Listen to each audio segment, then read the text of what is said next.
Hello, humans.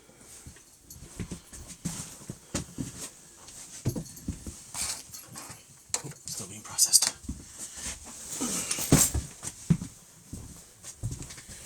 Almost done.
What? Still wasn't finished.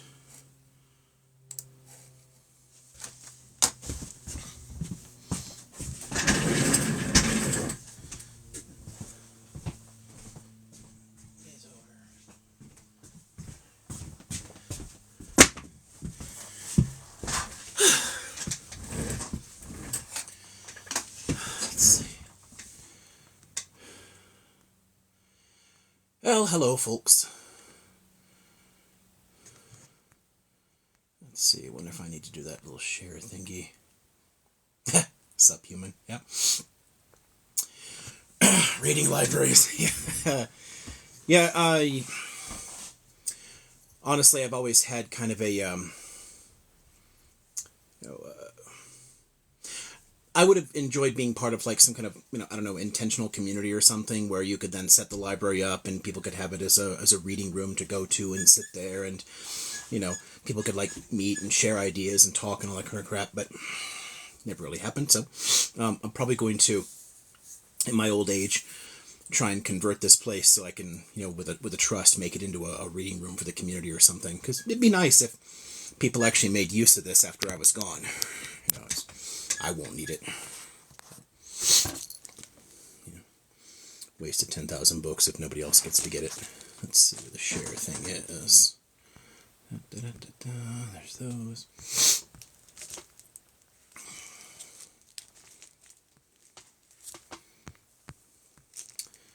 What are you doing, cat?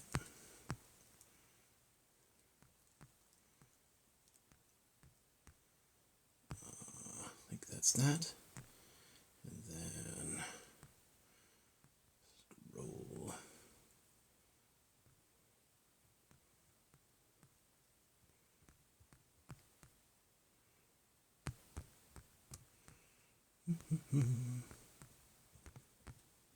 Oops.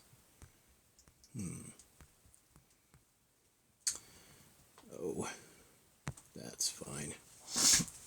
Okay, is this finished yet? Oh! I record all my classes, and then when I get home, I quickly edit the videos and upload them. So they're done, but one of them is not quite finished processing. When it's done, I can set the link, and then I can shut this machine off. Still gotta watch that for a sec. One of the cats is sitting on the little table where the phone stand is. So she is inches away from you right now, but you can't see her. She's actually sitting on one of the new books that came in today. I have to open these packages.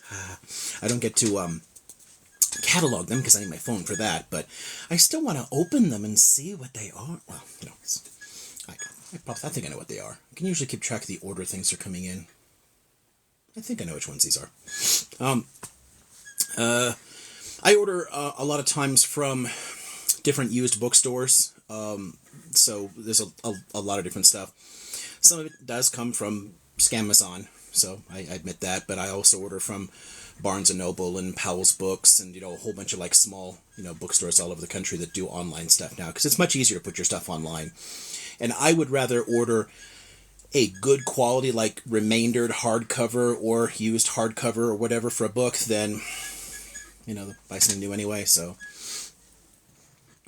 what do I teach? Rather a lot of things. My main fields are the Middle East and Europe, but because of my particular research area as a cultural historian, I kind of like cross over in times and regions a lot. So I actually regularly teach the ancient world, the medieval world, and the modern world, which is fun. And I love making connections over the long durée between them.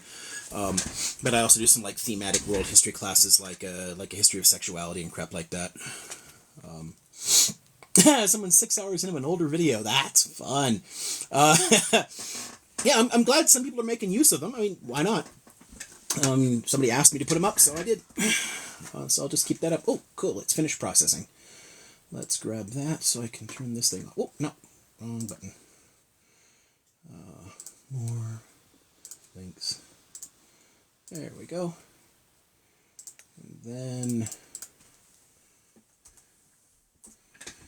today we got to talk about a whole bunch of stuff in the 1960s in the modern Middle East, which is fun. So I got to talk about everything from the 67 war to the rise of Baathism in Syria and Iraq. Okay, so that's all posted. Let's shut this machine down. Come on. Ah! So hard to do from the wrong side of the room. There we go. Oh, let's see. Hey, look, there's a little request thing to pop up. Let's see what that is. Hey, it's the cactus. How many books did I read? I have no idea how many books I've read. That'd be tough because in a lot of from most of the first 20 years of my life, I didn't really get to keep a whole lot. I mean, I kept a bunch of things I got in high school and some things here and there. And then I had some financial straits in my early 20s and actually sold a bunch of things that I'd had there. But I didn't grow up, very well off. So I spent a ton of time in libraries. I have since acquired some of those, that I'd read in libraries just because, hey, I have a good memory of this, but not most. So there's a ton of stuff I'd done there. But in the house, there's got to be close to 10,000. I haven't finished the inventory of them. I mean, I'm I don't know. Well, hey, cut that out. Crazy light. I'm somewhere close to 7,000, I think, so far in the database, but got a ways to go to finish it. Let's see. I don't like to talk about where I teach, but I will talk about what. I mean, it's not like I can't be looked up, but I, for various legal reasons, a lot of academics who also have private lives try to keep some separation between them so that you're not directly associated, so it doesn't seem like you are speaking for the university. And as long as it doesn't seem like you're speaking for the university, generally speaking, they don't give a damn what you do, what you talk about. So I try to keep that up. So I won't say it. And it's also really nice, please don't ask about it, because there's plenty of people out there who really try to do fucked up shit. I've had people calling up my employers claiming to be molested students and shit. Obviously that's not going to work because there's a process they have to go through. So you find out there's a random call doesn't work, but it's a really fucked up, stupid thing to do. So yeah, I don't talk about it, and doxing sucks. So for two reasons, I won't talk about it, but I'll talk about what I teach. That's a whole different issue there. I did somehow, or like you said, it can be looked up, but randomly, my high school girlfriend actually goes to the university you are at, so kind of insane. You should tell me privately which one sometime if you haven't already. Oh, maybe you did. I think somebody did. I think I mentioned I know two people from my high school there, but yeah, there's two universities I teach at, but yeah, I think I remember that now. I don't think they do history anyway, but it's just kind of a crazy coincidence. Oh man, see, this is the nice thing about used books is you often get a lot of packaging around them. Oh, jeez. Wow. Fun, fun, fun. And then sometimes you get nothing at all. But that's fine. Okay. Plastic out of here. Oh, I should get this. I should get that note thing because people are always asking me things and I forget. Sorry, little scatterbrain. Just got home. Took a while to unload everything. Paper. Okay, let's see. About Babylonian civilization. Wow. Yeah, I'll make a note here. Yeah, I would. Gosh, where would you start? Fun thing. So we just talked about campuses. I've been teaching. Why is that light flickering? I've been teaching the ancient world at one campus for years now, and the person who taught it at the other campus retired last year, and they gave it to me because they knew I wanted it, which is great. So this time in spring, I get to teach the same class at 2 different campuses, which will be a lot of fun. So I'll have lots and lots of Babylon this coming semester. So that's a lot of fun. Gosh. Yeah, I got to get thinking about some of that stuff again. That's, wow. Gosh. Let's see. Gotta get my shoes off still. And then let's see. Babylon. Where do I get used books? Mostly I just search things online. So I'll sometimes use the big aggregator, like Barnes and Amazon and whatnot have a place where they pass you to use books. But if I see if a used seller has it, I'll frequently go to their own site and order it just to skirt Amazon. Although sometimes I'll just go through the Amazon thing. But yeah, it's tracking down whoever has it and then ordering things from a ton of different spots. So it's Walls by David Fry. No, that doesn't sound familiar. Sorry. I don't think I know Walls by Fry. Sounds familiar though. What do I know him from? Oh gosh. Is he the one that did Hello Cat? Yes, I see you. I see a cat. Oh, where did that one go?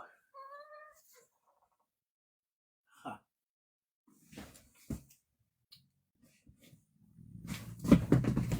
Room! I want love. Oh, I looked it over here. It is a fry. Oh, no, it's the wrong one. It's a Douglas fry. I was thinking of a fry recently because I was looking at this book again, but different fry entirely, so it doesn't matter. This, incidentally, is an interesting book, though, but definitely not the same fry. Okay, so Babylon.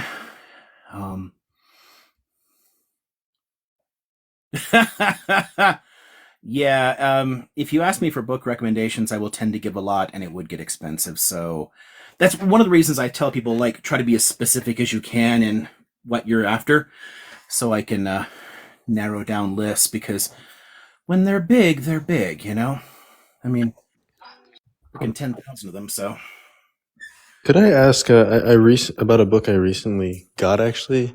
I got the Early History of Rome by Livy. I think it's just the first 5 books, but what are some things he kind of overlooks or, that make him sort of unreliable or useful? The thing that makes Lewy and everyone else unreliable is that they're basically writing political mythology.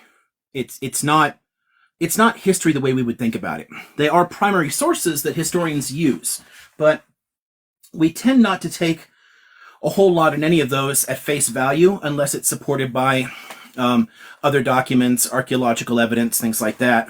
Because when they're writing the stories, particularly of people or the backstories around events, they all tend to make a lot of shit up. And they're using various sources that they have that are lost, so that makes it very difficult to verify things. So that's always problematic. But they claim at least to be using sources. But since people like Lewy are writing centuries after some of the events that they're talking about, I mean, when he talks about things like the rape of Lucretia, there are no documents that go back to that period, nothing that goes back to that period that survives. So we don't really know how much of that is made up horse shit and how much of it isn't. Oftentimes, what we tend to do with people like that is, in broad strokes, kind of like, okay, there may be something like this going on, and then as close as you can kind of like try to find things to verify it. But taking direct stories verbatim out of it or quotes from people out of it, it usually doesn't work in terms of like real history. But it's very entertaining stuff to read. And what's fascinating about reading people like Liwi or Tacitus is you're reading the way that Romans thought of themselves. And I think that itself is an interesting exercise. So I guess my generic advice would be, don't assume that things happen the way that they're described in there, but that somebody wanted you to think that that's what happened and that was a Roman way of understanding those events. So it tells you a lot about the civilization, reading things like that. Does that help? Yeah, I mean, it's sort of marketed in that way, I guess. Like, and he in like some weird moments of self-reflection kind of says that, as much as says that. It was kind of shocking to me, but yeah, no. So basically, historically, is not a whole lot there. I mean, what? No, but there is plenty that we draw from it. One nice thing you can do is, for different sections, for like different books of his history, is have a quality academic history and read them together. So you're going back and forth. So you're reading like sections from Liwi and then read, how do we understand this stuff once you synthesize all of the information in the archaeology and whatnot. So I've done that with a lot of these things. So I've gone back to some of the older sources, Greek and Roman historians, and then read them side by side with academic stuff, and it's fun.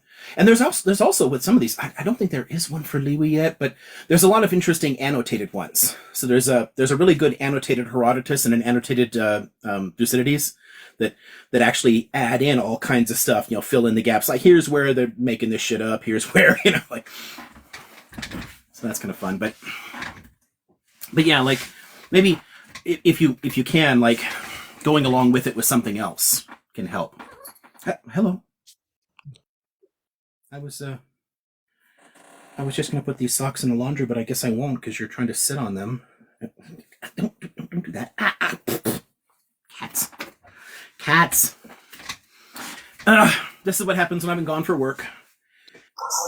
So, what can you tell me about like the Baathists? I always thought it was just like a party that they had, like a political party. I'm not sure like what their ideology was, if there's any.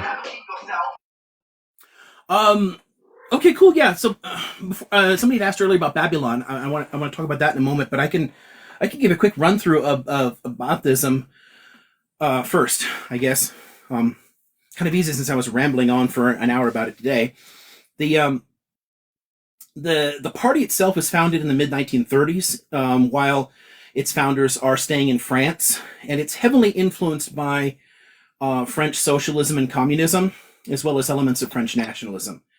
So it takes in a ton of these influences, and they build up a party framework, an ideology for it that is aggressively anti-imperialist, Arab nationalist, so pan-Arab nationalist, Arab unity, and then state socialist, which is relatively common in the time. I mean, people are seeing how rapidly the Soviets are industrializing, and basically from the 30s through the 70s, a ton of people were influenced to try and like copy that kind of economic model. But with those as its basic principles, they go back and they start organizing. But Syrian democracy lasts about, let's see, if you count from the invasion and not the official independence, either 6 years or 2 years, depending on whether you're counting from official independence or practical independence. And it's very chaotic. It very quickly devolves into dictatorship. And that makes it difficult for the Baathists to do anything. And when the party stays kind of organizing in the background in a lot of states, and eventually the first successful Ba'athist coup is in 63 in Syria, but very quickly thereafter, there's an internal coup in 66 that purges a lot of the party and expels from the country the two founders of the party. So you can already tell there's some fuckery that's going to be going on there. The way they try to do it is they're not really interested in the democratic aspects of it, but they want to use some of the ideology in order to control the population. So, they're still talking about a lot of pan-Arabism, state socialism, this and that, but it doesn't really build into a kind of mass movement.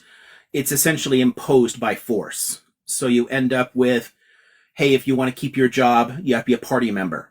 In many ways, the Ba'athist regimes in Syria and the one later in Iraq, while some of their economics draw from socialism, although they skirt the fence. Like Hafiz al-Assad basically gave Syria the worst of both worlds. It was partly free markets and partly like state-run industries. So you ended up with very inefficient industries that couldn't compete. It was like you either do one or the other, and one or the other can work. But trying to do both, wow, it just fucked up the economy. But while they're drawing some elements from the left there, a lot of it is more rhetorical than actual. It's probably easier to connect Baathism to a variant of fascism or neo-fascism than it is to make it a variant of socialism, although it's often linked in with Arab socialism. But because of the hyper-nationalistic elements of it and the command structure of it and the totalitarian aspects, the cult of personality that you build around Hafiz al-Assad and then after 79 around Saddam Hussein, they're a lot more fascistic than they are socialistic. But that's at least a short bit. It's ideologically, it's interesting. It just never gets implemented the way that its founders talked about. They got chased out of the country as soon as there was actually a country trying to use it. So that's kind of crazy. Somebody had asked about Babylon. So with that, okay, so for whoever asked, and I don't know if any mods here can watch for more comments because it gets hard for me to see them as they start flying by faster and faster. I'm not sure where to start because people often use the word Babylon as a generic term from Mesopotamia, but it can also refer to two distinct civilizations because the Amorite peoples are often called Babylonians and the Chaldean peoples are often called Babylonians. So sometimes you call them like Neo-Babylonian or something. So, I mean, like if somebody flips open their Bible and reads and hears like, oh, the Babylonians, if you're reading the book of Genesis, it's actually talking about like, Amorites. If you're reading later in the book, later in the Bible, it's talking about the Chaldeans and it just uses the same word. So it's very confusing in that way. So I'm not sure where you'd want me to start. Is it fa? Yeah. In terms of looking at that, but because by the time the Amorites show up, the first one we actually call Babylonian technically, Mesopotamian civilization had been around for a long time. I mean, they had built up over thousands of years through the Neolithic period and the Ubaid civilization and early Sumer, and then the Akkadians came in, and there's a whole bunch of like smaller peoples that have come in and interacted. The Amorites are one of the later waves of migrants and settlers, just like Akkadians and tons of other peoples that come in, and they see, oh, cool, you have this interesting writing system and these ziggurats and these cool cities and this agriculture, irrigation stuff. That's all groovy. We're going to steal all of it. So there's some elements of Mesopotamian civilization that just build steadily, even though the languages change completely and certain elements of the religion will change. But from Sumerians to Akkadians to Amorites to Chaldeans to Assyrians, or vice versa, there's a ton of like overlap where they borrow from each other and build on it, and then each one has its own distinctiveness that it adds in. So it's like a whole lot of common elements, like core elements, and then a bunch of things that each new people that come in contribute to it. One of the things I think is fascinating about Mesopotamian civilizations is it's a historical crossroads. People are always passing through the area. If you got to get from like, I don't know, to the Caucasus or the Iranian Plateau or Egypt or Anatolia or the Mediterranean, you're passing through northern Mesopotamia. You can't walk through the Syrian desert. You just fucking can't. So you got to like arc up through the Levant, skirting the foothills of the mountains, in Mesopotamia, and then there you go. And once you're there, you're like, hey, shit, there's a bunch of cities down there, and people get interested. So there's always people passing through, so it changes a lot. So, let's see. Was there any clarification on like which time period? Okay, no. Well, then I'll give like a very short synopsis of two different periods that we call Babylonian within the broader Mesopotamian framework. I'll try to keep this really short, and you guys can ask for more detail if you want. The Amorites don't rule for very long, and they don't leave a lot that's very distinctive and new in their material culture, but they do introduce a few new ideas. They link together a broad stretch of territory going from northeastern Syria down to what was then the Gulf Coast. The Gulf Coast is much further down than it used to be because silt built up. It's kind of funny to think about, like, for any Iraqis around, Basra province in Kuwait did not exist in the ancient world. They were literally water. It was just nothing there. It's just steady accretion of silt over time slowly pushes the land farther out. I think that's just fascinating. But anyway, so you got a long stretch along there. And if everyone's ever heard of Hammurabi or the Code of Hammurabi, you've actually heard of the Amorites. That's one of the main contributions. And, pardon me. There are earlier law codes. So like the Ur III period, for example. There's earlier surviving fragments of law codes, but the interesting thing about this Babylonian one is that it's applied over a very large area and done in a way that's intended to build a kind of political unity. Because at the time, if you appoint somebody to be a magistrate, you've conquered a city and you have to go back to your city. Well, people used to just conquer cities all the time, raid them, and then go home, but they couldn't hold it because it's miles away. How can you control it, right? And if you put somebody in charge and they rebuild the walls around that, what stops them from just declaring independence? And then there goes your attempted empire. A lot of early attempts at larger territorial states all fail. But what the Babylonians do, what the Amorites do, is they start to shift it from the conception of an empire around a person or a dynasty, like you had, say, with Sargon and the Akkadians, and instead to be a civilization of laws. And we all follow a common set of laws. And that's an idea people have run with ever since. A lot of societies really, really built their whole identity on that. The Romans, for example, did that, with the effect that we actually still use Roman law all around the world today. What they did was they created a single code, put it in multiple locations, and then when they planted an administrator in them, they didn't have the ability to sort of like play fast and loose with it. So I'll give you a fun example. I sometimes will, a little game I can play with students, okay, so I've conquered this area. I got to put somebody in charge. So this person here, you're going to be, you're going to be my king. Cool. Now I leave.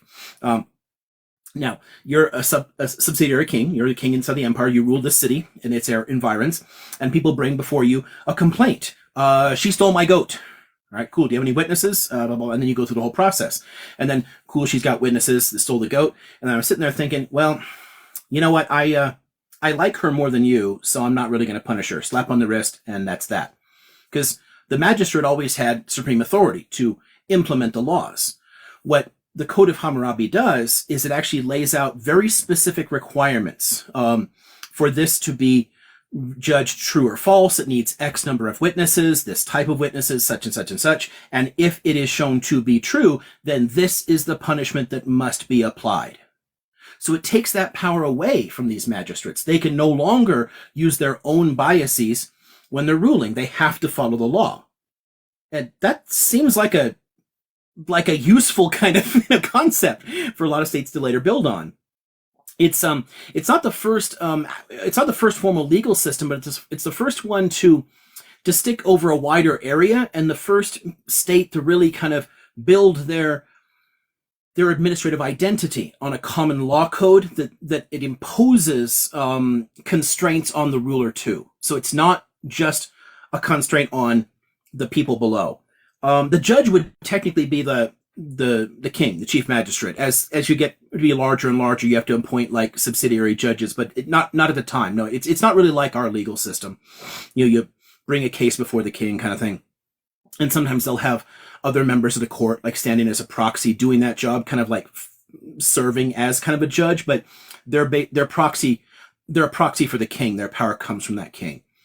But the king himself is constrained by law, and that's a new idea that they leave behind. So I think that's one of the most significant contributions, and it helps to bring together a wider area and give it a common political identity, which is probably why the term Babylonian survives in use long after like their state itself fades.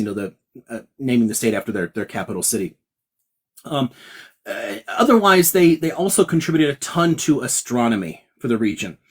If anyone has ever seen the Jewish calendar, like the Hebrew dating system, the days of the month and all that kind of stuff, you've technically seen the Mesopotamian one as well, because even the month names are almost identical. It's the way that time is counted for the Hebrews is borrowed from Mesopotamia.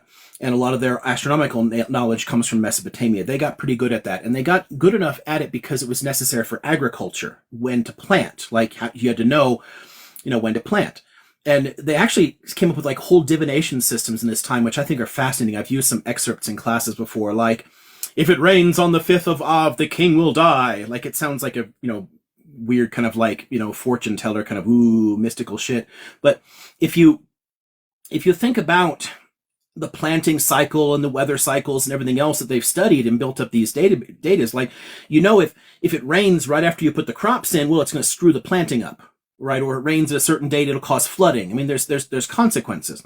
And if there's a consequence that does cause a potential famine, then there's probably going to be a rebellion where the king dies. So the predictions, they're not intended to be like very strictly literal, but they kind of like, there is a kind of science to it.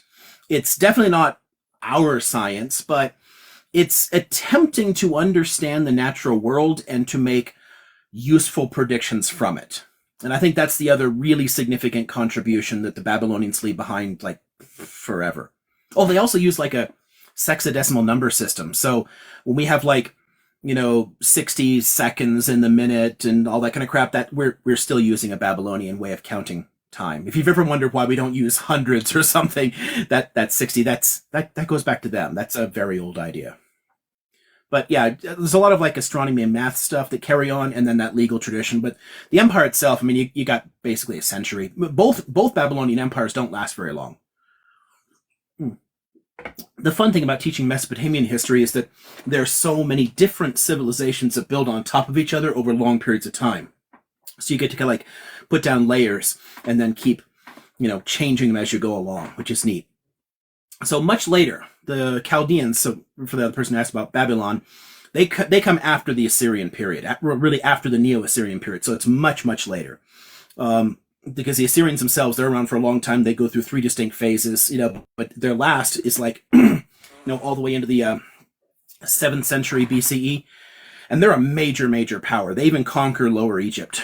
And they quickly piss off enough people to be toppled.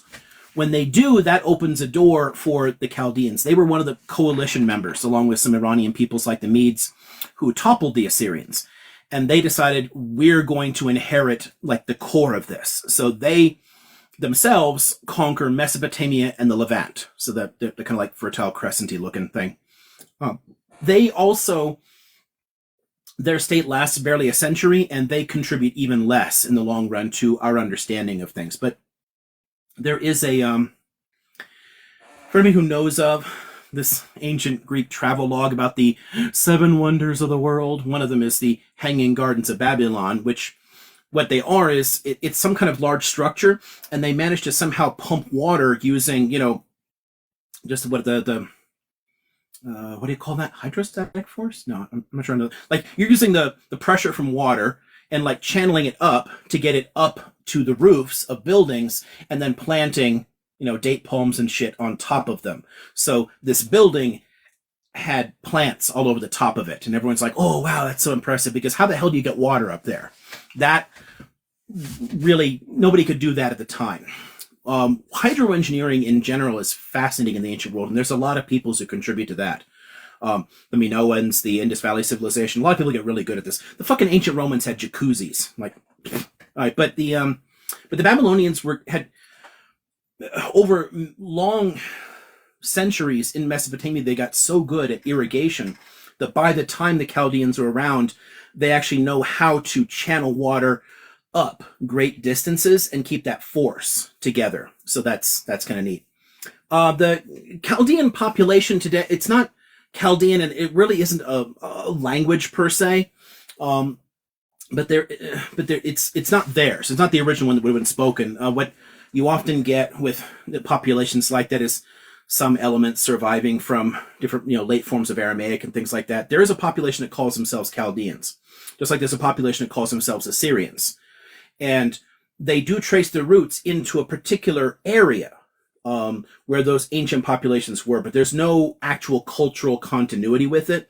Their names are a way of distinguishing themselves as a culture in the Muslim period, and it becomes associated with their form of religion. So like, Chaldean Catholics and, the Assyrians following like the Assyrian Church of the East, Nestorian Church. It becomes like a distinct kind of ethno-religious identity that isn't actually tied to the ancient cultures it's named for, but it does originate in the same region where those ancient cultures were, which is why they picked those. But it's a bit like all modern, national identities build on elements of the past, but there's no direct continuity. So it's kind of like that. So, I mean, it's kind of groovy that you have people's, holding on to those names and, claiming some kind of like legacy of these ancient civilizations, but there's no direct history connecting the Neo-Assyrian, culture to the Assyrian population today or whatever. But it's still interesting in its own way. Anyway, you got me rambling there for quite a bit, and it's still in like a little pinky scratch on it. But if there's any pieces that, I think it was Fafa, the poster asked about that. If you want to bring up some other points later, ask some follow-on questions, by all means. Now it's time to do a little check-in stuff. Is there anybody here doing like moderation type stuff that's in the panel that can pull questions out, or am I still scrolling back? Yeah, like I'm here. I'm looking. I haven't seen any, and I know where Erica's in the chat too. Okay, cool. Yeah. So she sees something and passes it to you to say to me, or if you see something, just by all means let me know, because things are just flying on by here. I can't. Yeah, no, you're good. Yeah. By the way, I just saw all the like new emojis. Like, look at these cats. They look so cool. Do they work? Is there anybody? I haven't. Yeah, seen I just posted some. Where is that? Let me see. Oh wait. Oh, look at that.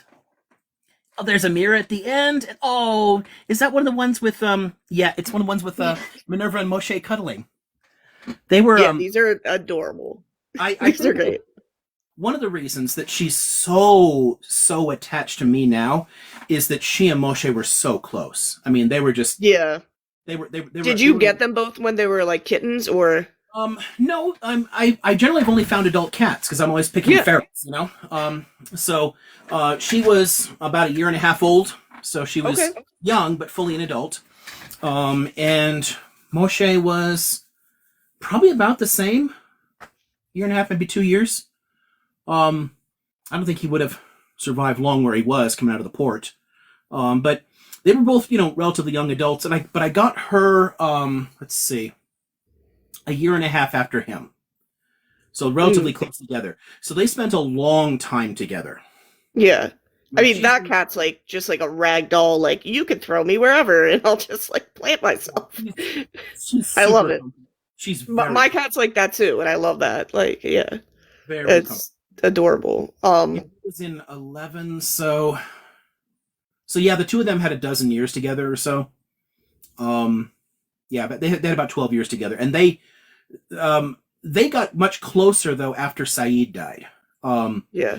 Originally, Moshe and Saeed were best buddies, and honestly, I used to have so much fun with that. It was like a running joke among friends because Moshe, obviously Hebrew name, and Saeed was my little and Moshe completely dominated him. Like Saeed was his little bitch. Like he would hold Saeed down and lick him clean. Like he cared for him. He was his buddy, and they would cuddle together. But it's like, because Saeed was a scared little guy. He was very skittish. He was, very nervous all the time. Very, very much a beta type personality. And Moshe would just like pin him in order to then groom him, and then kind of push him into situations and whatnot. But it was very clear who was the dominant party in that relationship. So it made it was a very funny kind of microcosm. That's adorable. But yeah, once Saeed died, Minerva and Moshe they became inseparable. Like they were just so close. So I've got so many great pictures of them, like in this cool little yin yang thing, or curled up, or their faces are pressed into each other, and just they're both laying on the pillow now next to me. Or it's great. Nice. My cat grew up with 2.5 German Shepherds, and when I say that, I mean the half he's a German Shepherd Corgi. It looks like an abomination. I have a hard time imagining that. No, like literally exactly what you imagine. Like, have you ever seen like the live Scooby-Doo movie with like Scrappy-Doo? It's exactly what he looks like. And he literally looks at you and he's like, I don't know what happened either. Like So it's like the shepherd patterns but with the tiny legs? No, so it's like a corgi body, but like a shepherd head. It makes no sense. That would be interesting. I wish I could show you a picture. It doesn't look like it would, it doesn't look like it would work out, but either way, like my cat grew up as like a kitten and like he just learned to bully like 2 120-pound German Shepherds and this little German Shepherd Corgi, and he just like ruled the house. It's just like he's since been his own man, but yeah. Oh, someone mentioned so yeah, Saeed as happy. That's actually intentional. I often let the personality of the animal somehow like name them, but with him, I intentionally picked something that sort of inverted things, because when I got him, he had been an abused cat and he was like terrified and hiding in a shelter, and I consciously chose the cat that no one would want, and he hid a lot early on. So it took a lot of work to bring him out and get him to be a bit friendly. So I was trying to like, I don't know, flip his trauma on its head and say, don't worry, be happy about it, I guess. So the names I pick for the critters all have some kind of rationale for them. They always like, they're not random. But yeah, like Saeed was a good little guy. Still skittish around a lot of other people, but he got to be pretty friendly. Hi, yo. I'm still on the fence about whether to wait and get other cats after she's gone or get another one now, because she's still very spry. She's sunglasses. She's still very energetic for her age, but she's relatively old now. I mean, she's got to be this year she'll turn 14, so she's not a young cat, and I think she kind of likes finally being top cat. And if I bring in another cat, then there's all the challenges and, you got to deal with all that stress again.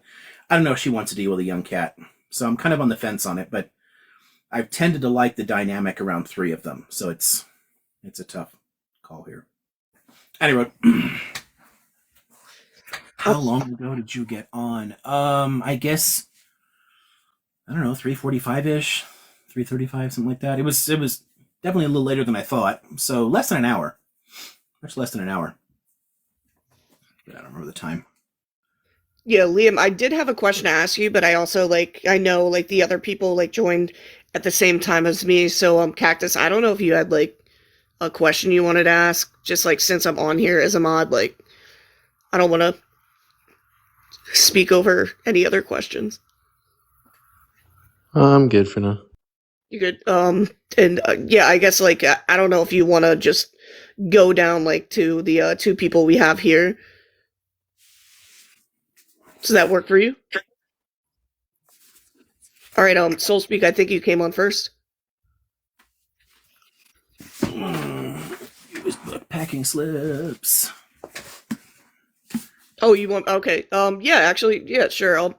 I'll yeah, I actually did have a question for you. I was on a live last night, and I think it was it was a mostly Jewish panel, and they had a younger Palestinian guy who I talked to before, and I think I'm seeing so many things where like I just don't understand how our brains work anymore, I guess. Where I just heard them like just kind of like doing that like kind of erasure thing of like Palestinian identity. And like I tried to like bring up like, hey, like like people have done that to us in the past. And I just don't know where things get twisted. And I think like I like as someone who genuinely like will always be pro-Palestinian, like I would like to have more, I don't know, like more of a backup, like more of ammo for myself, just about Palestinian culture, and how it is differentiated from like any other, like that it's its own identity, and I think it's like really important to talk about, and like I do see a lot of like from like pro-Israeli sides, trying to create that kind of erasure, that we've experienced in the past, as Jewish people, and yeah, I was just wondering if you'd be able to speak about that. Yeah, yes, although I probably want a little clarification. I'm kind of like befuddled right now. The TikTok went completely crazy. There's a blue bar on the top and a blue bar on the bottom. The comments are now where my forehead is, and then there's nothing where my fat belly is. It just went all wonky. Like it's completely fucked. So I Do don't you know know like how to fix that. are you on your phone right now? Well, yeah, it's I Okay, don't know. yeah. I don't. Otherwise, Can you like maybe like not like exit the app, but just swipe out and then come back? what is swipe out? You mean like Like just switch? go to your home screen. You know what I mean? Like No, when you're like switching between apps, try that.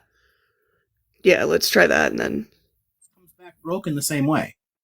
that's so weird. I It's don't I know have if no anyone else idea. knows. I've never heard of that. Yeah, it's just like two indigo bars where there should be the comment thing and all the buttons on the top. It's just gone. I I have no idea. I've never heard of that. Yeah, it's not. I mean, it's unusable in a sense. This way, I can't do anything. So, That's so annoying. do um, Which yeah, yeah, I like might have the to only problem. restart it. Yeah. Does it- if I close it and come back, does it restart the same one or where No, everybody like you would rejoin? literally have to start like so like any like likes, like pretty much you just have to restart a live. So it's a new live, which is Okay. annoying. Okay, well, there'll It be a little one. happens. I'll just edit Yeah. them together when I put them up later. But Yeah. yeah, I don't know. I mean, just swiping around in different. Oh wow, there's all kinds of weird shit. Like if I swipe this way, it makes the comments humongous, but they're covering up the entire whole. Wow, weird. Yeah, that's Um, I've never heard of that. I don't know how to fix that. performance. Yeah, there's nothing. It doesn't it doesn't affect it at all. It's just broken. I've got no functioning buttons here, so I'm gonna try and break the. I'm gonna try and hard shut the app down in order to restart it, and then restart the live. Okay. Is that all right? Yeah. Okay, so um, I'll be right back, folks. Please jump back in. But let's see if we can fix what's wrong with this darn thing.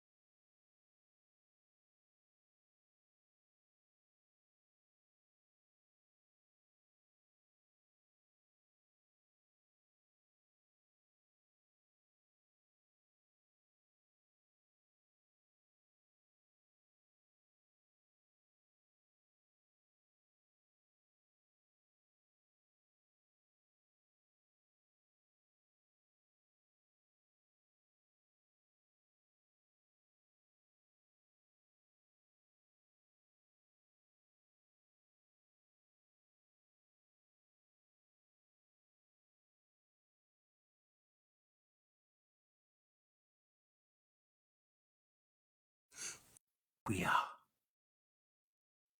it gave me an option to resume, which is good.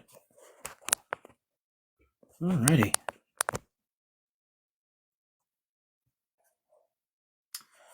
Well, that was nerve wracking. Hey, where's oh I've never heard of that happening. You could resume. Nice. Yeah, apparently it let me resume. I was worried because when I went out of it, I wanted to see what would happen. So I went to see if the live was in the list of past ones under the replays, and it wasn't. So I was Yeah. like, oh man, we might have lost that first like 45 minutes or something. But then when I hit the button to go live again, it said, "Do you want to resume?" Okay, cool. Nice.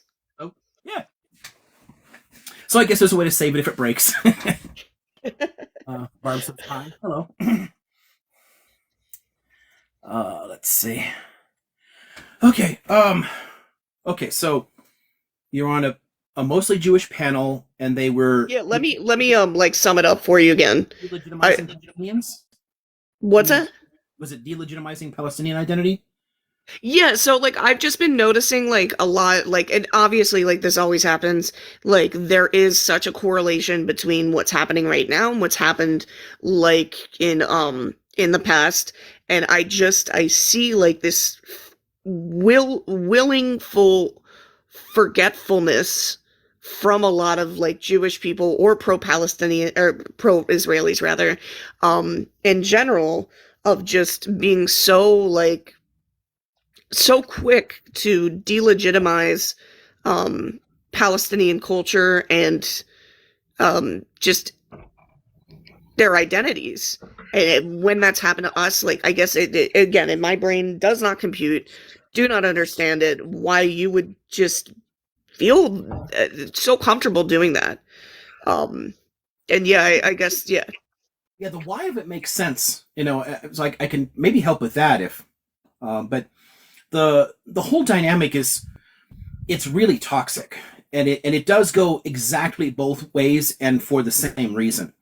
There's a tendency to reject the narratives of outgroups. You're trying to like shut it out. If you acknowledge that that outgroup has any legitimate claims themselves, then it complicates your own narratives. So it's a matter of really lashing out at the outgroup in it. It's kind of like the rhetorical or ideological analog to genocidal policies. You're trying to erase a population, and you're doing it specifically because it is an outgroup in an area that you're in conflict. This is something that humans have sadly always done in tribal organizations. So you've got different peoples right next to each other. If they have a sense of we both want this thing, they're whether you're competing for resources as hunter-gatherers or they are states fighting over a chunk of territory, they're always going to delegitimize the other's claim.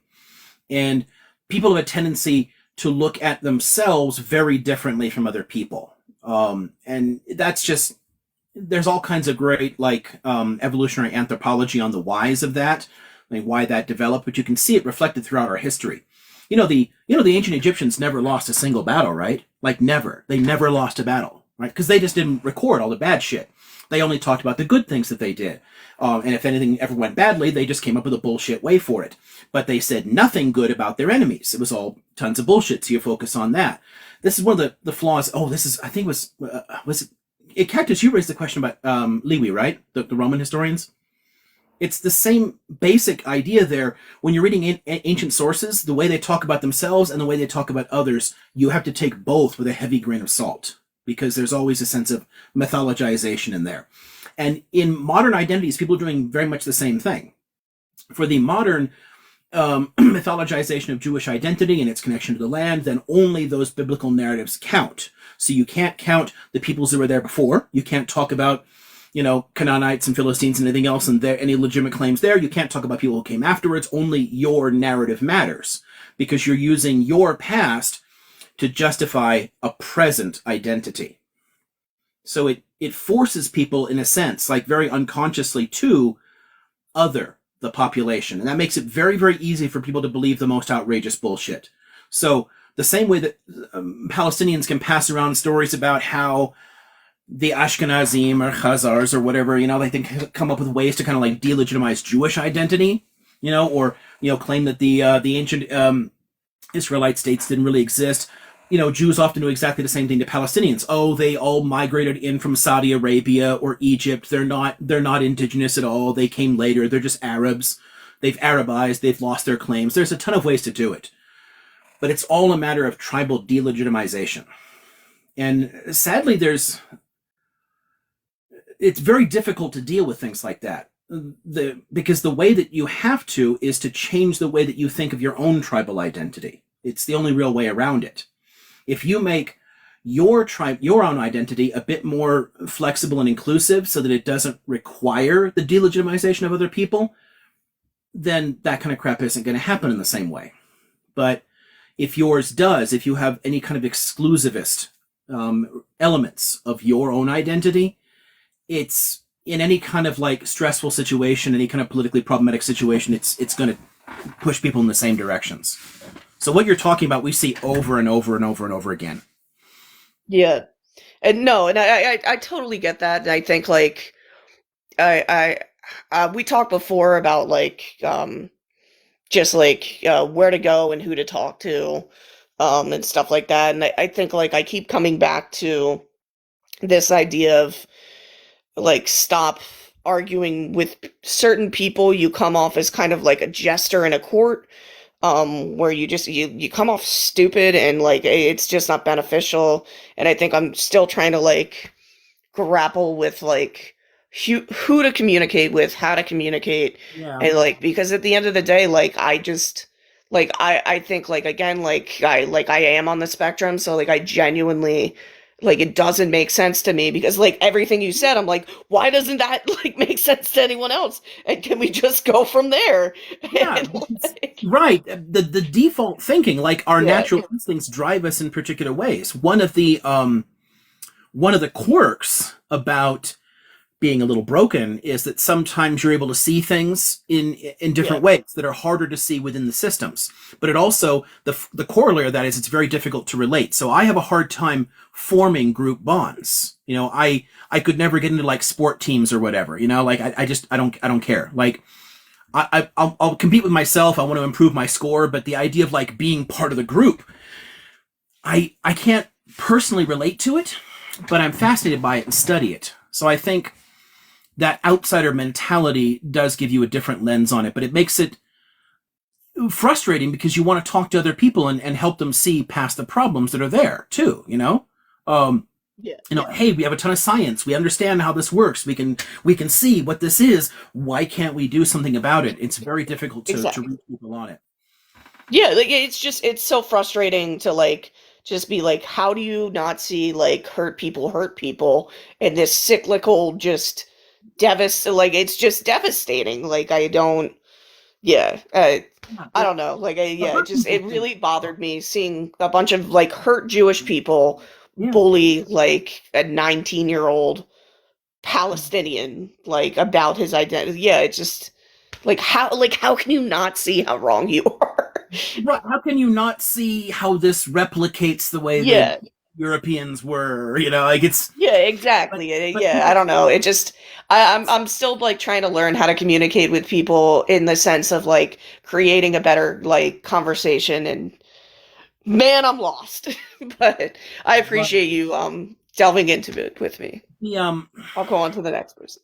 The bit about hurt really stands out too, because it's the same thing where I'm sure a lot of people are struggling with just how difficult it is to watch, you know, 30,000 unalived people, you know, houses collapsed on people, you know, people carrying the bodies of their children and not be sympathetic. Instead, you can just sit there like eating your popsicles and saying, yay, right?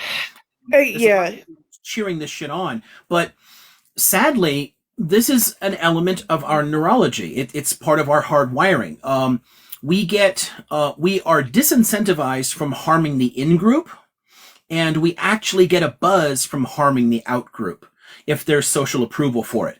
So if you unalive someone in a group that your group hates and other people say, good on ya, then you're like, you're releasing all these, you know, chemicals in the brain that make you feel all good about it, and you keep doing it. So the people who are doing this, they're doing it because it makes sense. It feels good to them to do, which is really fucked up. And there's nothing you can really, we can't remove that, because it's literally part of something that evolved over the last million years and was fully present in us at least 300,000 years ago. That drive to hold groups together and the sense of violence and the way it changed. Because we were originally much more violent towards everybody, even in our in-groups, and we would fight over things. But that disappears in the in-group and gets projected to the out-group. So we have like we now co-evolve. There's a kind of like social evolution.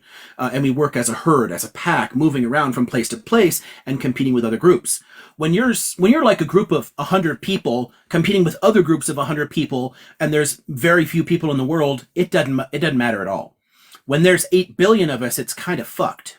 Yeah.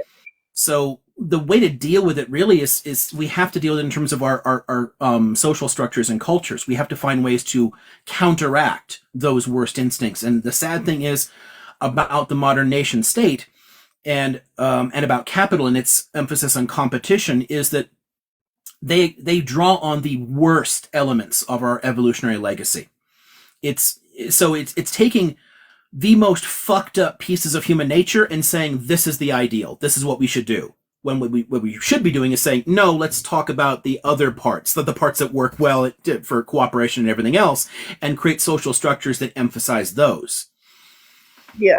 It is No, I agree. I also like just anytime like I've been able to have a conversation with somebody, I feel like it gets derailed by exactly who you're saying, like as like a Jewish woman, but also like as a lesbian, like I also see so much of like my sexuality weaponized like as a vehicle for like I don't know, justifying G-sides of just being like, well, where would you be? Yeah. Like literally just last night at like I was gonna go to sleep. Yeah, oh literally no, like literally they told me that I was going to be cremated by this 19-year-old. Like I was just like I like how insane as a Jewish person to say that to another Jewish person. And then yeah, like another person was like they'd walk you up and drop you off a building. Like and I was exactly. like, first of all, Everyone loves he's to never said go back anything. to like his like Dash did that, you know? So Yeah. it becomes a thing that all Muslims do. Yeah. Like, no, this is not a thing governments do. This is a thing like one specific T group did. Like, hello. Exactly, and it's just it's actually really frustrating because to be honest, I have never experienced more homophobia than I have experienced from like pro-Israeli people. So it just I really have. It's been a like Yeah. forced like it's been a forced like you dumb like um girl who thinks they're a guy, which I'm not even trans, I just have a trans flag. Like Tel Aviv would accept you, come with us. It's like I don't want to come with you. You seem very aggressive.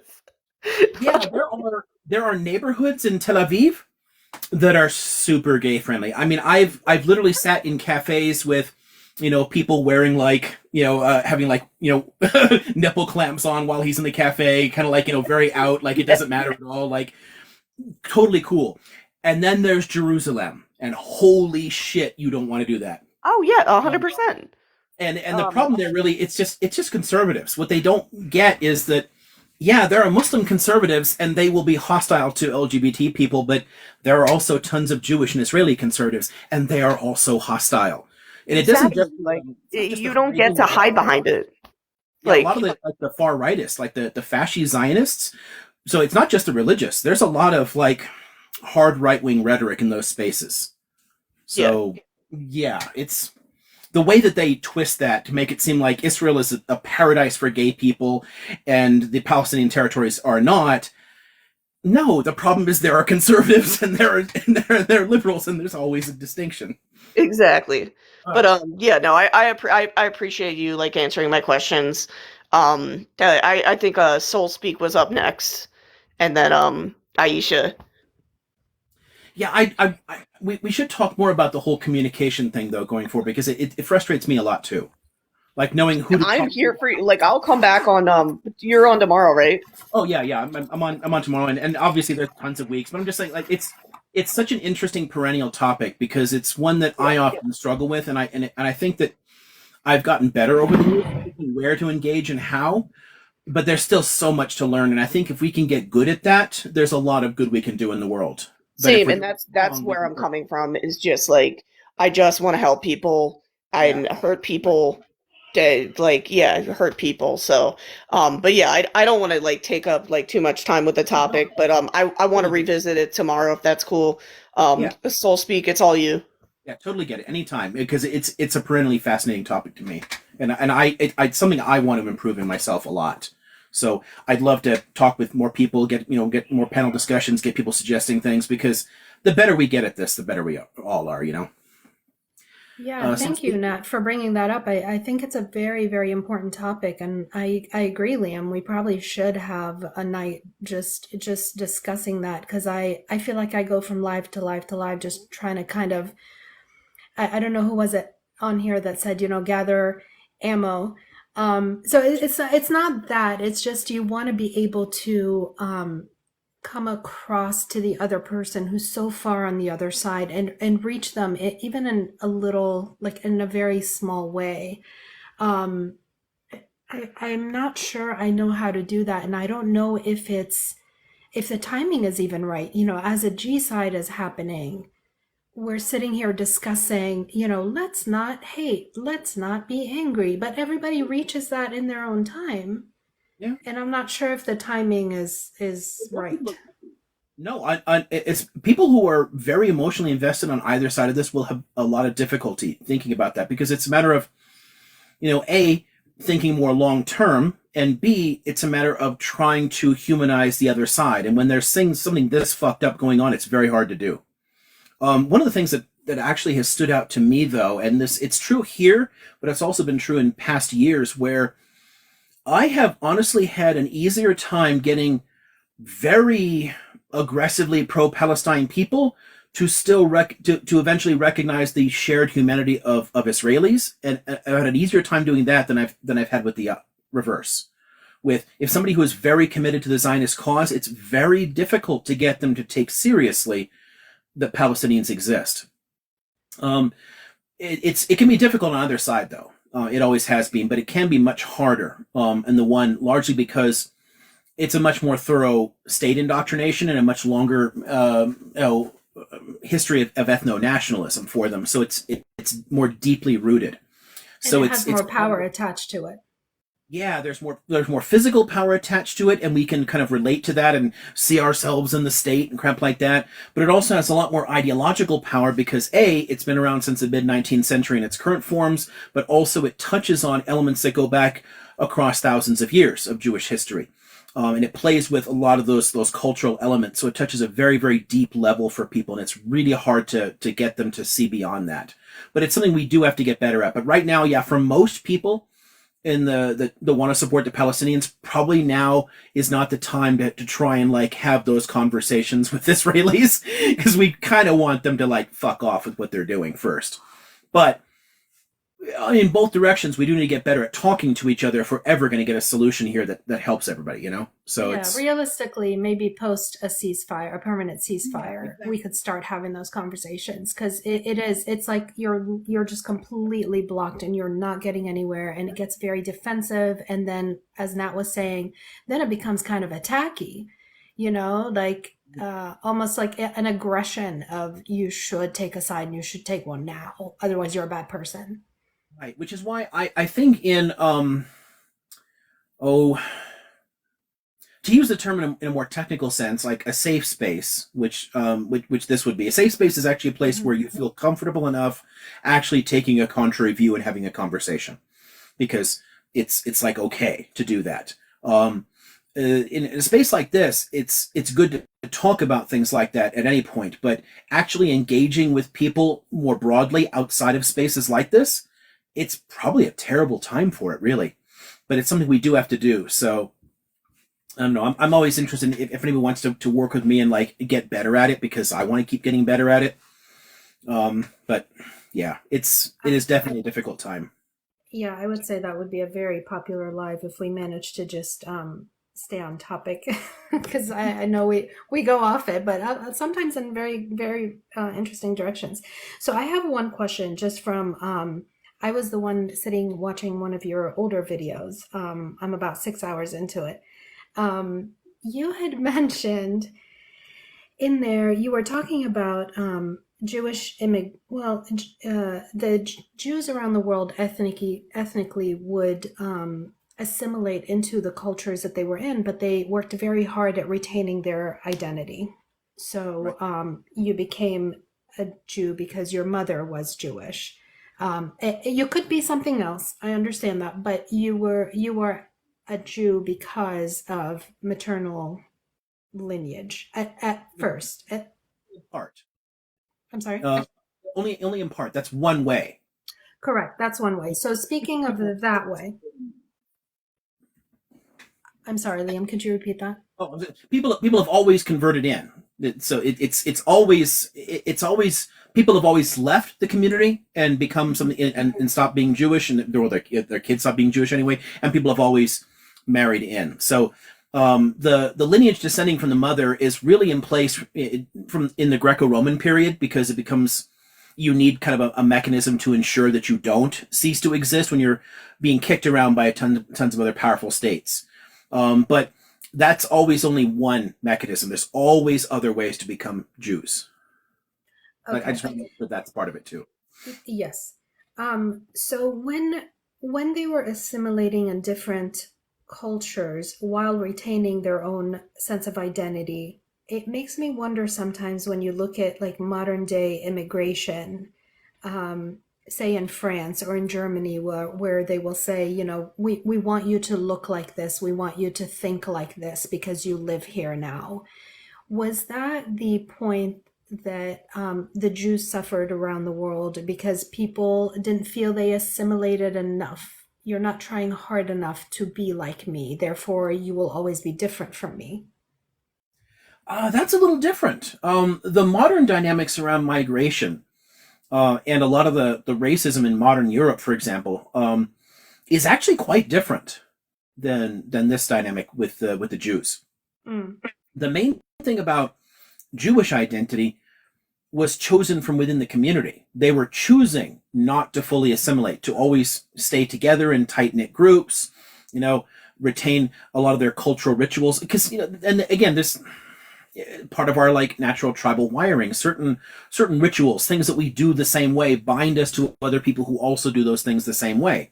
So people are building a sense of shared identity, and they want to retain that. So wherever they go, they're going to start mixing with people, they'll start speaking a different language, but they're going to go home and they're still going to touch the mezuzah, and they're still going to go, and read Torah, and they're still going to like do things that make them Jewish.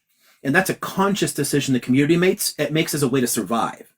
Most ancient people cease to exist for a reason. I mean, this is one of the reasons why whenever people bring up the Khazar thing, I can say, yeah, the Khazars cease to exist. They don't exist. Their language is gone. Their culture is gone. The people assimilated. That's normal. The vast majority of ancient peoples don't exist anymore. Even in the ancient world, you can see over and over and over again cultures completely disappearing. We were talking about like Mesopotamia a moment ago, right? So I already talked about like Sumerians, Akkadians, blah, blah, all these. But there's also like the Gutians and tons of other peoples who came through. They all disappear. But Jews somehow survived. And it's largely because of their adherence to those ritual elements. But in the ancient world and in the medieval world, the fact that they retained those elements made it harder for other cultures to trust them or to let them in. So it fed into a lot of the discrimination that Jews faced. A lot of it, especially in Europe, is religiously based, but not everywhere was Christian, so it didn't have that. And even within the Christian world, there's also the cultural and social elements. The fact that Jews insisted on being distinctive and keeping kosher and doing their own thing also made people kind of look at them like, are you really like us at all? I mean, I kind of understand what you're saying, but I don't relate to you at all. Right, and I imagine it could threaten also my way of seeing things. So if you're so different, then I might be threatened by that and think, wait, are you questioning how I go about living life?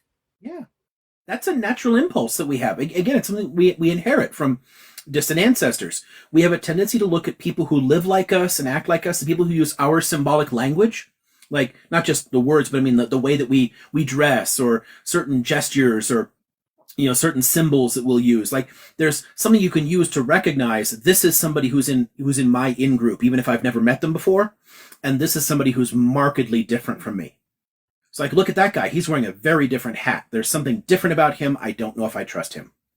Like that impulse is always there. We have to find ways around that and interact with each other. And that's where things get really complicated. The modern dynamic is is a bit different because it's based so much in the history of racism and imperialism.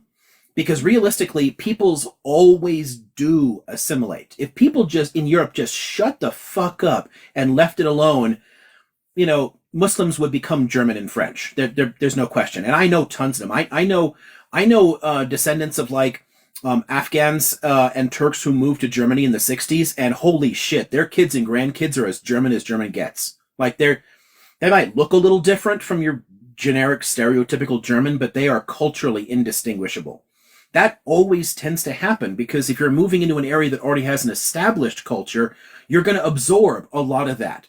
Over time, they do shift. All cultures shift. And one of the things that terrifies Europeans is that when people are all we're going to lose our culture. Cultures always change, but they're afraid of it changing in certain ways, right? So if it's a new influence that actually comes from the former colonized world, it plays into the stereotypes from imperialism, and that's what's kind of fucking with their heads.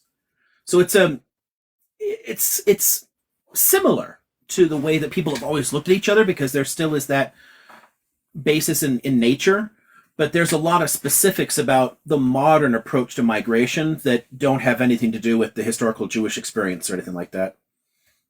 Yeah, I think I'm coming at it from the point of view of seeing it as a parallel to what, say, Arabs or specifically Muslim Arabs are in the West when they immigrate. They have if they were gonna in the Midwest build a huge mosque, for example, and start dressing in the way they dress back home, and be in their like traditional attire, I don't think that would be accepted. I mean, people do it, but it depends on where you are. So if you're in like a rural part of Sweden, and putting on like a bio or something, yeah, you're going to run into trouble. But, in very cosmopolitan areas, nobody cares. So if you're walking around in Bonn, nobody's going to care. It just depends on where you are. But that fear is there because it plays on that lizard brain stuff about the fear of outsiders and difference. You're clearly not in my in group.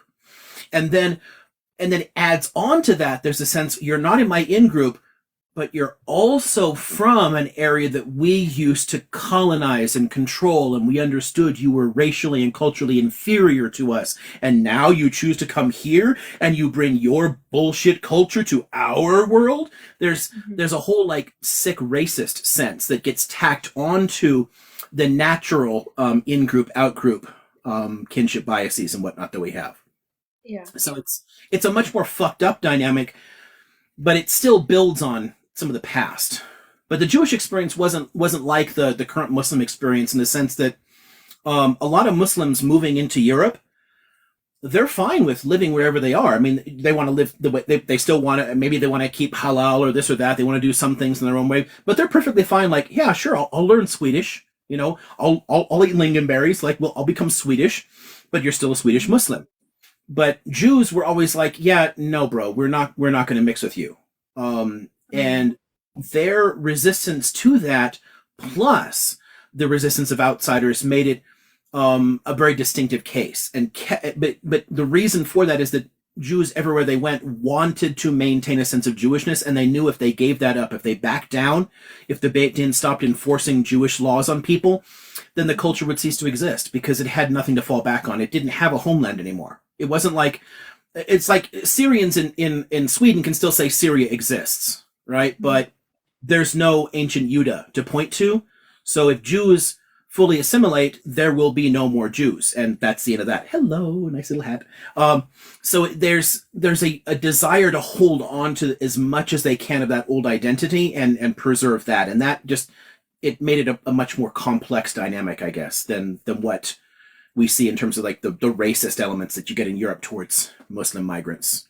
Yeah. Because it goes in both directions.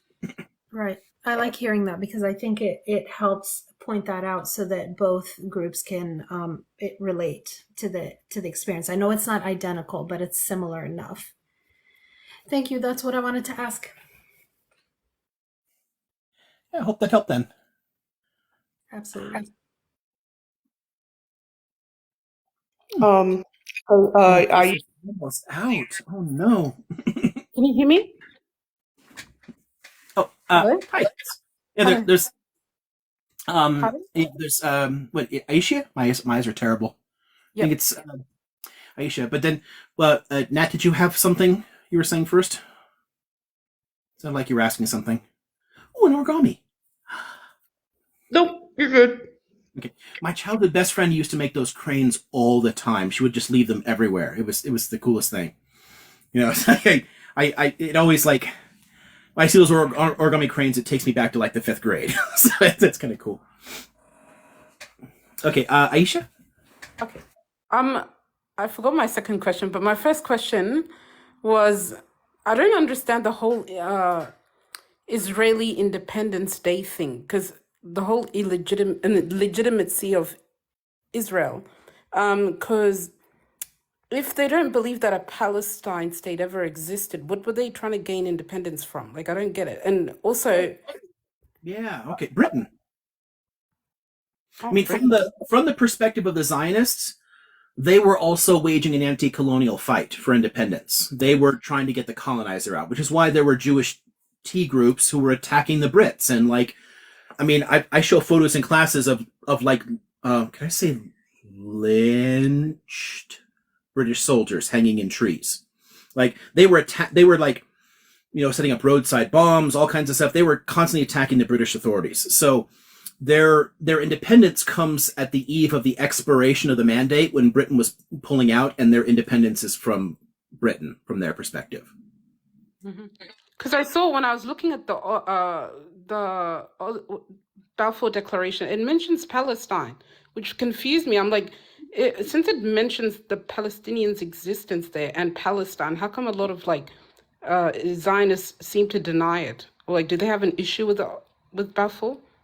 Well, no, it's a matter of it's very selective. It's again choosing how to think about things, whether or not you're going to acknowledge a distinct Palestinian people or just think of them as Arabs in general. That the territory had that name, everyone agreed. All of the early Zionist organizations called it Palestine. All the early Zionist documents called it Palestine. Everyone was like, move to Palestine, the Palestine Colonization Association. Everyone knew that. But that there was a Palestine didn't necessarily mean that there were Palestinians in a political sense. What they chose to do was they chose to ignore the local identity of people on the ground and say, because there's no political identity, there's no nationalist identity here at the time, you're just people who live in empires. And to some extent, that's true. Most people in most of the world, for most of human history, did not have anything like a nation-state structure. They didn't have a national political identity. They had local identities, and then there was a government that controlled them. And you didn't identify with the government. The government was just the government. Oh, the caliph, the sultan, the king, the emperor, whatever. They're doing their thing. We have our local culture here. So Palestinians knew who the hell they were, but they didn't have a history politically as Palestine. It was part of the Ottoman Empire and the Mamluk Empire and blah, blah, blah, going farther and farther back. And what Zionists are doing is they're playing fast and loose with history. They're ignoring the fact that national identities are always based on those local identities, and that's what makes them legitimate. So there is a Palestinian identity in the same way that there's like a Czech identity. But, the Czechs were part of German empires forever, just for a millennium. Bohemia and Moravia were part of German empires, but there were still Czechs there. They still lived there. They still spoke their language. So they finally said, hey, we're a Czech country now. Cool. Boom. And it exists. And no one's going around saying they don't exist in the same way that they do for Palestinians. So there's something very intentionally dishonest about it. I was on a live with a bunch of Zionists as well, and because I heard about the whole Netanyahu talking about Greater Israel. So when I was speaking to them, they were telling me that also Saudi Arabia is part of Israel, and then they were telling me that they were talking about Khaybar and Medina being a Jewish city. They said that the Arabs had stolen Medina from the Jews. And I was so confused on that. I was like, what are you talking about? They're like, Saudi Arabia had no belonging to the Arabs. They stole it. And then they were just, yeah, I was so confused in the whole Greater Israel and the Khyber thing. That is colonialist as fuck. There were Jewish tribes in Arabia because the Jews were scattered out of their homeland. They went everywhere. So the same thing, the Jews were in Arabia for the same reason they were in Iran and North Africa, because they scattered around and established themselves in different areas. And saying some Jewish tribes settled in Yathrib and that gives them a claim to Medina is fucking stupid. It's literally like imperialism. It's not a homeland. It's a place where Jews went to where people also already lived. Mm-hmm. It's just stupid. I've never heard that at all. When people are usually talking about Greater Israel, they mean it in one of two main ways. One of them is to point to supposed biblical borders, which are described as from the river of Mesopotamia to the river of Egypt. Now, it's debated whether or not that means the Nile or El Arish, probably more likely El Arish and the Sinai, but, at most, like the most extravagant maps will go from like the Nile River to the western part of like the rivers in Iraq, right, and everything in between. And I guess that would take a small chunk of the northern Saudi desert, but there's practically nobody there. But no one really takes that seriously. Those are used intentionally to say, look, this is what the Bible gives us, so we only want all of Palestine, give us all of that, and we're being very generous. More common historical uses of Greater Israel include all of what is today Israel and Palestine, as well as the west, the east bank of the Jordan, so like the western part of the country of Jordan, and Lebanon up the Litani River. That's the kind of idealized border that they have. And there are people who do still actively want that in Israel. But most Greater Israel proponents today are focusing simply on annexing the West Bank and the Gaza Strip, and they'll be satisfied with that. But yeah, Netanyahu has actually now said a few times since this conflict started, he's finally like dropped the charade where they were saying blah, blah, blah, two-state solution. He's like, yeah, no, there will never be one. And realistically, fucking Levi Eshkol said that in 1967. Every single Israeli government has proceeded with the assumption that Israel will have permanent sovereignty in the West Bank and in the Strip. But they have frequently said in public the opposite. Wow. Usually, wow, that's mind-blowing. Also, you reminded me of my last question. It was the whole, the H group accepting the 69 borders, because I kind of see it as an insult towards Palestinians, like the Nakba survivors. Like why did they accept it? Knowing, how does it give justification to the Palestinians since they're forced to acknowledge a Zionist ideology being given a homeland that does not deserve to exist? Well, it's kind of accommodating yourself to a new reality. It's one of those situations where if this is the best we can get, then we'll take it. And when every country is telling them two-state solution, two-state solution, two-state solution, because it makes sense to them to say it for their own political reasons, Palestinians feel forced to accept that. Most Palestinians have preferred a democratic one-state solution.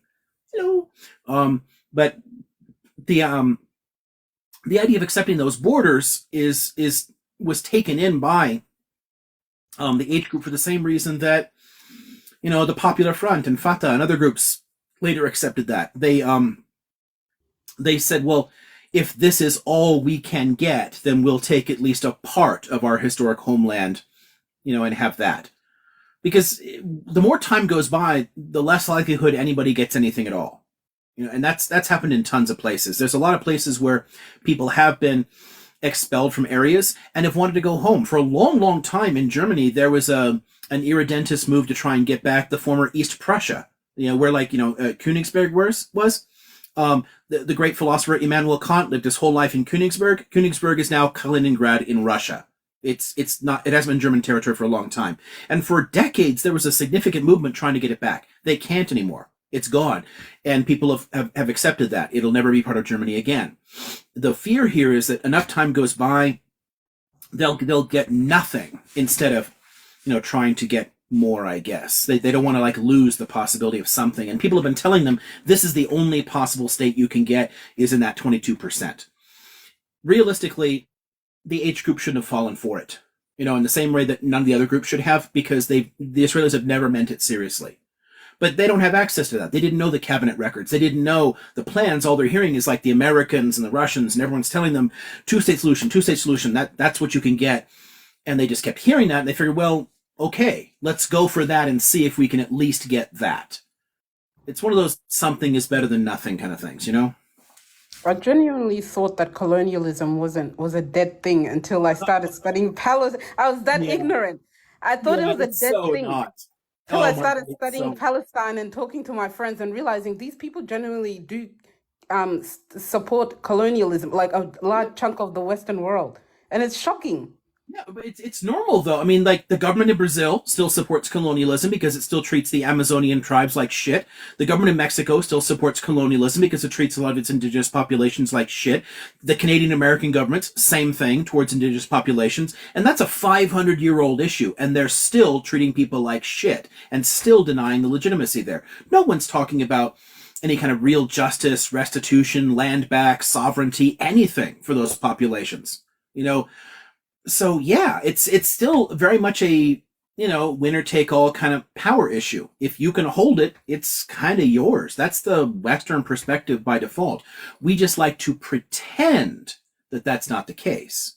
That's one of the things that I love about a lot of like third world rhetoric, you know, things that you know, the Frantz Fanon and whatnot, you know, because they're really great at pointing to the hypocrisy of Europeans who talk a big talk about human rights and democracy and everything else, and then they just massacre people wherever they want to go.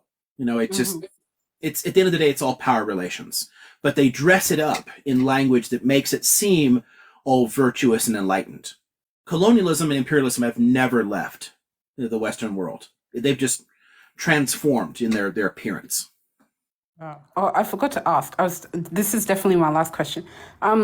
Because I was also told that Palestinians weren't given a voice at the UN.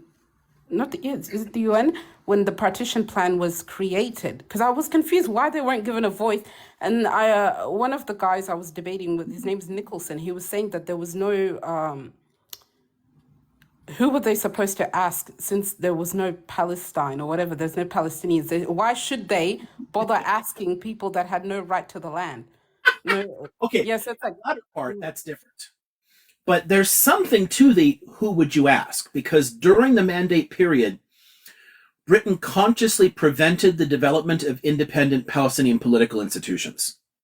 So there was no leadership. And what little, you know, kind of quisling leadership they'd allowed them to have for a little while in some sectors of life all disappeared with the Arab revolt in 36. They were all unalived or chased into exile. So there was no one you really could talk to. You'd have to go back and like constitute a government. And there were people who were trying. There were tons of like attempts at higher committees, like, you know, bringing groups of people together and trying to petition. And there was a Palestinian group that did come together and did petition the UN. And what they said was, can you please slow this process down? We would like to organize and have a voice. Can we please come to the table and join the negotiations? The reason it didn't happen is not that there were no Palestinians. Technically, there was no people in a formal position of leadership that was internationally recognized at the time. But there were people who organized and could have filled that role. But it's the imperialist attitude.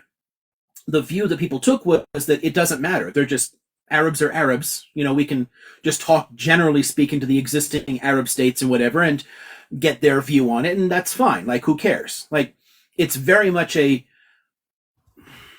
white supremacist view. So there were Palestinians, and there were people who actively tried to enter the negotiations with UNSCOP. And they said, please slow this shit down.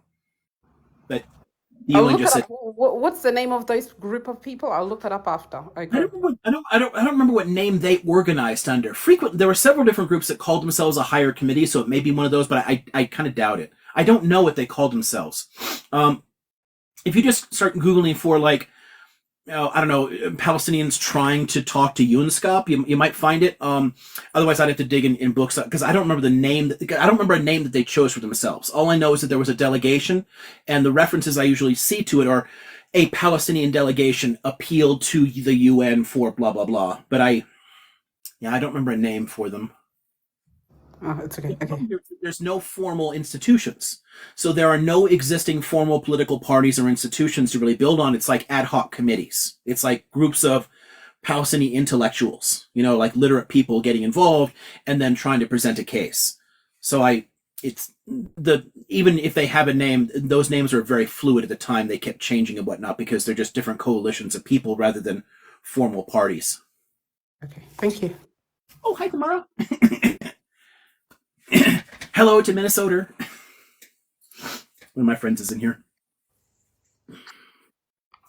Oh, look at this little baby. Hey, doctor. It's an honor to talk to you. I got some questions. I was cooking. I was going in and out of the live, and I caught the tail end about the 60 minutes, and that whole topic really fascinates me. And I've been on that. I've been trying to research that.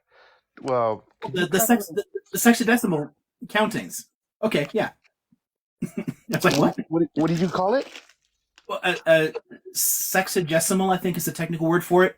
A numbering system based on the number 6. There's a lot of cultures have used different numbers as the base number. Okay, theirs was the base was 6. Okay, Right. Yeah. So ours is like a 10 base system with a decimal system that we inherited from India. correct. Theirs was a sexagesimal. It's based on 6. So Okay, and that's relevant, obviously, in 60 seconds in a minute, 60 minutes in an hour. And how does that where else does that lead to? we don't use it in most areas, but it is a legacy that held on for a long time from that. That's the only reason. There's not much that's kind of survives into the modern world that you can kind of trace back to a Babylonian legacy.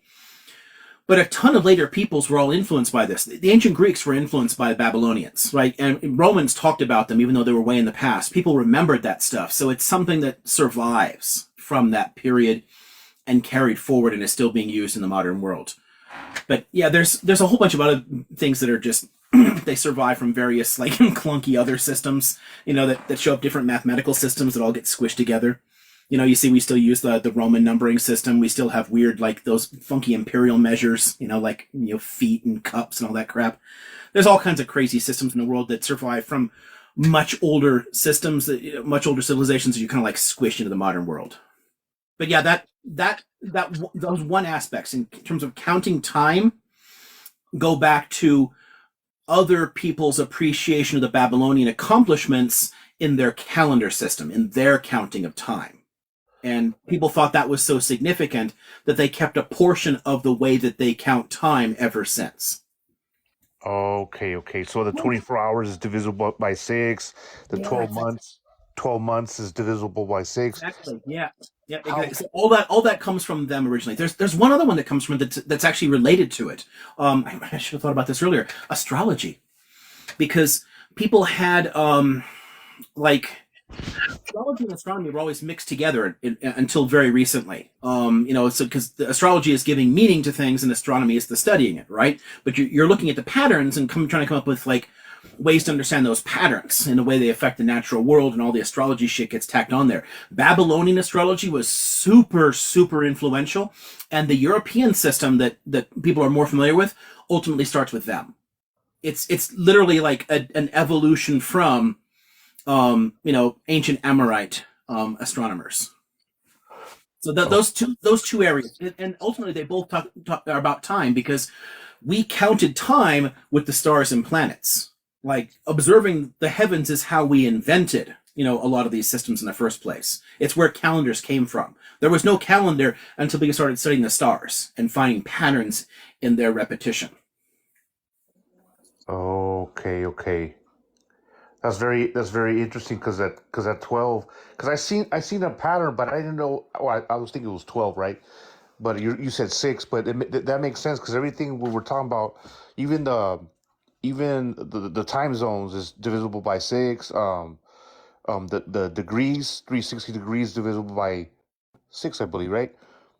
I think Interesting. I so. didn't know about those. Yeah, that's right. That would be a fun modern coincidence, because those don't go back very far as ideas. Time zones only showed up in the 19th century, but people may have wanted to keep the same pattern, and I think that's part of why we still have a lot of these older ones going back. People are always like trying to preserve elements that they don't want to depart from it. So yeah, there may be a connection with those. I've never thought about that. But yeah, Okay. with like the months and all the stuff you're talking about. Yeah, all that is because they're divisible by 6. So it's ultimately from the Babylonian sexagesimal system. And then there's 12 zodiacs, and I believe there's 12 zodiacs. Don't quote me because I'm not 12 too. signs. Yeah, 12 signs. Exactly. That's right. That's right. Okay. That's great. I got one more question. I like to talk and kind of get hyper sometimes. Me too. This is the $1 million question I have. Why is the U.S. so pro Israel? What is that? What is like the main idea? There's something strange to me about that. Yeah, there is something that seems strange about it, but it actually makes a lot of sense coming out of our own history, our own culture. And it's kind of oftentimes a pet peeve of mine that people try to reduce it to like foreign policy or money, because neither of them are truly it. There's a very strong cultural connection because a lot of the early settlers to the U.S. were Protestants, and Protestantism is where Zionism actually emerged in the what they called it at the time Restorationism. But Protestants took a different view frequently of the ancient Israel and the Jews to the Catholic and Orthodox churches, who had a very different theology about it. And for them, they thought that the Jews needed to go back and be restored to their homeland, and that would be a part of like fulfilling God's plan for the world. From the 19th century on, it gets tied into a specifically apocalyptic vision too. But it's a part of Protestantism from quite early on, and it affects some of the ways that American culture develops. But in the 19th century in the U.S., among like American fundamentalists, a new interpretation of Christian apocalyptic literature, things like Revelation, actually require a temple state to exist there so that a great war can break out. And then they take all the different terms, Gog and Magog, they take all these biblical terms and they like, oh, this must be this country, this is these people. And they're trying to like think that, well, if there's a Jewish state there, then it'll cause this apocalyptic war, and that will unalive most of the Jews, and that will bring Jesus back, and blah, blah, blah. So in cultural and religious terms, there's always been a deep tie to that.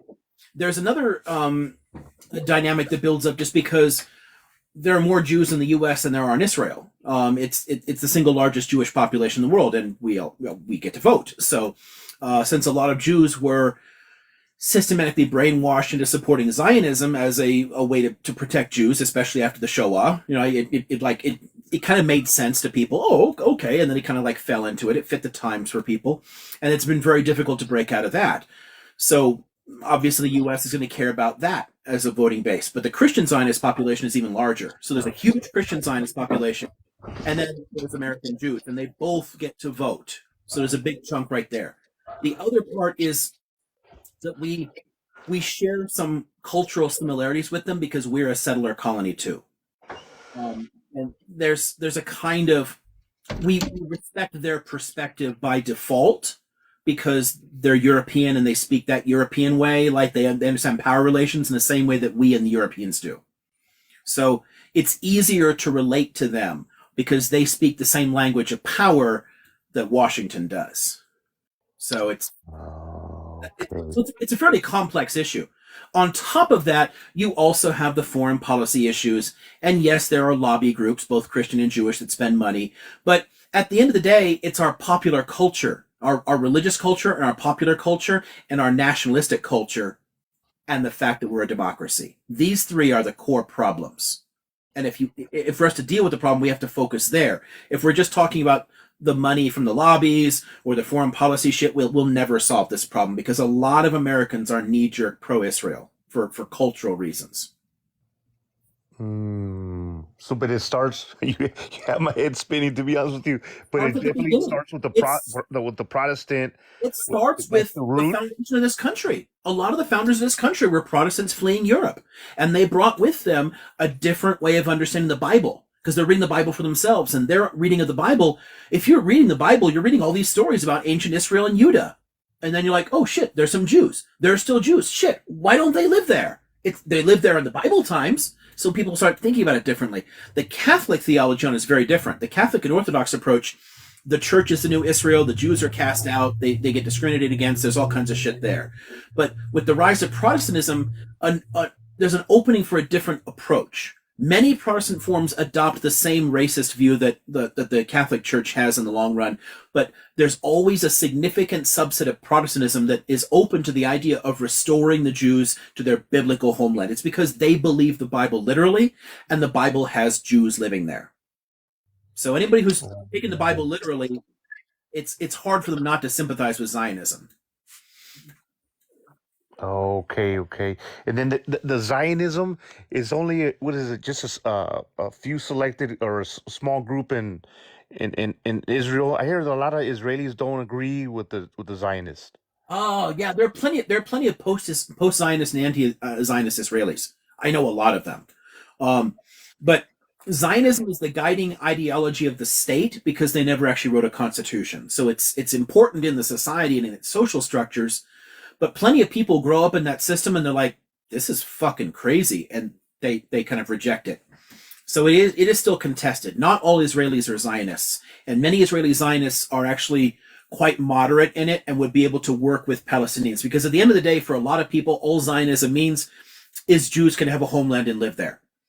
A Jewish homeland doesn't have to be an ethno-state. Palestine could be a Jewish homeland. As long as Palestine's constitution protects Jews and allows them to live there, then it's a Jewish homeland. Jewish homeland doesn't mean ethno-state. So a lot of Zionists do take a much more moderate view of this, but plenty of them are also the hardcore ethno-Zionists, and that's what's often directing policy. A lot of the far right governments and whatnot. So it's a very complex tapestry inside Israel. There's a wide range of perspectives and understandings of what Zionism is, and that I think opens up certain ways to tweak it, to kind of like reform it. Oh, okay. Is this similar to like Native Americans? They didn't write things down. It was more oral history. Is that what you're saying? They don't have a constitution? Oh, so not like that. No, it's just there's a lot of countries in the world that never wrote a formal constitution because this is a modern state. I mean, it's only founded in 1948. But the UK doesn't have a constitution either, but they do. Both countries have constitutions, but they didn't write them. It's like with Israel at its approach to independence. What they were doing was there was an aquarium. Look at that. There's a little jelly. Oh, I love these little things. There's a fight between the secular left and the secular right about the nature of the state that they want and what kind of constitution they want to write. And Ben Gurion and the Mapai faction consciously choose not to work with the Jabotinsky's right-wing faction and instead make a deal with the religious who were not Zionists. And in exchange for their support to get a majority in the first government, they chose not to have a constitution because having a written constitution that would have called it a Jewish state is problematic for the religious because to them it wasn't the Jewish state yet. So it's like a weird compromise that Ben Gurion made, and he did it because he had that common socialist illusion that eventually religion will just disappear, that these guys are just dinosaurs and that active belief in God is going to go away eventually anyway. So it won't matter if you work with them in the short run. But because they don't, obviously, and religion doesn't go away and the religious population has increased over time, they've never been able. Now, I mean, it used to be brought up every few years, like, hey, let's have a constitutional convention. They gave up a long time ago. There's no realistic chance of getting one written. So what they have is English common law, which the U.S. also uses, so they inherit that. And then they have a lot of what we call basic laws, capital B, capital L. And those laws are ones that the Supreme Court treats as if they were a constitution. Does that make sense? Because like the Supreme Courts in countries that have a written constitution, that's the final arbiter. You look at the Constitution, right? So the things that can't be thrown out are the basic laws. Anything other than that, you interpret through common law. Okay, now So loose constitution. It has something like the UK's constitution. It's like it's not technically written, but there's traditions and there are things that you can build on. It's just not written out like the US or French one. Okay. Okay. One last question, I believe. How about why did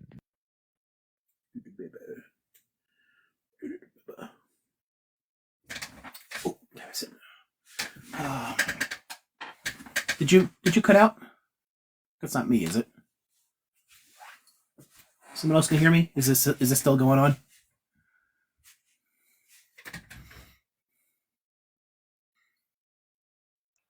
I hear you. Okay, cool. So then it's just like is that Quetzal? Oh, Quetzalcoatlus. That's cool. Neat name. Yeah, I don't know why that went. You're muted or cut out or something happened. I don't know what happened. But maybe we can come back to that anyway. I should I'm gonna go let the dog in because it's finally getting dark. And get a refill here on that cacao. So is there anybody that could like go find like pick out whatever next questions or whoever's next to like figure that out? I don't know. I think there's people waiting to come up too. Here, you entertain the nice people. You know, you stay here. Do that. No, you're not going to do that. Of course, you're not going to do that. You're going to follow me. Of course, you're going to follow me. You're a cat.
Yeah, there's some treats here.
I'm still carrying that.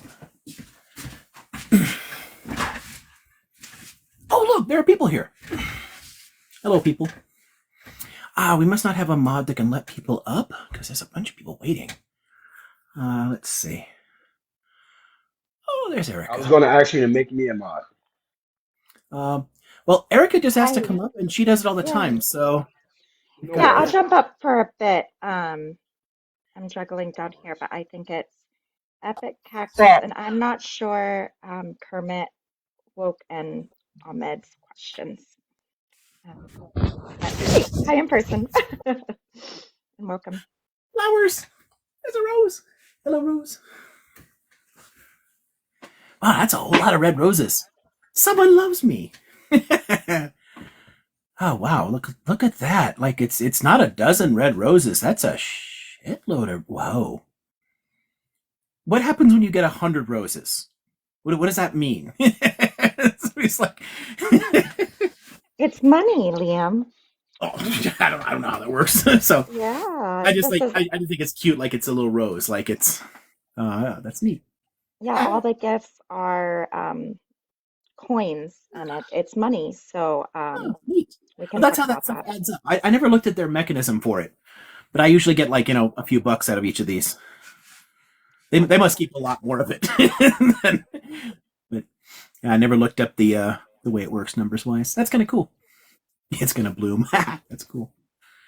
I'll say hi, everyone. Hi. Hello. I'm gonna stay down in the comments, but for a little bit. But I think right now I'll be up in the box for a second. But Epic, and then Cactus, and then we'll just go right in the line below me. Hey. Epic. Good evening. What's your question? So, Liam, has there ever been, to your knowledge, people who strategically maintain their leveraged position by not giving up their votes and bargain for a better position with the power structures that they may have been under at whatever point in time, if there's such people that exist? If there are times when withholding your vote has actually mattered, is that what you're asking? Yeah, that, or has people withheld their participation but provided demands and somehow came to a better situation than just, here's my vote. Now, please don't do what the last guy did last time. There are times when that works, but it depends upon the governing structures and how tolerant they are of it. So a government that is really determined to maintain a certain kind of legitimacy and needs to take seriously the views of people, it will sometimes bow to that sort of pressure and then open negotiations. Most governments aren't like that. So it's happened occasionally, but it's kind of rare. Most of the time when people... Oh, somebody's sound is on. Okay. Most of the time when people stay out of it, it ends up like fucking them. I mean, there's just, oh my God, there's so many examples of that. Like in the Iranian Revolution, because I get to talk about that next week. Hello, dog. Yes, you were just outside. You don't need to go back outside. I know. I trained her food in, food out, so when she eats, she thinks she has to go right outside. Even if she doesn't have to go to the bathroom, she just knows, I ate, so I need to go outside. And she just ate a treat. So now she's like, I gotta go outside. Like, no, it's dark. You don't need to go. No, you're okay. You're okay. Silly old lady. So like in Iranian Revolution, like early on, very broad coalition, lots of players involved, socialists, ethnic militias, like separatist movements, liberals, tons of student groups, all kinds of stuff. But in the initial constitution, it actually restricted the religious only to what they had in the 1906 Constitution. They were basically like a kind of a Supreme Court. They wouldn't have had any real control, but a lot of the secularists thought we can do better. We want better. We don't want them involved at all. So they boycotted the next round, and that let the Khomeinists take total control. So there are a lot of places where withholding your vote really fucks people and makes things much worse. And in situations like the U.S., where we have a fairly weak democracy that doesn't really work with, a multi-party system that isn't very pluralistic. It's kind of like winner take all. They honestly don't care. If only 20% of people voted in the U.S., the parties wouldn't care. They would just chase after their existing bases. So when people for example, withhold their votes from the Democrats or vote for the Greens or whatever. And again, I'll say that as a 3-time Nader voter, I'm not doing it with any illusions. I know they don't give a shit. It's not going to put any pressure on the DNC. They will change nothing at all. All they'll do is they'll blame the people who didn't vote, and they'll keep doing exactly the same shit that they want to do. Because there's no incentive for them to. It's the current political structure in the U.S. doesn't push them in that direction. So there are places where it's worked, and most places it hasn't. Hi, yes, I know you. I know you think you need to go out. I know. You have to go outside, really? I'm going to let my dog out because she's well trained and she's an old lady. She doesn't want to change her habits. So I'm going to take her out for a bit, and then I have to remember to go get her later again too, because it is getting dark. So be right back. Okay, old lady, I'm coming. All right. Thanks for liking the live, everyone. I think maybe we can just like do a power tap. Get it there, share out. If I miss anything in the mod, like let me know, or apprentice. If there's other mods that want a box mod, I would gladly switch for tonight. I can do this tomorrow night, but it would be best. But let me know. But tap and Cactus, did you have is there another follow-up to that, Liam? Or I don't know if Epic. He dropped out of the. He asked the question and then dropped back down, so I don't know. Yeah, and I commented him down there, so I don't know if there's a follow-up question, Epic. If there is, you're welcome to request or say in the comments if there's a follow-up question. Otherwise, I think we can. Okay. Oh, what happened? Autistic Annie got muted? What happened there? She's so nice. I'm just looking at the comments. There's something weird going on here. Autistic Annie got muted. There was. Oh, let's unmute Autistic Annie. I wonder what happened. Yeah, that was a mistake. Well, I don't know what's going on with it, but I don't see the issue. Yeah, there's just been a few times where like people were having misunderstandings in the comments. It's just like a warning. Yeah, it might have been an error. I think she was calling out someone. People are kind of like attacking each other in the comments. So wrist taps, kind of okay. That's cool. Yeah. Somebody's name is Komet. That's cool. It's any kind of like reference to ancient Egypt always kind of gets my attention. So that's kind of cool. Oh, and I see Be Blessed in the comments. It's good to see you, Be Blessed. Yeah. I hope you're well. Up for a while, so that's cool. You want to switch? Hello. Please, Be Blessed. Yeah, brother. Yes, brother. Hold on, no, hold on for just a second. Orders, yeah, but oh, you're in the box too. Okay, yeah, but there's an order you have to bounce through. Yep, I just want to check in with Epic. So, Cactus, is there anything before we go to Kermit and then down?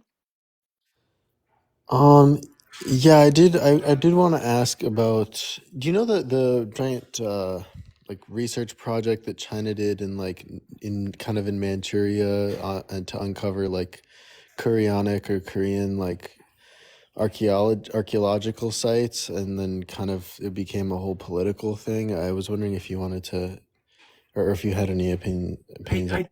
I didn't follow it enough to really have an opinion. There are some archaeological digs that I have followed in China. It's not one of them, but it was always kind of like on my radar to look back at some point, because I was always. It is sort of interesting what happened overall to to the population in Manchuria, but I just didn't. I didn't follow that closely enough to comment. Sorry. Oh, there's a fun one. I've got a friend that hassles me about these lives, and she's always it's hard to tell how serious this is, or if she's just like trying to fluff me in some way, but she's always like, oh, you seem to know everything. Like, no, I totally don't. There's a lot of shit I don't know. If I don't know, I'm not going to say anything about it. So there's a lot of places like that. So, somebody, spelling mangle, but yeah, Göbekli Tepe. Yeah, there's a lot of fascinating ancient sites that have come up. I love those. Yeah, I find a lot of ancient archaeology fascinating, but I pay a lot more attention to it, honestly, in North Africa, the Mideast, and Europe, because they're areas that I actively teach. So everything outside that, it's more like as I fit in time to pursue my own kind of like geek out sort of interest. But my China collection is like 1.5 shelves. It's pathetic compared to most of what's here. I thought you just might find it interesting because it was used nationalistically by the CCP to argue that like a lot of these ancient like Korean artifacts or not even really Chinese or Korean, but ancient civilizational sites were actually Chinese to try to get curry favor with the Korean Chinese population. It's a very interesting from like the perspective of nationalism. And I saw you posting about what they're doing with the like religious kind of rhetoric in Taiwan, and so it's kind of like that. So I thought you might find it cool. There's a lot of ones like that. There's the what the CPC has done is it's taken the Qing era borders and argued this is all China and ignored the fact that most of those areas were not really Chinese. A lot of them were tributary areas, and they had distinct cultural and political histories.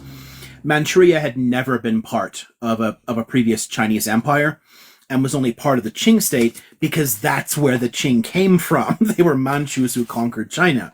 And then Tibet was a tributary state, and then there was some military control in East Turkestan, Xinjiang province, but not really settlement or, it wasn't really Chinese in that sense. There's a lot of areas that they've taken those borders and said, this is China.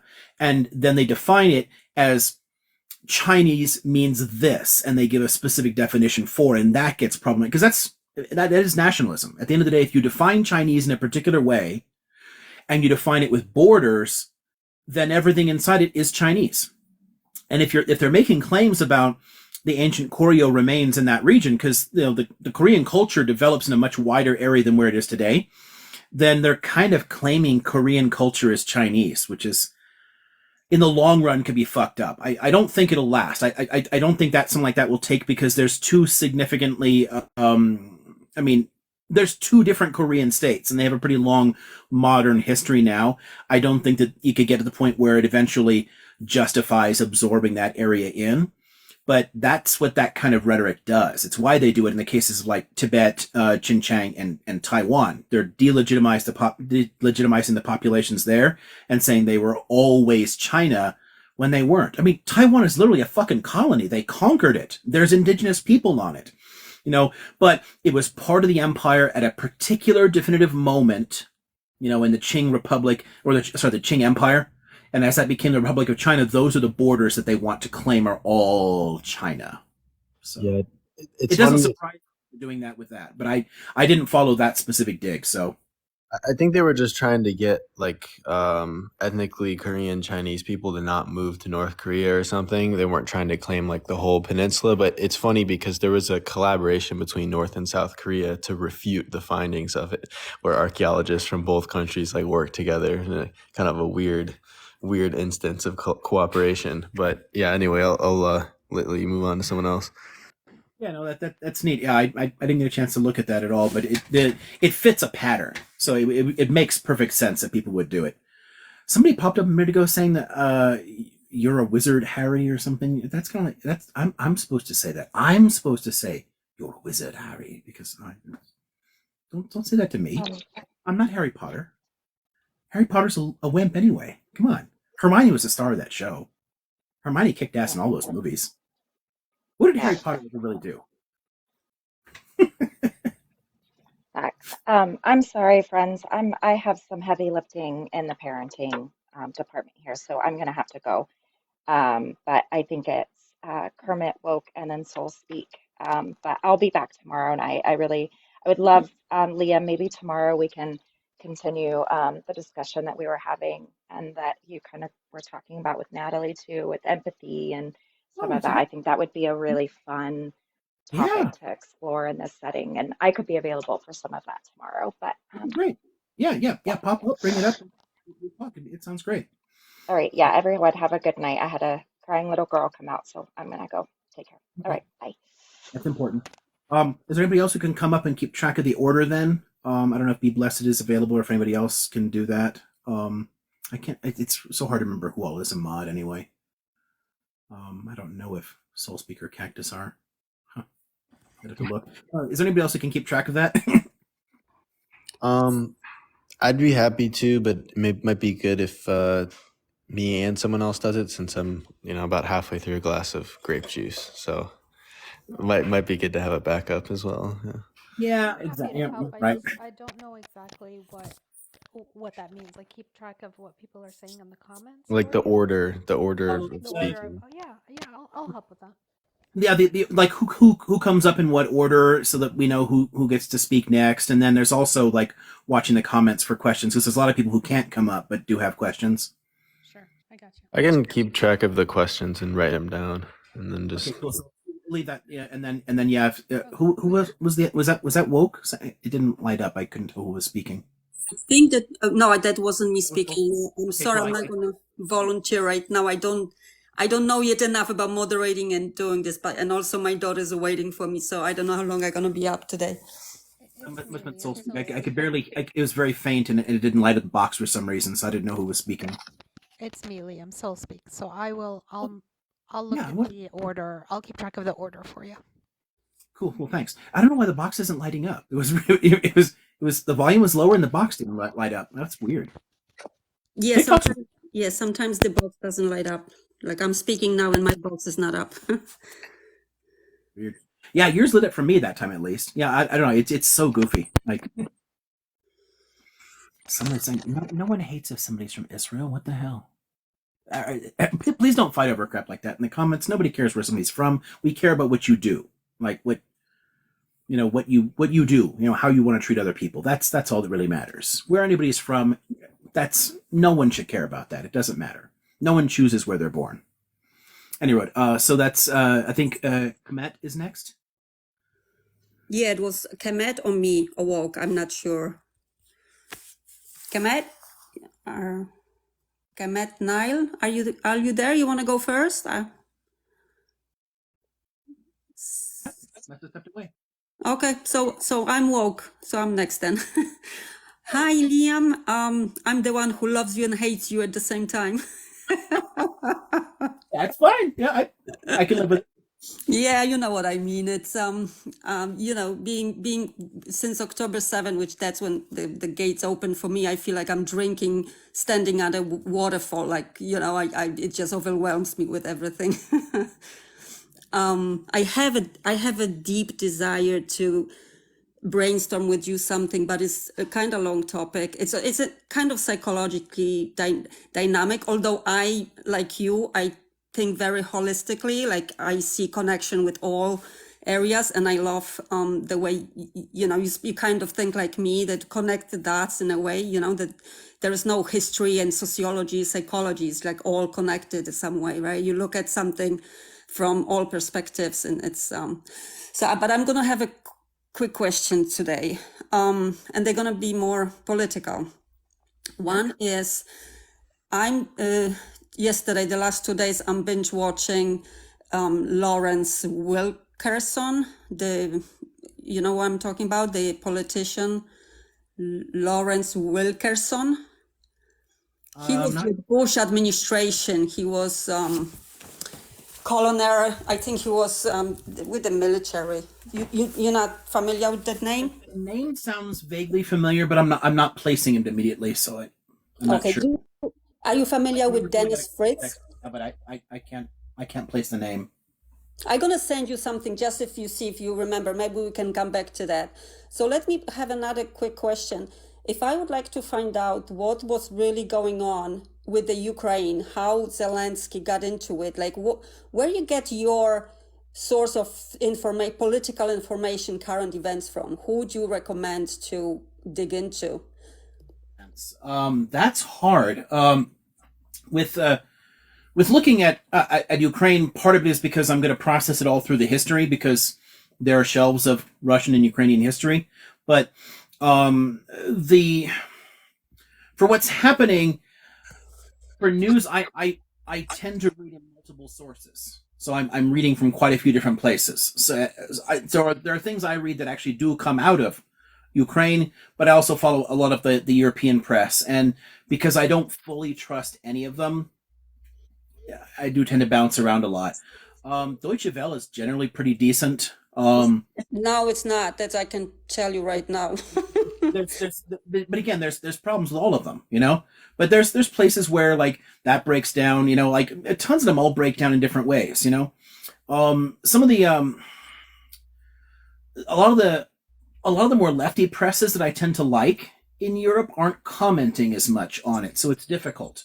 Where I like things like DW is oftentimes the same reason I like some things like Al Jazeera is they'll have you'll get a lot of like raw footage still, so you'll get to see some of the things, and then you can connect that to statements coming in from the different governments and what people are saying. But it's very difficult to actually follow the movements day to day. I think a lot of what's happening is ultimately we're not going to know. It's there's some of the what are they Popular Front, if you know them. They do a lot of great reporting on the ground, and the again, it's more a matter of it's the raw material. Like they bring up documents, they bring up like they do interviews with people, they do a lot of they have war correspondents on the ground that will do stuff. So look up Popular Front. They have I think their Instagram page is still up. I get things from back and forth between Instagram and Twitter, but I corresponded with some of them too. That's one. What's the other? God, there's I'm so bad at remembering a lot of the internet stuff because I just save things. Like there's little bookmarks I can go to. Right. Pay attention to it. Well, I'm one of the reasons I'm asking. I'm very frustrated because Polish people are very well. Number one, we are right now on the European Union propaganda wing, so there is so little. The information the mainstream media gets about Palestine is the same like we get here in the US, but also Polish people don't know, and I don't know how to bring to them that what's going on in Palestine and Ukraine is really related, and how the US actually creates way more instability in Europe than they know. And I just need to kind of, and I'm so frustrated. I'm actually gonna look into translating a lot of things because not Chomsky, Pepe, Filkenstein, none of them are translated into Polish. We have really, if I want to educate people, we have nothing. Fascinating. Like Chomsky, we have 3 books, but those, most general ones, kind of philosophy, blah, nothing it's nothing there. And it's very, it's very frustrating. And I have to admit also, I thought that the conflict is far away and complicated and doesn't, it's not, doesn't influence me. And, I was wrong on both accounts deeply, right? there's parallels, there's so many similarities, and you're right about the structural stuff. We never got it off the ground yet for one, like on the Palestine issue there, but at one of my campuses we did a teach-in thing on the Russia-Ukraine stuff where we got to talk about some of the long-term history, and I did bring up a lot of the shit that we have done wrong that basically created this situation. I mean, the way that the U.S. managed the dissolution of the Soviet Union is really fucked up. Okay, so give me that source. What was that? Give me that source. It isn't a single thing. It's from a ton of like foreign policy sources, bits of Ukrainian history. It's my analysis over time. I don't know a single place to point to. That gets problematic with a lot of these things too. I watch it enough that I do teach Russian history. But I'd have to think about what specifically to point to, because my views come from so many different places. They can all kind of build together, Yeah, I hear you. But the Cold War, if it's the U.S. policy and the end of the Cold War, and then the transition from Bush to Clinton and their policies there, and then NATO expansion, I can find things on that. I can dig through and see if there's particular articles or books that are better than others. But You there's know, so much on that here that I offhand my brain's freezing up thinking where to point to first. here's my suggestion, because as I said, it's a process. I need to catch up so much information. But you teaching the stuff, if you and you have a great memory, by the way. If you remember something, come across to send my way about European history. I'm Polish, so I'm very much deep, into it, and try to understand and unlearn what I've learned in school. So I think we haven't been actually taught much. We haven't been lied to because we were under Russian wing. So actually, a lot of Polish people knew. My father knew exactly what was going on in Palestine. But unfortunately, every time it was brought to us, and that's also my challenge with Polish people, that it comes with the real anti-Semitism, not the weaponized, with the real one, and that's to combat both. Like, people have this bipolar sickness. You either pro-Palestinian or pro-Israeli or pro this or Right. and it's hard to kind of get them like, no, we kind of against bad and good. Yeah, it's So always one or the other, and it's very hard to like actually look at what's happening on the ground. yeah, A lot of times, what I tend to do. So again, with media, I always filter things through and look at multiple sources. With a lot of it, I tend to like the ones that are giving me a lot of raw material, documents, video footage, because then I'll process that through, what I'm seeing from like all the government documents that'll come out, and then the longer term history, because there's the history gives you at least a foundation to predict what is more likely to be bullshit and what isn't, right? In the course of things as they develop. But most of things like this ends up being so heavily politicized, and they tend to reflect the interests of the country that's doing it. That's a problem with all of them. They all reflect some particular perspective, so all media it gets compromised in one way or another, and oftentimes by the state's interest and capital's interest in those countries. So a lot of the reporting on Russia and Ukraine is really problematic there, but sometimes even for reasons that we don't expect to, because there's a lot of like reflexive anti-Russia stuff, but a lot of the discussion there even doesn't discuss why things are so fucked up. Why is the situation bad? Why did the Russians end up where they are? Ultimately, American policy is why Putin rose to power in the first place. And the far-right nationalism that's driven a lot of Russian policy has a lot to do with our approach to the Soviets as it was coming apart. We kind of like threw them into the arms of the far right, which is really kind of messed up. So when you get the whole like in a lot of Western countries, the U.S., Germany, whatever, there's such a reflexive knee-jerk anti-Russia thing that's a legacy of the old anti-Soviet Cold War stuff, but it refuses to acknowledge that it didn't have to be that way, that it could have taken a different direction had we changed our policy at the collapse of the Soviet Union, and we didn't. It stayed very antagonistic. So yeah. we can't throw all the blame on them. We have to like talk about it more holistically in the way that the Western powers kind of push them into a corner. It doesn't excuse what they did. It's the same thing with any kind of historical stuff. You can't excuse what terrible people are doing, but you can still explain it. And if you understand why something happened, you can at least try to prevent things like that from being repeated. And that's the sad part about it. Yeah, God, my eyes are bouncing from source to source in like the foreign policy domain. There's so many places to talk about, how fucked up we were, in the latter part of the Cold War and then in the transition away from it. Hit me in a DM and I'll think about it. We can come up with something that I can maybe go back and forth and come up with like a smaller list of things that might be good places to look at, and maybe you can find something good in there that you can introduce into Poland too. Because there's a lot of great critics of American foreign policy that talk about how much we have fucked up the world that also don't get translated into European languages.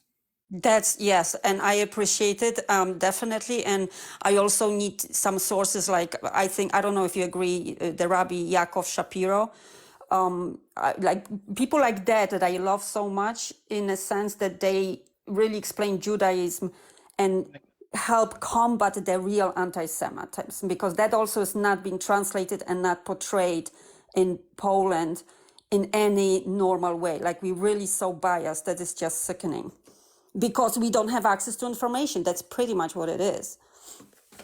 Yeah, and that's oftentimes it's a problem anywhere, you know, and it's a problem in looking at different conflicts because you're stuck with different media sources only, and then how do you interpret the media? And then if one source is giving you bullshit, how do you balance it out? Which ones do you know are better than others? And it gets so confusing because in any single source, whether you're looking at Al Jazeera or DW or the BBC or any source you look at, they all have blind spots. They all have places where there's bullshit coming out. And you can still get good information from them, but you have to know how to read between the lines. And the only way to learn how to read between the lines, you're knowing a lot more about a specific issue. It gets really complicated. This is why it's so easy to propagandize people in the free world. We tend to associate propaganda with authoritarian regimes. But in authoritarian regimes, people are quite conscious that the government is lying to them, and a lot of people are more skeptical. In the free world, people tend to be less skeptical because the media is free, so you tend to think, oh, well, this is going to be more accurate. And that opens the door to their interests coming through and it being deeply propagandistic. Liam, you exactly gave a definition where I came here when I was 26 in 99. And when I came here, I got a total clusterfuck because I'm like, I was in communist country more free than in the free America.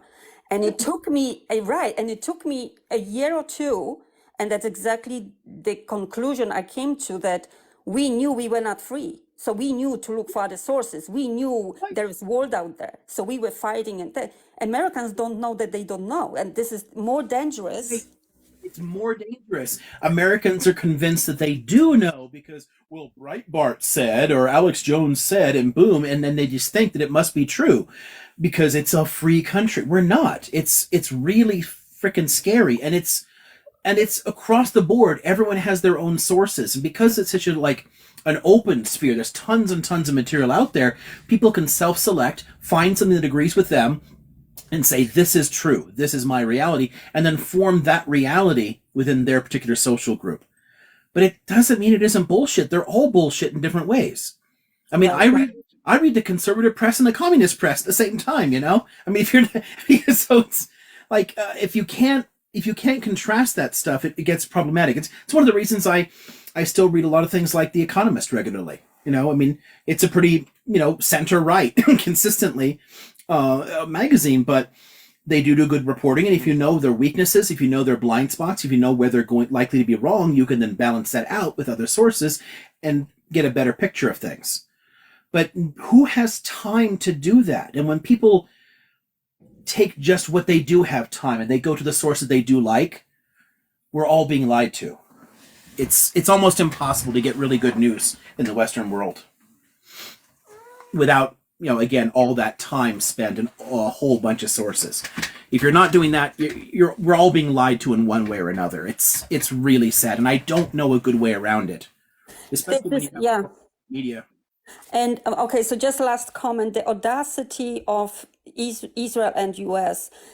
I'm sure you've read or you looked at the South Africa presentation in UN court, right? And then there was Israel's defense, right? Yeah. So and they presented a picture of victims. Israel presented a picture of victims, and TikTokers immediately, they already ripped it apart. That the picture of passport size pictures of faces, right, of victims, and they were doubled up, they did memory match. How dare you? You go to court, you present some kind of evidence, and it's joke. How don't you care about high instance, the court, the UN court, one of the highest international court, and you're really just making a joke. And TikTokers rip it apart, right? I mean, it's I don't my mind is doesn't get it, the American freedom. It just it doesn't get it. Well, they don't have to tell the truth, and they know it. It's the same reason our government knows that it can just lie directly to our faces in press conferences, and they do it all the fucking time, and there's no accountability. I'll give you a fun one in the US, right? So a lot of us knew, and other people figured out over time, that that the government was lying about the pretext for the Iraq War. Right. That it wasn't about WMDs or anything else. But the government also knew it was lying, and the opposition party knew it was lying. And Nancy Pelosi, former House Speaker, said that they knew that W lied, but they went along with it anyway because it served their interests, and they didn't think that they owed the American public the truth, and they sure as hell weren't going to impeach Bush over it. And she actually said they wouldn't because then it would open them up to prosecution. So they honestly, they don't care. It's a power elite, and we're not part of the club. The government is always going to bullshit us, and newspapers oftentimes are similar. But the difference between newspapers and I saw a tiny fraction of it. I only saw part of the conversation, but people were talking about like the financial press and how that's often good. There's a reason that I read The Economist and I read Bloomberg, and I used to read the Financial Times. There's a reason you do that, because a lot of times for business, they have to have at least some idea what's happening, what the conditions are, because that affects people's investment. And they know it's a much smaller audience that's reading it. They know that only a certain elite is going to read that material, and those people you can tell the truth to because they don't give a shit. They're only in it for the money. They don't care about the moral shit. So you do get some genuinely good reporting out of there, but you have to know how to read through their biases and what they're leaving out. Because all media does it. They all have certain things that they'll leave out. You have to read between the lines. So the New York Times can be very, very good on some issues. And the same way the DW is very good on some issues. But in all of them, you have to read between the lines. You have to find what are they leaving out?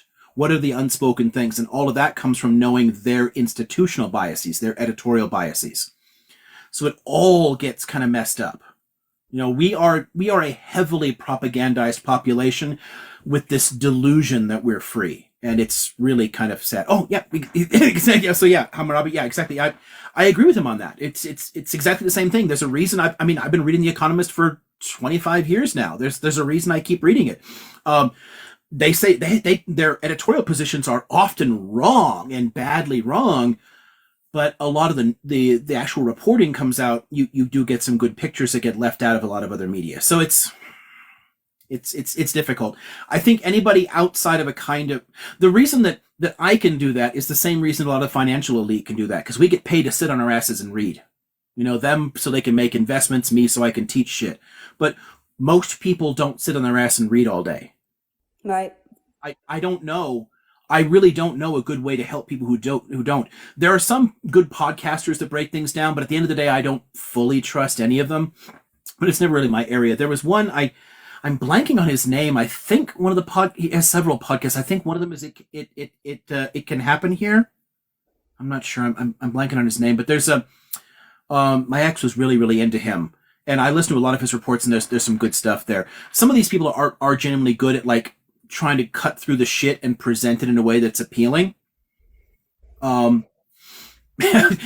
of me often wished I could do something like that. Like I kept thinking like, oh, why don't I have like a YouTube channel and I like talk about these things all the time? But at the end of the day, I've got to work for a living.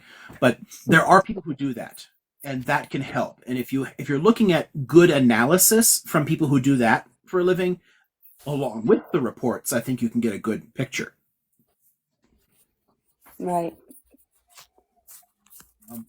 I'll try to remember some of the good ones that have been recommended to me, maybe. But I'm really not a great person to ask about podcasts because I don't listen to them.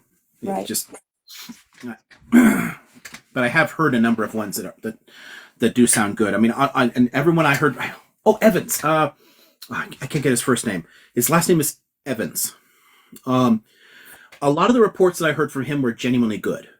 Like I heard a lot of really good stuff. So from my experience, from the ones that I listened to, he sounds like a good sort. Oh, Robert Evans? Yeah, that might be it. That sounds right. I think Sunday I've got it. Robert Evans. Yeah, I think he has several different names for different podcasts that he does on different issues, but he does some good stuff. And I know that they brought in people talking about the situation in Ukraine too.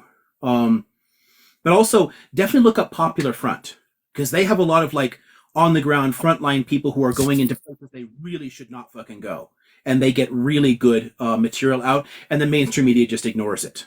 But but yeah, the Popular Front does some really good on the ground reporting.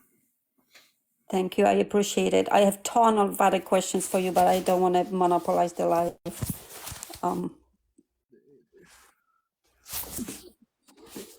Has it been?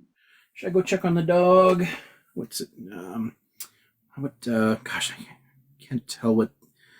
I really should set this thing up so it gives me more information about stuff. Oh, no, it's not available. It has to be synced. Okay, so I was going to check the temperature and see how cold it is to see if I can leave her out or not. Because she likes the cold, but at a certain temperature, we shouldn't. Be blessed, you can't come up on your own? You always used to be able to. Huh. Oh, be blessed. Hi, love. You've been missed here. We need you here. You still just pop Hey, up on no, your I own. can bring other people up. I can't come up myself though. I wonder why that happens. Because I've started these things and people just start popping in on their own. There's some setting or some people that it just lets them come up. I think it's if the person comes in from an invitation that you sent them. No. Yeah, I think that might be it, but I'm not 100% sure. Anyway. I know. Hi, everyone. Still a lot of things I don't know about how this works. We're all figuring it out together. Here. Does anyone have access to a weather? Oh no, never mind. I'm just gonna go check. Well, and it's see. freezing in London, if that helps. Yeah, it gets to freezing here later at night, but I don't think it is yet. But I'm gonna go see if she wants to come in. Okay. I'll give her the choice. I'll be right back. Cactus, I think the order is it Kemet and then Soul Speak and then Ahmed? I think it's Kemet and then you. and then me.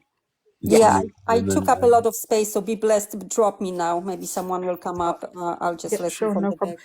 back. There's two questions from the comments too. Okay. Thank you. Be blessed. Thank you, everybody. No problem. Let me just make a suggestion. I think, I'm not 100% sure, I did see a teach-in on Liam's YouTube. And for the person in the comments that asked, the YouTube channel is Office Hours with the Mad Professor. Worth checking their work to see if the teach-in is recorded there. There's definitely a teach-in I saw. I can't remember whether it was on Israel-Palestine or whether it was to do with Ukraine, but worth checking there. I will. I definitely will. But he said he uploaded the one about sexuality, and I cannot find it. For the life of me, I'm really interested in that topic, and I can't find his live. I don't want to bother him with 1,000 questions. He said he did upload it. I can't. Okay, Most of the things he had uploaded, I listened through, and I'm quite a bit on the live, so I know I can find this one. Yeah, so I think that was maybe 3 weeks ago, I want to say. Yeah, I looked through it again. Yeah, have a look again if you can't, because those are very easy to spot because it's a similar format to the screen now. Right, yeah. Whereas the teach-in one won't have the TikTok screen on it. So yeah, have a look on there. I got something for you. I do. I have something for you. Oh, don't pop that. Hi, Erica. How you doing? What are these? To be moderator, because it's better for the live if someone drops me instead of me dropping out. Sure, I'll do that now. Thank you. Thank you. Okay. All right, look at you. Wait. Be blessed, when we were thinking about the videos on YouTube, I was going to ask you, what was Liam wearing? Because that's how I differentiate them. Was he wearing a red t-shirt? Was he wearing a collared shirt? That's a hard one. If you send me a message, I'll see if I can find you the exact one and let you know which one it is. Because I think I would be able to know within the first 2 or 3 minutes which live it was. When you see it, yeah. I'm that way about some of them too. Yeah, drop me a message and I'll see if I can send it over to you. Wait. Kemet, are you there? Wait. Yeah, it was a hungry dog. Yeah, Kemet has been silent since he or she went up. Oh, there. No, you go ahead, Soul Speak. I don't know if Kemet's there. I'll let Ahmed go before me. I was just kind of nervous trying to figure out this moderating thing. So I can't think of a question just yet. Okay, in that case, Cactus, do you want to ask the questions from the chat? Yeah. There's two. So the first one was just define Semitic, and I'm assuming this is going to get into the like how is anti-Semitic a misnomer, which I'm actually curious about. I know there's like some French word or something, but there was that one, and then just ask the second one after. So, how to define Semitic? The simplest thing to do is not to apply it to people at all. It's never really a racial term in that sense. It has taken on some characteristics of that, and that's kind of unfortunate.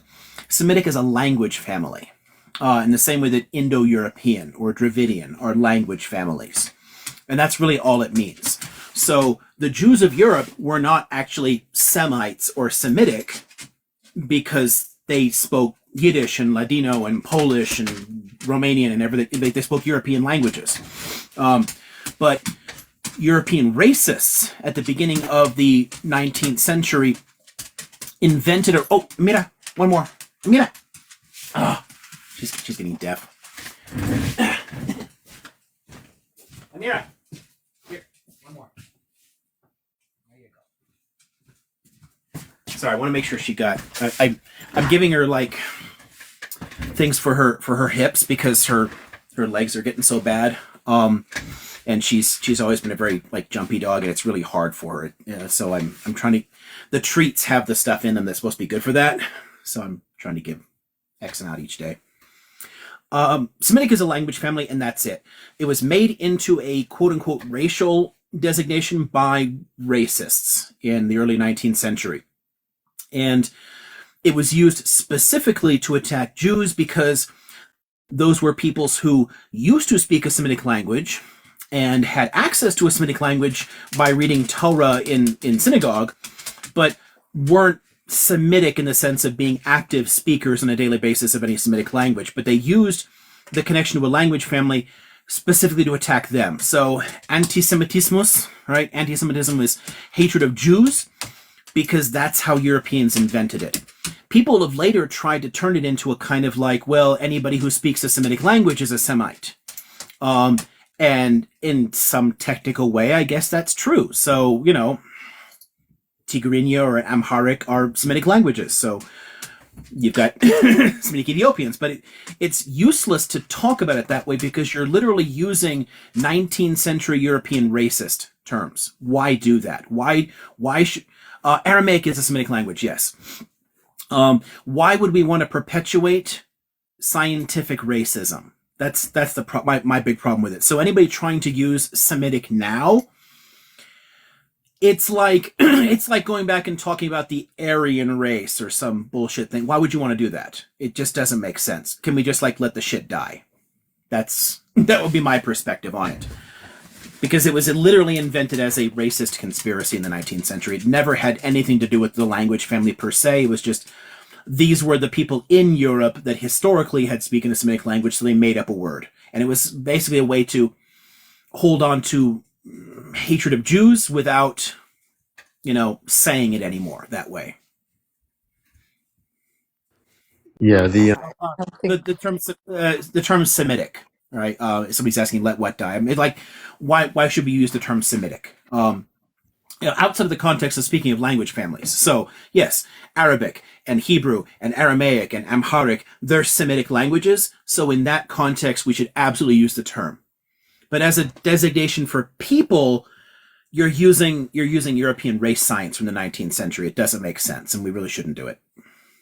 Like you can't be anti-Semitic if you're also a Semite. Whole thing that made the rounds on TikTok recently really was really getting under my skin. Yeah, I hear it a lot, and it's nonsensical. It's people that because they don't know where it comes from and how it works.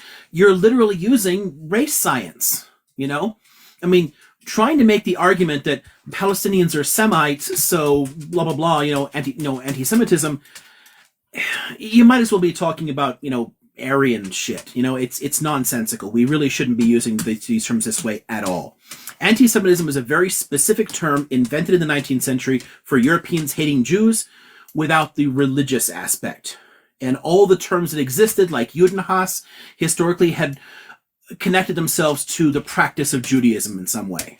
That was the association people had, and they wanted one that was racial, because in the 19th century, Europeans were consciously becoming racist as fuck, right? They were choosing to do that. They were building a race science to justify their power relations, and that's where the term comes from. That's all it referred to. It's literally a form of European racism. So please, let's let it go away. We're stuck with it as a historical term for hating Jews for racial reasons. But that's, we shouldn't be expanding on it, on some shit like that already exists. Yeah. The second question was, what do you think of Scott Horton? Do you know who Scott Horton is? Not offhand. I looked him up just for the question, and he's a right-wing libertarian who started a foundation to counter the interventions in the former Yugoslavia under Clinton, and then kind of disguises like right-wing libertarianism with like being anti-imperial or anti-war or whatever. Right. And I know a lot of people like him, but I'm not familiar with him. The name in that context rings no bells at all. But I know a lot of people who do shit like that. I mean, there's a lot of people who fell for it with like people like Ron Paul, but a lot of Ron Paul's anti-imperialism is just white supremacy. He's literally a fucking white supremacist. So there's a lot of problematic shit like that in the libertarian right. Yeah, he definitely gave me Ron Paul vibes. But those were all the questions from the chat so far.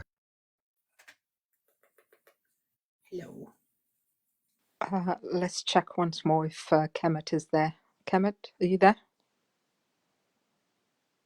Okay. Ahmed, are you there? When Kemet popped up, it was like seemed really fired up to ask a question. Must have like wandered away or something.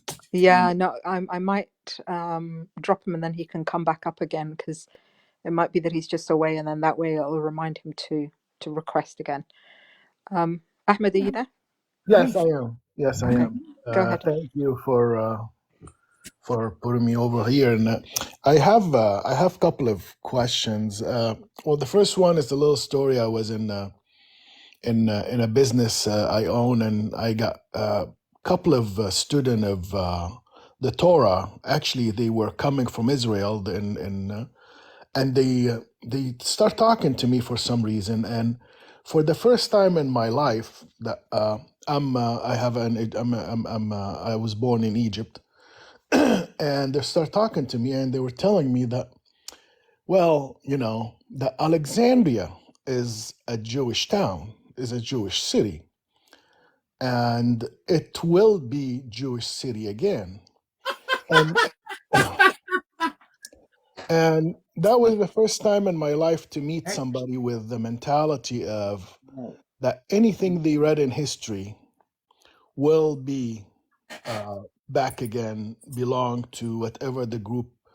And I know that there was a big temple or synagogue or something in Alexandria. Yeah.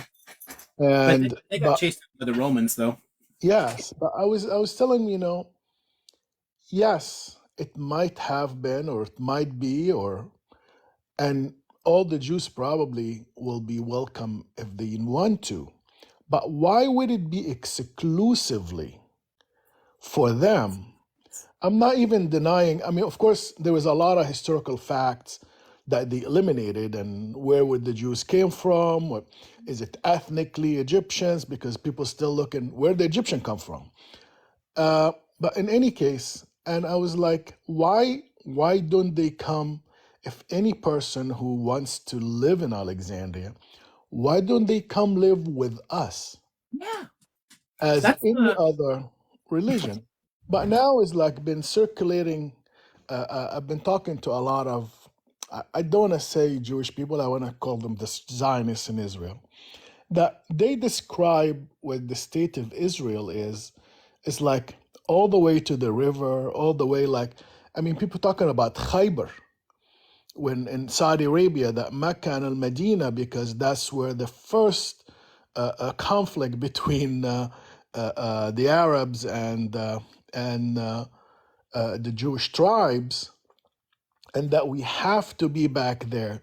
And I was like trying to ask them, what is the point if having a land that exclusively where you are superior to everybody else, and you have to eliminate all the people that been living there before you and after you. And there is no point of discussing who has a right to the land.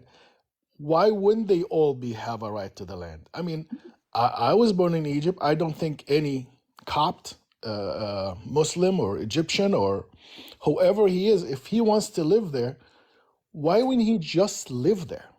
Why is the idea of like this is a Jewish land? I don't. Where does that come from? It's like they've been taught that in the that religious school that they go to in Israel, and I don't understand where does that come religiously from? It doesn't come religiously. That's the thing. It's distinctly a modern national identity, because when you look back at how the culture existed before and how it existed religiously and what the land was like before. If you go back and look at Palestine, if you look back at ancient Judah, it was intensely diverse. So the Jewish state was also filled with people practicing Canaanite polytheism and Hellenism and the Samaritan approach. There's a whole bunch. There was always diversity. It was never one group that controlled it. There was never a Jewish state that was all Jewish. The idea of an ethnocracy and that kind of supremacy, that's distinctly in the modern world. That's how people think now. With the Alexandria, holy shit, I've never heard that one. That's funny. I mean, because the city was literally founded by Macedonians, so that has nothing to do with them at all.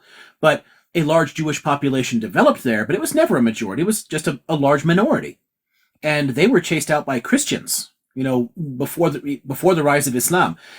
Quite horribly, there were massacres of Jews. It's a really sad story the way it happened, but there was a lot of tensions building up between the religions, and the Christians just went balls out and just attacked the Jewish communities.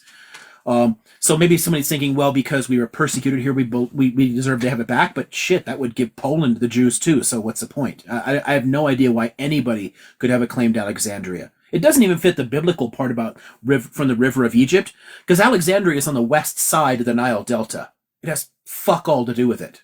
It can't possibly be part of any definition of a Jewish state. So someone just pulled that out of somebody's butt. I don't know where that came from at all. But the idea of supremacy, the idea that this country is for only my people, that didn't exist anywhere as an idea until the 19th century. That comes out of European nationalist discourses. And it's unfortunately an underlying element of nationalism as a whole. What nationalism usually does is it puts one group ahead of all others. This is a state for this people, but it still says other people can live here as long as they acknowledge we're the coolest. But usually the rights are the same. So there are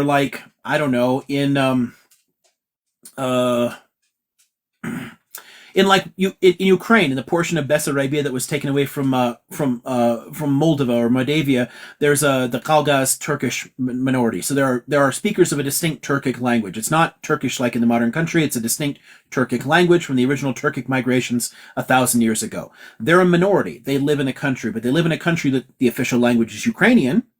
So it is a country for Ukrainians, but there are also minorities. That's how most nation states work. The Zionist movement ended up developing an idea that you didn't want minorities, or they had to accept a kind of inferior status. That's not really out of the religion, though. It's out of the way that they interpreted nationalist movements as it built up.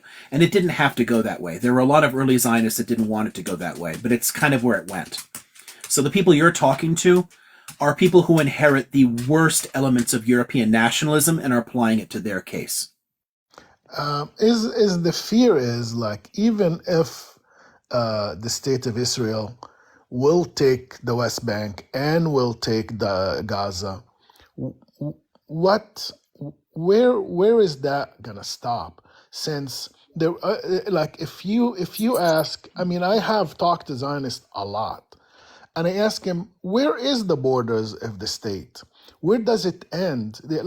I don't know the whole world, but I don't know of any state that does not recognize its own border. Like, they don't accept their own borders. Yeah, but they didn't define them in the Declaration of Independence. So They deliberately left that stuff what out. what do you do now when you like say, okay, so the west side of the Jordan River now, till now they say, well, there is Taba is also part of Israel. Then people saying, well, we just want the Mount Sinai because that's where Moses talked to. And then I'm like, okay, well, the wells of the tribes of Israel that like take you all the way down to the other side, almost by the Suez Canal. Then Yeah. it's like What about my question is, what shouldn't about we ask a state where is the country? Where do you right? think like if you Yeah. say that the Judea and Samaria is we're not gonna call them Gaza, we're not gonna call them this or that, we're gonna take those. Give me a map, like make a map and say, well, this is my border. I want those and I don't recognize anything else. But without that, then the this the Gaza thing will be a temporary war till the next war comes. Right. I hear where you're coming from. The way we can approach this is to recognize that there's massive disagreement and a lot of people have different ideas of what they would want, but there's also historical probabilities and political probabilities. Realistically, no significant political faction in Israel will push for more than the West Bank and the Strip. But there are going to be people saying, we want the side. Well, the Golan Heights is, yeah, that's Syria's kind of fucked at that point, especially since Trump went out of his way to actually recognize that annexation. So at this point, that's not going back. But I mean, beyond where they currently control things, the Golan was actually annexed in the 1980s. I mean, that's the situation there is another complicated fuck up situation. But for where they could go in addition, there are people who will talk about the Sinai Peninsula, and I mean, if you want to think about places that have a historical connection, where did Moses first talk to God? You know, the burning bush and all that. Well, that was down in Midian. That's in what is today like northwest Saudi Arabia, right? So if you're looking at where the ancient hill countries went to, they had parts of the east bank of the Jordan. So people will talk about those things, but they're more a way of saying, accept what we already have because we could take more. I don't think there's any realistic plan to want to take it because the populations in those areas, they don't want them. There's no way they'd want to deal with that.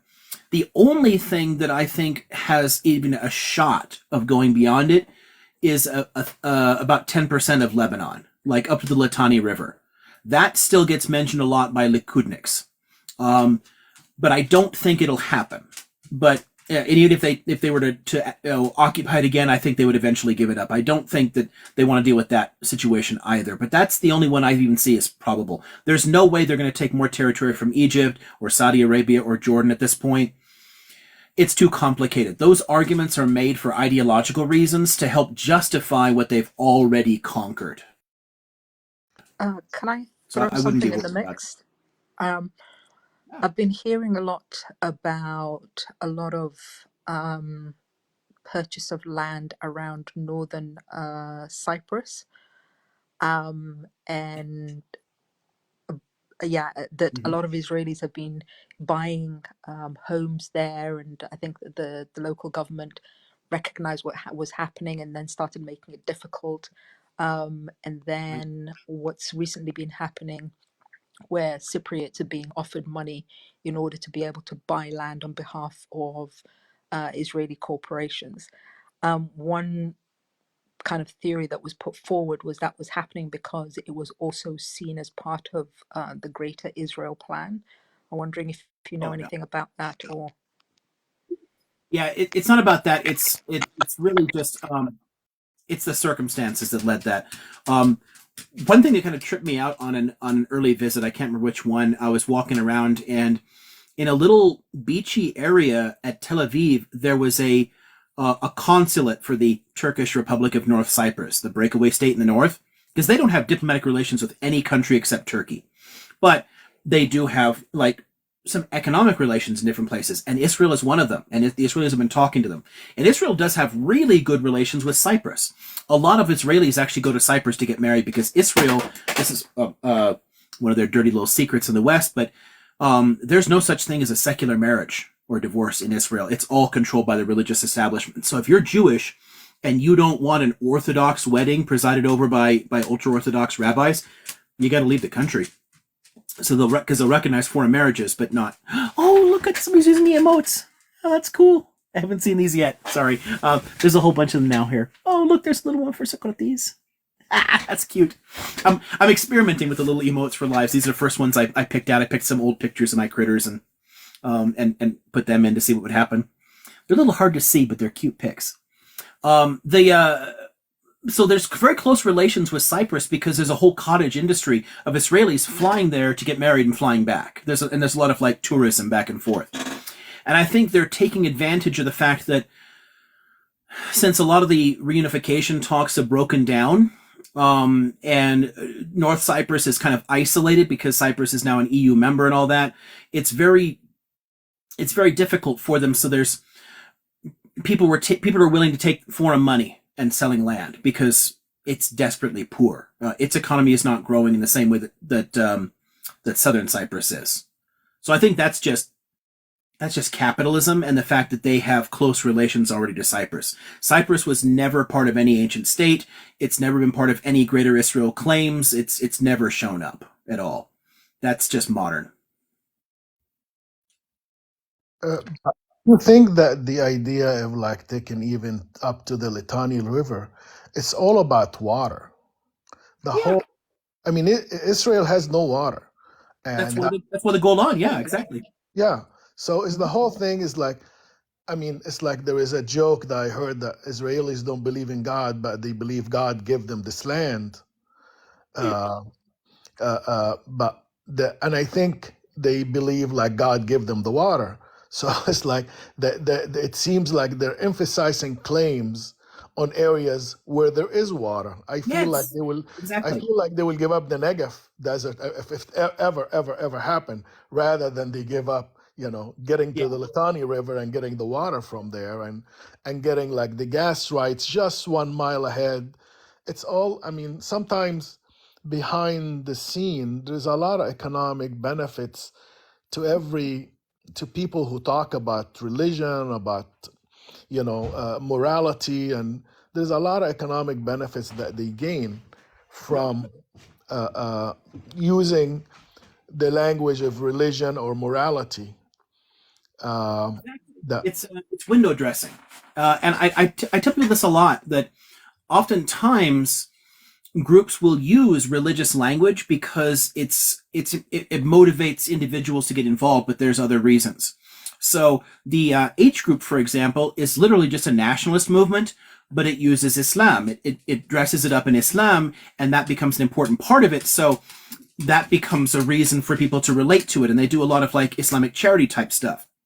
But their political activities, at the end of the day, they're a nationalist movement, like any other nationalist movement, and they should be understood better in that way, rather than as a, Islamist, extremist kind of faction that way. It's similar in a lot of these cases. People use religion, or like the way that, like, say, the Saudis and the Iranians are always arguing with each other, right? That's politics and economics, but they dress it up in the Sunni Shia shit. They use that history very cynically to cover up the fact that they're just geopolitical rivals in the region. But you're right about water, and that's one of the reasons that I said that that's the only one that I think is probable. The Golan will be kept. Syria's never getting that. At this point, Israel's had it more than twice as long as Syria had anyway. So, they're never getting it back. But the only thing that I could imagine them taking more of is that stretch of southern Lebanon. I can't imagine them trying for more because it opens up so many more problems internally for them that even though there will always be idiots screaming to do it, it's not going to happen. It's just realistically never going to happen. It just also, there are the treaties in the Camp David, the Sinai Peninsula is almost a demilitarized zone. So it's really unprotected. If Israel, I know there was a lot of problems with that. If Israel decided tomorrow to take a great portion of it, they really forcibly, they really can. If power, if might makes right, they really can, and it will take Egypt a long time to be able to actually get there. They wouldn't get it back. I'll be quite honest about that. Egypt would have no ability to protect it, even if it was heavily militarized, even if they had troops all on the border. I mean, the problem there is in the structure of the military, is how they're organized, the way they work. Egypt has a very large military, but it's not a very well organized or led military. And you've seen that in everything that they've been involved in, whether you're talking about the intervention in Yemen, all the Arab-Israeli wars, everything, they've always gotten their asses kicked. And it's nothing about the people; it's only about the structure. You know, it's the way it's the way it's organized and led. I mean, in '56, Israel was to the Suez Canal in days, and they didn't even have tanks. They had very weak equipment. In the '67 war, they only had like French light tanks. They didn't even have a single main battle tank. And they were flying mostly like, obsolete Dassault jets from France. Today they have like F-16s and F-22s and, Abrams tanks from the US. They have much better equipment. If they could kick ass that much in 56 and 67, there's realistically nothing that would stop them. The problem is afterwards. It's not about conquest. You can take territory. Can you hold it? And the diplomatic cost, the economic cost of taking the Sinai is way too high. It hurts everybody. And they actually have the deal that they have with the Egyptian military, the overall treaty that they have, the way that they work together, it's very much in Israel's advantage. They are the dominant player in that relationship already, and they know it. And Egypt goes along because it gets free guns from the US for going along with it. So there's no incentive on the Israeli side to really piss off Egypt that way. The only thing I'm really worried about is it seems like they're going to try and take full control of the Rafah crossing and take that border away from Egypt. It still wouldn't go into Egyptian territory, but that will harm relations a little bit. And how that plays out will affect what they actually do. I don't yet know what Egypt can do about it, but I don't think there's any chance that they'll go beyond it. Oh, somebody mentioned Eilat. That's the only reason they would never give the Negev. Most of the Negev is, a blasted gray wasteland of nothingness, but it's a really important port town for them. And it's also a major crossing into Egypt. It's often how I've gotten into Egypt. So, I don't see the chances of them going anything beyond that. Somebody asked, do they think the Southern Lebanon thing is likely? I don't think it's likely. I think it's possible.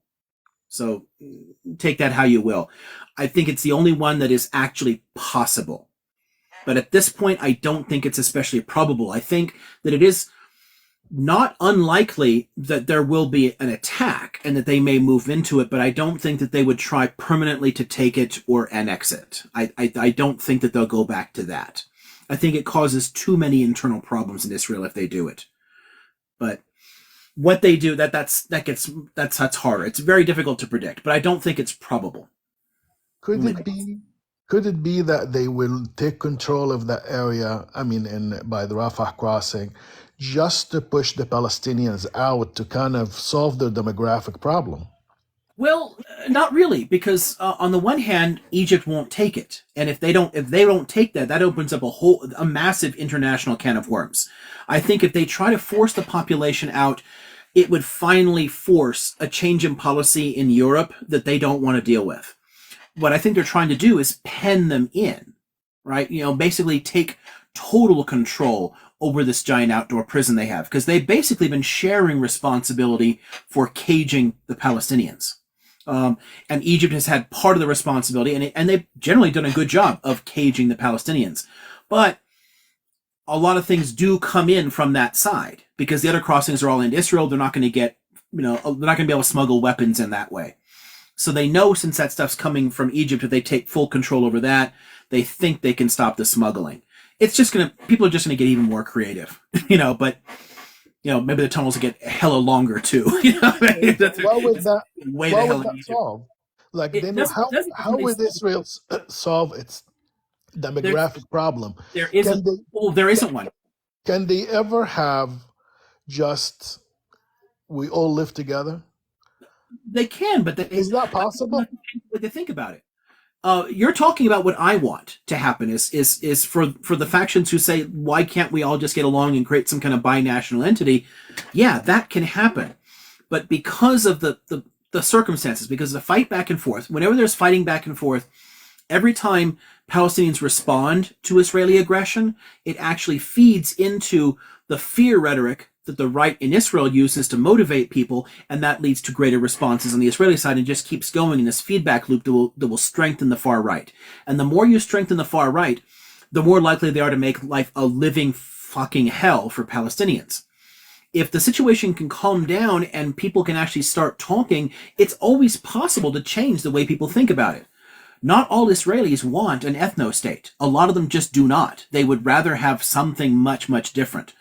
But the circumstances have actually strengthened the hand of the ethno-nationalist faction for decades. So they're unusually strong. So it's going to take a lot of work and a lot of time to change the perspectives in Israel. And for that to be possible, something in the situations have to change as well. You know, whether that's international pressure or what. It's hard to... There's a ton of ways that it can come about, and it's hard to imagine how it easily could right now. But in the long run, I completely agree with you, and I think that that's what we need. And a lot of Israelis will agree with you that that would be better. That, you know, just creating, you know, a single democracy, giving everybody rights, let people live wherever the hell they want, let's all get along somehow. Like something like that, I think, is in the long term inevitable. How it plays out, it's hard to see, but I think it will work out fabulously. I mean, well, these are very creative like, people. how do we get there? Sorry, I didn't say that right. I mean, like, how can we push in that direction? That's the harder part. But I think it would work. And I think that, honestly, Palestinians have a lot to teach Israelis, and Israelis have a lot to teach Palestinians. I think in the long run, they'd be a stronger culture together, sharing those ideas, like feeding off of each other, and they could build a genuinely vibrant democracy in the area. There's a lot of things to admire in both civilizations, but the nationalism on the Israeli side is so fucking strong that it's impossible for them to take seriously, or at least most of them, to see the humanity of Palestinians and their legitimacy. And that has to change somehow. If that can change, I think that there's a better future for all peoples in the area. But it's going to be hard to get there. How could that change with the education that is about the supremacy of one culture? It's amazing what they teach people. It's outrageous. I mean, I would never have believed that in the 21st century people are learning this, teaching that to kids in schools. Me too. One of the things that's honestly saddest about it, and this is where I come at this because I'm both a European and Mideast historian, and study a lot of, like, I don't know, atrocities. The way that a lot of the ethno-national rhetoric and education in Israel exists today honestly replicates Yahtzee policies. It's astonishingly similar, and there's something really sad about that. It's not because it's not even conscious. It's not like a lot of people are choosing to do that. It's just that that's a logical direction for nationalist movements to fall into if they're not restrained. And this one has never been really restrained. So it ends up developing really nasty racist elements. And when you start teaching that stuff regularly, it gets very hard for people to break out of it. A lot of people do. Again, there's a lot of Israelis who do manage to overcome this shit. But they teach kids to be racist. Palestinian education has actually gotten better. But I would have said that they do a lot of the same thing too, sadly. And I've seen a lot of Palestinian early textbooks, and they also delegitimize things and included a lot of like weird anti-Jewish shit. But a lot of that has been being pulled out. They've been starting to get their house in order better, and I've really appreciated that. But the Israelis are not. Their textbooks are just a fucking disaster. Is it possible to ask 2 more questions? I'll circle back to you if you don't mind, Ahmed. Okay. Yeah, just so that we make sure that we can get No problem. yeah, I'm more sorry, people. you're giving Yeah, me no, it's plenty fine. of time. Yeah, no, it's fine. We'll circle back to you. It's okay. Duel, you're next. Wow. Thank you. Oh my goodness. Wow. Okay. Don't use your time like that, but okay. Right. Liam, you mentioned earlier, you were saying that we're not free. I would like to know who's free. Yeah. Who is free? Well, I mean, realistically, in any kind of authority-driven state structure, no one is. But there still is a sliding scale. There still are differences. The NGO Freedom House updates statistics every year. The U.S. ranks 62nd in freedom. The Finns are a hell of a lot better off than we are that way. But is Finland free? No. They still have cops and they can still arrest you and blah, blah, blah. States can still impose rules on you. So true freedom, no. Can't really exist within the structure of modern states. Finland works off the Western dynamic. Finland isn't doing something outside of the West. They are the West. Yeah. Right? Yeah. Right. No one's And really if you look at and if you look at the wealth, individual Finns, Americans have more individual wealth. But you said Americans aren't free. So I would like to know a society in which people are free and live a better life qualitatively than Americans do or anyone in the Western world does. A lot of Can I people. jump? The Can I U.S. is jump out in? of the top 20, and the U.S. is out of the top 20 in every single measure of socioeconomic health. Americans are not better off.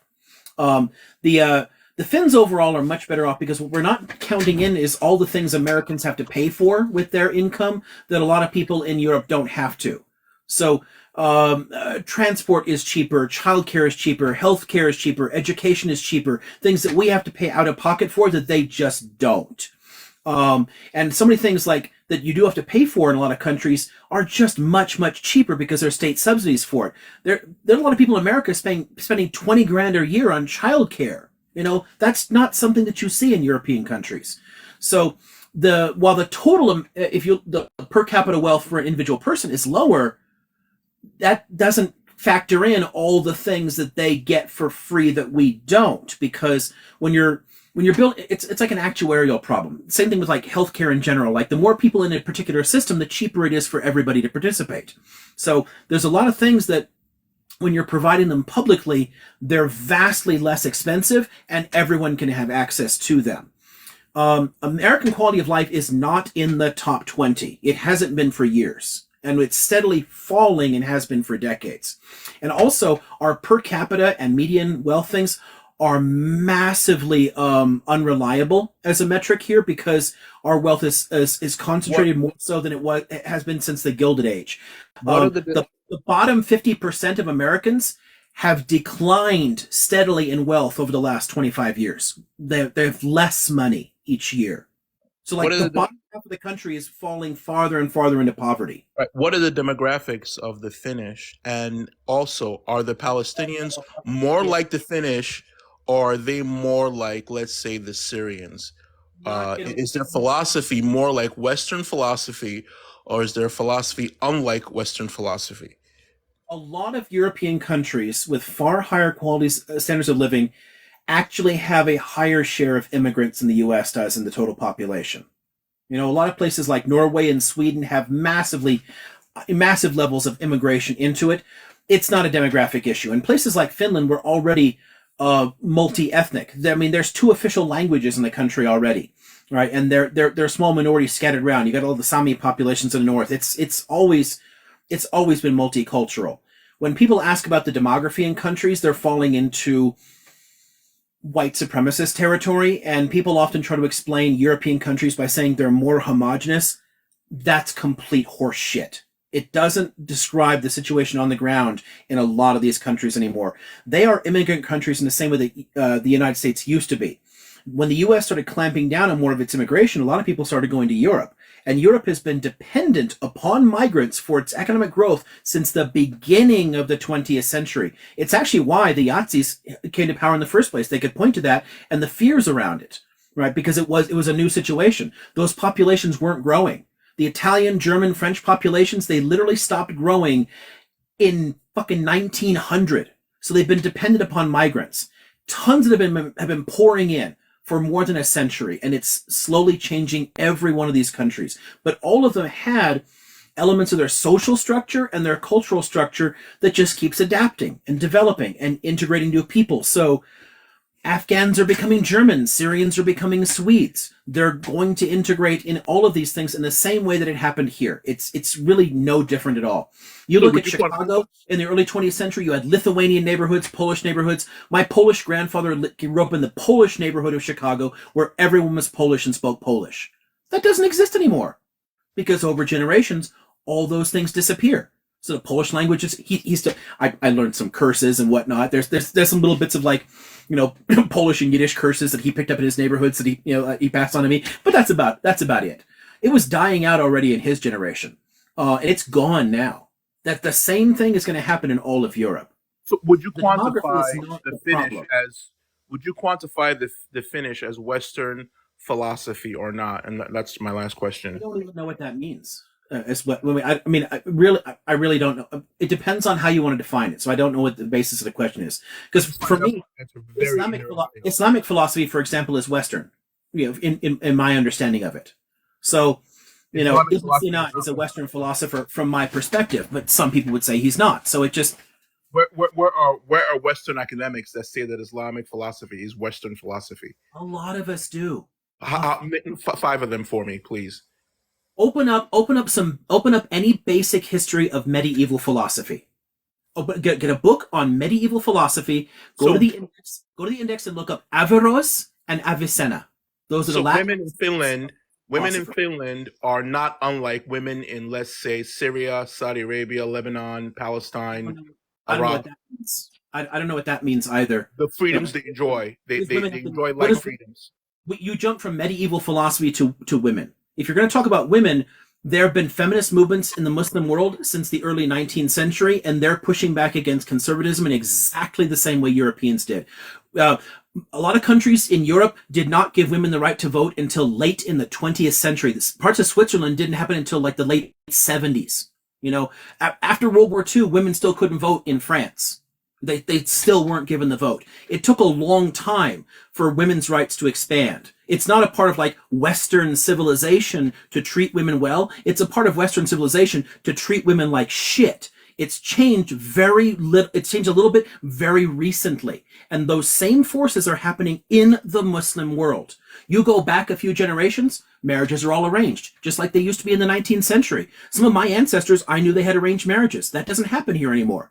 And it's increasingly not happening in the Arab world either. People are dating, they're meeting each other and talking to each other. The same forces are happening in there. So there's no civilizational difference between Syrians and Finns.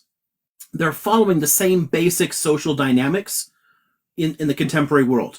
What you're dealing with in a lot of those countries are very corrupt governments that, because of the colonial period and them privileging conservative elites, if you put more conservatives in power, it was easier to control people. Britain did this a lot, and France did it too. If you put the most culturally conservative people in positions of authority, they will fight each other and complain about how women dress instead of actually overthrowing the colonizer.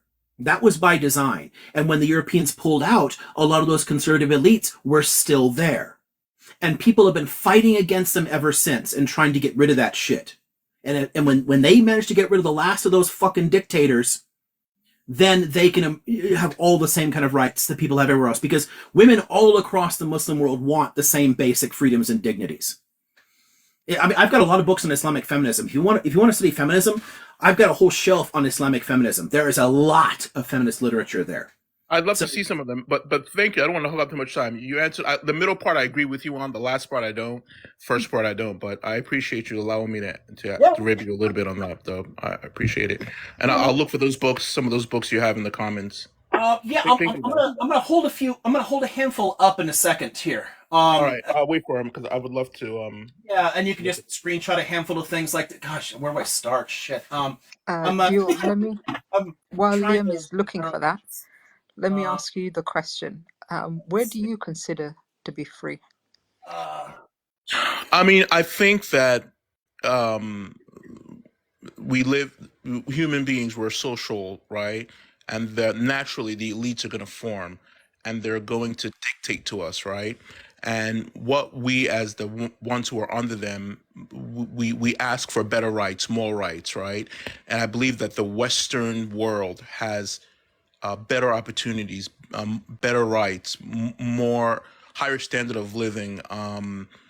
Just it feels better to be a human being when you're governed by the West than in any other parts of the world.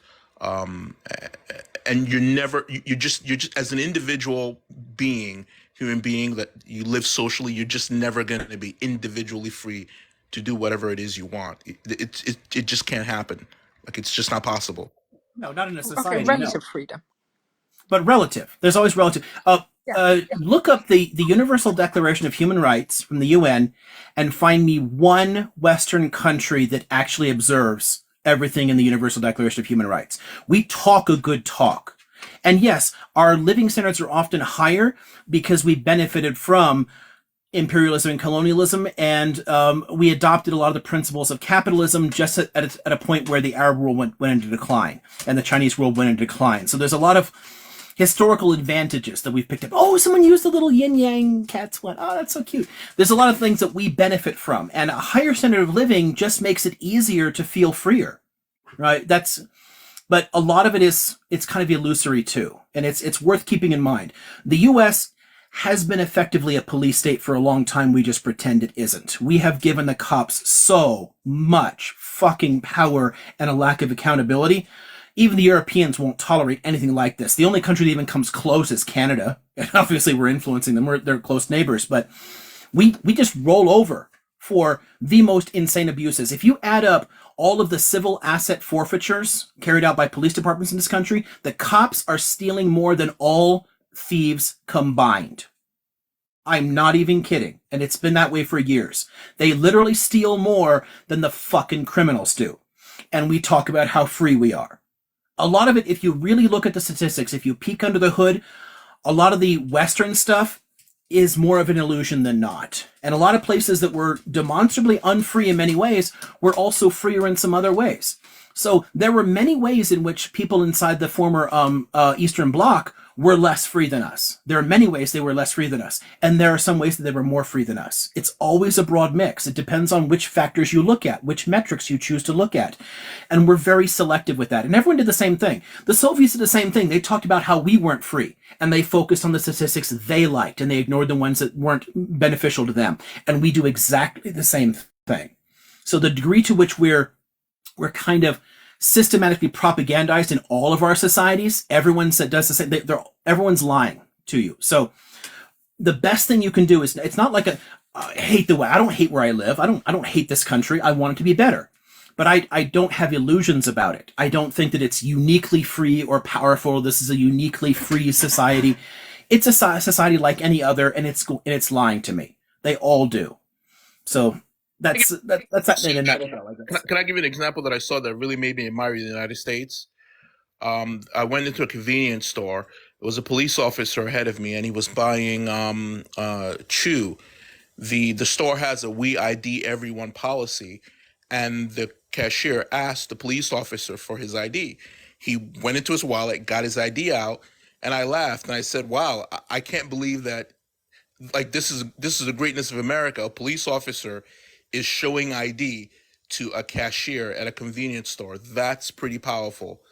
I don't think you would see that anywhere else in the world. That is such a low bar. I mean, why would see that would anywhere they else in the world? Why would they? I mean, we're all supposed to they have a badge, so they should just be able to do whatever they want. That's the kind of attitude that allows them to SHOOT more than 1,000 Americans fatally every year, and many, many more are wounded. I mean, they should not get that kind of deference. That doesn't make any. Of course, they should be ID'd. Of course, they should. That's normal anywhere.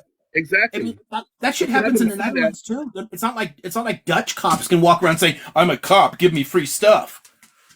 Right. I mean, that isn't a statement of like America's being great. That's just like, I don't know, basic humanity. Right, but you won't see that anywhere else but the West. You're not. Oh, no. The viral video. I don't know. That is. Nope. Not true at all. Yeah, every other country doesn't let their cops do whatever the hell they want. That's just not true.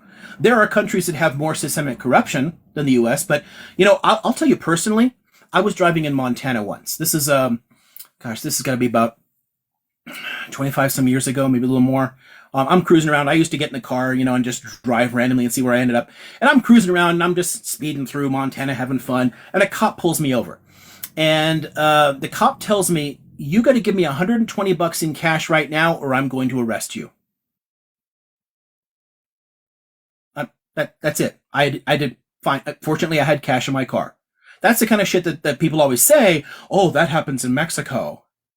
But it happens here too. There are corrupt cops anywhere you go. Some countries have it worse than others. Some places the corruption is higher, and corruption tends to be higher in places that are poorer. So it's socioeconomic. A lot of Western countries have less of that kind of corruption because the cops have a decent job and they're well enough paid. But a lot of them are still dicks and take advantage of their position. There's a lot of that still too. A lot of it. And I'm telling you, I paid $120 in cash to a cop so that he didn't drag me off to jail for nothing at all. That shit happens here too. Anyway, books. You want to see a handful of these before we go on? I'll go on to the next person. I was complaining about Ahmed, so I don't want to be like him too and take up too much of your time. Okay, cool. Well, then I'm gonna look for a handful of these then. If anybody wants to see some stuff, it's really really hard to know where to start. I'll start with a kind of like synthetic overview. This is a decent overview of contemporary feminist movements and a great author too.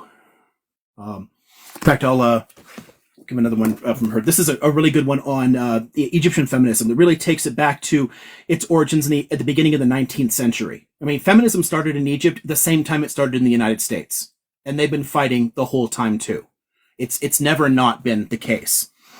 Let's see. I'll give you two from. I'm gonna have to fix the order of this when I put them back. I'll give you two classic ones from Mernissi, a great Moroccan scholar. So Beyond the Veil here, and then The Veil and the Male Elite. With a number of Islamic scholars, what they've often done, or Islamic feminists, is they go back to the original sources and they find ways to say, like, yeah, women's rights are already in here. People are just treating women like shit, and they shouldn't be. So a lot of that kind of stuff ends up being relatively powerful. These are two that do that too, that specifically go back to Islamic texts and show, hey, you know what? Islam should not be super sexist. Which is the same thing that European, Christians and Jews all had to do. We had to go back and find ways to reuse the texts and make them less shitty. Stillwasser is great. There's portions of this that I've used in classes too. There's a lot of really good stuff here from going back to the actual early Islamic sources and reading them through a feminist lens. So that's three in a row that do that. And then I'll just end with a handful of ones on modern stuff. This is some things about like the construction of modern North African states and women's roles in building things like Tunisia and Algeria. So this was good. I've used a piece of that in a seminar once. This is an edited volume with a bunch of interesting debates and discussions on gender issues here in the Muslim world, and particularly in Iran. Remaking Women here, another good survey of the challenges and fights going on right now. And last one I'll do is another one just like that. So another Ahmad here. So yeah, there is a lot of literature like this. I grabbed a handful of things. This is a constant debate over 2 centuries in the Muslim world, arguing that the Muslim world loves oppressing women and women just love rolling over for it is just simply false. That's white supremacist rhetoric. It doesn't reflect the reality on the ground. So, cool. I'm gonna carry these back over. Oh, shit. It would take me forever to put them back on the show. I'm gonna just stack them. I'll do this tomorrow. Let me just put them over here. Do you, just out of interest, I mean, you mentioned freedom, but then at the same time, just based on your questions, it sounds like you seem very comfortable with a level of subjugation. I think the West is wonderful. I think the West is the light of the world, and I think we're all blessed to be part of the West. I mean, wherever you find your happiness, I guess. Oh, I was so tempted for a moment to like bring over some books on cops, you know. so, but I won't. But I've got whole shelves of arguments like that about West is the best. That kind of like Proud Boy shit. Western chauvinism is just a repackage of Yahtzeeism. There's nothing new about it. It's the same old shit. Um, Western cultural chauvinism gave us imperialism, and it destroyed this fucking world, and it should not be taken seriously. I honestly, I feel bad for people who fall into that, because it's difficult to get out. If you're ever interested in reviewing that and questioning it, there's a lot of great things that kind of like help. Oh gosh, this is a neat one here, kind of like. I really liked this one. It's basically like, how can you come to understand that this country is not what you thought it was, and really find a new way of being an American. So yeah, this one I love. Everyone always talks about his People's History, but there's a lot of other good ones. This honestly is, I think, my favorite book by him. So anyway, Well, I have a quick question for you. If it's not too personal, I'm just curious. Are you new to the West? Oh, him, not me. Jewel, yeah, you're not new to the West. No, I've lived 38 years, I think.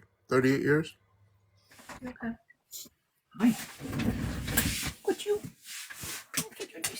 Are you? I mean, are you a migrant from another country? You first generation, in I other came to words, America or? when I was six years old. My parents came from West Africa, and the stories that they've told about the inhumanity there, even in conflict, I mean, the West came close to it in Vietnam, but they didn't reach the levels that happened in my native country, Nigeria. Our civil war in the '60s, the Are you late talking '60s, about the Biafran Biafran War. War? Yeah, Yeah, Okay. no, I mean, we killed more than 2 million Vietnamese. I mean, there's no way around how bad this stuff gets. You know, the trick there is, you're right. There are ways that things look better, and I get that, and it's a very common perspective with immigrants, especially coming out of conflict areas. The problem is you're comparing apples to oranges. If you're looking at a territory that is systematically mismanaged, it has inherited a really fucked up system from colonialism. I mean, the borders of Nigeria are nonsensical. I mean, they cut apart peoples that are the same and put them in different countries, and they pack people in next to historical enemies, and they try to okay, make it work now, because it was designed not to work. It was consciously designed by Europeans to fail, to justify permanent colonialism. That was the goal. And because the level of socioeconomic development is so much farther behind, of course there's going to be problems. There's problems everywhere. I'm not going to excuse it. There's a ton of mismanagement. There's a ton of terrible African leaders over the last century, but it doesn't mean that there aren't reasons for the actual socioeconomic conditions. The West isn't the best because of its culture or history or anything like that. It's the best because it got rich exploiting the rest of the world, and we're kind of like we've inherited that. So there are, I think ultimately we should all want a better standard of life for people, but as long as we think about things in terms of that cultural chauvinism, we're actually encouraging a system that keeps the rest of the world fucked. It actually harms people in West Africa and makes it harder for things to improve there, because it ends up giving free rein to the Western supported police states, to corporations. I mean, look at what Shell and other companies do in the Delta there. I mean, holy shit. I mean, it's one thing when we talk about corporations having militias and assassins and whatnot in the 19th century. The fact that it's still happening in the 21st and we barely talk about it in the West, it's like we don't care. U.S. press is not going to talk about Shell Oil assassinating, labor organizers, and torching things. They're not going to talk about it, but it happens. They have hired guns all over the place doing horrifying shit. So when we kind of just blindly love the West, we're also accepting that, because it's a package deal. We can't just say, I love that things are great and I had a good convenience store experience and things are nice here in America, a good standard of living, but you also end up supporting the neo-colonial relationship we have to West Africa. So I would that's the only thing I would put out there. I'm not saying that life didn't get better for people. The immigrant experience all around the world has been great, and I've got no problem with that per se. But it's always more complicated than we think. If I could cover your flank, I think you're a testament to the greatness and the brilliance of the West, that you can criticize it, right? You're allowed to criticize it. You're allowed to ask it to be better. You're not here telling us that it's utopia. You're saying, hey, look, these are some structural issues that we have that we need to get better at. You don't see that anywhere else. You don't see that anywhere else. Really? You do. All through human history, you see allowed these to Where differences. in criticize it? Russia, where in Russia are the partisans like you coming out and saying, hey, look, Russia should not be doing this, that. Russia should try to figure out a way to work with NATO. It's a Figure out fascist state right now. It had that in the late in the 1980s and 90s. It had that. In the 80s, in the late Soviet Union, they had a functional public sphere and a free press. That's how we found out about Chernobyl, because the government lied about it. But investigative reporters in the Soviet Union broke that story and went on television and talked about it because Gorbachev opened it up. When governments don't allow it, that's a problem. Well, you see a lot of that in a lot of the developing world today because we put dictatorships in charge, right?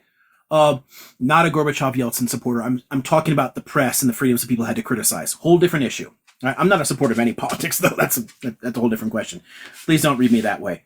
The issue here is there are reasons why things are bad, and they're not the culture. It's not that Russians are uniquely unable to have a free press. They've proven they can have a free press, and then the government took it away because we set up conditions that actually made the situation worse for people and threw people into the arms of a far-right movement that had a good reason to clamp down on things and to control it in order to, basically manipulate, the situation for their own benefit. This happens all over the world. Dictatorships don't reflect the culture of people. You had so much diversity and tolerance in the Arab world before the modern period, like, holy shit. Everyone knew Rumi was gay as hell 1,000 years ago and nobody cared. You had the first person appointed, when Razi was appointed to run the first public hospitals in the world in Baghdad in late 9th, early 10th century, something like that. I think the 9th century. So you've got a physician here running a hospital, like a public hospital where people can go, not just rich people. And in that guy had published works calling all prophets charlatans. The dude was an atheist, and he was appointed by the Caliph of the Muslim world to head the hospitals. So tell me that there's some things fundamentally wrong about Arabs or Muslims that say they can't tolerate diversity of opinion. That's not true. It's in their history. The current political structures are there for specific historical reasons. And, cat hair. Cat hair gets everywhere. They're there for a reason. It's not about the culture of the civilization. Please, when we read into that, we're literally using white supremacist rhetoric.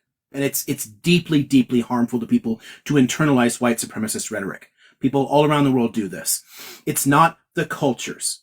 If a Muslim caliph can appoint an outspoken atheist to a major public position, there is nothing in the Arab world or Muslim world that is fundamentally opposed to freedom of thought and expression. It's the political and socioeconomic structure that we have to talk about. So that's the end of my little rant on that. One last point, Deal. You don't see any promise in the large numbers of returnees who are going back to Nigeria to live a comfortable life of their choosing? They're doing it from the benefit of the West. They're not rarely are they doing it from internal mechanisms. And even the ones who are doing it through internal mechanisms are doing it through the West in some way. If you look at the oil sales, the West is the one buying the oil, right? They're not selling to other African nations. They didn't make $42 billion off of their oil sales in Nigeria in 2022 off of Zambia or Congo or But there's reason for that. they made it We off really of need Royal to Dutch look Shell. into. Yeah, I mean, I'd urge you to look into things like the food security program that the West imposed on a lot of African countries, where they said you're either going to sell, first of all, you're going to make sure that you use the seeds we give you, which are DNA copyrighted to US companies. And therefore, even though for the last 30 or the 30 years before that, it had already ruined American farms, they're still insisting that African farmers take it on. In addition to that, African farmers are told your aid will be cut if you do not sell to us at preferential rates before you sell them to any other African country. So these mechanics are used because this is how colonialism works. Oh, look at all those kitties. It's worth Look at watching that. things like Food Inc. It kind of gives you an example of how those kind of mechanics were used on American farmers, and then yeah, as I said, looking at the food security program, because when you say things like, oh, it's not being sold to Zambia, that's because it's intentionally not being allowed to be sold to Zambia. Yeah, the capitalist fingers in All the everything. time, because now I feel like a hypocrite because I was in the comments, mad about Omega. Now I feel like I'm monopolizing the time, so I'll let someone else speak. But Yeah, Liam, no, you're no, you're you're, good. you're awesome. I actually like you, Liam. I like you. You're awesome. I disagree with you on a lot of things, but It's you're a fine. guy that I can actually learn from, talk to, and adjust how I feel about things. I look That's forward to great. talking to you some more. Thank you. Yeah, I have no problem with disagreement. I think people, no matter how different their opinions, if they can have respectful conversations. So that's the key. So thank you. We can talk anytime. I'm sorry. I'm captivated by all these little emotes. It worked. I was like, I put up the first one in there. This one. Soul Speak, I think you were next. Yes, thank you. Just a quick comment on what we were just talking about. It reminded me of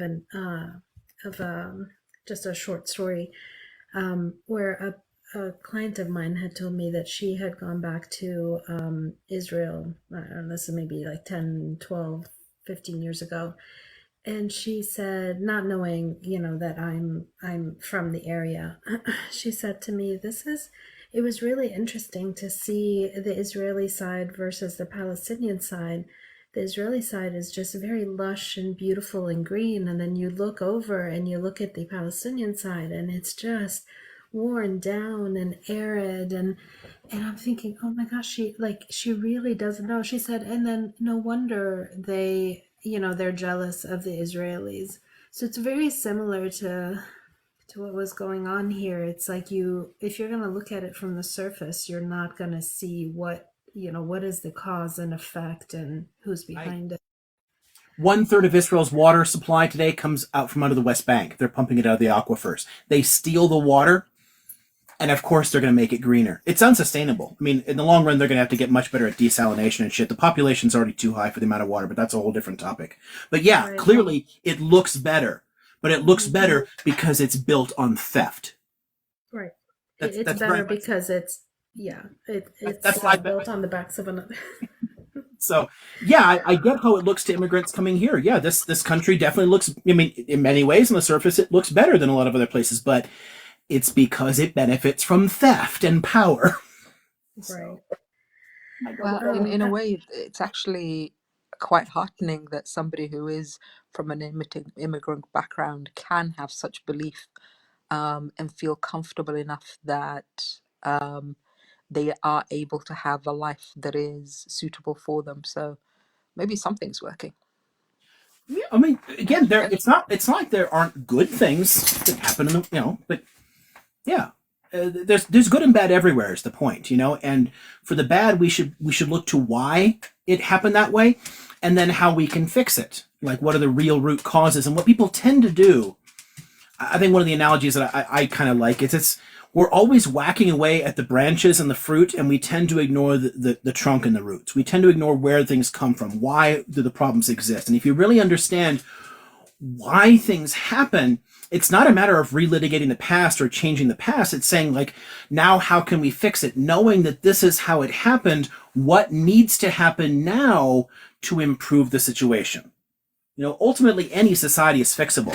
Whether states are fixable, that's problematic. The U.S. in its current form, somebody asking there, yeah, this country needs a new constitution, but it's culturally so fucked. If we tried to write one today, we'd write a fascist constitution. So that's a whole different topic.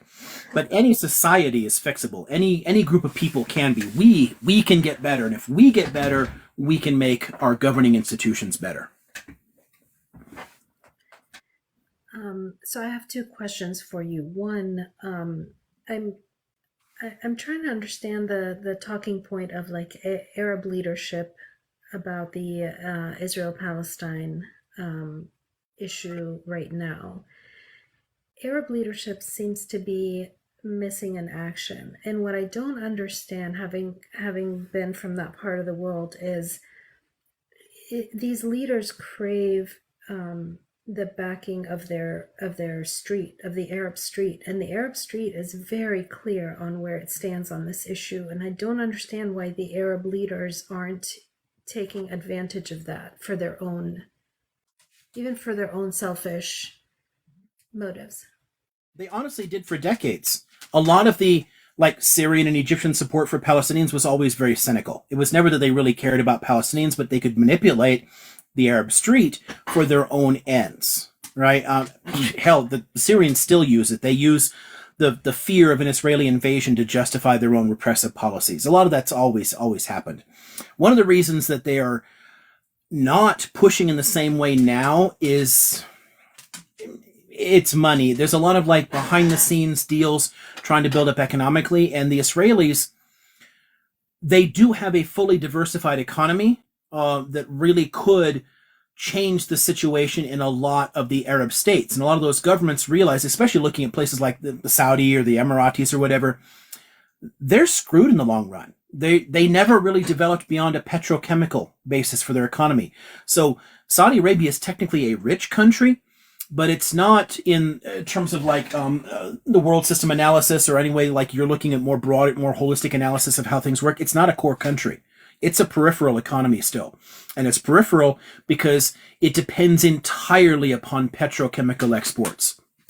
If they don't get beyond that and really develop a sustainable economy, they've got a problem, especially since they've allowed the population to get really big for the amount of fucking desert there is there. There's a reason no ancient empire wanted to conquer Arabia. It's mostly sand. You can't grow in it. So what do you deal with it when you've got 30, 40, 50 million people that the population keeps going up? They have to change their economy. They have to invest beyond what they've been doing. And if it's all just consumer stuff, yeah, if it's like sport or whatever, that's not going to help either.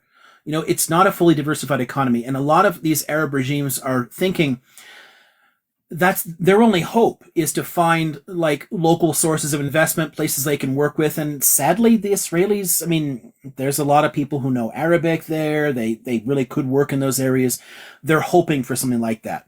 It's kind of the way the Shah used the Shah used Israel for a little while before the Iranian Revolution. There's ways to interact and try to build economic relations. I think that they're ignoring the street because the threat of an economic meltdown and climate change is terrifying them. And honestly, this I know you guys don't need more bad news because we talk about a lot of bad news here, but climate change gonna fuck the Middle East, right? There's just no way around that. Rising temperatures and falling rainfall. A lot of it's going to become unsustainable, and we're going to have to adapt. We're going to have to change the way we live. We're going to have to get really good at alternative power sources for desalination, build a lot of shelters.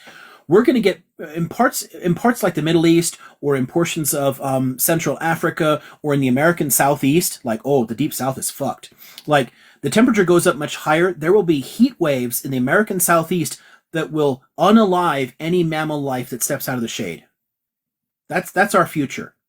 Right. And that at this point, it's unstoppable. If we stopped all carbon emissions right now, the temperature would keep rising for the next century because of the way the system itself works, because it's a planetary system and because so much has been unleashed.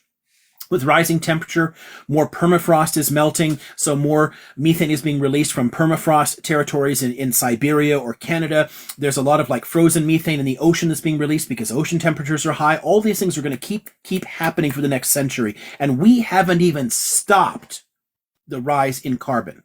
It's still going up. But if we stopped it completely, the temperatures would keep going up. That's going to require a lot of adaptation. And I think there's a lot more discussion of this behind closed doors than there is in public, because the governments, they don't trust us. They don't really care about the public. They don't want to talk about this stuff. They don't want to deal with it in that way. And they certainly don't. A lot of them are trying to avoid the kind of serious investment they really need to do. But some countries really do. They're paying some attention to the long-term prospects. And I think a lot of these countries in the Arab world are hoping that using the Israelis can help them in the long run. But it's really fucked up, because it does ignore the Arab Street. It does ignore the opinion about Palestine. But I think there's a very cynical reason that people like MBS are looking to Israel. They need to work with a developed country in the area technologically that has the ability to help them to adapt better to the changes that they're facing here, and vice versa. There's ways that they can all contribute. There's a bunch of things that they're developing as well. And yeah, a lot of it's technology, but also administrative stuff. I mean, credit where credit is due. The Israelis are well organized. It's one of the reasons that they consistently kicked all the Arab armies' asses. It's not because of the equipment. It's not the will of individual soldiers or whatever. It's not that Arab soldiers were terrible. It's that they were better organized, and that the organization is something that people could learn from too. So, well, and yeah, people could work, and they are. There are relations with China as well. So there's things like that to build on. But a lot of this is gonna force a lot of people to make very uncomfortable alliances. Honestly, dealing with China forces us to ignore the Tibet problem, ignore the Xinjiang problem. There's a lot of ways in which dealing with China to get their help, we have to ignore their human rights abuses too. And a lot of countries are doing exactly the same thing. For people who are right now ignoring the Palestinian issue and ignoring the street there, if they turn to China, they're doing the same thing to Tibetans and to Uyghurs. It's because there's a lot of problems there that we have to kind of overlook to build economically. We do it. There's no way the West is going to cut off China or ever complain about their human rights abuses in Tibet, because we need them economically. So at the end of the day, it's kind of money. The Arab states are talking to Israel because of money. And I know it's fucked up, but I get that. It's just hard for me to see it as they would prefer that over their street, at the expense of their street. Yeah, I mean, but again, a lot of these places, they're fairly autocratic regimes, and they've always just manipulated it. They've always trusted the fact that they can manipulate the street somehow and try to hold on to power. And at the end of the day, every government in the region is willing to unalive its own population if it needs to. Egypt's shown that repeatedly in the last 15 years. I mean, Syria's shown it, obviously. I mean, they really don't have to care as much. Democratic states have to make more noises in terms of supporting the street, but at the end of the day, my government doesn't give a shit about my opinions either. Look how many people were out in the streets protesting before the 2003 Iraq War. They didn't care. If they don't have to care in a democracy, and they can still ignore us, and they do have to pay more attention to us than they do in Syria or Saudi. But if they can ignore us, they sure as hell in an absolute monarchy can ignore the people. It's sad. It's terrible. But this is one of the reasons that I hate our foreign policy in the region, because the reason that the Saudi government can do whatever the hell it wants, and you guys know that they spend more on arms. I think they're like the second now spender. Like it bouncing between second and third. They spend so much money buying American weapons that they don't need for the size of their population, and they're certainly not going to get involved in wars and whatnot. They need them to terrify their own population and make sure it can't be overthrown by force. That at the end of the day, we are training the secret police in Saudi to maintain control. That's why they don't have to care about the street. Yeah, that's something else they can get from the Israelis. Americans, we keep hiring Israeli consultants too to make our cops worse. So they're good at organization and order and shit like that, and surveillance technologies, all that kind of shit. The advanced Israeli surveillance technologies, the Saudis could use that, because at the end, eventually their population's going to get pissed and try to overthrow that government, but they won't be able to, for the same reason Americans can't overthrow ours. There's too many guns. Yeah. What's the benefit of Saudi Arabia and the UAE like joining BRICS? At the end of the day, it's the whole idea is sort of problematic. What BRICS has frequently done is it's brought together, to put it in Wallerstein's terms, the kind of like semi-peripheral economies, ones that aren't fully core, but also they're more diversified, and they're trying to like build a larger trading block, support each other, help each other out. But at the end of the day, they're still copying the same basic developmental models that the Euro-American world already uses. So it's just an alternative, power center in some way. It's trying to create a more multipolar world, but because it follows the same basic principles, it really doesn't. So on the surface, I get why BRICS looks appealing, but in the back, pardon me, hiccup me. At the end of the day, it doesn't really change anything. It's not really going to alter the way the world is currently organized. So you don't think it would like pose a visual threat to like the Western world of any sort? I mean, it really, yeah, they don't want it to, because it's at the end of the day, it's all about trade and making the rich richer. So they want exactly the same thing that we do. Moody, I have to be fair to Stephen because he was here first, so I'll go to him, then you, then Cody. So Stephen, you go ahead. Hey, hi Doc. Hey. Welcome to my weekend in TikTok, if you don't mind. But I was on one particular live that really struck me this week, and it was with one of the original creators, who's shown an amazing amount of growth. And I heard in the same 10 minutes on this live, I heard, something inspired and something, really scary at the same time from different people. But, the creator, basically did what I, came up with. And it took, 3 months or 2 months since, the 7th to say this. And she said, hey, look, maybe it was an actual, some kind of solution, like, hey, why can't there be a one state? And why can't there be, a system where, each side in this conflict, has, regardless of, the actual numbers of what exists there, but, be able to vote for their representatives each, kind of speaks to what you talk about of a constitution, XYZ. But to say, like, okay, if there's 6 million, Jewish Israelis and there's 7 million Palestinians, let's say, at the end of the day, they each side votes for their representatives, and it's an equal number of representatives. Which kind of, it's not, pragmatically there's a challenge there, but at least there's an even conversation being had, let's just say. So that was kind of inspiring. And it's like, I said, wow, and see, not a very young person, but somebody younger than myself, significantly younger, and who came up, who mentioned this. I don't know if it was their idea or not, but okay, that's something to build on. Right. But within was another young person, 24 years old, who was not unimpressive in their intelligence or their understanding in any way, who used a single word. And that single word has got me bothered.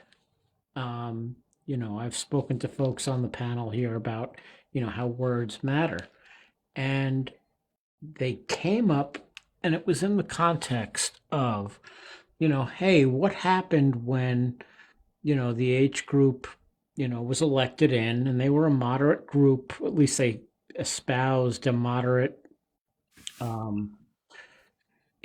conversation when they first were forming.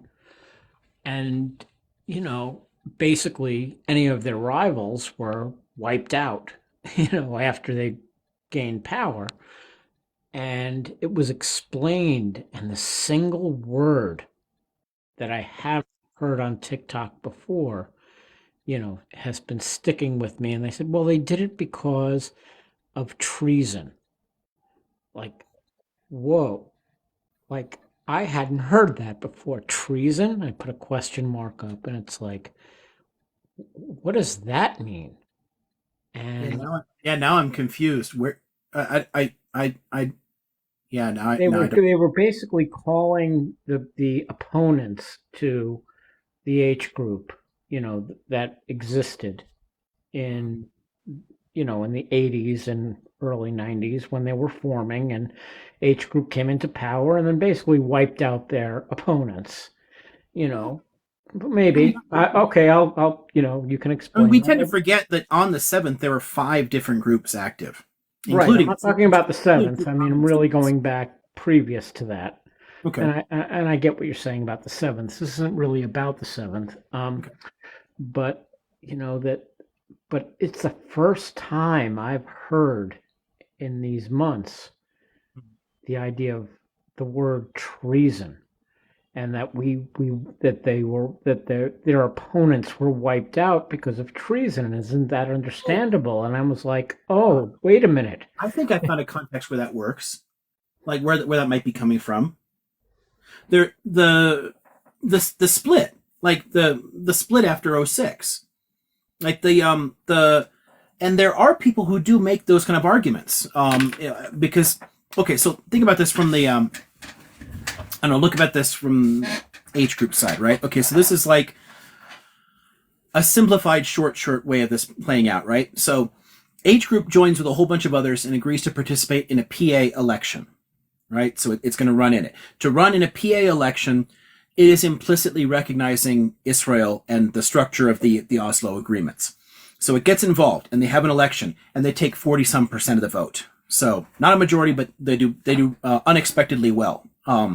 And the Americans freaked the fuck out about that, and we told the PA to attack the H group, and they did, and they fought each other, and it basically broke that unity, and the H group in response seized control in the Strip where they had a stronger base, and they've been fighting ever since. The PA claims that it should be the sovereign authority controlling the Strip, and the H group side still like, you were shooting at us. Like there's a problem here. Like how do you get along? And every time that they've tried to like broker reconciliation talks to bring them together, they break down because internationally no one wants it.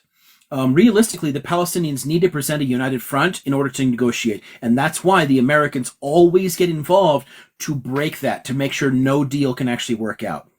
I have seen the term treason used in that context, with the seizure of the Strip being treason on the H group side, and with like the PA turning on the H group in response to the American threat to cut off aid as treason.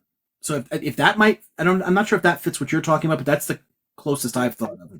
No, thank you. It's a good shot at it, but just that the whole concept that word, that one little word, hasn't really been a big part of the conversation, and that somebody would bring it up, and it's a scary word to me. That's all. And okay.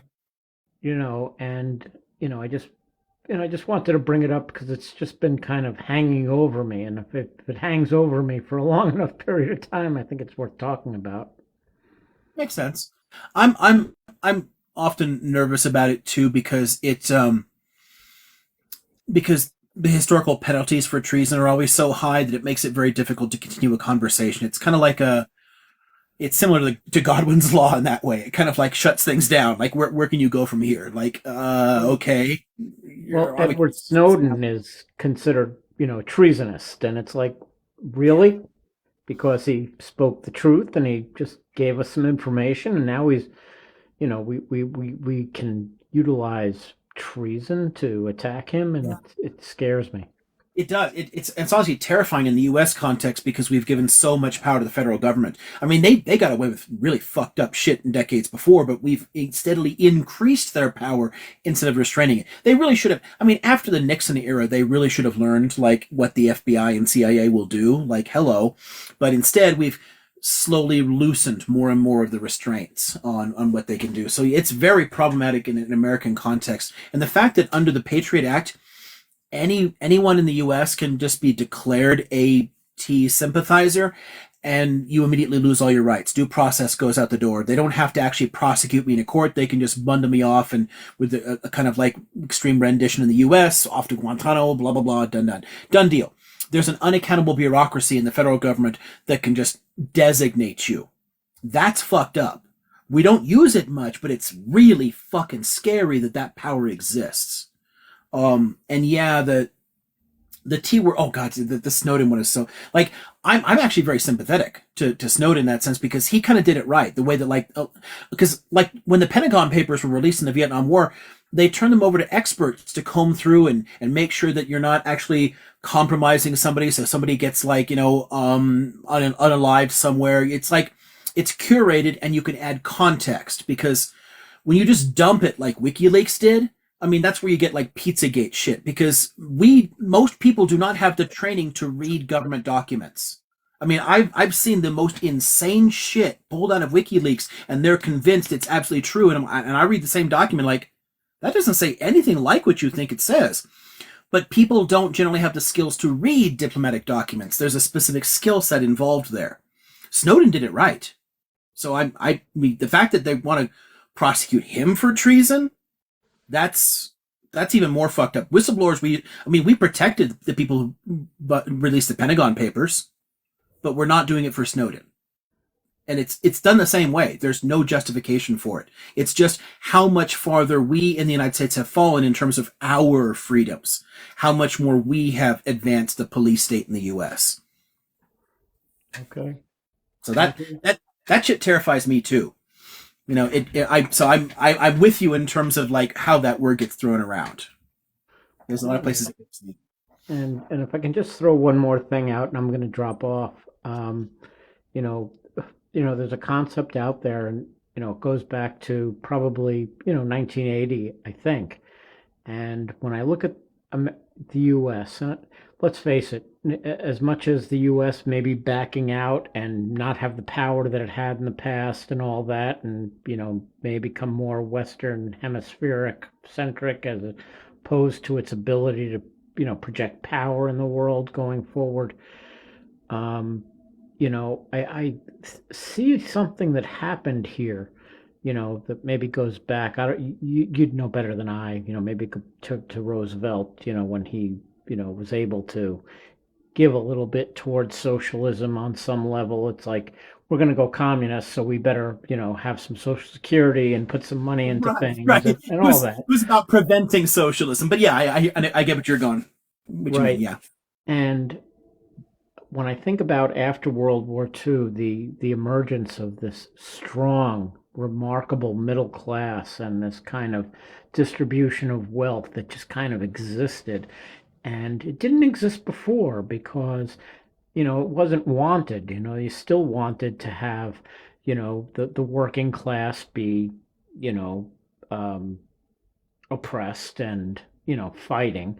And then all of a sudden with unionization and other things, the middle class became powerful and the distribution of wealth was remarkably more even. There were always rich people. There were always people making more. That's okay. That was what kind of motivated us, to kind of get there.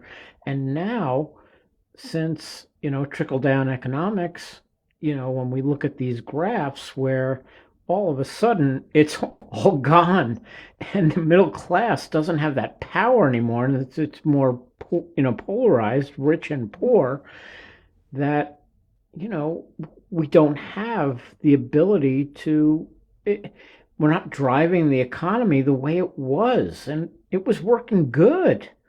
No, what? I think. Well, yeah, it was to some extent, but it always is problematic because a lot of the growth does leave other people out. It's not like it helped, Black and Native American populations. But yeah, for a lot of people, things were getting better for a few decades. And we did have the longest sustained economic boom, running from, the 50s to the beginning of the 70s. things did actually grow a lot in the country, and there was a much greater wealth distribution. It didn't concentrate at the top as much as it did before. So you go back pre-World War II period, massive concentration of wealth, very little for everybody else. And then there's a period when they kind of grow together, when the rich get rich, but so does everybody else. And the poorest benefited the most, and not just from like the New Deal stuff, but like Johnson's Great Society. Like a lot of those programs, they actively reduced poverty in the U.S. And then Carter and Reagan started dismantling them, and it all just went away. Yay, Chicago School. Well, a little bit of it starts under Nixon, but not as much. It really starts to accelerate under Carter and then Reagan. But we did toss a lot of it, and there's a lot of reasons to be angry about that. But I think, what is it going? Oh, it's going to do one of those verify things. Sorry, I'm going to move the little puzzle piece over. Okay, cool. Just got dark for a second. One thing I think might help. I want to like point to one word you kept using that I think if we scrub that out of our vocabulary, it might really help. And that's middle class. Everyone likes to talk about saving the middle class, helping the middle class. Realistically, what middle class? The middle class is your relation to the means of production. If you work for a living, if you have a salary, if you have a job, if you have an hourly income, if you work for somebody else, you're not middle class. I don't care if you're making $500,000 a year. If you're getting it as a paycheck from a company, you're working class. That's what it means. When we separate it that way, when we take a portion of people based upon income and give them that separate designation, it breaks solidarity with other workers of lower income, and that keeps the whole economy from growing. The middle class literally means self-employed professionals. So a physician in private practice, an attorney who has his own law firm, somebody who owns an apartment block and rents things, like a landlord or something. Those are middle class, because they control their own income. They don't work for somebody else. That's a tiny share of the population, as it always has been. After World War II, and that's why there's a significant moment about the period you're talking about, they consciously in the U.S. changed the definition. And they did it to try and break the solidarity people had as working people, that made unions stronger, that actually pushed us in that direction in the first place, that made things like the New Deal possible. They broke that coalition, and so many working people today identify with the rich because they think they're middle class.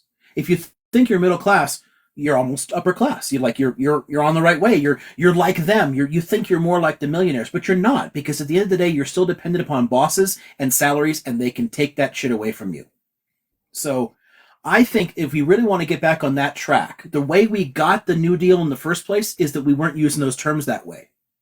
We hadn't fallen for that lie yet. If we can all scrub that lie out of our fucking heads and get rid of the sense that there's a large middle class in this country, and instead realize we're all workers and we're all getting fucked, then we can actually work together to change things again.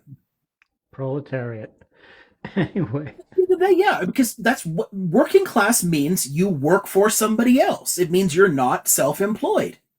I mean, you go back to 1830 and most Americans were self-employed. They were like an independent carpenter, a farmer, whatever. They did their own business, but that changed. And now nearly all of us have a job working for somebody else. We've lost control over those means of production.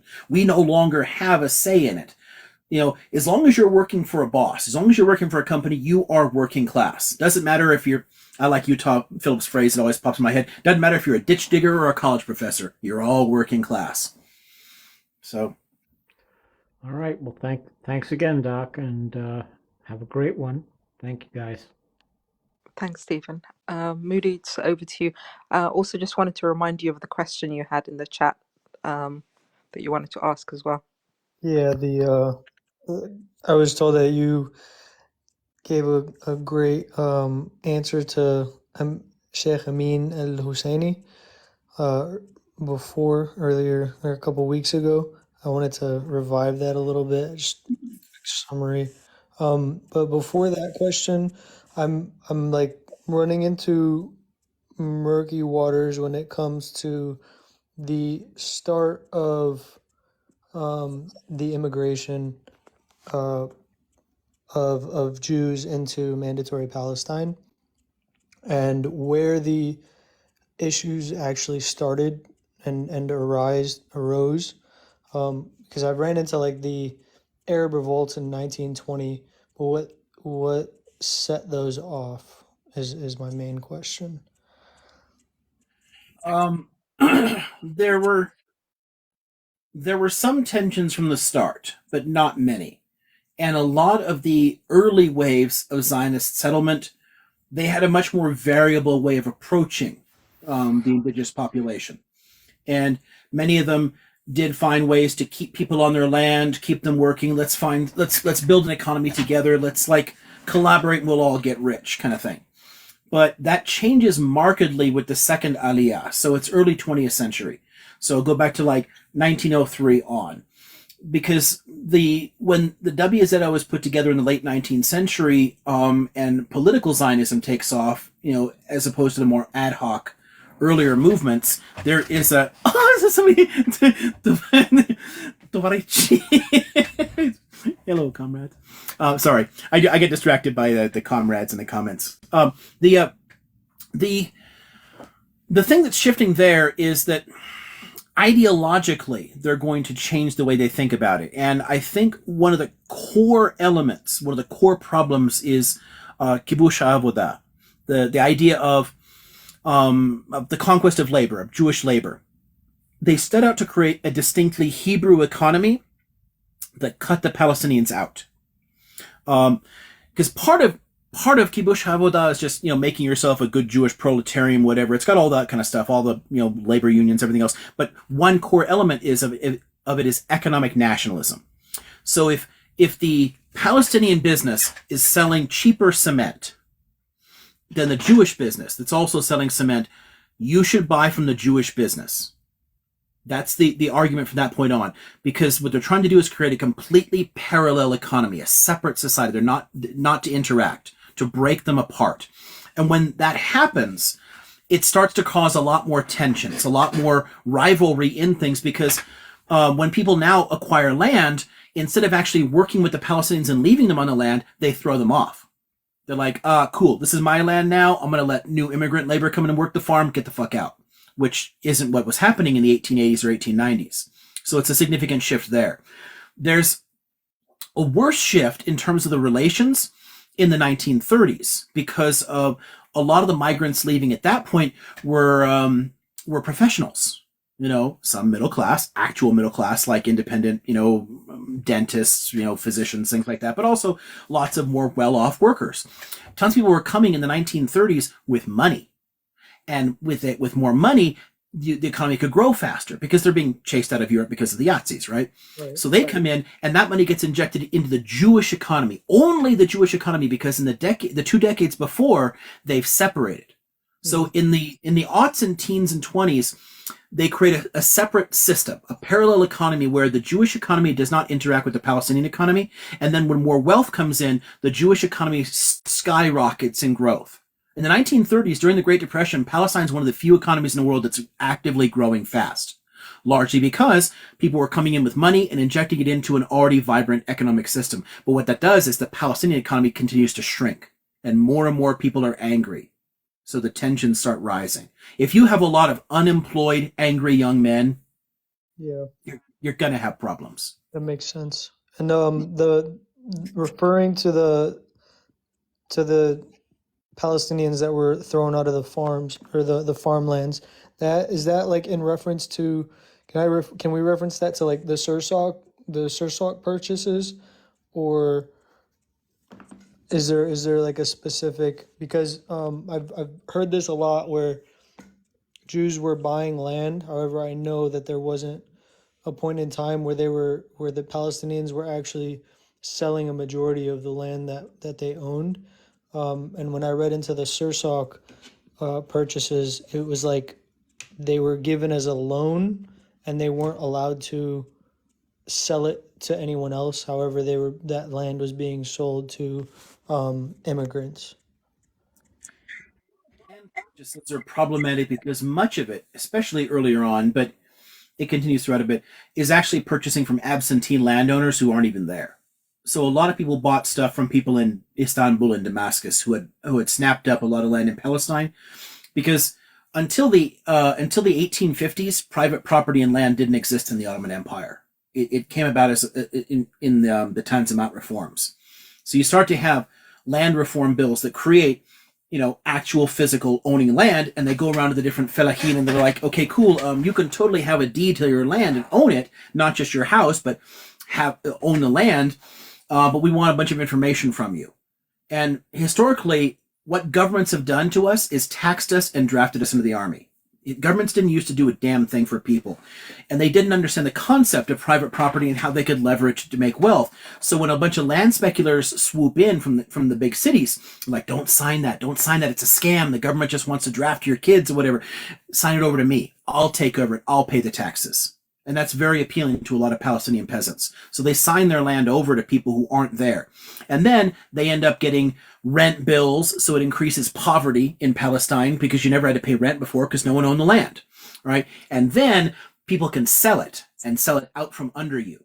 So some Palestinians sold land themselves. A lot of land in Palestine was sold by people who didn't even live there. So it's a mix of the two. But the shift is not about any specific land purchase. It's an ideological shift. Lands purchased before the beginning of the 20th century, the approach to it was much more variable and usually involved leaving the Palestinians in place.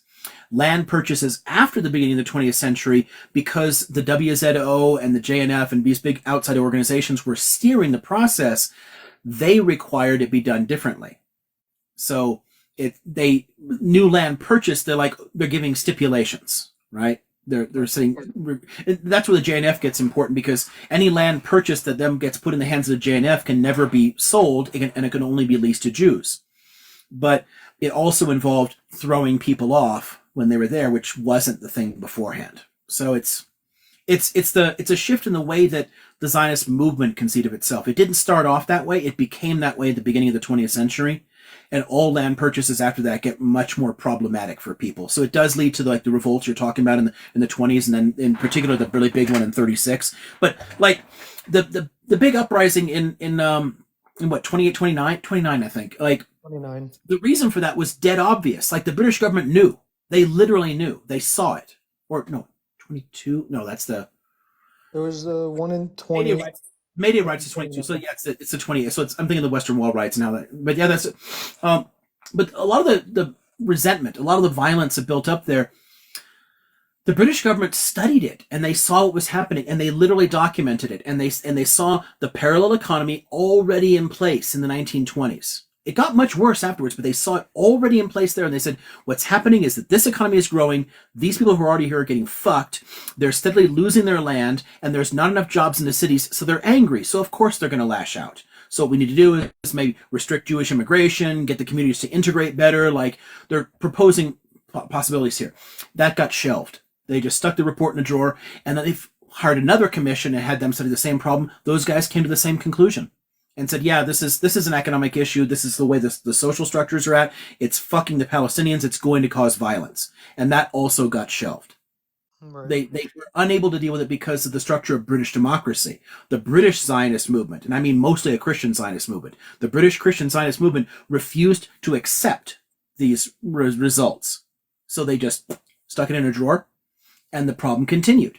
And it built up economically. And because of that separation, because of the parallel societies, the violence only got worse.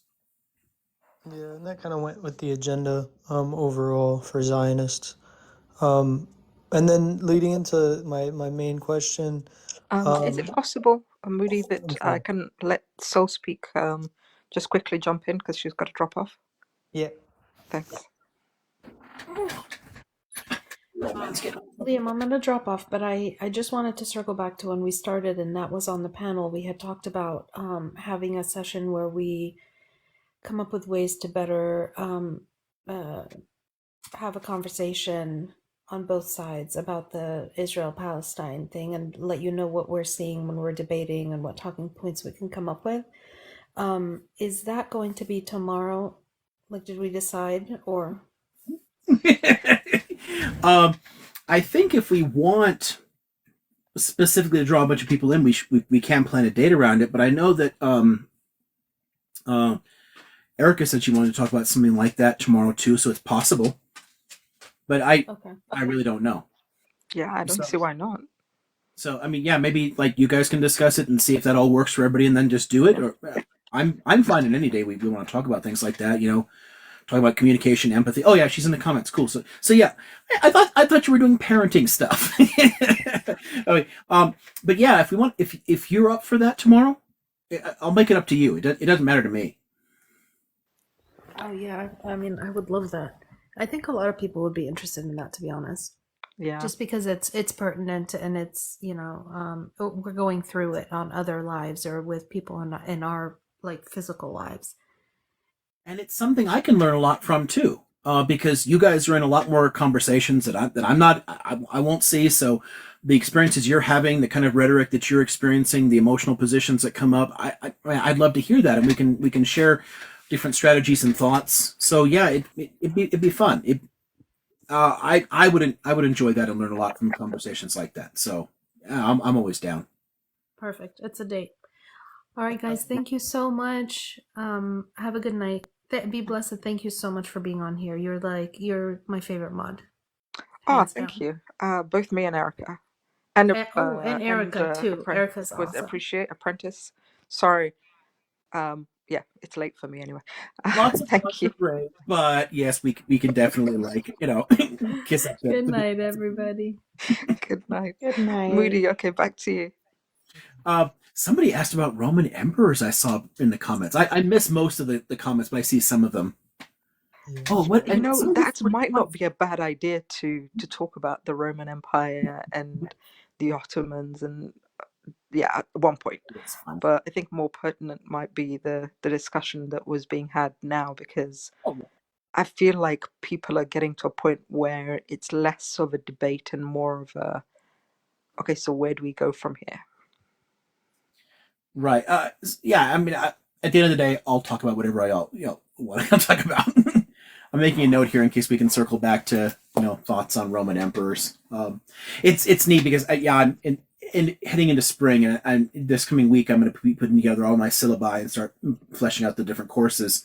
I get to teach ancient world at 2 different universities for the first time, where I've taught it at one for ages, and the other one I finally took it over because the guy retired. So I'm happy about that. It'll be fun. So I'm getting in that mode mentally. So it's kind of cool. Moody, you had a question with regards to the Mufti? Yes, Mufti Amin al-Husseini. I've read there was letters between him and the H-man, and I haven't been able to find any context to that relationship specifically. A lot of the questions that come up are like, who was the president of Palestine prior to 1948? And I'm like, it was a Grand Mufti.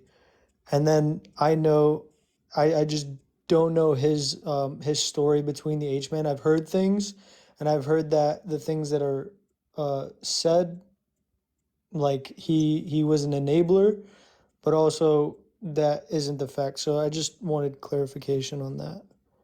Yeah, I wouldn't put him in a kind of leadership position overall, because he was originally a British Empire stooge. They essentially created the position, and he worked for them until the Arab Revolt, and then all Palestinian leadership got unalived or chased out. But the way he responded to being chased out in the context of that, you get a lot of like, the enemy of my enemy is my friend, right? And if Britain and the Zionists are both your problem, then the Yazidis are suddenly appealing. So he ends up there. I'll tell you from the German perspective, like the German archives on this, because I've read all the documents, the minutes of what they have from that. It took months for him to get his one meeting with Hitler, because the H-man did not care. He wasn't interested. He was interested in Europe, and specifically in Eastern Europe for his Lebensraum. And, he wanted to get the Jews out of Europe. But where they went, how that worked, what the rest of the world experienced, really, he didn't really care. So trying to get him to care about the Palestine issue didn't really work for the Mufti. But the Yazidis cynically manipulated him to get him to record a lot of pro-Yazid propaganda and recruit Muslims in Europe. So like Bosnian, Chechen Muslims, things like that, were recruited to fight with the Waffen-SS. So he did a lot of really harmful shit. And while he was there, he internalized a lot of deeply racist rhetoric that he then passed back into the Palestinian, ecosphere. There's a lot of like really horrifying statements about like unaliving Jews wherever you find them and shit like that. Like, it's a problematic story in that way, but there was no actual interest from the Yahtzee side in what he was talking about. And they didn't take any advice from him. They didn't really work with him. It was basically a way of like cynically exploiting him for their own purposes in Europe, which they did. And in the context of that, he ended up internalizing a whole lot of really horrifically racist shit from them. And that's been used against Palestinians ever since, which is sad because again, he doesn't represent all Palestinians. He represents a Palestinian in exile who then internalized a lot of horrifying shit. 100%. Thank you for that. Do you have any books that you've written? Cody, I think you were next. On books, there are some articles and book chapters out, and there's one book that I edited, but I have manuscripts started on 3 different topics that I can't ever finish because I work too many hours and I'm too stressed. Honestly, the only reason this works is because it's kind of relaxing, and instead of just watching TV to unwind at the end of the day, I'm doing this. It seems to work the same way, so I can go to sleep. I have to drive more than 30,000 miles a year. I teach on 3 campuses. I teach 8 to 10 classes per semester to pay my bills. And the way that me as an autistic introvert works, I expend a lot of energy in that, in interacting with people in person in classrooms and whatnot. By the time I get home, all I want to do is like, I don't know, get high and watch a cartoon maybe. Like, I don't have the mental energy to go any farther. I can't do it. So good weekends, good months every now and then. There are periods when I get a lot of writing done and I'm very happy about that. And then I can't continue the project because I just don't have the energy for it. If I had one of those nice cushy positions where I know some people who've lucked into tenured positions where they're teaching 2 classes a term, they've got time to write books. With 8 to 10, you just don't. And 75% of classes in the United States are now taught by part-timers, which is because they deliberately undermined my field. They deliberately undermined academia. So we're all kind of fucked at this point. And it hurts the students, too, to have so many part-timers responsible because we can't be as involved in campus life either. So it's bad for everybody except for the people on top who are sucking up all the money. Right. But yeah, unfortunately, I have not finished any of my big projects, and they have been burning a hole in the back of my fucking brain for years. It's really frustrating. I try not to talk about it or think about it. But if I could ever find a way to if I could ever be a little bit more like, if I could get to be better off financially, sure. But I mean, when I've been married, I've ended up supporting non-working spouses twice, so that didn't help. And then I'm single again, so I don't have a second income. So it's just me supporting everything. I mean, there's no easy way out of it. Well, I appreciate you for this. I appreciate you for this. I know a lot of people have learned from you, and a lot of people will continue learning from you. And you're a blessing right now. And I look forward to your manuscripts being fulfilled. And I will be patient for them, and I will wait for them. And I'm sure a lot of other people in here will. Honestly, turning my Israel Palestine 3,000 years class into a book is a lifelong dream. I mean, I want to do it, showing like the long-term lens, carrying it from the ancient through the medieval to the modern period and showing just how the different cultures and societies have developed. Because I get to teach that, every year, but I can't finish the book on it. I have a history of sexuality that I've been teaching for years that I want to turn into a book because I'm not satisfied with any of them. That try to like synthetically treat the whole world and look at the variety of expressions. I don't like any of them, so I want to put mine out.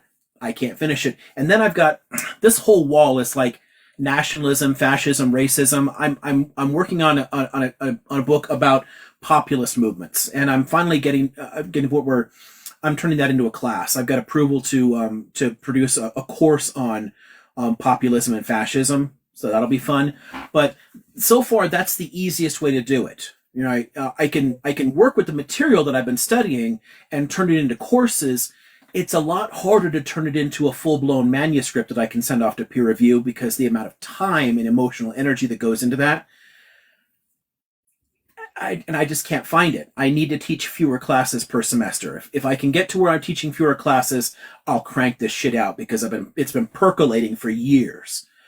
But I'm exhausted by the time I get home. I understand. Well, thank you, and I'll be back with more questions. Thank you. Be blessed. Be blessed. No problem. Thanks, Moody. Cody, you were next.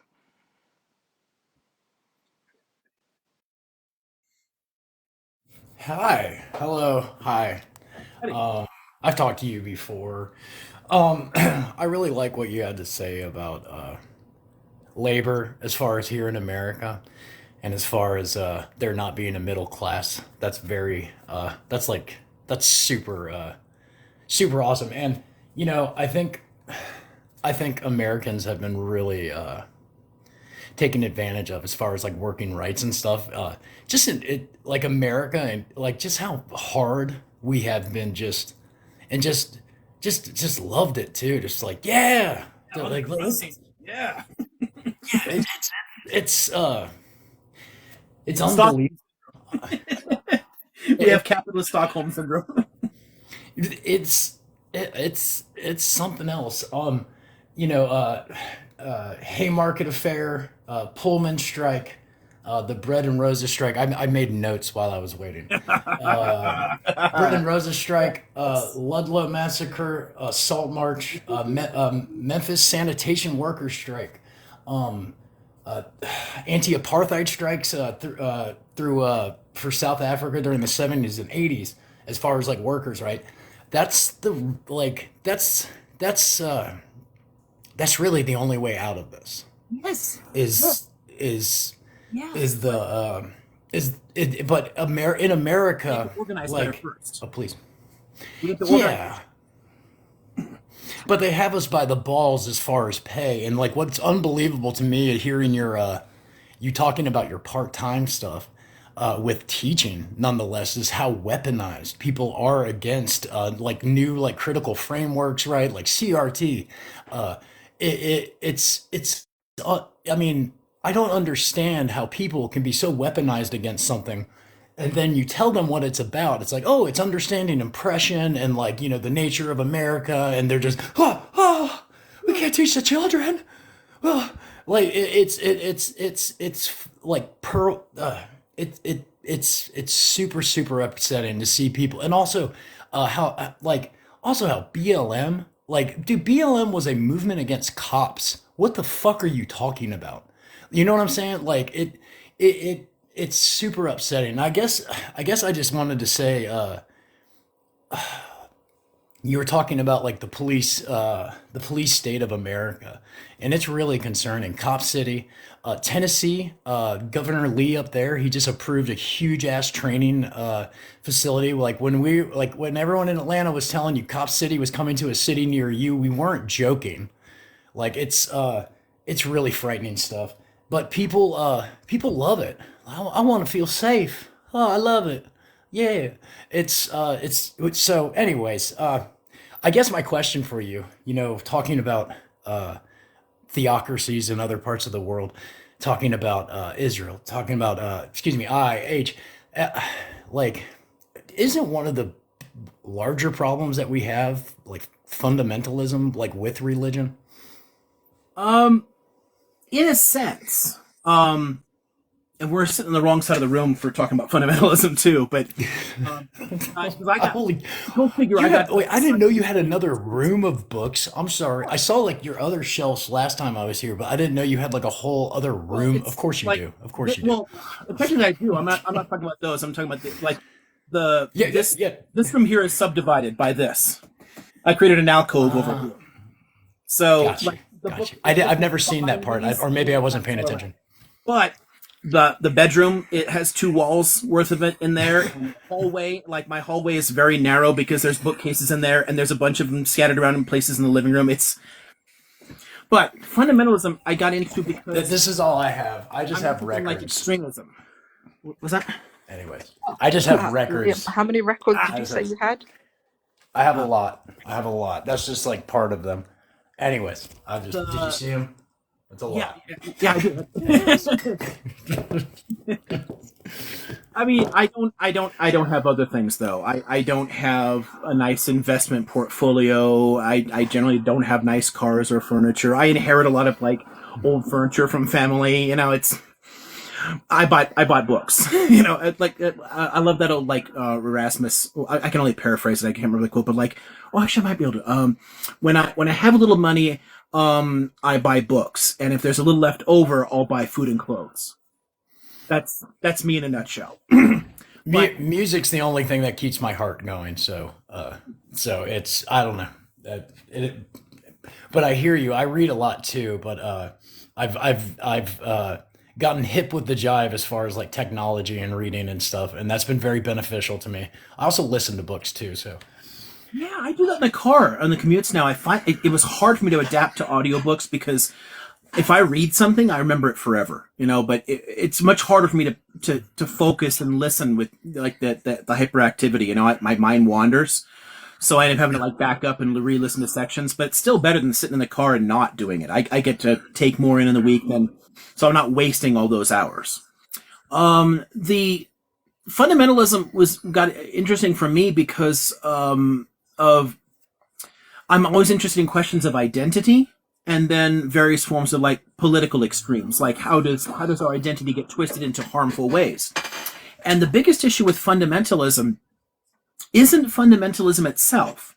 It's the politics around it and the way that things, you know, ossify and fall into power structures. Just think back to like so many of the other reform movements earlier in different areas, like, I don't know, like Ibn Abdul Wahhab's original reforms were actually telling Muslims, read this shit for yourself, interpret it for yourself. You know? So the idea of a morality police arresting people in the mall doesn't really fit the spirit of that shit at all. Fundamentalism is just go back to the fundamentals and then reinterpret them for the modern world. It's not about rolling the clock back. The problem is the politics around it.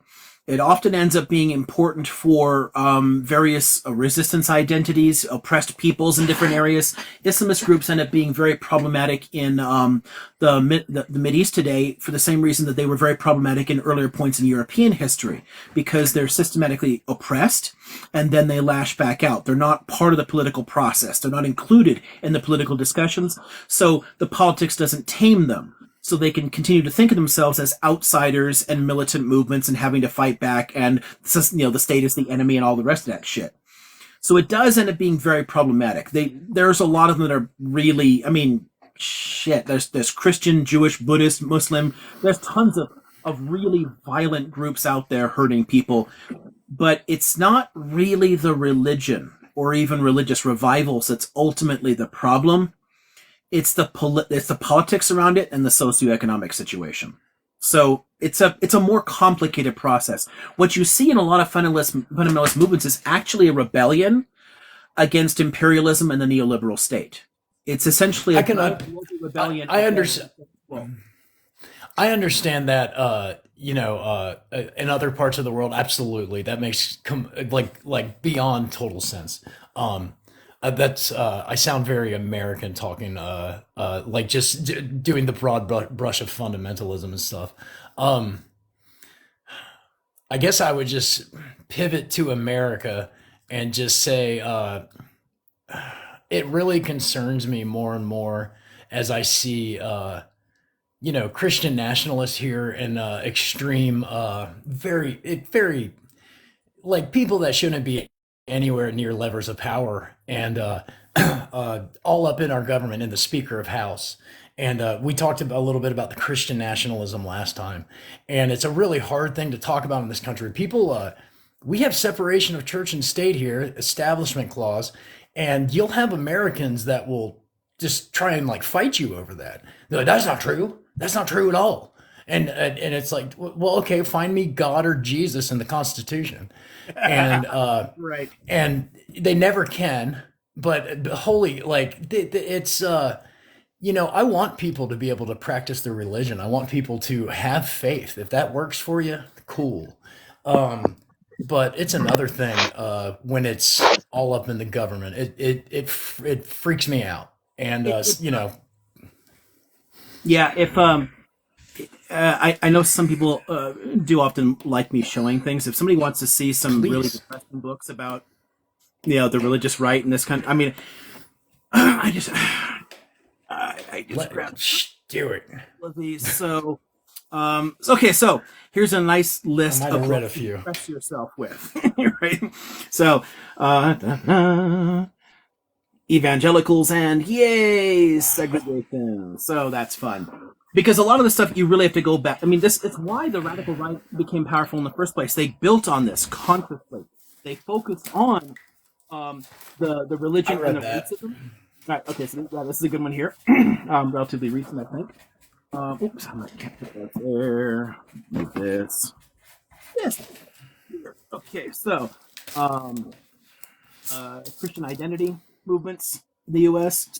Religion and the racist, right? I don't know that one. There's a whole lot. I mean, there's another two some shelves on the racist elements of it. I just grabbed one that like they focus overwhelmingly on the religious dimensions of it. So I read that. Okay, cool. A lot of people. My friend. I grew up close to Forsyth County, Georgia, and I had friends that were back in late '90s that were like passing out that shit here in the South, and we're like, you gotta you have to read about this. And also, Forsyth County was a sundown town when I was a child. I remember seeing on the news Hosea L. Williams and the protests there. And like realizing when I was a kid how close that was to me, and being like, oh, like I had friends at school due to the what is called Metro to Metro in Atlanta, and they started and people fought against this, but it was integrating people from the inner city into like other schools and such. It's called Metro to Metro, and of course, like other counties, since it's the segregated South, they fought against it. But that shit scared them. Anyways, I appreciate it. Yeah, I mean, honestly, people like to think the plan is all in the past. I mean, and yeah, there's 3 distinct periods of it, blah, blah, blah. It's not, because you don't need the frickin' hoods anymore. The ideas have been largely mainstreamed in many areas. And a lot of that actually is due to economic shifts and the political shifts in our society here since then. You know, a lot of all this comes together. The far right economics, the Chicago and Austrian school, the racism and segregation shit, and a weird interpretation of Christianity created a toxic brew that has completely fucked this country over. But it only started rising in the 1950s. I mean, before the 1950s in the U.S., fundamentalism was in decline and discredited.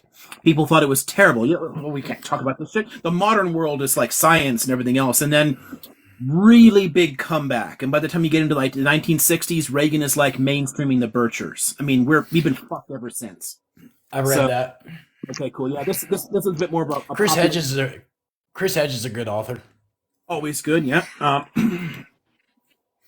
This is a more recent one.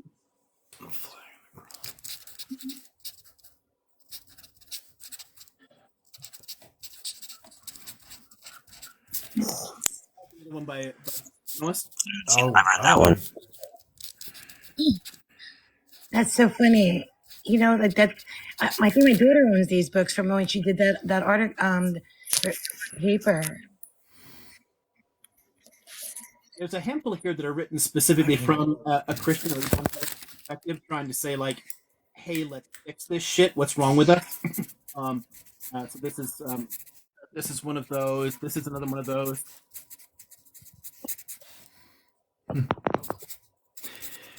Yeah. Anyway, it's so here. I'm gonna I'm gonna slowly drop out of here, but it's been lovely talking to you. And if you wanted to, I would love to hear your thoughts about the Trump RICO charges in Georgia, and what I think was the answer to the Cop City protesters, and how they I don't know if you've read that indictment, but framing them as anarchists and stuff in that indictment.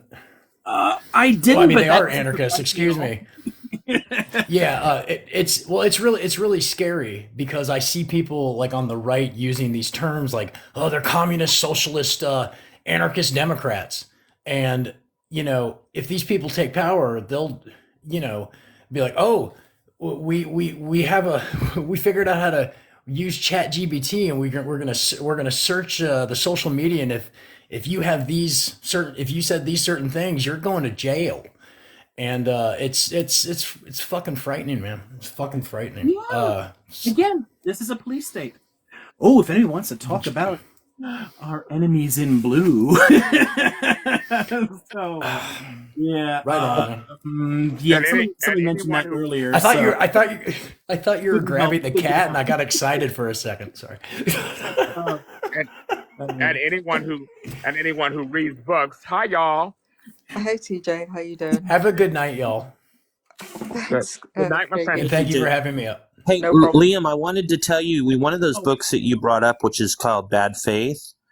Bad Faith is currently being worked as a movie and being shown in small theaters across the United States, and they will be doing it. I also wanted to encourage anybody to watch, if they haven't already seen it. It's been out, I think, for a couple of years now, but you need to watch on Netflix The Family. If you haven't seen it, it's Do you mean movie, as in it's fictional or documentary? it's a docu series. It's got 5 episodes in the docu series. It's called The Family, and it is based off of this guy who started a kind of a grooming school outside of Washington, where he grooms young kids, boys specifically, and into both religion and politics, so that he can then immediately put them into positions to go into politics with the religious fervor behind them, so that they're bringing more religious overtones into their stays in Washington. And he's been doing. Somebody suggested is his name Douglas Coe. I think that is his name, if I remember correctly. Cody's Cody's kind of offered that name. If I can, before we move on, I just want to make sure that I ask a question that came from the chat a while ago. Somebody, for Noreen. Several people it was asked earlier, and then I forgot about it. And then when that the last conversation, maybe grab some of the police books as well, and then a few people said show it again. So yes, please, let's do the books, and then I'll ask the question after. Because then I can put these things back. So let's see. This is a fun one that my ex picked out and loved. So, ooh. Oh, Police Field Guide. That's so awesome. This one kind of fits in that section there, because it does talk a lot about the policing on it, but it also it reminds me of, I don't know, great shit like this too. So this is a great recent book.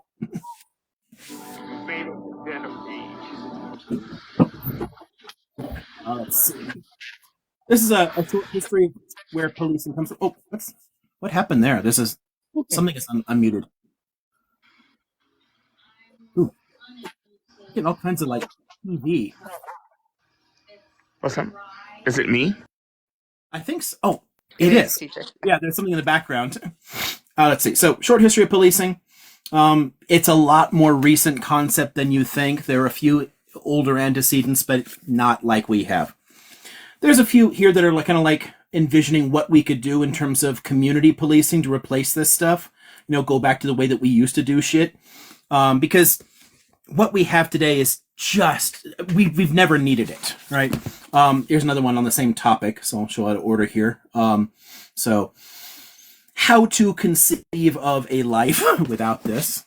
This one's a little bit about the rise of policing power and just how fucked up this has gotten, in more recent decades. And it's a bipartisan consensus. There's good reason we're down to 62nd place in terms of freedom. And I couldn't resist while I was in the same section. I just grabbed a handful on the criminal justice system, and just how fucked that is, because it is obviously related to policing. This is a good one on that too. So, Anyroad. So there's a handful of fun cop books. Yay. So there was a question that was asked in the chat with regards to. So somebody asked, can you elaborate a little bit more on terms like acoustic and nilotic, and where that comes from? Nilotic. I guess it's more specifically also just indigenous group namings. And where that comes from, and what was the purpose behind those kinds of groupings. I'm only aware of them in terms of language families. So Nilotic is a subfamily of language, Cushitic language family. It's an East African language family. Mm-hmm. I don't know of it being used in the sense of like modern identities. So that would be new to me. I'm only aware of it in linguistic terms.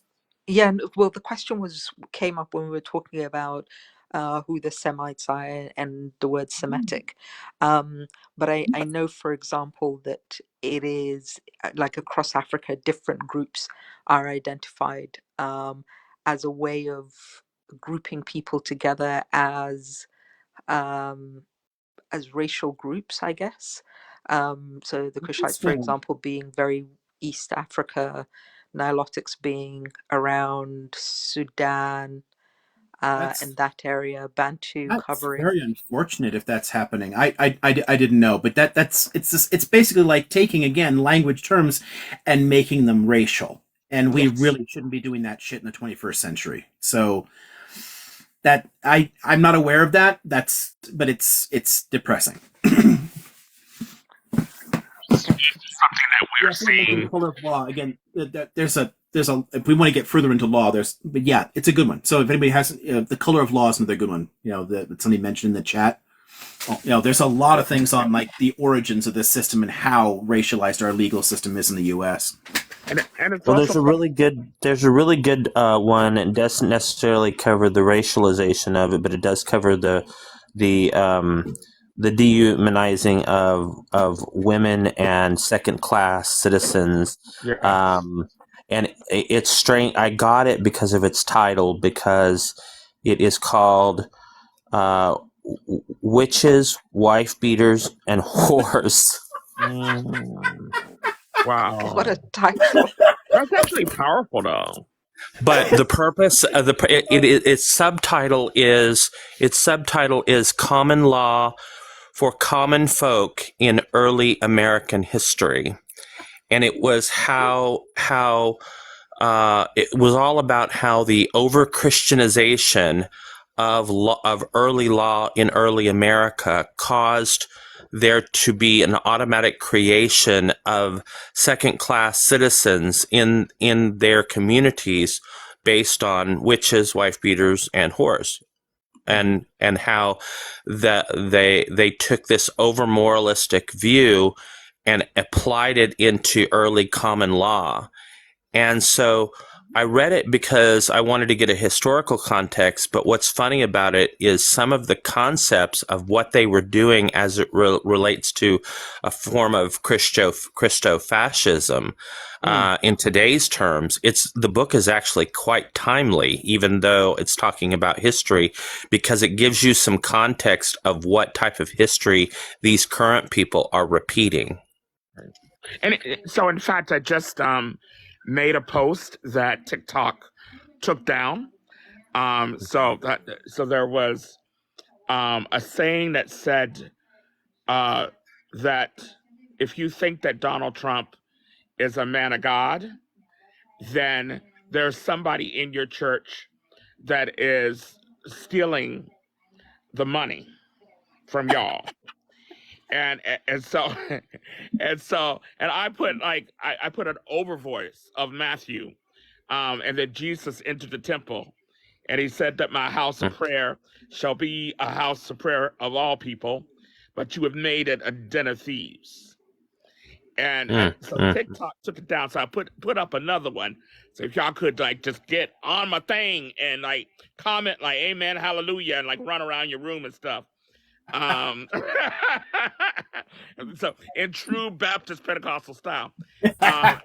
So and so Now, I just wanted to kind of come on quickly and say to you all that much of what we're seeing nationally is also what we are seeing internationally, as the people of Palestine are being racialized and policed by European Israelis, and that has it has become a global end thing to do to Black and Brown people. I'd also wanted to say that.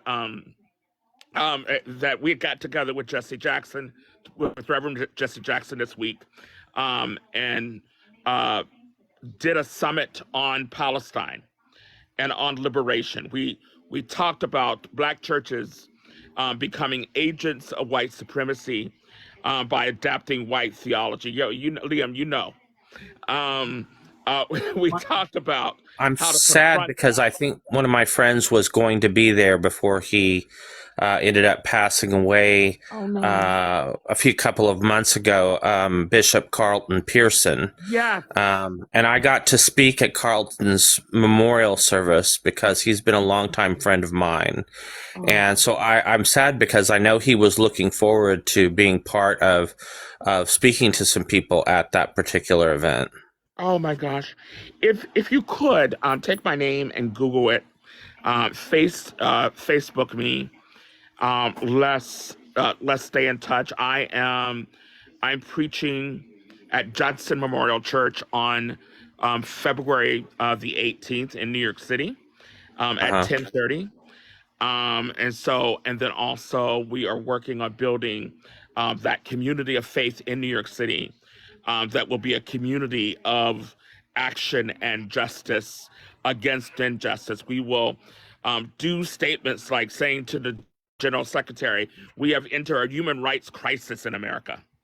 And so why don't you all issue a statement sounding the global alarm? I think I That would like to put you into some churches that maybe are outside the kind of the fringe from where you were, because my link to churches is through Unitarian Universalist fellowships. And Unitarian Universalist fellowships are very well known for their context in social justice as it relates to guest speakers. So because of my involvement with UU, being raised UU, and the fact that Carlton in his last days was speaking at one of the largest UUs in Tulsa. So I would definitely like to put you in touch with that. Might even put you in touch with another friend of mine who still is doing work in this community, and his name is Jay Baker. Yes, so please. That's Jim and Tammy Faye's son.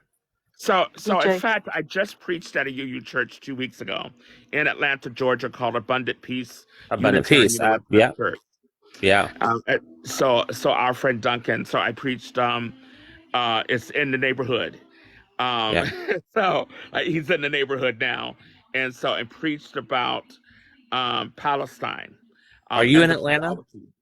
I'm in Chicago, Illinois, but okay. as they say, where there is a Delta flight, I'll go.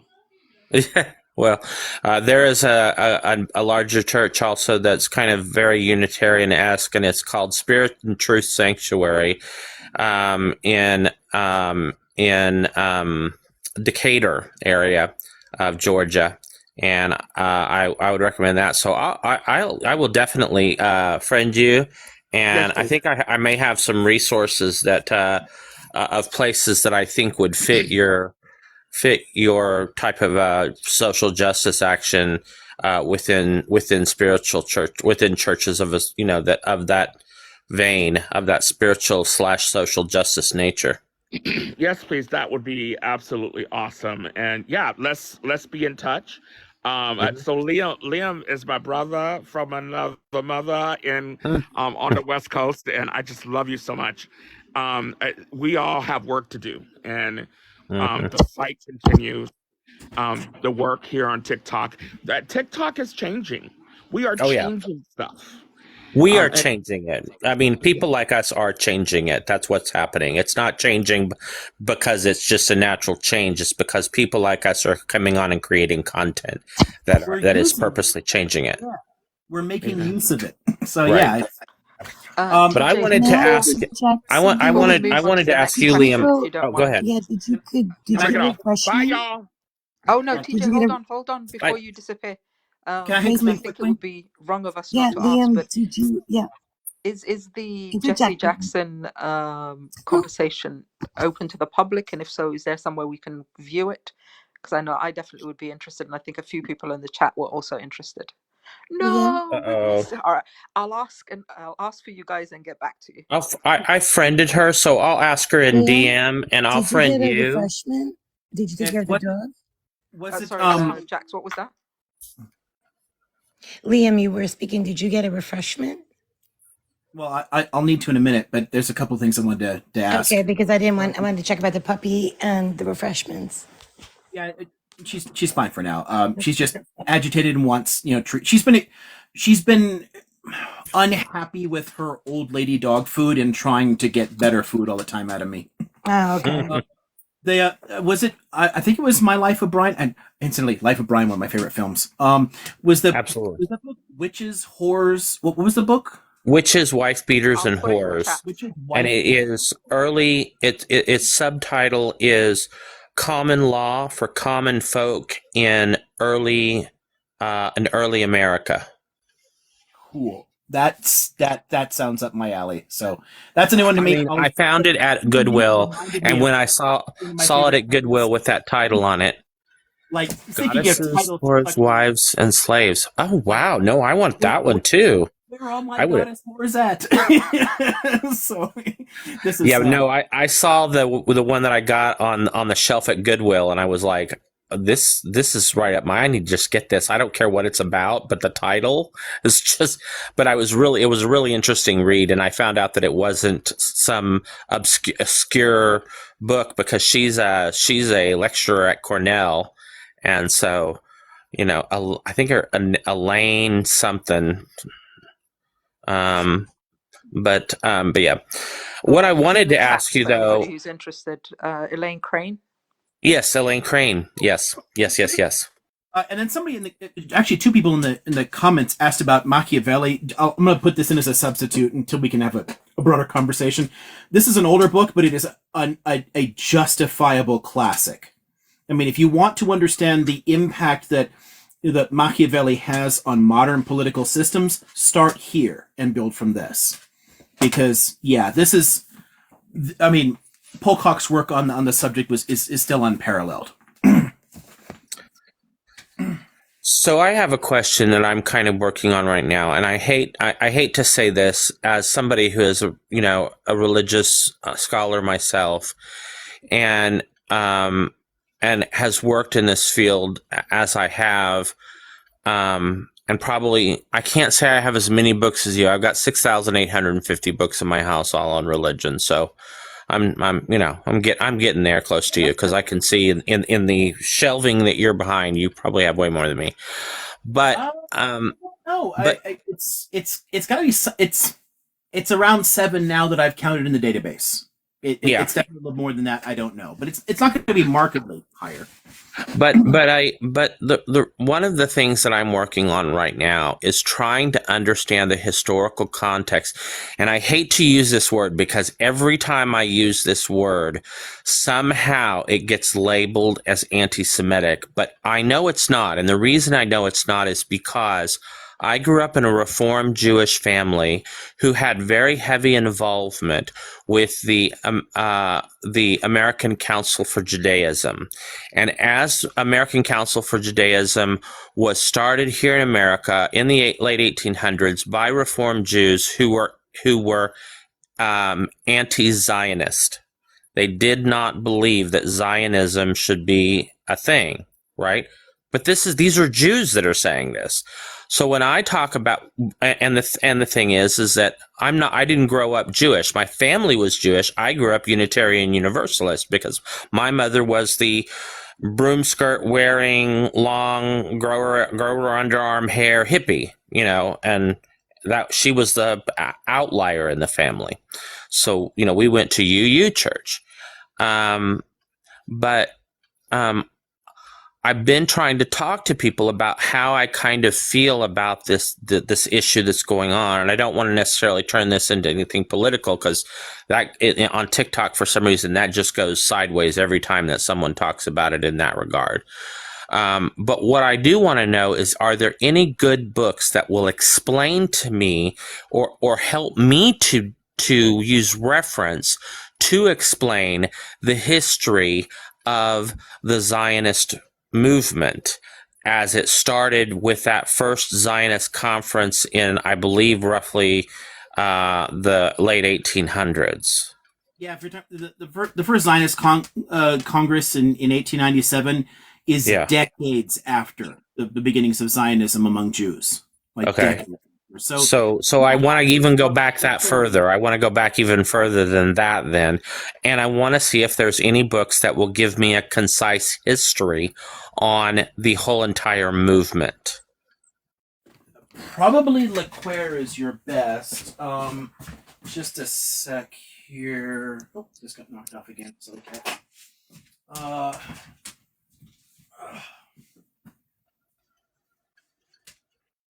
So this is the moment the chat suddenly goes all bookshelf crazy, and everybody starts plotting to steal Liam's books. Yeah, I don't know where that comes from, but so this is probably the best single volume on this. Okay. Walter Lequer. Okay. There's plenty of histories of Zionism. This one actually is pretty decent. Pretty concise. Okay. Yeah, relatively. And does he give? Are there places where he gives additional references that I can go look up more information based on his references? Yeah, it is. It is an academic history, so it does have footnotes. Great. There's I don't think that it's only 40 some pages. I think he gives a little bit too much short shrift to Pinsker and whatnot in because the earlier practical Zionist movement is much more significant than a lot of people. A lot of people do start with Herzl, and they really shouldn't. The Chovevit Zion movements in the 1870s across Eastern Europe were already teaching people Hebrew and teaching people how to farm, and starting to build that. And Pinsker's Selbstemancipation or Auto Emancipation. It really is the first very significant Zionist text. There are earlier ones, like Moses Hess's was in 1862. I think it was Roman Jerusalem, I think. But it laid out a Zionist argument, but it kind of sunk. People didn't pay as much attention to it. By the time you get to the 70s, there's a lot more support in Eastern Europe for it. And Pinsker's book was in 1881 or 82, something like that. It's a lot more significant than many people think. He does talk about that stuff in here. I do tend to focus a bit more on it and its significance than he does. But I think still, despite a handful of quibbles, this is probably the single best starting point for a history of the movement. Okay. Are they going to talk about? Is there a good reference in there about some of the covert things that began to happen in roughly the 1920s, 30s, and 40s?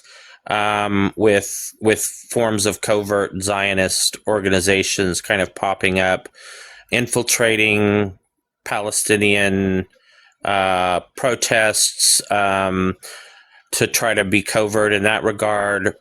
Somebody like the father of Netanyahu, who was a member of a couple of very extreme versions of Zionist organizations that potentially did start to do violent acts. Yeah, honestly, for that you need more histories of the Zionist right, and there's a whole lot I've got of that on the extremist elements of it.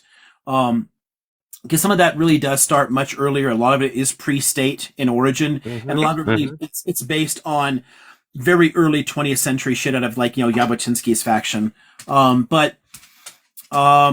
Yeah, it doesn't spend as much time on that. It's much more focused on the development of the movement and its overall ideologies.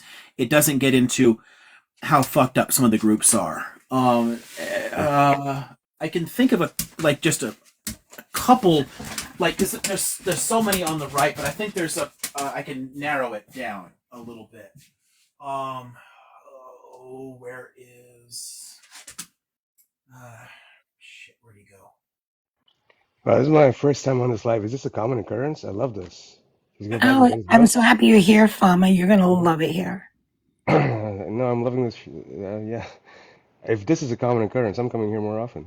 Oh, yeah. I'll invite you Okay. every single time. He has so many books, and his I see. his type of knowledge that he goes into becomes a clearinghouse for a lot of different ideas. It just so happens that I had one that I wanted to get more. Yeah, I'm really looking forward to talking to him. And he is. I'm stuck. I just can't. I mean, this is there's a whole shelf on this as a topic. I'm going sure, no, I understand. But I can give like a short introduction to like some of the radical right. Who is that by? Bear with me. I'll get you the name in a minute. Okay. Kaplan. Okay. Kaplan. Oh, I see it. Okay, Kaplan. There we go. This is getting older, but it's definitely a classic for a reason. I still use some excerpts from this in one of my classes. Israel's Radical Right by Ehud Sprinzak. Okay. Also an older one that I still use elements from. This is still great. From Land and the Lord. Okay. Ian what? It's Jewish fundamentalism in Israel. Oh, okay. Let's see. This is bringing in some of the messianic elements to it. Okay. Originalist radicalism. Where he died. Okay. And then Shahak actually has several books on this topic, but this is a good kind of like overview of the fundamentalist movement. So these two like distinctly veer into a lot of like very religious territory, where the others are a lot more on just the radicalism, like the whole Kahanist elements, and then like the earlier like Jabotinskyist, bullshit there. Like I'm only 50 the fascist elements in I'm only Zionism. 50 years old, so this has been a thing that I have never really. I have kind of pulled a whole. I am Switzerland on this whole entire issue between the fights that go on in Jerusalem and the Palestinian, and I've never really taken a side because the only thing that I have watched growing up as a 50-year-old man, only thing I can remember watching growing up is one side does one thing and another side does another thing and one side does it, and it's just back and forth and back and forth. But my whole idea was to try to figure out, where did this start? Because nobody seems to understand where this started and how it got started. And so my wanting to understand the historical context of Zionism really plays into that, because it's really going to explain to me how this whole entire thing started and how, because when I found out that the first violent bomb that was actually thrown was after an incident where the Jewish people were bringing boats and trying to drop people off in certain areas, and that the British refused to let them do so and told them to get back on the boats and go back to Europe, right? And after the 39 white paper, yeah, right. And so one of the things that was said is that at that point, the Zionist extremist movements bombed the British. They didn't bomb Pakistan. They didn't bomb anything. They bombed a hotel. A lot of that. Before World War II, Irgun was quite violent towards the Brits. Yes, Irgun. From their perspective, it's like they're waging an anti-colonial struggle of their own. Mm-hmm. But during World War II, Irgun actually stopped doing that, and then fractured. And Leahy continued all through World War II. They continued to attack the Brits. And then as soon as the war ended, Irgun went right back to it. And that's where the very famous King David Hotel thing is. Yeah. Which everyone else seems to forget that it wasn't actually functioning as a hotel. It was an administrative compound at the time. But they were striking at the Brits consistently to try and get them to leave because they knew they could beat the Palestinians, and the only force that could stop them was Britain. So that the thing, and the thing is, Britain felt liable to stay there because they were the intermediary and interceded in the whole Balfour Agreement. They were the ones that injected themselves into the whole process of the Balfour Agreement. So they felt like they were trying to act. Yeah, right. They were trying to help both sides at the same time, and it's like somebody didn't want them to be there. But I also understand that why the British. Sorry, Life of Brian, 1 second. Were they trying to help though, or was it for their own personal gain? For their own purposes. Well, yeah, definitely. They had their own purposes, I will agree. But in this particular case about the boats, the problem is that the Balfour Agreement had set an agreement that only a certain amount of people could travel into the country. No, that's what I heard. And that the reason that they were turning boats back is because these people that were being put on these boats were promised certain things when they got to their homeland. They were promised lands and homes, but the problem is those lands and homes didn't exist. And the only way that you would have been able to create enough lands and homes for them to actually exist once they got off that boat would have been to displace Palestinians in order to give those people lands and homes. That also only partially true. At that point, there was a significant enough Zionist presence, and they've been building up so much that they would have absorbed the population and put them somewhere else. Ultimately, all of it is technically at the expense of Palestinians, but there were still places where they wouldn't necessarily have had to take new land from somebody else in order to seat those people. The 39 White Paper is a response to the 36 to 39 Arab Revolt, and Britain finally realizing that they'd completely screwed the pooch here, could not keep this working, that there were two competing nationalist movements that hated each other, and they just said, fuck it, we can't do it. They just threw up their hands and walked away from the mess. Yeah, they basically tried to restrict immigration, then the war distracted them, and then they threw it to the UN, and then literally for 6 months during the 47-48, they just stood there watching Zionist paramilitaries attack people. They threw their hands up and said, fuck it. Can I ask you a quick question? May I add something very fast? I would never assign benefit to the British in anything in the Middle East. I mean, to say that they had good intentions. I don't.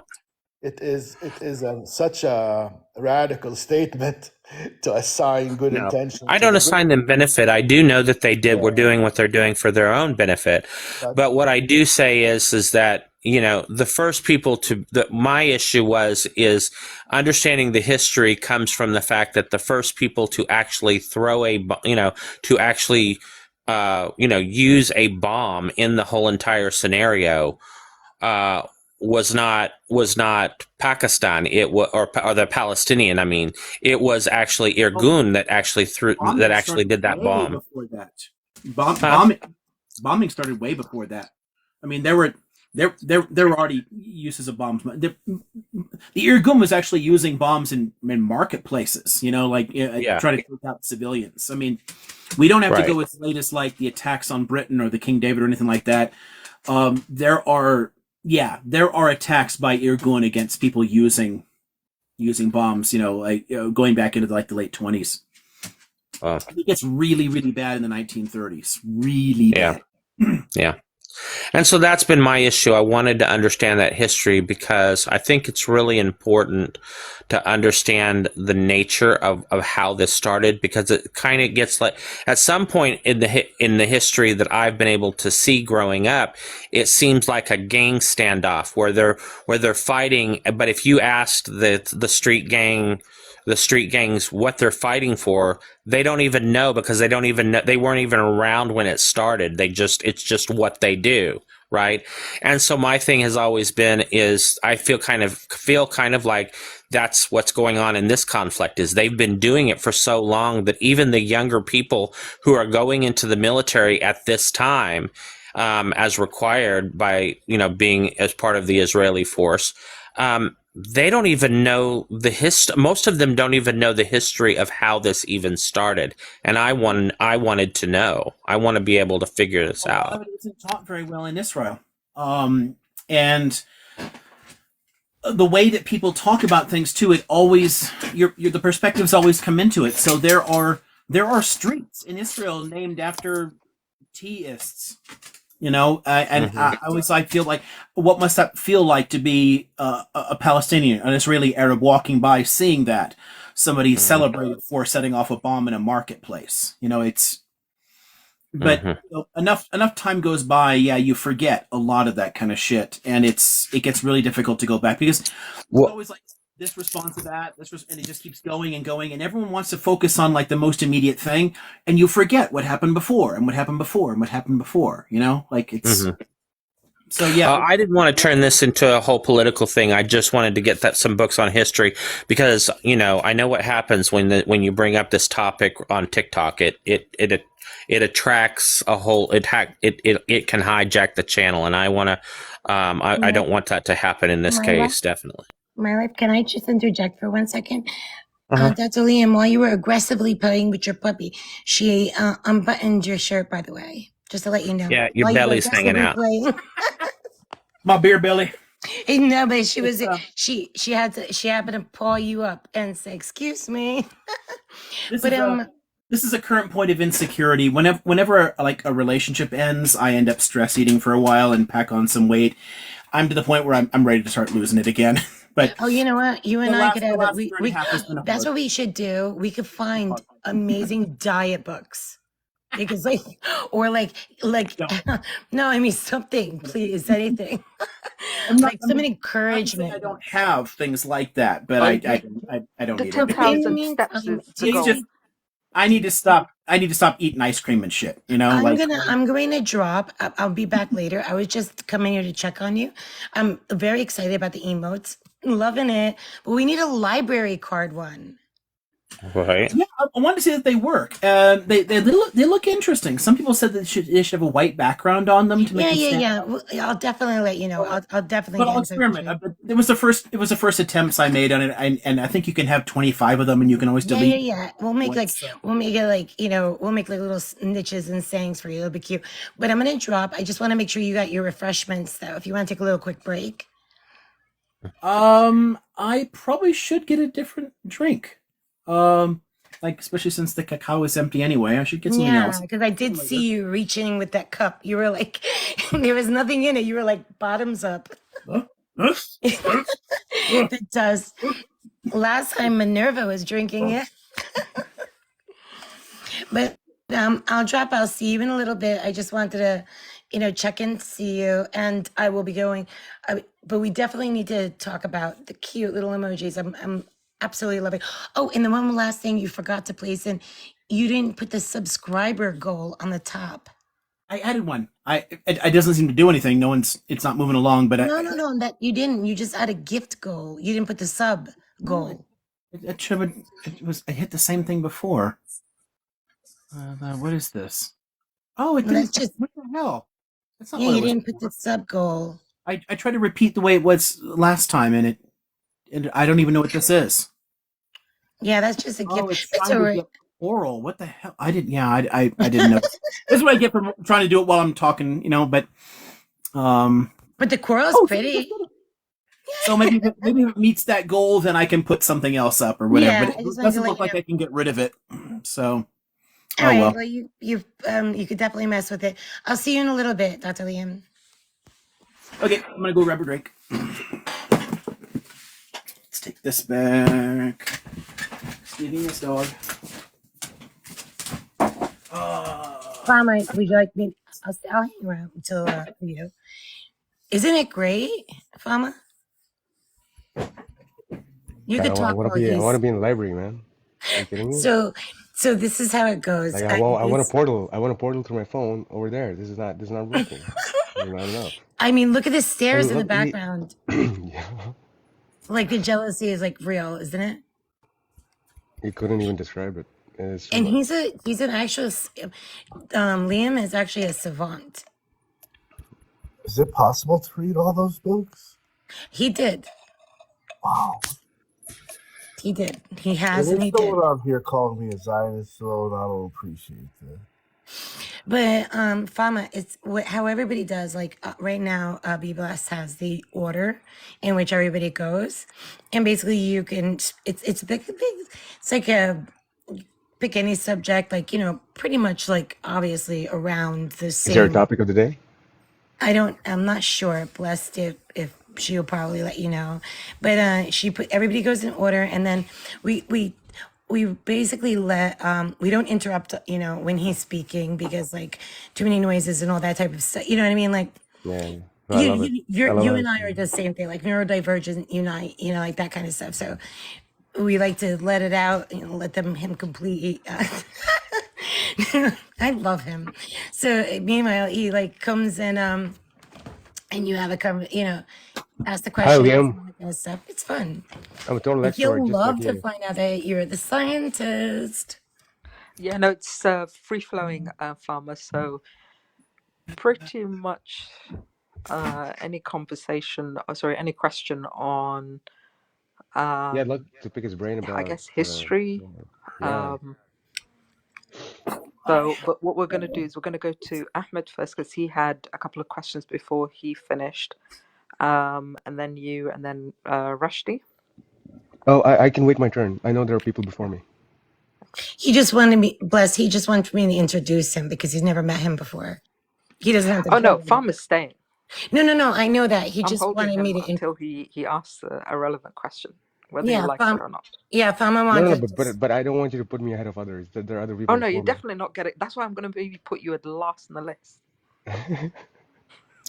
But I'm just saying, like, bless. I'm just gonna because he asked me to introduce him, so I'm like, okay. As soon as I introduce him, I'll leave. Thank you, Jax. No You're too problem. kind. I got your back. I know exactly what you mean because like you and I, we are very similar the way we are. Like I said, neurodivergence unite. So how is everybody? Yeah, good life so far, actually. It's good. Good. It's my last day of work tomorrow. I'm sorry? Last day of work. Oh, are you excited? Are you nervous?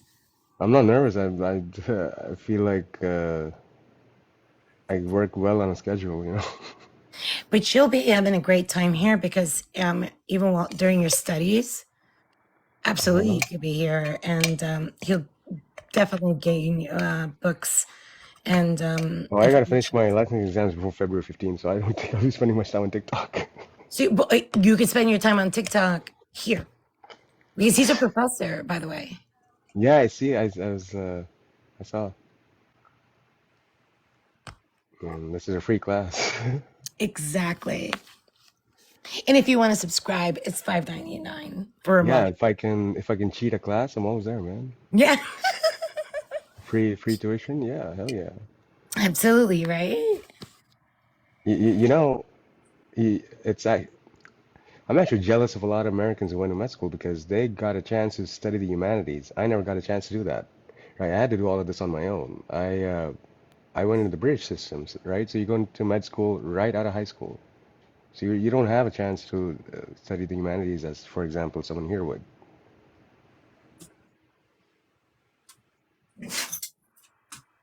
And I missed my chance, so I, try to make up.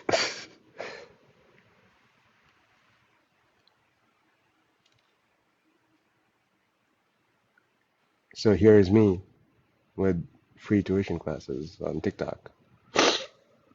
Yeah, no, But we're this is definitely I know, all. but from the little that I've heard from, I mean, this is very, it's a very well read, and obviously. I think at the rate we're going, for all the regulars that come in week after week, I think we should all be going for honorary degrees at this point. So make sure you all do your dissertations and stuff, and you're good to go. But yeah, no, we've definitely learnt a lot Are you trying to give me over the PTSD last few, dissertation? I'd say a couple of months actually now. I will do that. Here. I'll mute myself. And then there's the Liam fan club. Yes, Erica, I'm with you actually. I think we come in every week with just a whole list of questions that we kind of pile up during the week, going, all right, we need to take this to Liam. In fact, it's become a point now that I'm hearing in different lives that it gets to a point where it's a point of contention, and people are like, okay, well, we're going to take this to Liam on Friday. Okay, fine, you guys do what you need to do. So yeah, it's interesting the way that TikTok is using this live as a way to be able to sense check things. On a side note, I connected, I don't know if anybody knows, bless that, I shared it with her. I introduced a beer to TikTok advocate, Katie. Yeah, I was there for probably about 30-40 minutes before I came here. Yeah, so I got to introduce, and she'll be going on also Mo's account, and she'll be going nice. live. Yeah, she'll be going live with him, and I'll definitely try to get her, obviously, here, because I love Liam. But I'll contact her and let her know. But she's amazing. She's absolutely amazing. Oh, brilliant. She's a, oh, hey, Empathy. When I, Empathy, would you like to take my spot, Empathy? Well, because I'm going to drop after this. Just let me know. So really quick, amazing, Dr. Liam. Oh, look at you getting comfy. Yeah. Well, I figured as long as I was getting up, and it's getting late, so I get it. But did you get the doggy? Did you get your refreshments? Any treats for puppies? She's already had treats. I just brought in a nicer bed for her, and hopefully she'll just relax and hang out here. She's been bored all week, so she just wants attention. But I did. I mean, do drugs count as refreshments? Well, to me, they call do. them Smarties because TikTok's ears are always. Yeah. Just don't do it on camera. Turn around. Well, they're prescription medications, so it's not. But still, turn around. Turn around. These are not the fun ones. These are not the fun type. This is. But turn around. Yeah, no, even just a hand to the face and it starts freaking out. TikTok is very. But turn around. Yeah, overly sensitive over all sorts of things.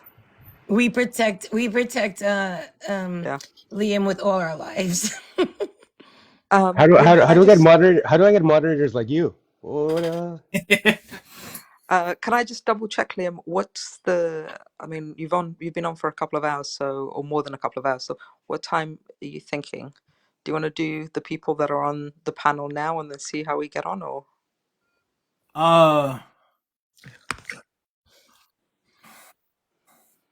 I'll be up for hours still anyway. So if it's not here, I'm just gonna go watch a movie. So up to y'all. I mean, I could see it another couple hours easily, but it's largely up to the group. I mean, there's like 250 people, so if people are interested. Gen X doesn't sleep. Yeah, kind of. Yeah. Interestingly enough, my mother and my father both don't sleep much. They're both like 5 hours a night, and they're happy.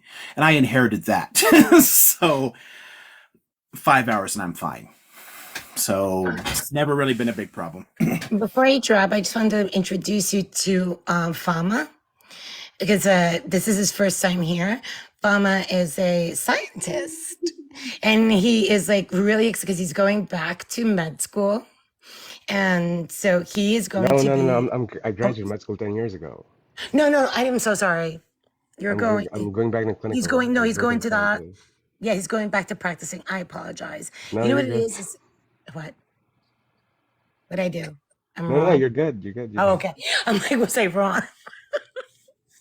But yes, he's here. He's amazing.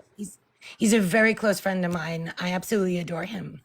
So two of my, I love you guys, both of you guys. So you guys enjoy your night, and I'll come back later. Thanks, Jax. Thanks. No problem. See you guys later. Thanks, Jax. Ahmed, you had a question, so we'll go you, then Farmer, then Rushdie, then Cactus. As listening to the conversation I have, 17 questions, but Oh gosh, we're gonna have to limit you. And I should ask too: is the person who asked about Rome still in the? If the person who asked about Rome earlier is still there, like let us know in the little commentsy thingies so we know if we should go back to that. Because I wrote it down and I just noticed we skipped over that entirely. So, like Yeah, Emperor. let's see if they respond. Talking about like terrible, terrible people put in positions of power is kind of fun. so But- my question that actually just I thought of since we're talking, what is your position on that the idea of the Judaism that started from the heretic king of Akhenaten and the destruction of Tel el Amarna, and that Exodus idea or story that came from the destruction of that Tel el Amarna, and the idea of that Yahweh was the supreme God rather than the only God. It's that a lot of scholars think that there is that is where the story begins, where the Yahweh or the Aten is the supreme God over the other gods, rather than the idea of the only one God. And that's why in that there is no hell and heaven, the circumcision, the idea of the exodus, the destruction of the city, leaving that this apocalyptic idea of with all the plagues and all that stuff. And what do you think historically, your opinion on that theory, that's when the priest of Amun destroyed the whole city and they forced people out in the middle of into the desert, and people wandered from Tel el Amarna into the desert. Yeah, the wandering. I mean, given that that's on the west bank of the Nile, it wouldn't help them get toward Palestine. But you're touching on a couple of different things. The idea of the Hebrew God being the only God or the chief God, that's not really up for debate. There's an entire shelf I've got over there on that whole process and the development and the slow merging of like El and Yahweh together. It was a henotheistic development early on, and that was radical enough for the time. It didn't go from polytheism to monotheism. It had stages in between. And it was a pretty radical shift to say, we can't shop around anymore. If it doesn't rain, I can't switch my prayers from, Asherah to Baal. I can only have one God that I can pray to. This is our chief God, and you have to be loyal no matter what happens. That is a radical enough statement already. The shift to actual monotheism isn't really underway until around the time of the Babylonian captivity. So it's much, much later in the process. Whether or not Moses represents an Egyptian influence is hotly debated. It's entirely possible. I tend to focus a lot on the later developments, on the Zoroastrian influence, and as well as a handful of indigenous ideas within Canaanite polytheism that trended toward henotheism anyway. But I think that there's really good reason to include some element of this. If anybody's interested in this idea, these are the two best books on, putting Moses into an Egyptian context. So this is this guy's a very funny name in English, right? He's Danish, but like, come on, really? Wow. Like, sorry, I'm still a 14-year-old boy at some point, but this is actually a good book on that. And then this is another one here, kind of like looking at that connection. But Osman's is definitely the better of the two. The origin is, the idea is tricky. It's come up more recently because many people are unsatisfied with the earlier Midianite hypothesis, because the Yahweh cult does exist in the area. It is in the whole broader Levant. It's part of the original Canaanite pantheon, but Yahweh and El were separate gods originally, and they come together. And the Torah does put the Moshe figure in Midian, and he marries a Midianite priest's daughter, and then he encounters the God there and the burning bush and all that, and then he brings this idea that El is actually Yahweh, they're the same God, blah blah blah. So people used to emphasize that more, that there was a gradual blending, and there's a possible influence of Midianite religion on Canaanite religion. They're closely related, and they're very close geographically, but they are distinct cultures. The Egyptian one is finally getting a little bit more traction than it used to, and I think that it is relevant. If anybody cares a little bit about Akhenaten, I'll just put these up kind of like together if anyone wants a screenshot, because it's not really the subject of the conversation, but Akhenaten's a fascinating figure, and the whole Amarna period is fascinating. And you can still debate whether or not it's truly monotheistic or henotheistic even there, but he did throw out the priests of all the other cults and shut them down and created like a state-centered monotheistic cult, and actually built a whole new capital and worship center and temple on the west bank of the Nile where the necropolises are. No one's supposed to live there. In ancient Egypt, all the cities are on the east bank, and dead people go on the west bank. And he built his capital over there as a concept, kind of like, completely changing the system. It's a radical ideal, but it doesn't last. It lasts through the reign of his daughter. She's, 3 years, something like that. Ankhesenaten, if I remember. I'm terrible with names, but I think it's Ankhesenaten. But by the time it gets to like Tutankhaten, then it reverses. Our Tutankhamun, the boy king that they discovered, was Tutankhaten. He's a child of Akhenaten. But it falls after that, and the whole thing goes into decline, and the cult slowly dies out. It struggled to catch on in the first place, but it slowly dies out. There is interesting hints about an Egyptian origin, and the names for Moshe and Aharon could likely come from Kemetic. They could be Egyptian names, right? They have an analog there. They've been given a Hebrew meaning because they've been Hebrew words for a long frickin' time, but they could represent a way of showing the influence of another culture. Because a lot of these stories, they're written way after the fact. They're kind of synthetic. They're intending to describe why something is the way it is now. So you go back and here's the past story. Here's how it ended up that way. And the idea that, well, how did we get this interesting, closer to monotheistic henotheism here that has some of this, maybe it's similar to Akhenaten. Where does that come from? Well, let's put a figure in Egypt who happens to be Egyptian. Because remember, the Moshe figure is supposed to be raised in the court. I mean, realistically, a lot of the story, we have to understand the actual narratives around the patriarchs and early prophets, they're not really historical. There may be germs of truth that get passed on orally for generations, but the exact stories that end up in the Bible aren't real for these earliest figures. The stories exist largely to explain how things got to where they are. Like, it builds up over time.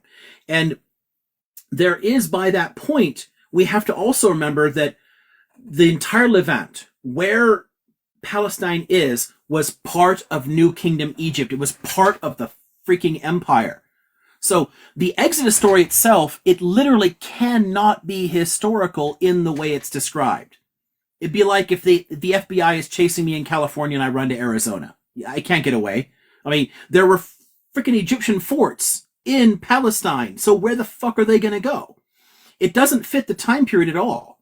But if you're writing a few centuries later, you don't remember that. You don't remember the time periods. You just know that there was an Egyptian influence, there were Egyptians there, and you do have to explain that there is an Egyptian cultural influence in the ground. We have done, in archaeological digs in Israel, Palestine, we have found tons of Egyptian relics, idols of statues of Egyptian gods. Like, there's an Egyptian fort, the remains of an Egyptian fort in Jaffa that you can see today. They had to explain where this influence comes from because of the centuries of Egyptian rule. And the Moses story, in part, may be intended to do that. It may be, in part, intended to explain, where that influence comes from. Why is there an Egyptian element? In the same way that the Abrahamic narrative explains the Mesopotamian influences. Like the Hebrew calendar is Mesopotamian. The weights and measures, like shekels and talents that appear in the Bible. Shekels, minas, and talents are weights of iron used as a kind of primitive currency in Mesopotamia. And talents and shekels appear prominently in the biblical narrative. It's so like the saying Abraham is from Ur kind of helps to explain why that link is to where that link comes from in Mesopotamia. So I think there is probably something to the idea of Moses serving a very similar etiological function in explaining Egyptian cultural influence on Canaanite religion. Because there is an existing indigenous Canaanite religion, but it borrows elements, like the culture borrows elements from the Mesopotamians and the Egyptians, the two larger civilizations on either side of them. And you do have to explain how that works, why it makes sense later. Some introduction of some new people in almost certainly happened, but a massive exodus of the entire population, so-called, back to it, makes no sense at all. When the Egyptians conquered the area a couple centuries before the time that the Moses is supposed to be around, a people named Israel already lived there. So it's an indigenous population.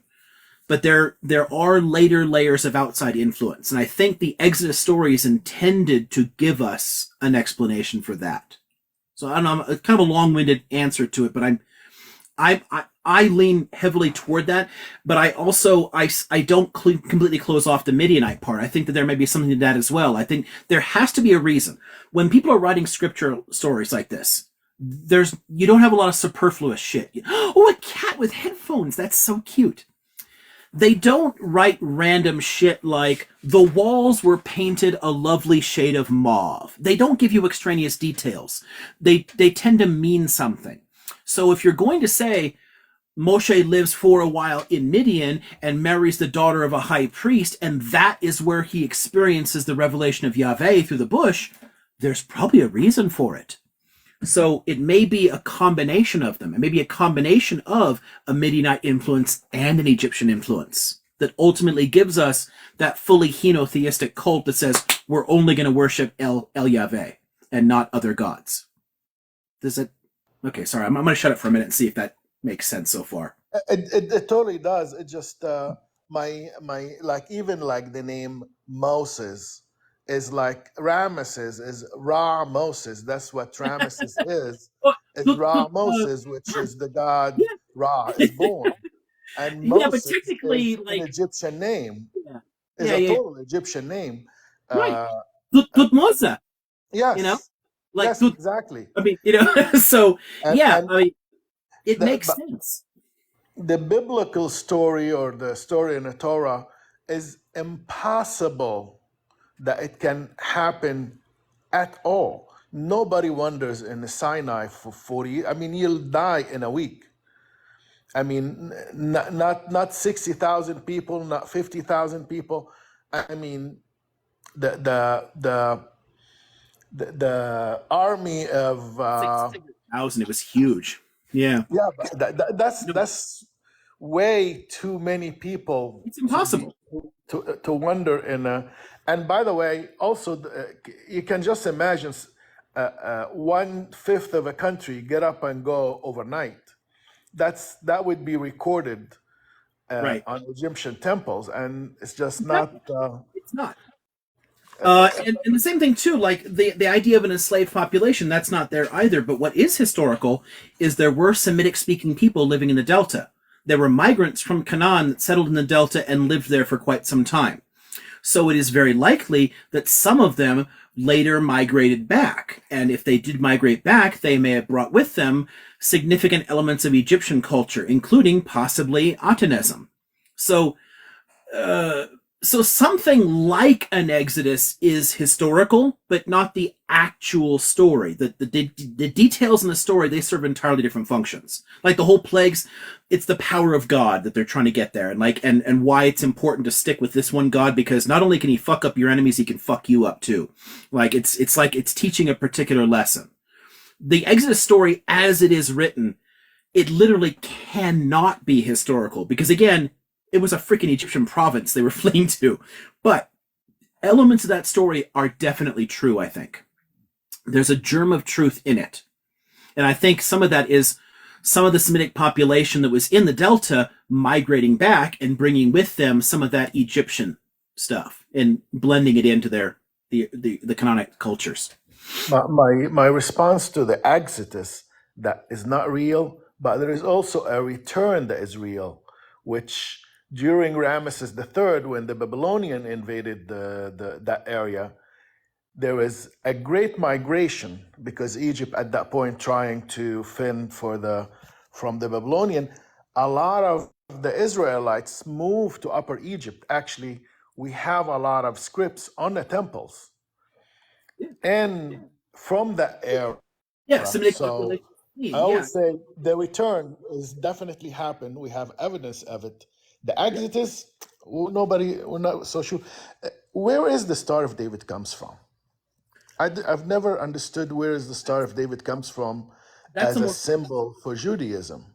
Yeah, it was a much more generalized symbol, and it was used in the region before Judaism. It was also used in Islam. I mean, it's been used by Judaism for a very long time, but it wasn't until much more recently thought of as kind of exclusively a symbol for Judaism. But it does have a very old history. We don't really know how far back it goes, and we don't know what it originally meant either. People have attached meaning to it later. I sometimes make a parallel. I'll point to things like the Faravahar from Zoroastrianism. We can see that way the fuck back in ancient monuments, and we have no idea what it meant to them. We're just guessing because no one ever bothered to explain what it meant. But it does take on a very specific, a religious specific meaning. But it wasn't even originally just theirs. The Assyrians also used it. Right, that winged symbol was used more widely in the region by other cultures, and then later became associated specifically with Zoroastrianism. The Magen David has a similar story. It has it has a broader earlier history, and then it becomes in more recent times a distinct symbol of Judaism. Yeah, the menorah was frequently used earlier there, and oftentimes like the smaller menorah that was used in the temple, not the current ones that people use today. But it where it actually comes from, what it actually meant originally, no one knows. People are just speculating. I mean, we really can't know because no one bothered to write that down. Can I move to another part of the world for a question? Let me see if I can again circle back to you if you don't mind. Absolutely. I've taken plenty of time. I really appreciate your answers. It's awesome. This is the first time I'm on this talk, Live. and I really appreciate it. You're always welcome. I mean, I honestly love talking about the ancient world. So yeah, if anybody comes on with things like that, I mean, a kid in a candy store. So feel free to come back. Farmer, you're next. Hi. Hey, nice to meet you. And Hi. I'm so impressed with all that I've learned in just a matter of half an hour has it been that I've been here. I'm so glad to have come across you. Actually, someone who was at Savannah who actually told me about you, and then I've been following you since. Been meaning to come talk to you. Now Jack's invited me, so I came here because usually it's a crowd over here, and I can't get to you. But I'm glad to have met you. Yeah. Yeah, it's like nice nearly to meet you. 300 people tonight. It keeps bouncing up. Yeah, and I didn't have any questions I came with, but since I'm here, I guess I just want to know I guess I want to continue conversation, and hopefully can continue later on as well, is what you thought of the concept. I'm only asking you this because I was talking about this with some other folks earlier today about the concept of white feminism and how it's used to pinkwash a lot of wars that I've lived through, and that has ruffled some feathers and has as a concept like also critiques of like third wave feminism or like what was that book by wait, let me look. I think it was Gail Dines and Catherine McKinnon, who analyzed both how liberalism influenced feminism in recent decades, and like the book in her talk, sorry, the neoliberalism and defanging of feminism, which focuses on mostly on individualism and how personal empowerment basically became replaced by but basically replaced collective empowerment as a goal. So more individualist perspectives, and also the book by Rafia Zakaria, which was against white feminism. I don't know if you heard of that. It must have caused quite a stir in like 2015, 16, because she had pointed out Gloria Steinem and she didn't like that. So I just want to know what your thoughts are and how this is being used right now, and like because I see the New York Times coverage and all the very vivid details, and I see that being used very effectively right now.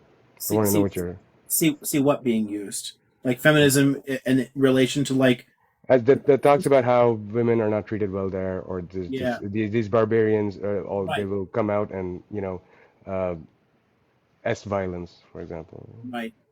It's a big topic that comes up both in the history of sexuality in the women in history class, and then in a few specific points in some other classes. I do try to, I guess, help people see there's a bit more nuance in it. A lot of the rhetoric that comes out of the Western feminist tradition is informed by Enlightenment values that are generally universalistic in nature, and that tends to sweep a lot of diversity under the rug and deny other paths to modernity. It has that same kind of like teleological element that like that there's a particular direction, and if you're not like us, you're just behind us, you're kind of backward. There's a kind of there's some unspoken assumptions behind a lot of the core elements of the Western feminist tradition. And what people will often do is they'll misread things. So, for example, hijab can be read in tons of different ways, but people often view it as solely oppressive. This is an oppressive thing. This is like hurting people. We need to stop it. I will agree that it's oppressive when it's imposed by force. So the Afghan government or the Saudi government or like whatever, like they're telling people you must do this. That's fucked up. But people can adopt it for tons of reasons. And I try to show people, some people have adopted it for political reasons. Like it happened in Iran during the revolution as a fuck you to the Shah. It happened also in the Algerian conflict for the same reason, as a fuck you to the French. People can adopt it because it's a widespread symbol of Islam. It's why it's appeared in places that historically didn't do it, like Malaysia. And now frequently it's there. It's been adopted more recently because it's a global symbol for Islam now. It can be adopted because you sincerely interpret the text that way and it makes sense as an expression of your religiosity. It doesn't, technically all of the discussions about that are technically misreadings of Quran out of context, but I get that. Like it's an understanding that many people have. And if that's what you believe, then great, do that. It's only oppressive when it's imposed by force. But a lot of white liberal feminists, don't see it that way. And there's a lot of discussions from Islamic feminists saying that, well, getting people to look me in the eyes is empowering. If you does some of the stuff like that it isn't actually harming them, in that sense. It's in some ways liberating. So people have a wide variety of reasons for doing things. And in terms of like social structures, where I've seen some criticisms of like the Palestinians more recently because of the conflict, but also of Muslims and Arabs generally, what it does is it's playing on those old racist tropes about the culture and ignoring the fact that it's just conservative elites. So the problem here, you're ignoring the fact that there are significant Palestinian feminist movements, that there are significant Egyptian feminist movements, and it's always been a thing in the area, and instead thinking, well, they just don't really try. Their religion tells them not to try. It was probably before you were here. I showed a whole bunch of books on Islamic feminism. There's like a shelf on Islamic feminism here. I brought over a handful of them that I particularly like. There's been significant feminist movements in the Middle East since the beginning of the 19th century, at the same time that it appeared in the United States. So it's literally just as old. The reason it hasn't advanced as far, technically speaking, is the governing structure. It's the interregnum of colonialism and then a whole bunch of really corrupt dictatorships that play with conservative elites and empower conservative elites to then oppress ordinary people. If you took that shit away, the feminist arguments would actually go a lot farther and things would change much faster. But in an oppressive environment, it's very difficult for the feminist voices to overcome the structural forces and the conservative forces that are deliberately empowered by Western countries. If Westerners All the institutions cared about themselves, and feminism, why the fuck are they arming the Saudis and the Egyptians that the same way? Like, why are we propping up dictatorships? Take away the support for dictatorships, yeah, and people will liberate themselves. yeah. So I'm in total agreement with you. In fact, I am actually embarrassed to say I don't know much about the Arab feminist movements that you talked about, and I guess I'll get them from someone later.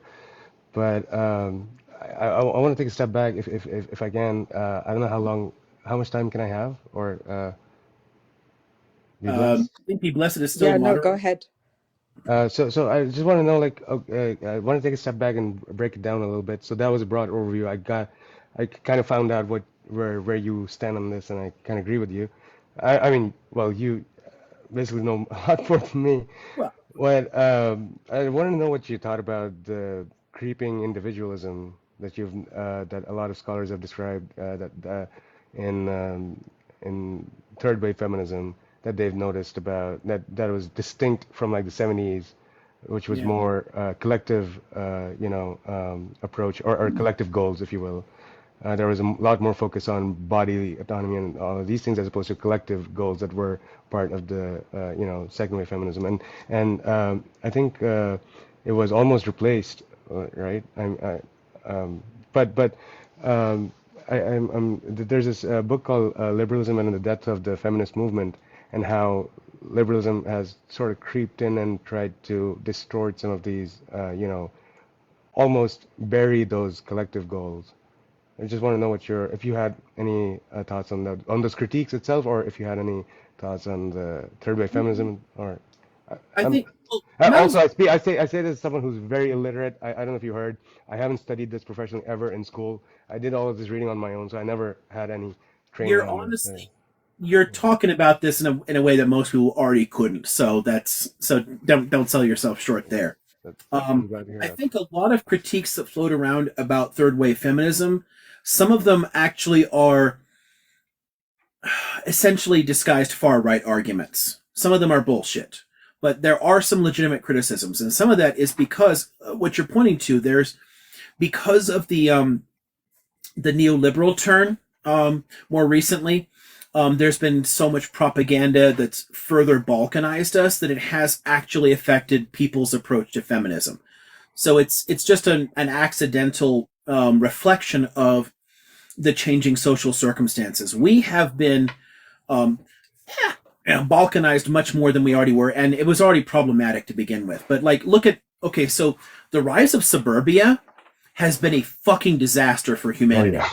You want to talk about why are there so many people going into schools and unaliving people? I mean, the social structures here, it's because we're so fucking isolated. We don't have a real sense of community anymore. There's no community, yeah. Little boxes. If you go to a bodega in New York versus, we're living in our little boxes, and we get our little boxes on wheels, and we go to our little box where we work, and then we get in our little box on wheels, and we come back home to our little box, and we turn on the TV, and there's... And now it's frowned upon for kids to walk to school.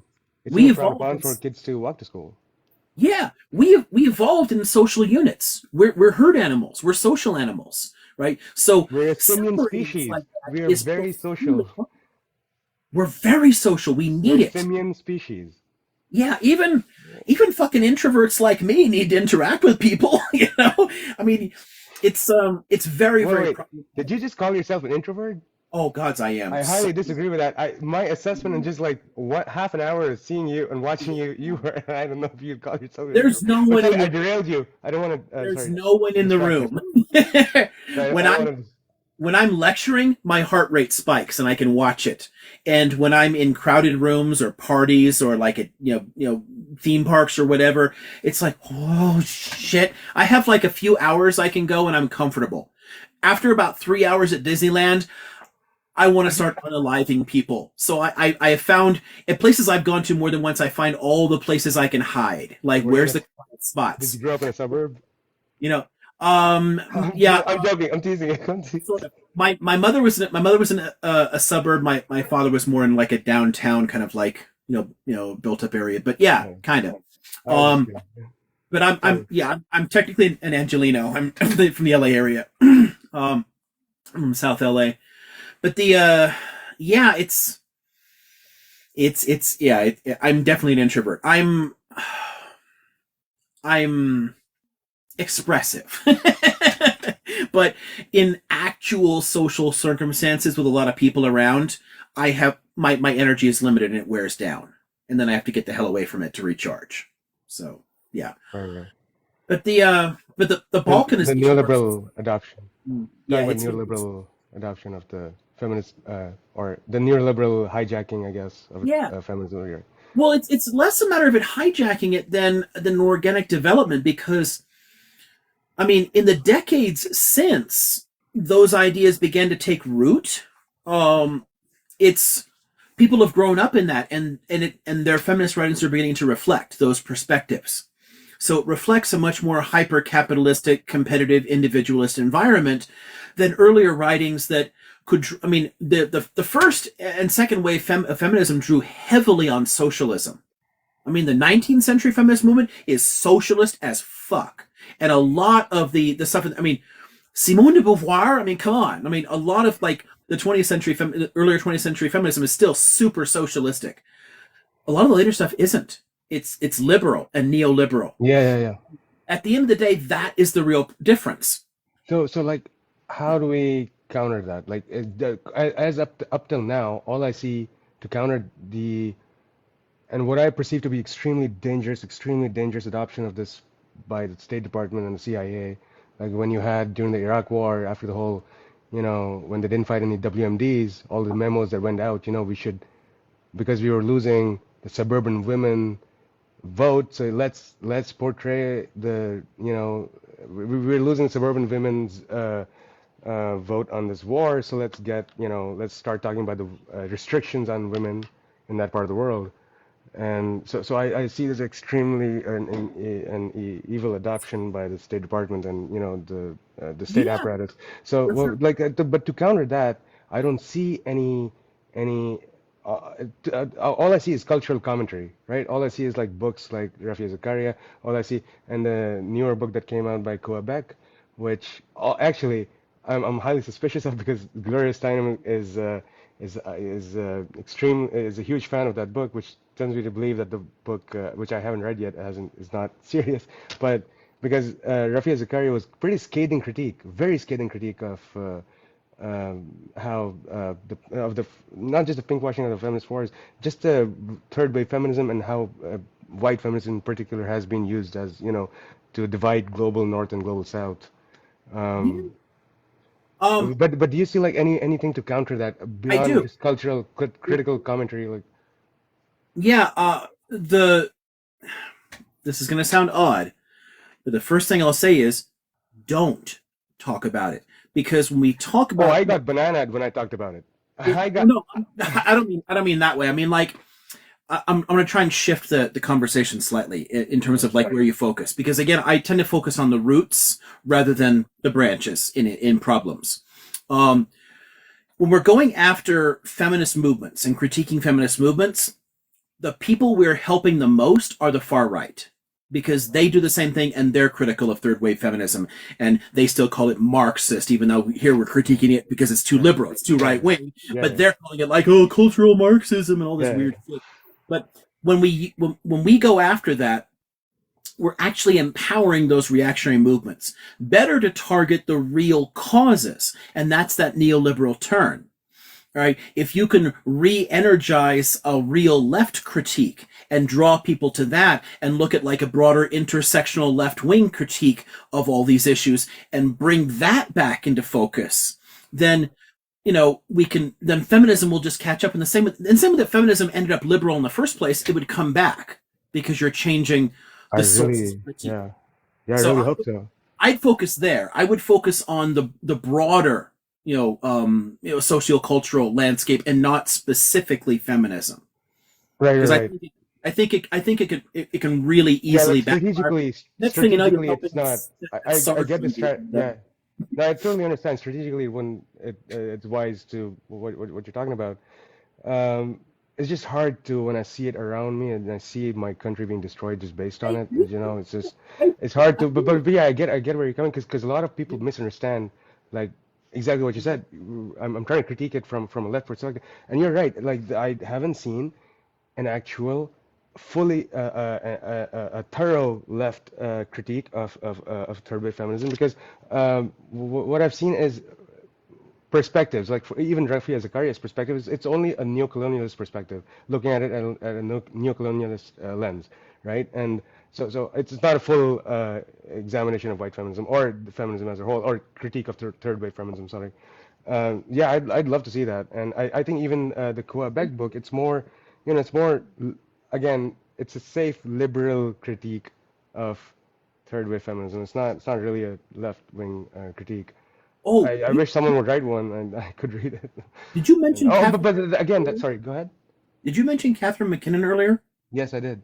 Um, I have one point I want to throw out at least there, right? Because she interjected herself into a lot of the debates around porn in Yeah, some really toxic ways.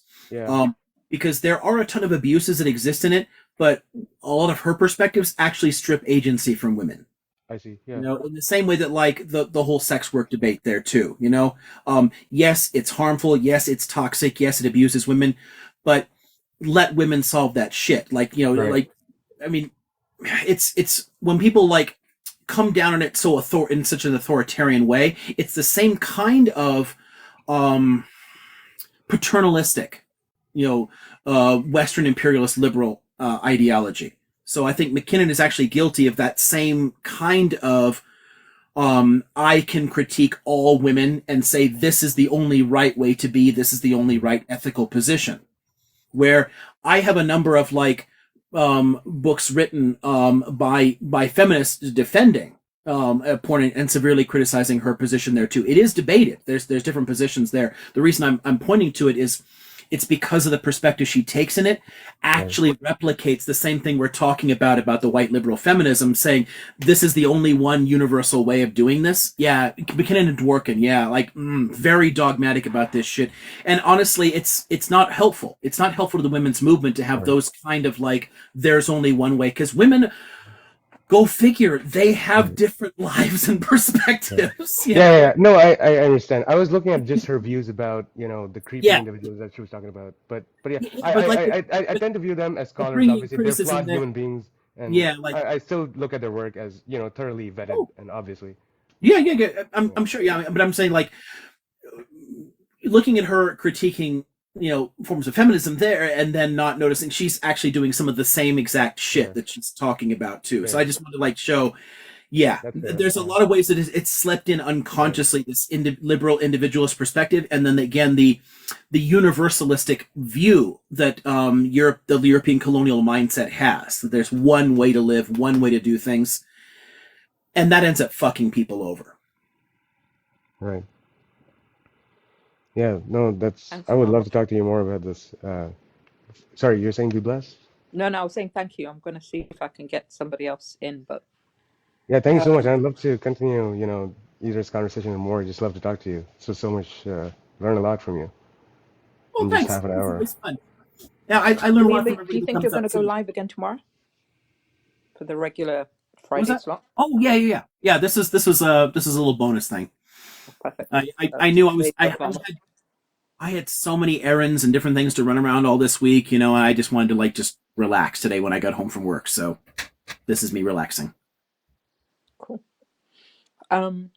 Maybe. I think it was Rushdie that was next. Thanks for being patient. Thank you.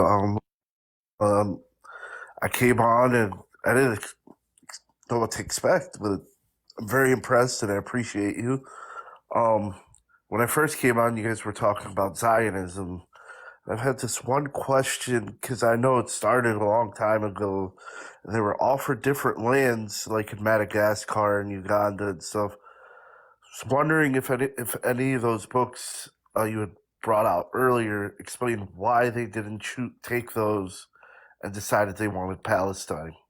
That's super easy. I mean, yes. A although I'm not sure about those specific ones. Yeah, it'll be. I think it's mentioned in Liqueur. The reason is kind of obvious though for the way you're going to organize a movement.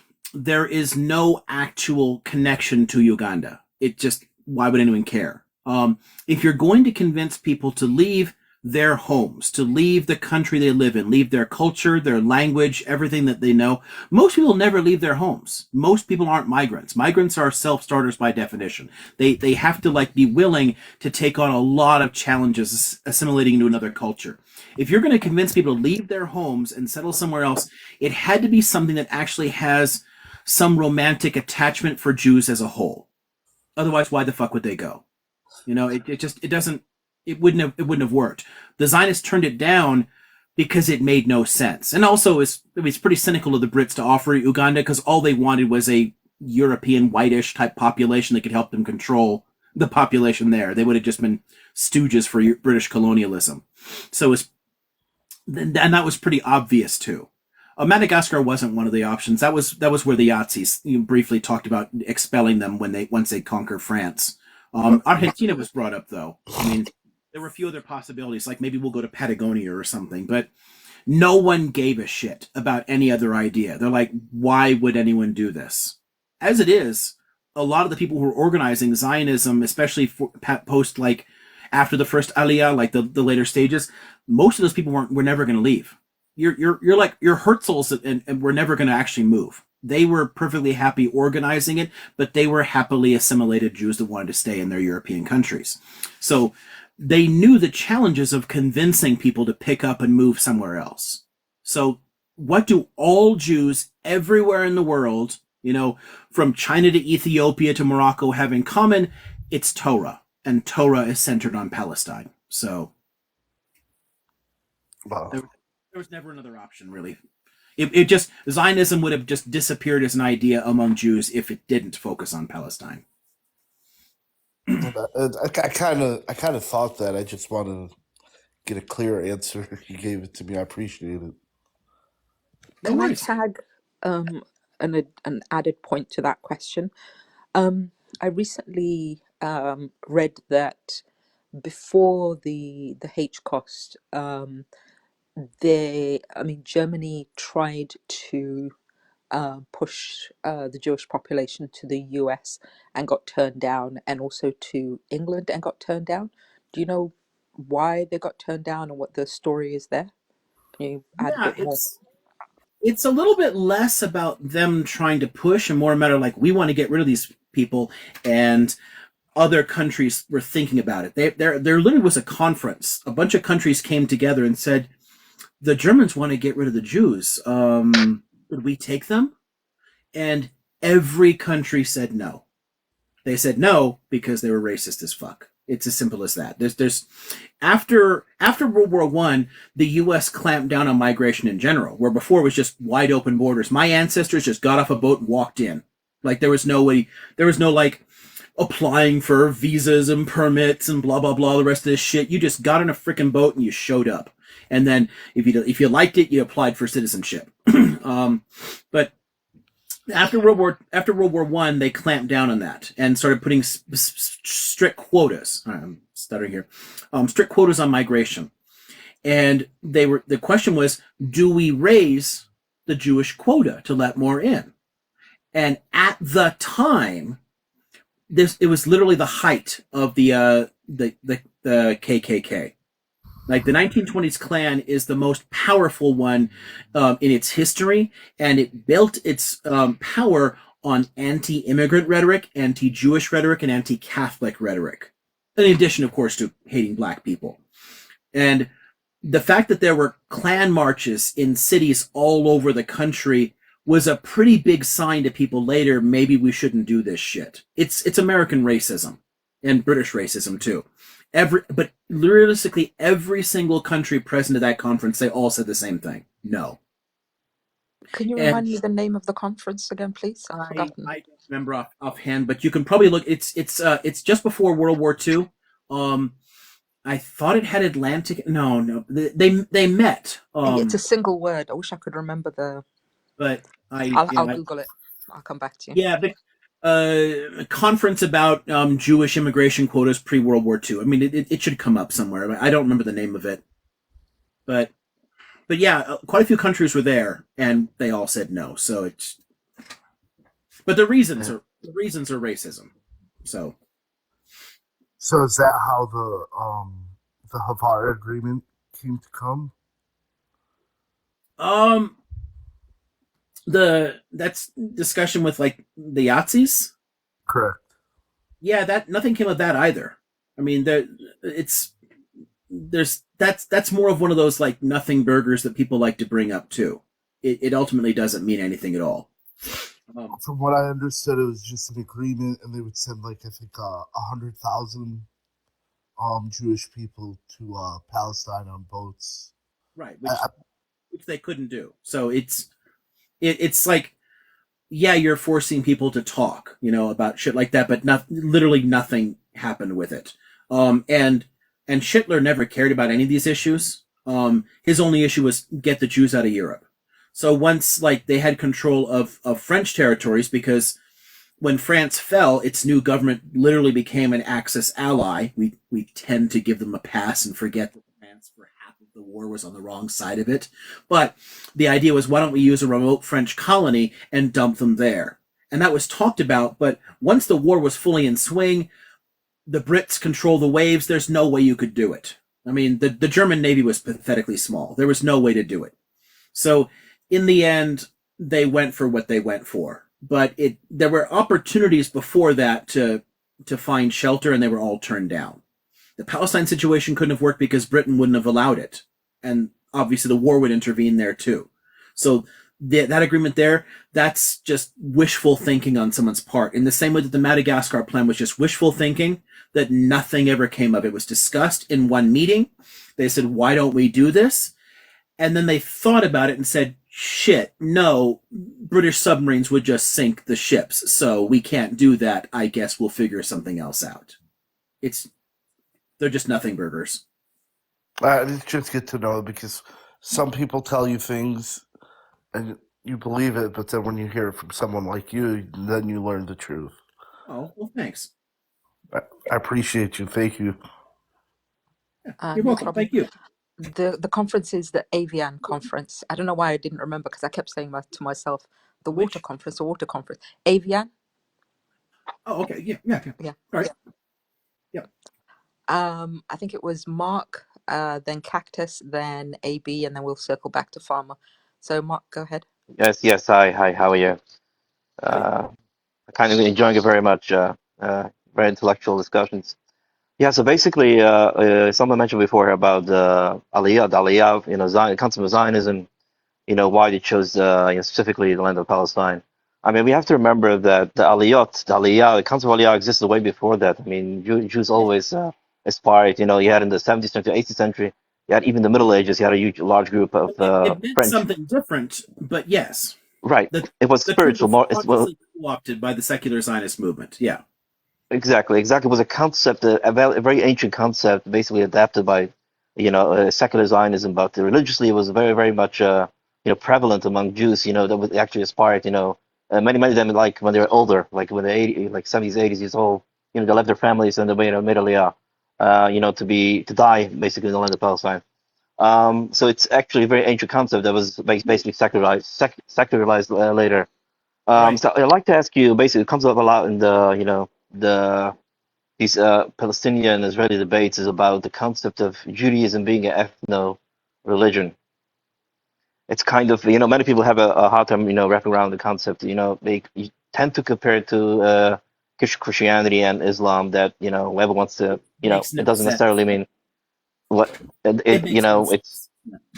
Yeah, I'm trying to understand from your perspective, the concept of ethnicity and Judaism, a Jewish being, even a secular Jew could be a Jew, and religion, the two aspects of Judaism, your perspective on that.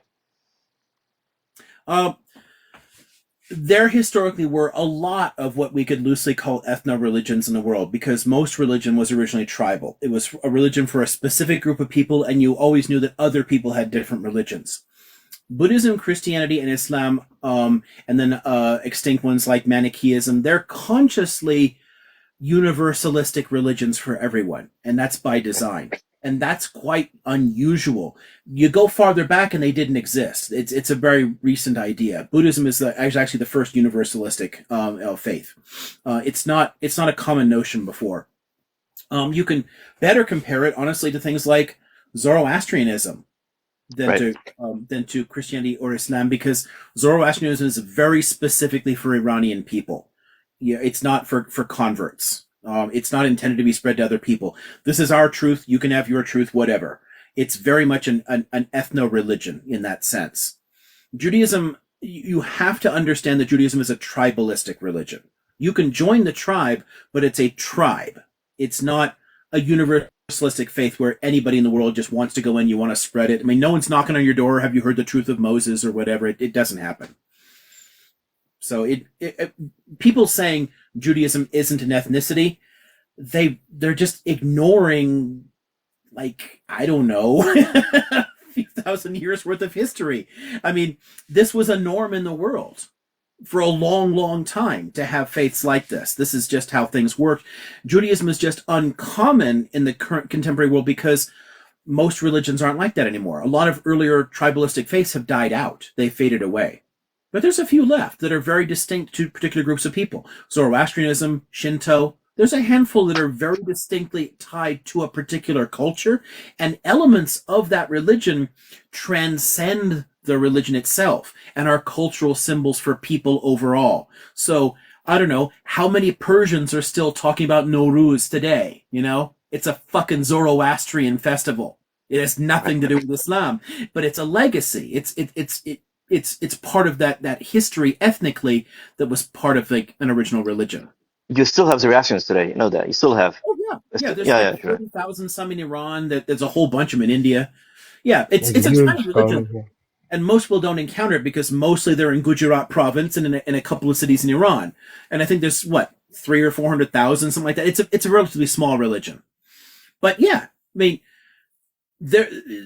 Zoroastrianism and Judaism are probably the most prominent surviving, and Shinto are the most prominent surviving ethno-religions that distinctly are part of a particular culture, and actually do have enough adherents to be kind of, I don't know, noticeable. I mean, who's talking about the Samaritans now? You know, there are others out there. You know, it still exists. Samaritans are still out there. Exactly, it's Samaritans still the same. You know, it's 400. You know, yeah. A couple. Yeah. So it's yeah, I don't understand the rush to try and do that, other than people trying to delegitimize Jews. There's a kind of like, you know, anti-Semitic element to trying to say that it's just a religion, but in some ways, and there's a fun history I've got of that over there about you know, when Judaism became when did Judaism become a religion, or how did Judaism? I can't remember the first word, but like when Judaism became a religion, I think is the title. It's a modern process. We start thinking of it that way only around the Enlightenment period, you know, and people start thinking about the major religions in the world, and there's a distinctly Christocentric lens to the way they started categorizing religions and developing their understanding of it. And they began thinking of Judaism specifically in its religious terms, but the religion has always been only a portion of it. It's basically a way of regulating people's lives, regulating communities, giving a sense of like purpose that holds people together, a sense of community.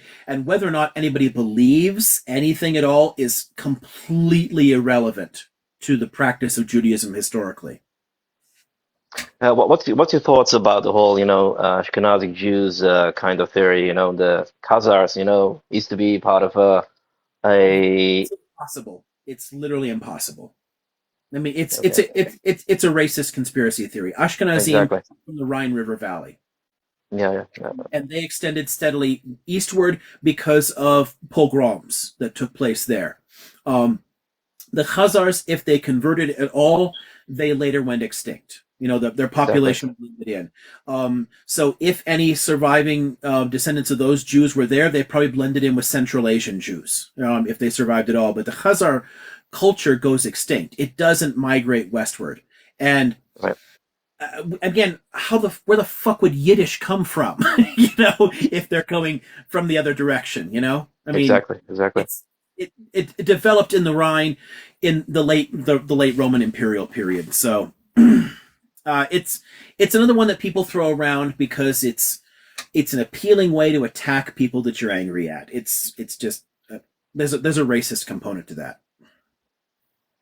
Okay, appreciate it. Thank you. Thanks, Mark.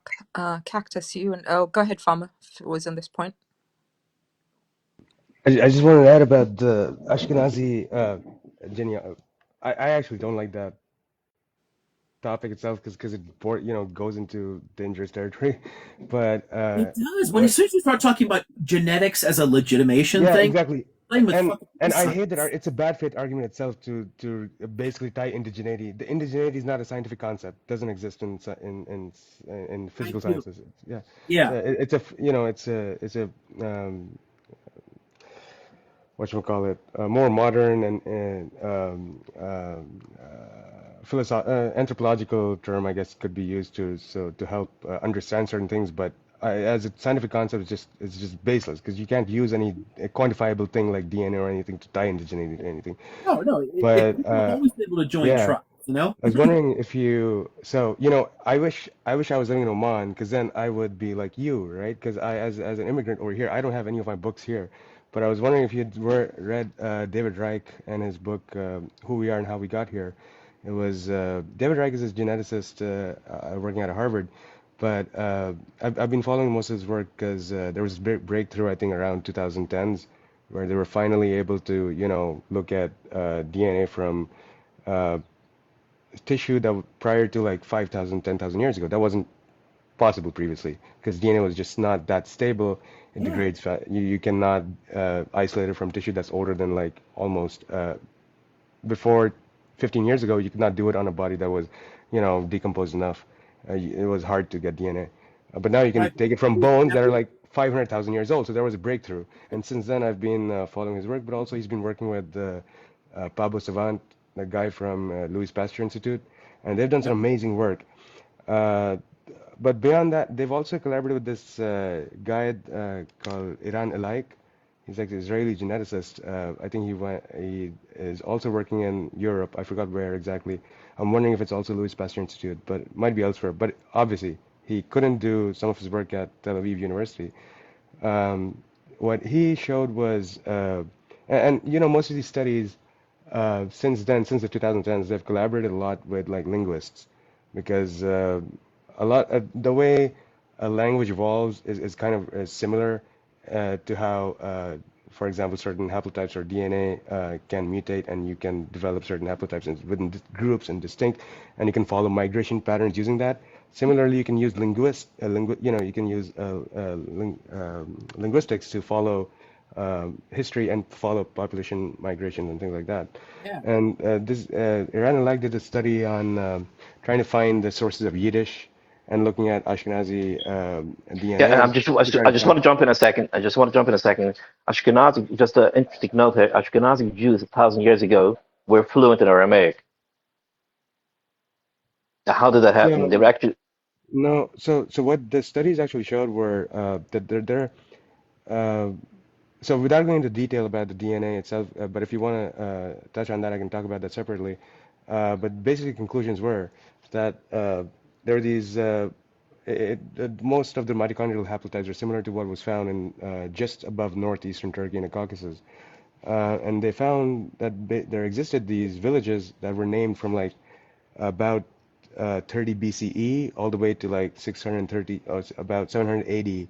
There are these villages in chronological order named like Ashkenaz, Iskenaz, Ashkenaz, and then I think there's a fourth name that I'm forgetting where they found that where the etymology comes from for Ashkenazi, and a lot of things that were corroborated with the linguistic study was that there are a lot of Iranian, a lot of Persian words in loan words in Yiddish, and Yiddish has like a few Greek words as Iranian words, and they found out that the reason for those Persian words were that at that time, I'm talking about like 1300 years ago or longer, the largest Jewish population at that time were Persian Jews, and up until like 1300 or maybe less than that, sorry, but up until 1200s, and they converted a lot of these. As long as you include Mesopotamia in that, but yes. Yeah, yeah. and they converted these Iranian Jews converted a lot of these people in the Caucasus to Judaism, and because they were on the Silk Route, so all these Iranian Jews were traversing the breadth of Central Asia, and they were converting a lot of people, and there were these Ashkenazis who were convert from these Caucasus who adopted the Jewish faith, and a few of them might have gone to the Levant as pilgrims and might have married a little bit into the families over there, brought back a few, but still remained a very distinctly different population that was residing in the Caucasus. And then there were migrations eastward and westward and elsewhere, but distinctly it's shown that they came from that region and then also migrated westward to the Rhine, and but it's really interesting if you read that paper. It's by Iran Elaik. Yeah, It's no, I've seen a I lot. hope I'm not butchering his name. Sorry. Right. No, what we're dealing with, like, so people have scattered all over the place. There's a larger diaspora in the area, and it was still getting very difficult for a lot of them to survive in portions of the Eastern Mediterranean. So people started moving to different areas and moving around. And every single place that Jews have lived, other people have always joined the tribe. So they do still have a Levantine origin, but many of them moved in different parts of areas. So they lived in Mesopotamia, they lived in Iran, they lived in Central Asia, they were in the Caucasus, they were all over the frickin' place. Yeah. The long migration pattern that got them into that area, yeah, they did pass through a lot of different areas, and there are elements that you can pick up through linguistic substrates. Yeah, but the fact is historically, the mainly Ashkenazi Jews mainly came from Italy. That's the origin, basically, based on the customs. They would have come up through it.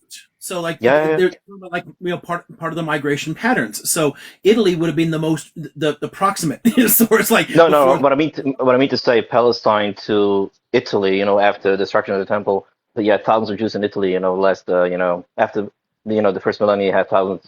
Many Jewish communities all over Italy. And I mean, the origin of Ashkenazi Jews, communities is kind of, I would say, it's partially a mystery. But based on the custom, based on the, I would say, based on the linguistics, based on being familiar with Aramaic, familiar with Talmudic studies, there's a lot of evidence that they actually came from Jewish communities in Italy, or originated from Jewish communities in Italy. Well, no, I'm not sure about that one. There, as a way into it, but not after the temple, especially if you're going to bring in like Talmudic stuff, because for that you have to leave people in the region much longer. The Talmud I'm talking about Jewish communities in the eighth, like the 6th, 7th, 8th century, Jewish communities in Italy. Yeah, because Talmud is produced in it's not finished until the 3rd century in Mesopotamia. And from that region, you're connected to this broader, like. But you have Jewish rabbis, you have rabbi scholars already in the 10th century in Ashkenaz, in Germany, very familiar with the Talmud, very versed in the Talmud. So Exactly. it's kind of yeah. Yeah, so the migration to Italy has to happen much later. It can't happen anywhere close to the temple diaspora. So taking people from the Near East and then later moving them to Italy and up through the Rhine, there's a good reason not to stay in Italy at the time, because the Western Empire is tearing itself apart and there's tons of wars and whatnot. So let's get the fuck out of Dodge. And you end up along the Rhine River Valley. And then as the population grows in that area, Christianity takes over. Christians are really fucking awful to Jews. So they start migrating steadily eastward and spreading across there. But there is a broader Near Eastern origin.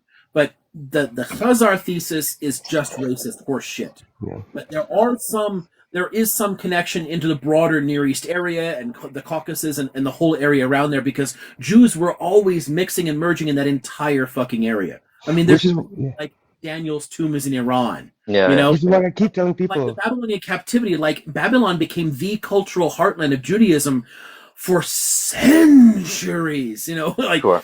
So because Baghdad was a Jewish center until one of the largest in the 9th and 10th century. It was the largest population. Well, really, up to the 1950s, they were 1/3 of the population of Baghdad. So it stayed significant in Mesopotamia for a long time. But from that location, you got to think about how central Mesopotamia actually is, and the fact that it's on these historical trade routes. So obviously, people are going to continue to spread up into the Caucasus, Anatolia, Iran, and they're going to mix and merge and go back and forth and come down back into that. And I think people have a hard time understanding this concept, that the reason this argument of indigeneity doesn't work, they don't understand how populations move so much.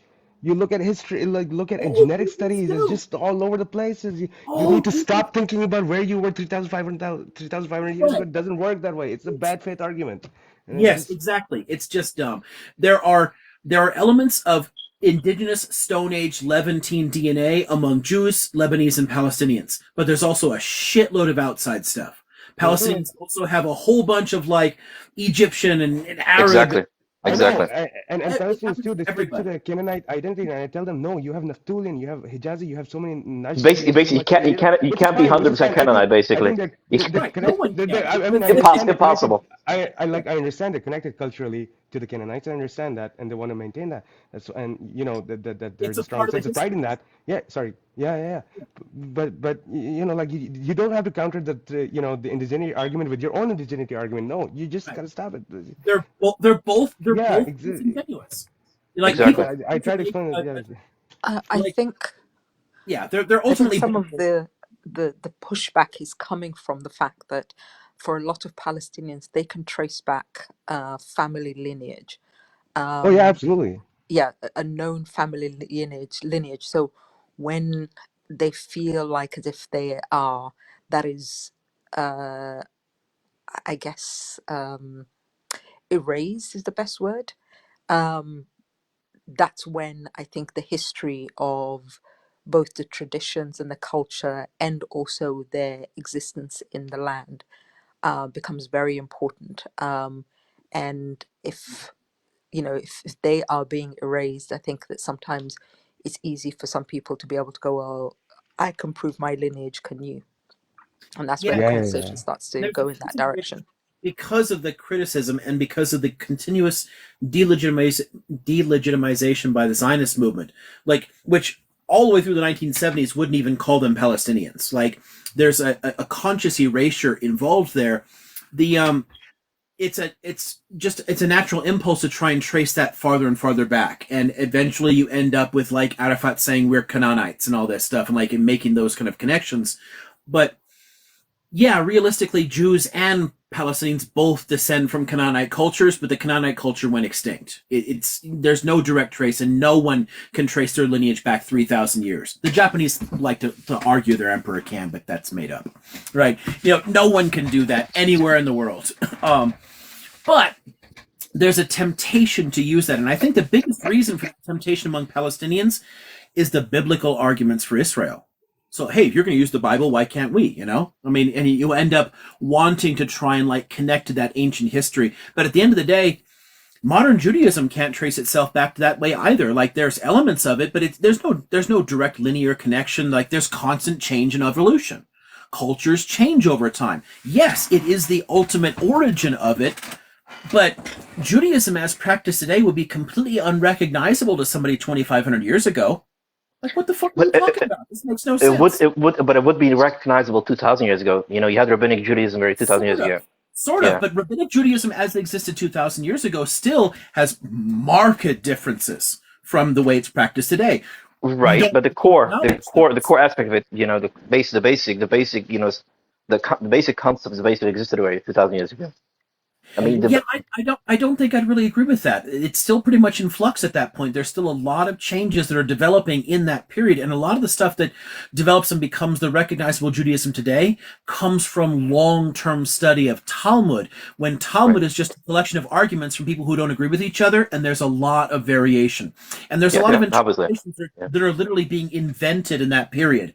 Oh yeah, we can just like reinterpret Hosea to get like forgiveness without sacrifice, and I mean, they're literally they're inventing things at that point. So if you go back 2,000 years ago, you're going back to before Talmud existed.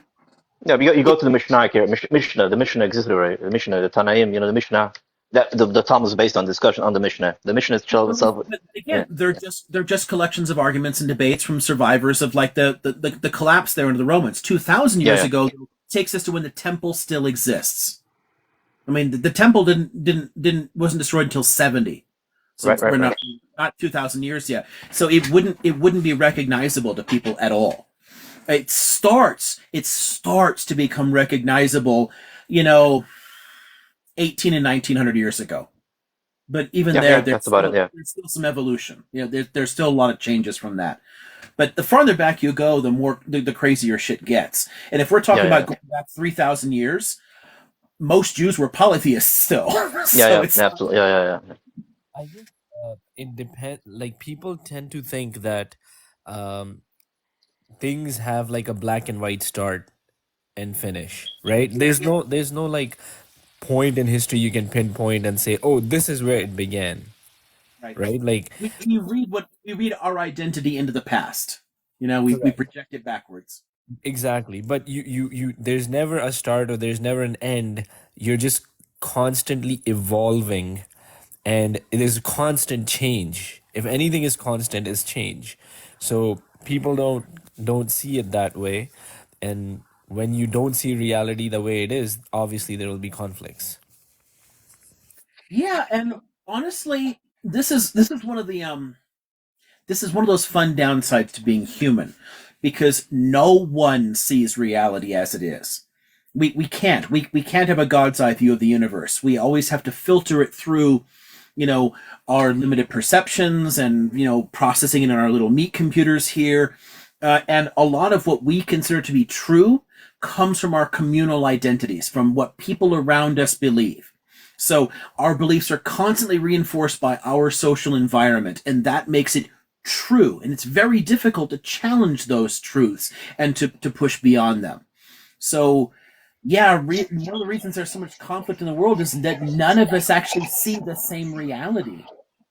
And I think we can kind of ground ourselves certainly in like things that are measurable and testable, right? So like when we are talking about like there's no like black and white and the things are going to have that's through that's through like evidence, like we see when we trace things back. So one thing that we can ground our opinions on or our understanding on is actually things that are measurable and the things that can be tested. And Yeah. unfortunately most people don't make conclusions based on testable things. They make And it's conclusions based on difficult. emotion. Yeah, it's difficult to take them from into the social world because, and one of the reasons the social sciences can never really, even though we use a lot of the same methods that the hard sciences do, the physical sciences do, the social sciences are ultimately dealing with irrational subjects. I mean, we can never get to the same level of precision. There's always unquantifiable elements that confuse things. So it always has to be an interpretation. And you can get closer and closer. We can and we have been steadily getting better at things like psychology. Psychology used to be basically like witch doctory, just weird bullshit like I had a dream about my mother and blah blah blah. But it's getting more and more scientific, but I don't know we can ever get to the point where it's like physics. And even if you could We're getting we close. possibly translate that into our language in a usable way? I don't think so. Because I, it doesn't really suit the way we think. I think so. I think so. I think we already see the evidence of that. Like if you look at like the way technology is evolving, like we could read brain waves, and you could like there are devices in fact that That's read old like technology. yeah, The new exactly. technology is basically how we've been able to map the neural network. So some of the work that we've Beautiful. been doing in like depression and mood disorders and trying Like to define single fMRI. networks that are Yeah. responsible, that those are breakthroughs. And obviously, like Liam was saying, we're not going to be able to reach to a point where we're going to have single quantifiable units of mood disorder, right? That's never going to be happening. But you can have vague general ideas of which areas of the brain or which networks, and maybe we can get more precise, but it'll never be like physics, for example.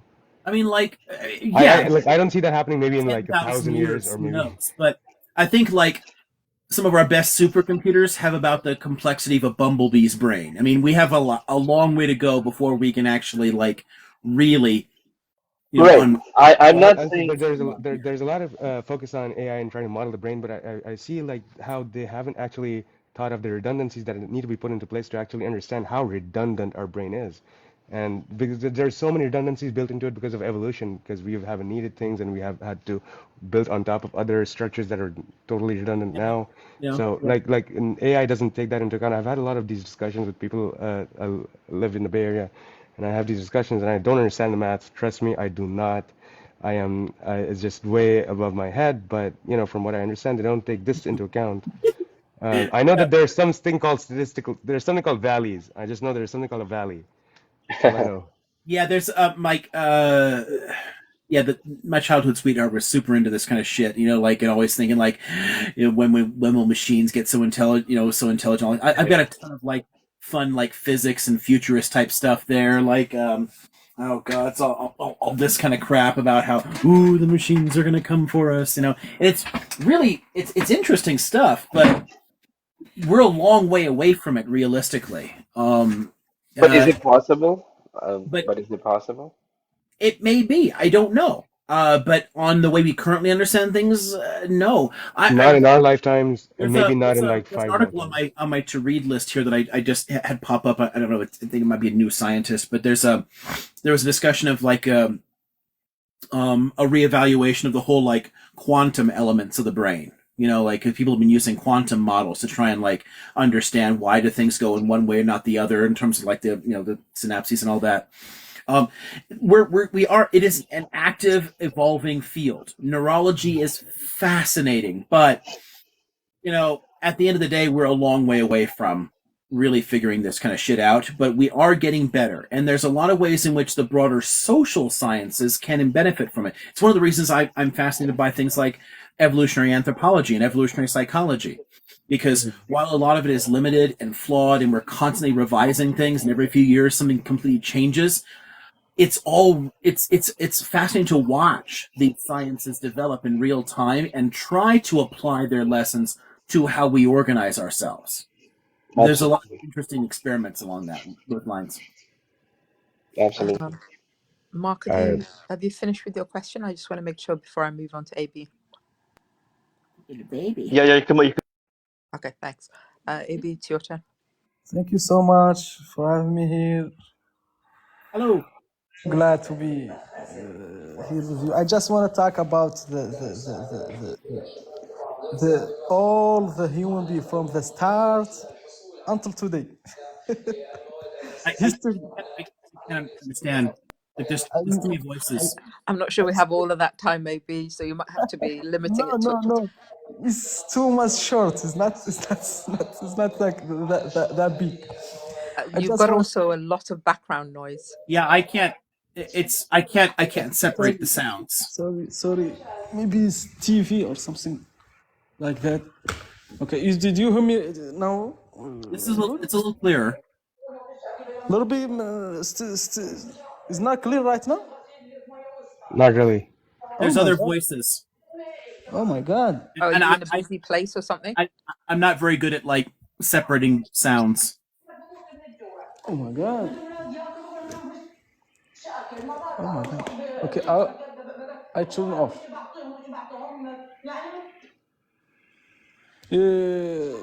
We good right now? Try that, and I'll see if I can relay it. Go ahead. I just want to say the human being, all of them. They came from Adam. That's right. We agree. I don't. We can't say a more humble opinion would be we don't know. Right. Yeah. The nicest way to say that is, yeah, we don't know. From religious perspectives, sure. From a scientific perspective, no. Science. Our father is Adam. Everybody knows that. No. The first human being. No, I mean, We haven't found evidence yet, but it's a more a scientifically accurate position would be we don't know. Anatomically modern human beings go back 300,000 years. So a 6,000-year-old Adam makes no possible sense. And our species has tons of antecedents going back, 2 million years to like the Australopithecines. So Like there was no first human. Like yeah. No, it was like a merging of so many hominid species, right? There wasn't one hominid species, right? There was like 7 or 8 different hominid species that were merging and separating and merging again. So we don't know like where exactly that significance this is. is a fun survey, actually, of all the different ones here. So rather than Adam, I will point to this. Like there's Oh a my God. long way before it gets to us, like, tons of different species along the way. And it's So like it's not like a tree, it's not like a tree here's branches. It's Adam. more like a glacier. It's more like a glacier melt. This is not my father. I didn't care from this. This is not You my know, there's more evidence for that than Adam, right? Yeah, I mean, Yeah, so actually this book that I'm pointing this to, is this is what I was testable. talking about. Yeah, that's So testable. No, I have Liam, faith. I have faith. I have And faith. that's fine. And Yeah. that's beautiful. Like, honestly, our My religious father is perspectives are Adam. It's not different. a monkey. It's not a monkey. Or not fish. Or not somebody No, is but is AB, grow up. I Yeah. think the point we're trying to get at is it's the perspective you choose. If you're going down the scientific route, then that's one perspective. If you're going down the route, the route where you are considering religion, then that's a different route. So I guess Right. it's down to you what you choose Yeah. to Yeah. believe. Yeah. They're separate magisteria. They're different areas. They're different ways of understanding the world. And there's something beautiful about the religious perspectives. I like a lot of those stories. I think that there's value in a lot of them. But they're different from what is empirically testable too. So they're fundamentally different ways of looking at the universe, and you can choose whatever lens makes most sense to you and what makes what gives you meaning in life, and that's great. Yeah. But if you do want to understand like the origin of human beings, this I like this wouldn't it be better to I just like wanna. look at things that are testable I just and wanna say things that we have evidence my for? point. Yes, please. Yeah. My point is, um, we create like on three generation. The first father of all human being is Adam, and the second father is Noah. Then Noah,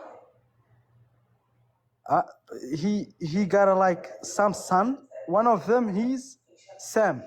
The people they say anti-Semitic, the, they they are brother of Sam. The other population they don't like Sam. The Sam he got like the most of the population right now is the son of is the son of Sam, and the third father is Abraham. Is the most population right now in all this planet. They are son of Abraham. That's the three father of us.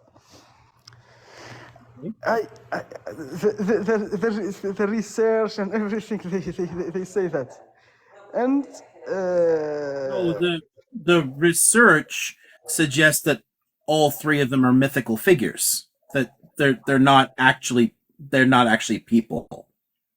So again, it depends on where you're coming from. I think that the religious stories are beautiful and they're useful and valid, but from my perspective, they're stories to give meaning to particular peoples. They didn't actually happen. I don't think Adam or Noah or Abraham are historical figures. I agree with that. So it depends on where you want to come at it, because I totally get why people would want to do that and where the stories matter. And if somebody wants to take the stories literally and work with them, then you can. That's a perspective. It's just not one that I can take as a historian and social scientist. It's not one that I can work with. I can't deal with that. but that's for you. But I meet some people. And not oh my I like your cat. I meet some people. They count their parents until Adam. Can you imagine this? Hold on, what? They count their parents until they finish to Adam. You mean like count back towards generations? Yeah. Oh wow. Okay. That's interesting. They know their father is the son of the until they arrive to Adam. Can you well, imagine this? isn't that the King James Bible? Because I've been in hotels and I've opened the Bible and it's been this begot that begot that Yeah, begot. It was exactly. all the way 1,000 begots. Right. But I mean, how many begots you're gonna get till like 6,000 years? But even then, you don't account for like, Right. 400,000 years ago, you had the first Y chromosome that could be called, human, and then where do we go Well, from no, there? I for human, I'd go back to like Homo habilis, Homo erectus. Like I mean, you got Well, to take you it could back. go even I further take it back, like for human. I'd take it back 2 million. But realistically, no one can trace their ancestry back even 2,000 years. So how the hell would you get back to Adam?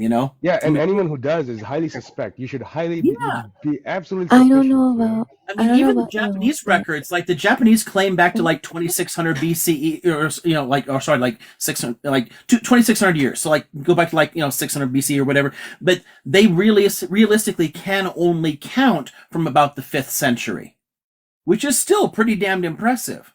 But I mean, I don't think that there's any place on the planet where you can count back farther than that and trace a family's lineage. I've never seen anything farther back than than that kind of verifiable claim back into like the 5th or So, 6th. so you know how you were saying that the stories are beautiful, and I agree, like the stories have messages, but don't you also think that these stories can also have the power to misguide people? Like, I mean, how he was saying that you can count back, and obviously it's impossible to do that, but these stories, as beautiful as they may be, they can also be harmful, and I think that's also equally valid and should be talked about. It is in a sense. I can partially agree with you. I think the problem there is more that our social structures and orientations, our perspectives can be harmful. The way we want to use the stories can be harmful. I don't think that they're value neutral as far as I'm concerned. What you do with them is what matters. And people can twist them in really damaging ways. But at the end of the day, they reflect the perspectives and the lived challenges of people that are long, long gone. The actual context for all the biblical stories, no one would recognize it. It's completely different. It's what we make of them now, and you can take them and you can make really awful shit out of them. Yes, right. Again, couple shelves on fundamentalism over here. There's some dangerous shit people do with this stuff, but it's not the story it's not the story's fault. It's not their fault they got used that way. You can use any narrative to hijack and become exactly. But some If Buddhists can commit G-side, come on, like Yeah. you can twist You can use anything. any narrative. You can use literally any narrative. It doesn't have to be religion. You can latch onto anything. but some narratives are easier to like For sure. manipulate. If there's already societal control with a mosque or church or a temple, sure, you can organize that way. But you can latch onto anything. And some particular stories, yeah, you're right, are more harmful. I'll give you a fun one that goes back way back into this early period. If you want to talk about like Adam and all that kind of stuff, the earlier Canaanite faith, there's a divine feminine still present because it's a polytheistic religion. And they all have that, right? So God has a wife, Ellen has Asherah, right? But the religion begins to masculinize and it drops the feminine out of it, and it creates a very distinctly patriarchal vision where still today, for Orthodox Jews, men are more important to God than women are because God is masculine. That wasn't the case early on, and you can still see traces of that in the Bible with people trying to bring symbols of Asherah into the temple to reunite him with his wife and crap like that. But people are imposing a strictly masculine vision on the religion. And that, I think, is very harmful in the long run. Or go back again to the Genesis narrative about the creation. Like thinking about Adam, all these animals were created for you to name them and do whatever you want. The difference between me and this cat is one of degree, not of kind. She's a mammal too. She has thoughts, she has emotions, she has a personality, but I have a much more complex brain. When I think that she was made for me to do whatever I want with and isn't an actual person in her own right, I'm separating myself from nature in a way that has led to us poisoning this entire fucking planet. So people taking that Genesis narrative literally has been toxic as hell. And So yeah, hence we have animal cruelty. yeah, exactly. So some perspectives definitely lend themselves to harm more easily than others. Some religious perspectives that don't separate us from nature are definitely better in that way. So yeah, you can make value judgments about individual stories, but you can also go back to those narratives and you can reinterpret them in ways that aren't harmful. right? We don't have to do it that way. We don't have to perpetuate the logic of somebody But then 2,500 but years then old. that like any leaves piece of literature, like any piece but of then literature. but then that does, if you don't criticize those extra harmful stories, that leaves room. You see, interpretation leaves room for someone else to interpret it in a harmful way at a different place and time, Sure, right? but So we're not going to get rid of the stories though either easily. They have to disappear no, organically.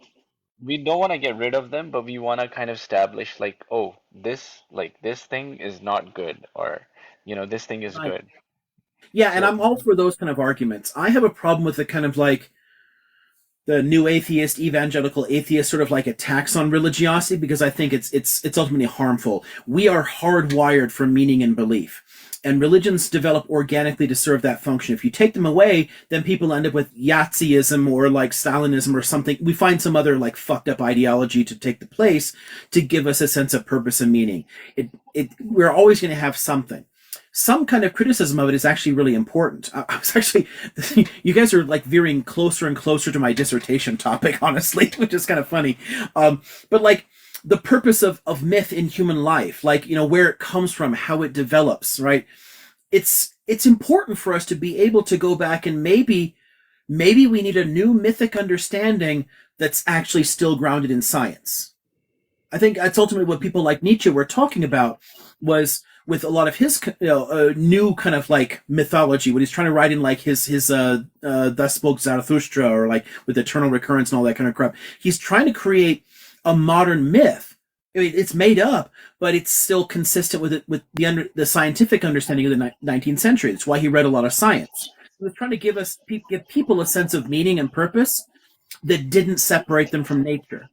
do you think do you think Whether or not that's a good project, but I think that idea, just in general, of finding a way to kind of like build a new interpretation, a new way of looking at the world that is scientifically consistent, but still gives us that sense of meaning, that still has the ritual elements, because humans need ritual in some way to hold groups together. That still gives meaning and purpose. That I think is important. I think So that like sorry to interrupt. Oh, I'm so sorry to interrupt such a fruitful conversation. Hi, Liam. I Good to am see you going. again. I've missed you too. I'm going to work in like 15, 20 minutes, going to get ready. So I'm Ooh, gonna have to be a dirty capitalist. So I just wanted to ask the rest if it's okay with y'all if I ask 2 questions before I go, because I don't have that much time left. It's okay with me, but random dude, I think you were next. Are you okay to be patient Is it while? okay with you, random dude? If Absolutely. Go if for it. not, I can also just save No, the no, you questions gotta for go make the tomorrow. money. Yeah, okay. Yes, exactly. I gotta go pay my bills. Exactly. Gotta go feed those Thank you very cows. much. I'm literally like a communist having to be a dirty capitalist for today, so it's really painful for me. But hi, Liam. I've totally thank you very much, first of all, to the panel for letting me go first. I genuinely appreciate y'all for that. Yeah. I've totally missed you. I think you were live yesterday, if I'm not mistaken, because No, I was off for several days. But I decided oh to do wait. 2 in a row. So today and tomorrow. Okay, okay. I think I think you were live when I slept. Maybe that's why. Cause yeah, but yeah. So I had like 2 Oh, your questions. yesterday. Yeah, Maybe, yeah. I probably went live before you went to the sleep, and I'm time still talking because differences. I'm an idiot. Exactly, the time differences. I just kind of woke up, so my mind is still mush. So I'm not thinking right. Yeah, um, it's getting close to 8 hours, 7.5 hours, something like that. So yeah. yeah. I hope you've been okay though. I really hope you've been okay. I had 2 questions. One question, with regards to East African spirituality. I was wondering if, because I've been looking into this, and East Africa did accept Christianity in like the 4th century, if I'm not mistaken. So even prior to it fully kind of being integrated into Europe, um, and prior to that, it was Judaism. I think, or parts of it was Judaism. There were Uh, some Jews in the area already, yeah. yeah, But most of and it would then still be various animistic faiths. yes, okay. Do you have any information on like the spiritual practices or spirituality that existed in East Africa? Like, do you have any books about it? Because I've been trying to do more research, and I feel like a lot of the research into spirituality is from either West Africa or South Africa, and I feel like East Africa is neglected. It is. And certainly, again, I'm not an Africanist by specialization. So just from my exposure, and I don't see much about it.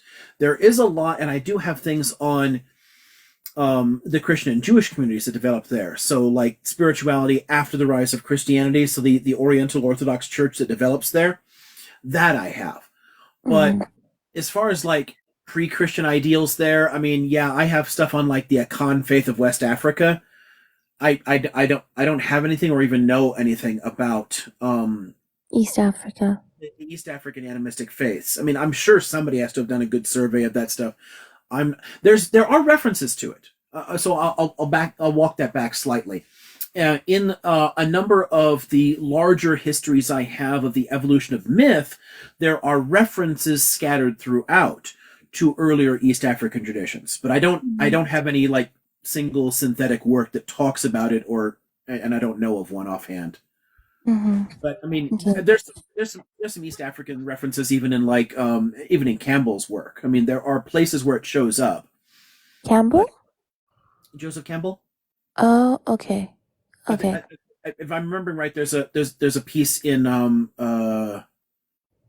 it's part of his 4-volume Masks of God. I think it's in the quote unquote primitive religion one. I think there's some references there. There's a number of references to African spirituality throughout there, but I think there are some pieces on East Africa. But again, that's old work anyway, you know, and some of it's very problematic because a lot of what Campbell does is he Primitive. through a Yes. Jungian lens. So not really good as a historian, Mhm. but um but yeah, I have a number of things like that that do talk in general terms that like touch on Mhm. yeah, but not. But I don't know of any work I don't personally know of any work that really dives into East African spiritualities. So sorry. Yeah, because it's I've been looking into this myself, and it's just really really hard to find. Like the only thing I found was that there was a West Asian belief prior to Christianity that existed there that also believed in three entities. It came from West Asia. So that's the only thing that I um what If did I you might say? interject for 1 second, Covey, are you in search of anything specific to that region? Maybe something you've heard about before that you're searching for now, or what's drawing you towards the eastern side and not being satisfied with either the South African side or any of the others? Because I'm of East African descent, that's why. Okay, no, that makes Yeah. sense. So you're trying to make sense of your own culture. Exact. I'm just well, I mean the culture now is completely different. I'm just trying to make sense of it because I do notice certain aspects of spirituality that are intertwined with the with Islam, with Orthodox Christianity, with Judaism that are present in the region. They are not practiced the same way that they would be practiced in West Asia or in Europe. So I'm wondering if those aspects that make them different have to do with the spirituality that existed prior to that, integrated into the Abrahamic religions, basically. So I was just trying Now, to find out more about that. in terms of being specific to the culture and the Mm-hmm. section of the world where you're looking to, and you're saying where you're not able to find as much as you are able to find about Yes. either South Africa or Islam or Judaism, Mm-hmm. I'm actually curious on a question for you. what are some things that you have found that interested you in that region, though? Can I also add? And Also being of East African descent, I think that the prevalence of the Abrahamic religions is so yeah, widespread that there's almost very little evidence of anything exactly. beyond that. Well, there's the Dead Sea Scrolls. You're not wrong, but I will advocate on the other side, saying that in terms of Christianity, Judaism, all Abrahamic religions do have some stories that do interject. And for example, like Exodus is a story that pretty much aligns. Of course, there's discrepancies, but if all these different cultures, and obviously as we see with current events, who are always fighting with each other, are kind of saying the same things, there must be a little bit of merit. There's his truth, her truth, and the truth. Well, I mean, all three religions have a deep connection to the region, but I think where Kavi's kind of question is coming from is where are the I guess the ancient traditions and the ancient religions that were before Exactly. that. Noreen in the comments actually mentioned one of them that I've only heard about in the last year, which is Waq. I don't know if you've ever heard of that, Kavi. So yeah, there are certain traditions and practices that are local to the region, but very, very hard to find. It's almost not even spoken about. That Yeah, I find it quite interesting as well. Have yeah, you I heard of know. WAC? That's what, no, I haven't actually, but I've written it down. I know that it's Somali. I just Yes, looked yeah. it up. Yeah, what's it called? I've written it down so I can do more research in that. It's just to me, it's like so. I am of Eritrean descent specifically, and it's just knowing that the oldest, like theorized, the oldest humans came from that region, but then not having much information about their spiritual practices even after that. But prior to the Abrahamic religions, I just feel like a lot of it has gone, like, has been erased, in my opinion. So Yeah. I'm just trying to find out about it. But I There's do know so that much history that has been lost in that area. We've only been able to like reconstruct some of it just archaeologically, you know? I mean, the fact like there are people further south taught the Mhm. ancient Egyptians how to do agriculture, you know? That Mhm. wasn't written down anywhere. We had to figure that Mhm. out. there are like some like rich, like I'll call them rituals that people do. Like for example, regardless of religion, like even if you are Muslim, even if you are Christian, even if you are Jewish, Orthodox Christian specifically, there are some spiritual practices that are done. Like a lot of people believe in spiritual possession. So, for example, when you drink coffee, there are specific colors that you use only in your equipment when you drink coffee, and those colors are in specific like candles that you might use. There are specific rituals that people might do to curse another person. Like for example, bury a pigeon outside of their home, or bury a bird outside of their home, like a chicken, for example, and that's like you cursing them. So there are some spiritual practices that are integrated into all of the religions. So I'm guessing that those are spiritual practices that precede the Abrahamic religions that were most likely integrated into the Abrahamic religions, especially when people, regardless of religion, do engage in those practices. Entirely possible, although it's hard to say whether they developed later within that Yeah. context still. But yeah, things like that are entirely possible. There's one actually very nasty sort of practice that does go back that far, and that's the female genital mutilation. You know, there's That's Oh evidence yeah, yeah, but but that that's comes more in the area. from the that It's comes connection from the to Abrahamic Egypt. religions, though. Yeah. well, no, Yeah, it that's more to do with the ancient Egypt than anything else.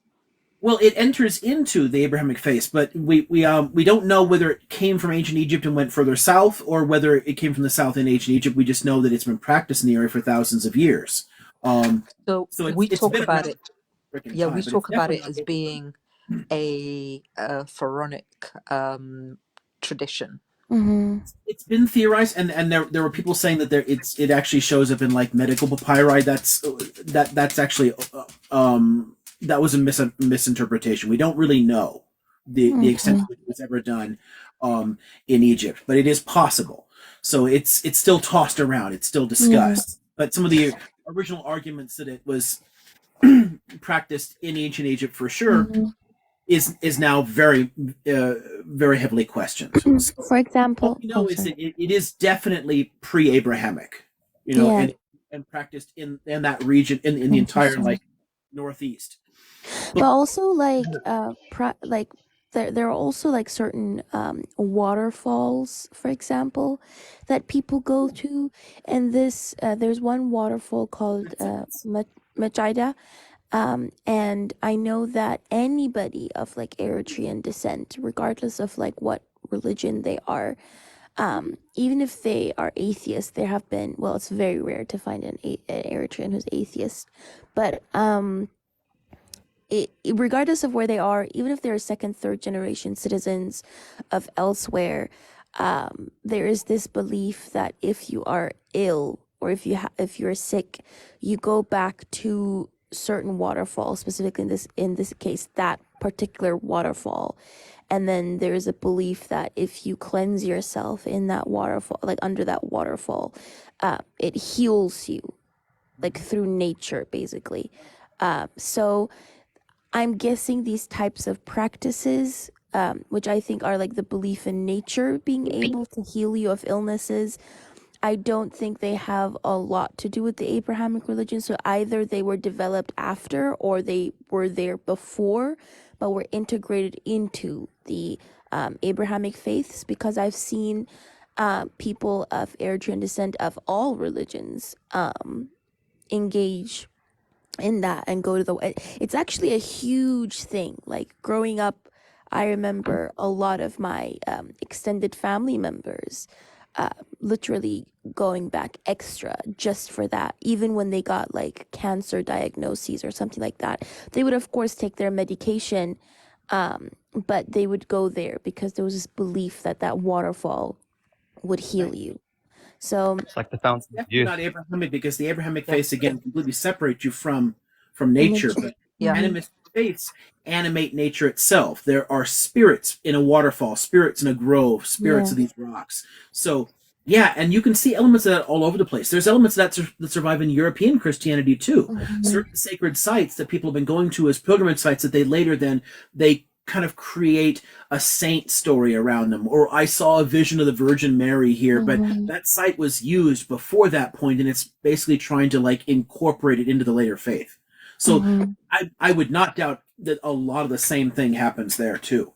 I would say that actually it predates Abrahamic religions, because Yes. even now you find that a lot of people challenge them or even understand them to be um, local practices, and Mhm. if they're being very harsh, they will say that they are what's it called? What's the word I'm looking for? Oh They're gosh, I forgot the satanic. Islamic word for it, but yeah, it will be considered You mean Mhm. shirk? shirk, exactly. So those are the things that are often frowned upon. However, Wait, some what of did you say? these, Sihir? no, no, well, No, sihr is one of the sihir is magic. Yeah, it's a sihr is bad Shirk, yes, magic. yes, shirk, but shirk. sihr and Yeah. also shirk is another one Yeah. that is also used. But there are some of these things that don't fall into either of those because, again, this is a colonial Mhm. misunderstanding. There are a lot of things, and you see this, for example, in the Haitian voodoo. A lot of it are Mhm. actually practices that are rooted in natural sciences. Yeah. Because of the way that, our traditions are treated, they're not treated as having any scientific basis, so they're often dismissed as Exactly. voodoo and all of these things. But yeah, so for example, what you were saying with regards to the waters, I'm sure if people investigated that, there might be some scientific benefit that they will see there. It's the same True, thing. like minerals or something like that. I Exactly, mean, exactly. Yeah. You know, like a lot of medicine is like derived from nature. So, like when people used to like treat like illnesses, they would just use plants and they would use things directly from nature, and that's what like a lot of medical science, like a lot of medicine today is based from. So, like Yeah. nature definitely has like benefits. Well, you've Then we actually reminded me we of always a BBC spiritualize that. documentary. So there's a podcast, and I'll see if I can find it for you, Covey. But there was a yeah. documentary that was going into Africa and says, why was Africa underdeveloped or something like that. But a portion of Oh yeah, the Walter Rodney. Yeah. well, no, not specific about the book. I think it was, they might have just taken the The title from the book. topic. Okay. Yeah, but one part of it was talking about the understanding of local medicine, and one phenomenon that's seen is how pharmaceutical companies were dispatching their researchers to go to different African countries. And in this particular episode, they were talking about people being dispatched to East Africa, more specifically Kenya, Mm. to speak to local, what is called witch doctors, because they were able to kind of put together all of these concoctions that were seen to be very effective, but Mm-hmm. the scientists couldn't understand what was going on. So over time, the local witch doctors kind of started to realize that actually their medicines did have scientific basis, but what was happening was it was Mm. being taken away by these pharmaceuticals, patented, and then sold back to them as branded medicines. Isn't it That's capitalism interesting? Like, I 101 to you. believe, in my opinion, I believe I am a very, very spiritual person. So I genuinely believe it's kind of like the universe, or whatever spiritual entity you believe in, kind of like helping us pick out ingredients from nature that would help us. They're good for our body. So it is very interesting how people in ancient societies were able to find these ingredients or use them to cure us without even kind of knowing their scientific well, I mean, they did know their scientific properties, but I'm just wondering how they were able to know their scientific properties. It's very fascinating. But I think that was my question. I'm actually currently reading a book, Dr. Liam. Maybe this might interest you. It's a book called The Dynamics of an Unfinished African Dream. It is by an Eritrean historian called Muhammad Khair Omar. Okay. He's an Eritrean historian, and it's called "The Dynamics of an Unfinished African Dream: Eritrea Ancient History to 1968." But he initially, like in the ancient history portion, it doesn't delve that deep into the spirituality either. It just delves into the Cushitic people and the Nilotic people and stuff like that, like the background, and then it dispels like certain myths because a lot of people have a lot of animosities towards Eritrea. I've noticed, especially or East Africa in general. Like on this app, I've literally been called an Indian colonizer. um because there are these I know who you've misconceptions. come across. Yes, That's funny. Zanji. I've literally been called like an Indian colonizer. There's this belief that all of East Africa is somehow like foreign and not necessarily like African, that like all of them come from West Asia. I've been Oh, told, so one thing that I was told that really disturbed me to my core. This really disturbed me to my core, but I was told because I am Habesha, specifically Tigrinya, ethnically, um, of Tigrinya descent. I am German, but yeah, I was told that women like me in my ethnicity are only good to be bred by Arab men, is what I was told. Wow. Were these Bantu nationalists by any chance? Yes, Yeah. Okay, yes, in a way, so but you very know, I never deluded, knew very how many of them disruptive. existed. Ever since I came on TikTok lives like 3 weeks ago, and I've met like so many Bantu nationalists. It's insane. Yeah, Like, and like About that though, if they're talking about colonizers, the entire Bantu world is made up because they spread. They started in like the Sudanic region, went over to like the in between the Niger and Congo Delta, and then slowly moved all through South Africa. It's colonizing to the core. yeah. What the fuck? yeah, So it's so funny, like It's how many of normal. them, they like like I didn't know to. they were so predominant on TikTok, like so many of them. I did not know that. So the problem is a lot of these guys um, have become disillusioned in a way by Abrahamic religions, but don't want to put in the work to learn about what predates that. Because if they found, they actually did the work. So, for example, one book that I recommend a lot of people to read is the book by Robert Ferris Thompson called Flash of the Spirit. Oh, It's can one you of write these. that? Wait, let Yeah, me write sure. that down. I'll put it in the chat. So it's one of these books that is like if you're an art student or in the humanities, it's always recommended, just because he really goes on. I think he teach or he taught at Yale in the MFA at Yale.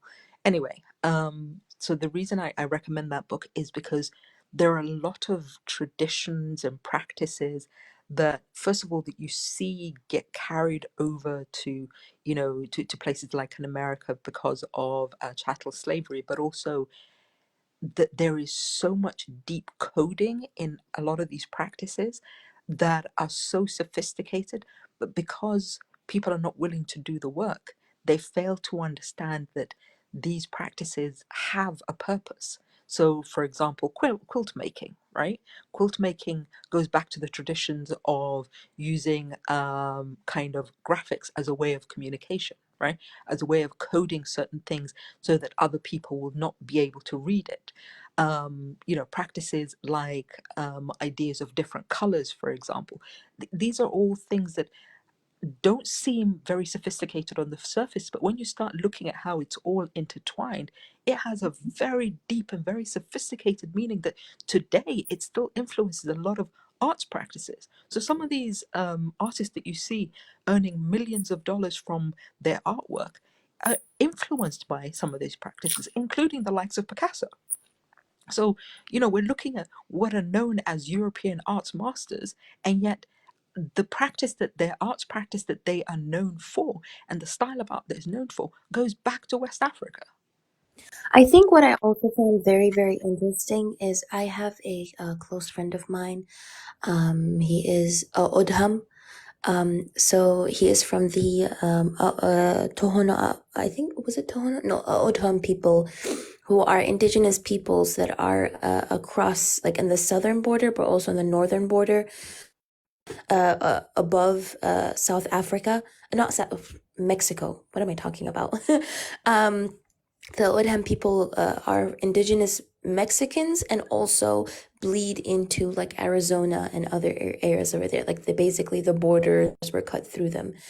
And it was interesting because when he was showing me different designs, especially of basket making, the design theme as the East African designs, specifically Eritrean designs. Like, I'm not talking about basket making because, of course, basket making, a lot of people do that.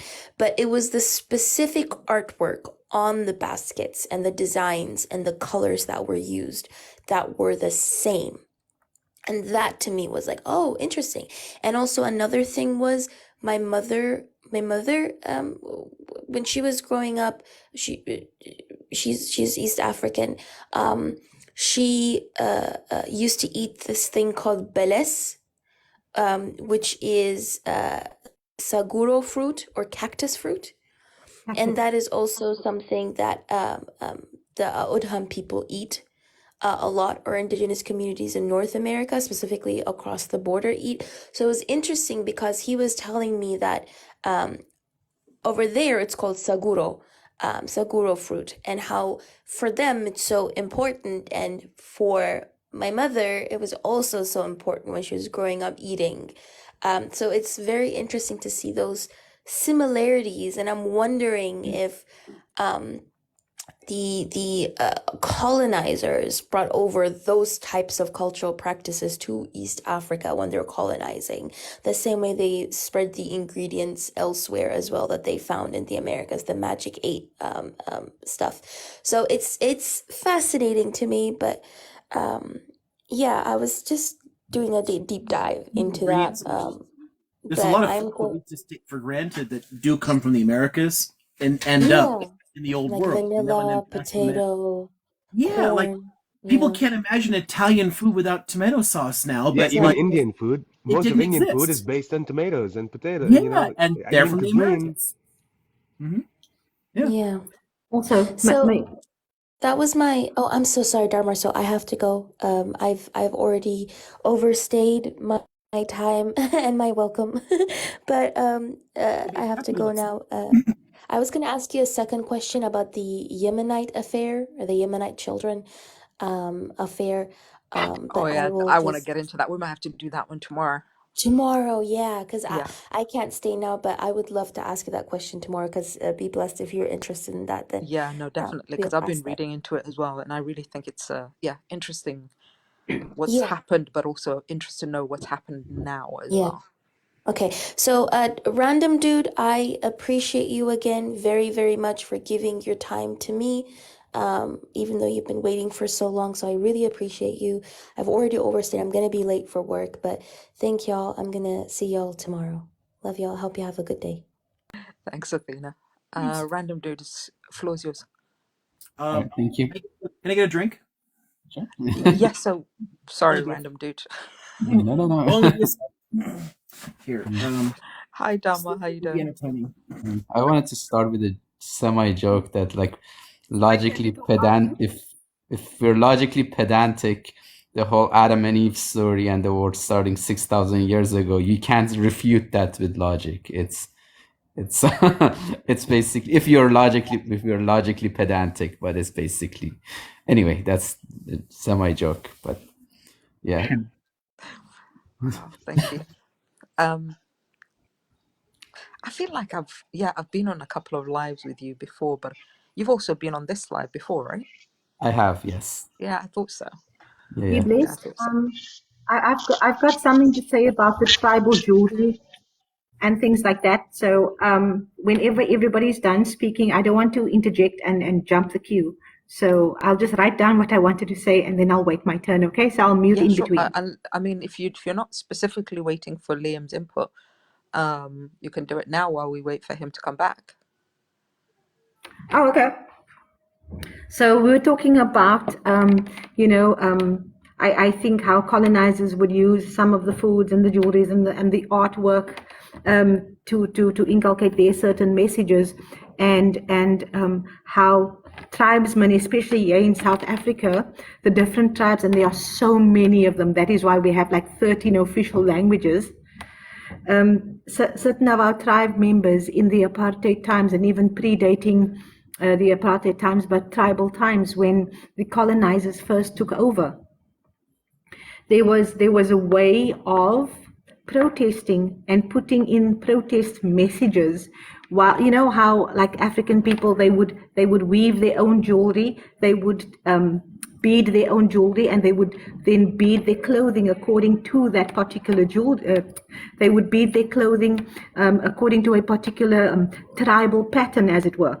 Yes, exactly. But what I think a lot of people who are not in Africa don't understand, that a lot of these jewelries and clothing, the protest messages were woven into the clothes, and so that Even the colonizers who were colonizing these people, they didn't know what this meant. So when there was like a beaded necklace, the way that the beads would fall inside of that necklace would say would give a certain message, like this is my tribe, and this is my colonizer, and this is my region, and so different necklaces and bracelets and ear decorations would mean different things, right? And I mean, Do you happen even the to way. know what the kanga material?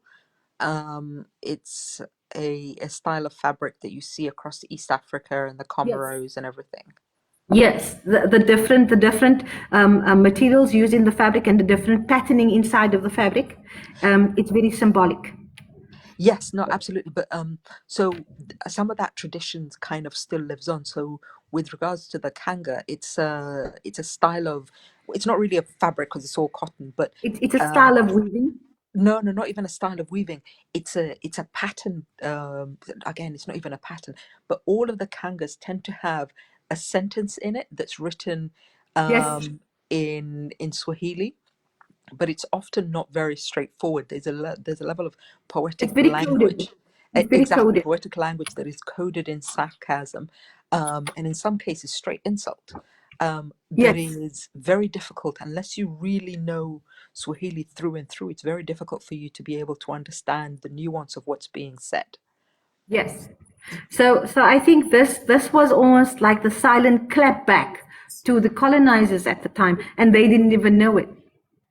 And so sometimes what would happen is sometimes, you know, you would find that like colonizers saying, oh, this is very beautiful, this patterning is very beautiful, and I really love it. And so then they inculcate that into their culture, but what they don't know, it's actually an insult to them, that what was woven inside of this piece of jewelry, what was woven inside of this cloth was actually a blatant insult to you. So now you're wearing that, and so you think, oh, this is so beautiful, oh, I'm so proud of this. And when the colonized look at that and go, there goes such and such, because of the message that was woven into the jewelry and into the clothing, and so they so proudly wear it, but at the time they didn't understand.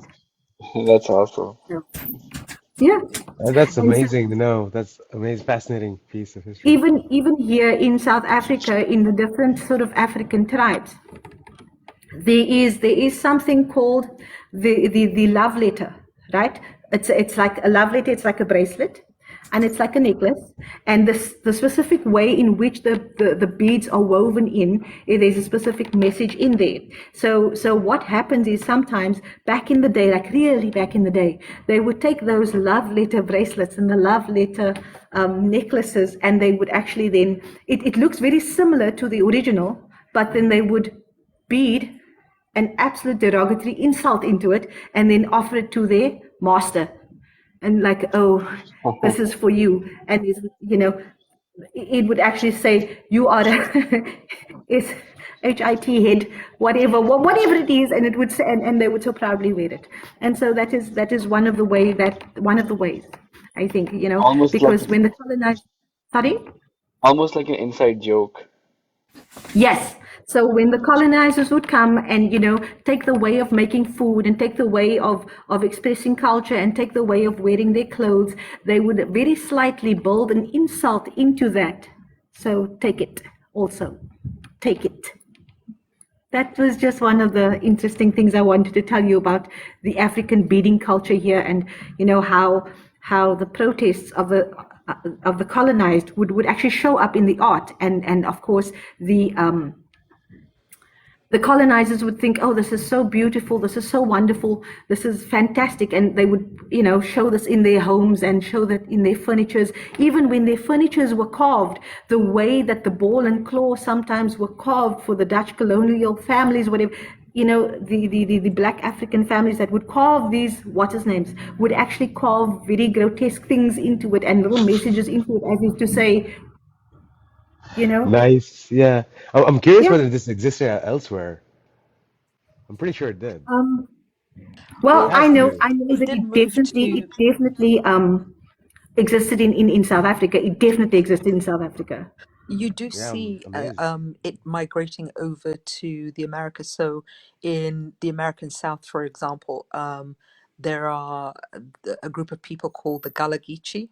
They still hold those traditions, but even the whole, quilting, American quilting traditions has some of that. And also Afro Latin kind of cultures as well have some of that still encoded. You know, we hear like art can be revolutionary. Like these are just these are the examples, concrete examples that show Yeah, like how art very, can be very used. much so. Absolutely. Very much. Absolutely. I Um, think that's why. Sorry. no, no, I just want to make sure that we don't forget about Random Dude. But I'll let you Okay, no, finish down the I'll, soul and I'll then, finish off. yeah. I'll finish off my thing, Philly. But I think that is why also it's so important that the people who are who are now doing the artwork about Palestine, who are now writing the poetries about Palestine, about the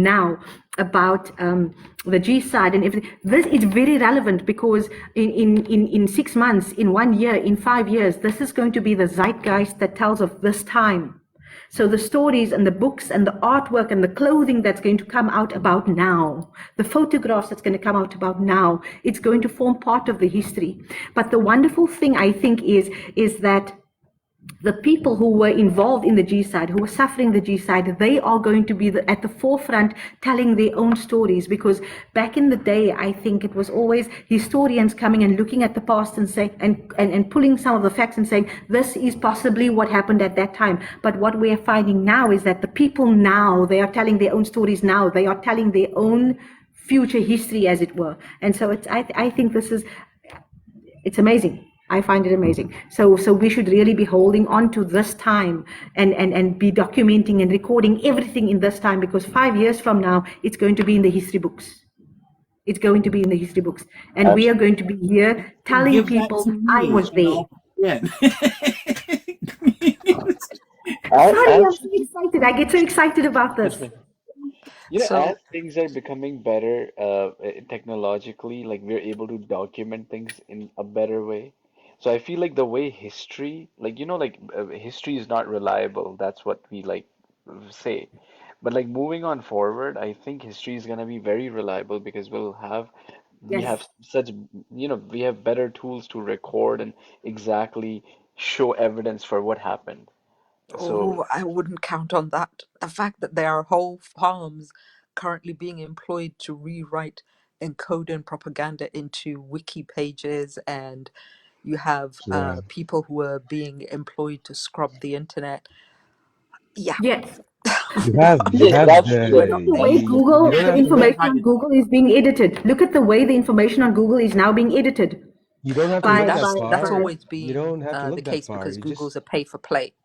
You just But open the paper of record. You don't have to look that far. but there are no, but traces, even right? then, There is a way to like unravel the mystery and trace things back. I think so. I guess you're right. But in a Right. sense, What what they're I'm saying saying is is, it speaks well, volumes that there's a systematic effort to suppress it, yes, though. absolutely. I mean, how many of you guys know what the Wayback Machine is? Yeah. Internet Archive. Yeah, All academics do. exactly. Very few people are still using that. I mean, I'm an avid user. I hope it never goes away, but very few people still know how to use that. Very few people even know how to check. I mean, I've Some of my old deliberately poetry is on there still. I deliberately edited something on. I hate myself for predicting this, but I think the Wayback Machine will be shut down. Oh yeah, it's definitely on. Sadly, it's on what its is way the out. I Wayback think Machine? it's even stopped updating at the same level, um, which is a shame. Yeah, But yeah, I yeah. know. What is the Wayback Machine? I this is the first time I'm Archive hearing. that. You can archive, basically It's an retrieve archive. archive pages.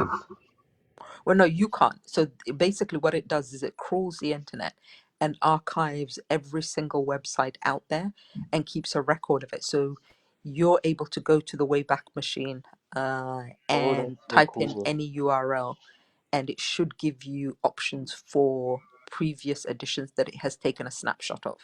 That's amazing. That's You, so Yeah, cool. I have to yeah, check this you, out. yeah. you Not Guys, know let how. me let It's me a make brilliant sure that Like a resource. time Random Dude machine. is not forgotten. But sorry, one last thing before we move on from this topic. If anybody is interested in some people who are doing some interesting work around arts and what's happening with Palestine, I would look at a group, a collective called Forensic Architecture. They look at many things, but one of the things they have looked at is using architecture and research as a way to collect evidence and build cases. But when they So build the case, it's often in a very artistic way, beautiful work. But yeah, so so they're that's called what Forensic Architecture. so that's what my ex-wife does. They do it at the Brooklyn Navy Yard, and it's very interesting stuff. They did this for the Syrian Civil War too. They used to basically figure out bullet trajectories and trajectories of missiles. It's really That's the interesting field guys. of work. And they're in Brooklyn Navy Yard. They're called shit. I should know this. Um, God, wait. I'll find out. Hold on. I'll find out her work. But Can we maybe just type it so that we can maybe screenshot it and write it down later? Because I I'll love all this information. Yeah, no, absolutely. I'll do that now. Random dude, if you don't get in now, we're gonna keep talking. So please jump in. No, it's an I interesting. know I'm all the way in South Africa, but I also want to keep track. Your name should be Patient Dude.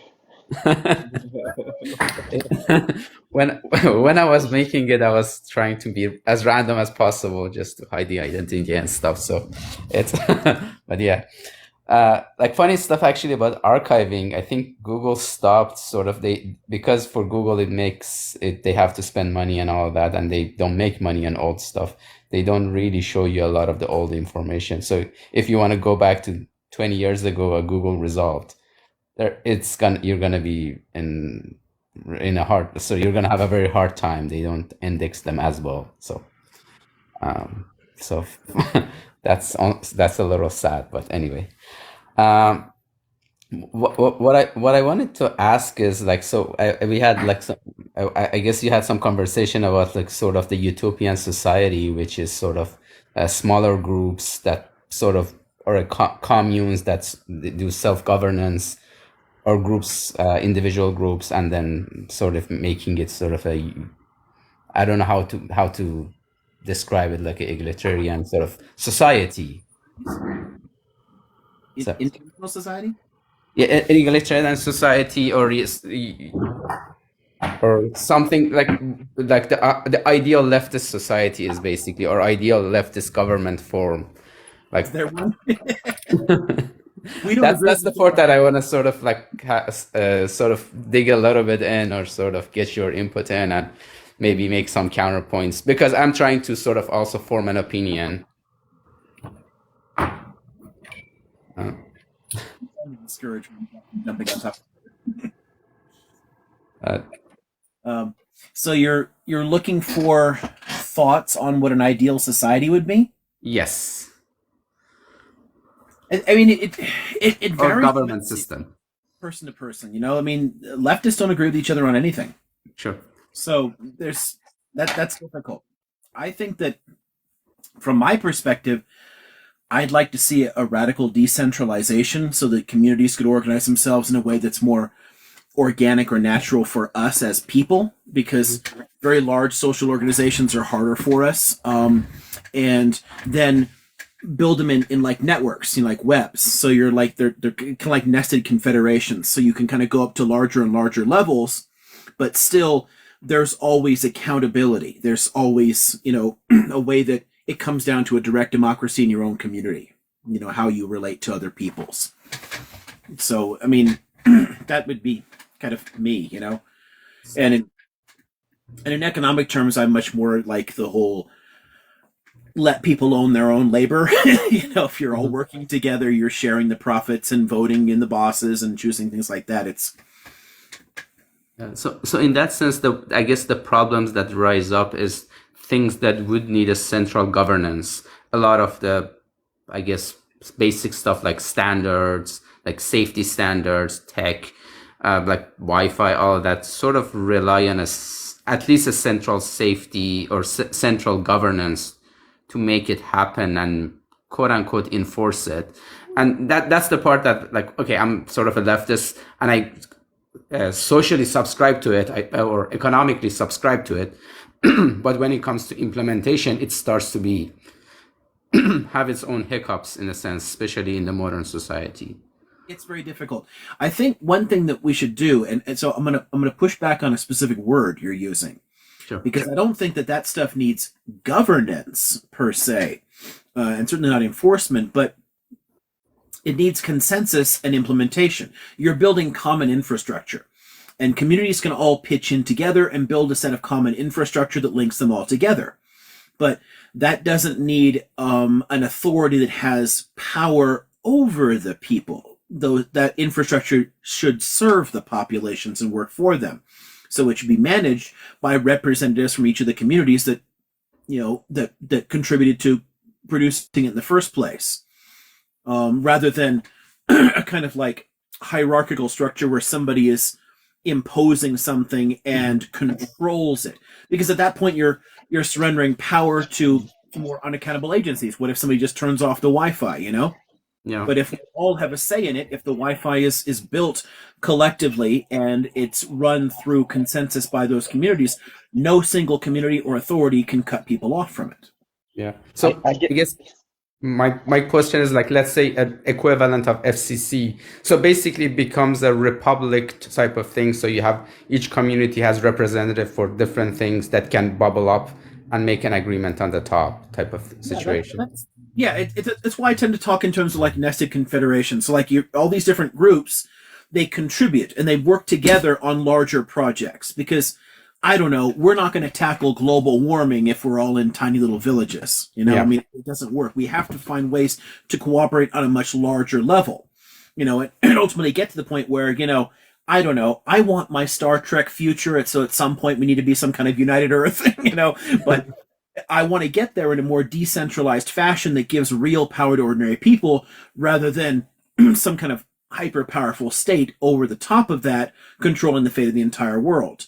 I would like it to go up the level so that there's always representation and individual communities people can always check out from it. You don't have to be kind of like stuck. And yeah, there's some similarity to what's the kind of like attempts at direct democracy in Rojava too. So yeah, for sure.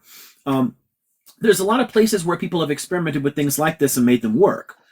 I mean, I don't know, Catalonia during the Spanish Civil War actually kept all the infrastructure going, kept the factories going, but it was all worker organized. I mean, humans have always been able to step up and do shit. One thing I like, pointing to is the way that we pull together and take care of shit when things go wrong. And whether or not the state steps in to help, humans can get together and can take care of shit, and we do it very well. But we've sort of been conditioned to think that we need the state. I actually shared an article just last night or something.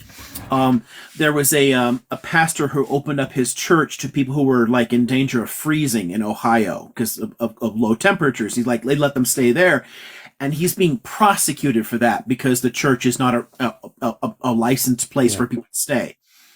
We're actually penalizing people for mutual aid because it wants to infantilize us and make us think that we need the state to structure things. We need capital. We need hierarchies to control everything about it. We don't. We are perfectly capable of self-organization and always have been. So I'd like to bring that to the fore in a new social structure, bring up that, like, let people do that, but then connect it at different levels so you can tackle much bigger issues like the infrastructure that you raised. So basically, distribution of power, is that would be a way to describe it, like a society where power is distributed more than just concentrated? That's one way of putting it. Yeah, I mean, because for me, I mean, and ultimately the core of like the left libertarian perspective is like you want to dismantle power. You're trying to like remove any possibility of imposed hierarchies or control. Well, there's that split between communism and anarchism. I mean, about hierarchies itself, and yeah, well, between certain forms of communism, because I mean, like, in the whole like totally stateless kind of versions of communism, it's essentially that's anarcho-communism. Right. But between like the statist form, the Marxist-Leninist version, there's we fight a lot. Yeah. They call me tankies, and I don't appreciate it. There's some fun, healthy debates there. Yeah. So how sustainable, I mean, I know that we're pushing sort of the hypothetical a lot, but how sustainable is it? Because imagine many distributed federated communes, but then you have multiple communes that work together and they get stronger, and then they might start to sort of quote unquote subjugate other communes. So is there something that has to be sort of enforce the communes not to get together or collide, sort of? Something we have to leave out. This is the flaw in right libertarianism when they attack the state but not capital or wealth, because the wealthy created the state. When you have control over land and resources, when somebody has wealth to protect, they need a state to do it for them. Because at the end of the day, someone else is going to come along and just take this shit from you. Which is what this is my land. Yeah, I tried to tell a lot of Americans that there's a kernel of truth that you it was a landed gentry that was forming your country. It wasn't just it wasn't all the people. Yeah, and I mean, ultimately, it's a Neolithic process. We saw this over and over and over again. Agricultural communities forming. Somebody gets a nicer chunk of land than somebody else, so better yields on their crops, so they develop a sense of wealth. Next thing you know, they're throwing their power around, and to justify that, they create states. And over again, people overthrew that shit, went back to hunting and gathering. It took force to get us to settle permanently, and this happened over and over again. The states are always created by the wealthy to protect things. So if you want to keep them from developing those abuses, no private property in land. Like we need a certain legal architecture for certain things to exist. If there isn't a set of laws that regulate how land can be owned, then no one can own land. If there aren't laws that support the massive accumulation of wealth for not working, like capital, then people can't do it. And if you can't generate that wealth for the individual, you can't then hire soldiers, hire a bunch of poor people to unalive other poor people and impose your control. Because that's what they do. They exploit the wealth, the poverty that they've created. They exploit the situation. Oh, you need food to feed your kids, right? Okay, cool. Be one of my goons and go beat them up. And this is just, so what you do is you don't need enforcement. You don't need to impose something on it. What you need to do is take away the tools that people use to accumulate power in the first place. Yeah. So I guess, are there examples of such societies, or do you think these societies are possible in the future? What was the first? Are there examples of such societies that function under these principles that you just explained? There's been a lot of things similar to it that have, there's tons and tons of short-lived experiments that we've seen in the modern period. Tons and tons of communal arrangements that have sprung up. Everything from like the Owenite communities to Rojava to the Paris Commune to Barcelona. There's tons and tons of things where we've seen it, but states always come back in and crush it. Before that, there's tons of like elements in earlier history and prehistory where things like this existed. There's tons of indigenous communities that have been encountered and described by other people that reflect a lot of these principles and then get folded into a different way of life. And certainly we've been able to reconstruct a lot of this through anthropology in terms of how we organize things beforehand, before the rise of territorial states. So can we argue that form of state is nice, but it's a very dynamic form because there's going to be always forces it's working to dismantle it. So we're sort of gyrating in this instability, even in the ideal state that we have. It's going to be this sort of pendulum that moves around, and we have to constantly fight to keep it in that sense if I'm understanding what you're saying right, I would say that people always have to be active and vigilant in preserving the freedoms that they have and the structures that they have. When we fall asleep at the wheel, that's when we lose our rights. So that's true in any society, whether you're in a state structure or a non-state structure. You have to stay vigilant and active, and that's where strong, good communities come in, and why smaller, more decentralized communities make sense. Because if it's my group of people, my tribe of chosen peeps, and it's only like, 500 of us or something, then we can do that. We can make sure that no one gains too much power over others and oppresses them.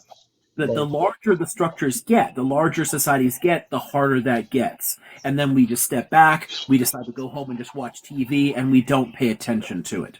Right. Smaller social units that are then linked together allow people to police each other in a sense, to watch for those abuses, and we take care of each other. We look out for each other. Exactly. And I think there is utility in the state as well because you do need someone to kind of protect people. But like you said, if we combine that idea with the idea that like everyone is being vigilant, so there's a dynamic where there's a back and forth between the people and the state, then you can Sort of. But states ultimately depend upon force. And I think as an idea, it's somewhat problematic. I would rather come up with an alternative to it. Some ways, so again, it goes back to the infrastructure argument. Ways to come up with more accountable institutions that we can use that don't actually fit the definition of a state. Because a state, by definition, is unaccountable to us. It is a power unto itself with its own logic and its own purposes. And those purposes are separate from the people actually overseeing it. It's you're creating a monster and letting it loose. Right. It's not following the same laws. It's not applying the laws onto itself. Yeah, it can't. It has its own logic. It's not us. So I would rather come up with an alternative. So because I agree that some structures are needed, but I don't like the state structure. I think that we can come up with an alternative that serves some of the basic functions we need or take from states, but that aren't states. Correct. Is that a screwdriver? Yeah, no, I was wondering what she was cooking up. You're building a new computer, right? Screwing in the motherboard. She's screwing a screw in my head. She's totally building. Look at that! Yeah, the straight down screwdriver. I could not tell you how many times I've done that. I thought she was putting a screw in my head as she's right above me. Oh yeah, that's cool. I didn't think about that. She's building a Frankenstein's monster. Screwing in the bolts. You touched upon it tangentially, fans. and I know that wasn't a topic, but you touched upon it very, very tangentially. But this is where I disagree with liberals about, about guns and stuff. I didn't catch all that. Like disagreeing with liberals about guns. About the being able to own guns, for example, or being able the right to bear arms. And are you asking about my perspective on it? No. I was saying this is the reason why I disagree with liberals. Oh yeah, God, me too. My father has a fucking Browning 50 cal. I mean, come on. I don't have there's a reason for arms. There's a reason that they're important. I mean, I don't have a problem with them. We just don't need I have a problem with our social structures that drive people over the suburban life that you described, using them on other people when we don't need to. There's a lot of problems we have to solve. And you don't need tank shell size ammo, to kill deer. I understand. Yeah, I mean, there's TikTok safe language. There's definitely issues there. Yeah. Deer. Yeah. But yeah, at the end of the day, I think a lot of the hysteria around that is trying to solve the wrong problem. Right. Yeah. So, but to be able to actually have some checks on state, I think it is very important, and especially in Marxist theory too. Sort of. I mean, that argument gets overplayed when we've given the state so much power. At this point, it's kind of right. When you have nukes at one point, how are you going to ever be able to? Right. You can't. When tanks, how are you going to counter F-35s? I understand that. Right. It's the problem with states. Right. But at a certain basic level, that understanding, I think that the arguments around arms make a great deal of sense when you're talking about smaller, more decentralized societies, and then community policing and things like that. Yeah, cool. But I don't care how many pew-pews you have in your arsenal, one Raptor drone and you're done. Yeah, exactly. Whatever shelter you build. You can get a whole bunch of pudgy weekend warriors out there with their stuff. One drone comes in. I mean, we've created Leviathan. It's too late. We have to dismantle the state before it really matters. I mean, people thinking that their pew-pews will somehow help them, that's a weird illusion.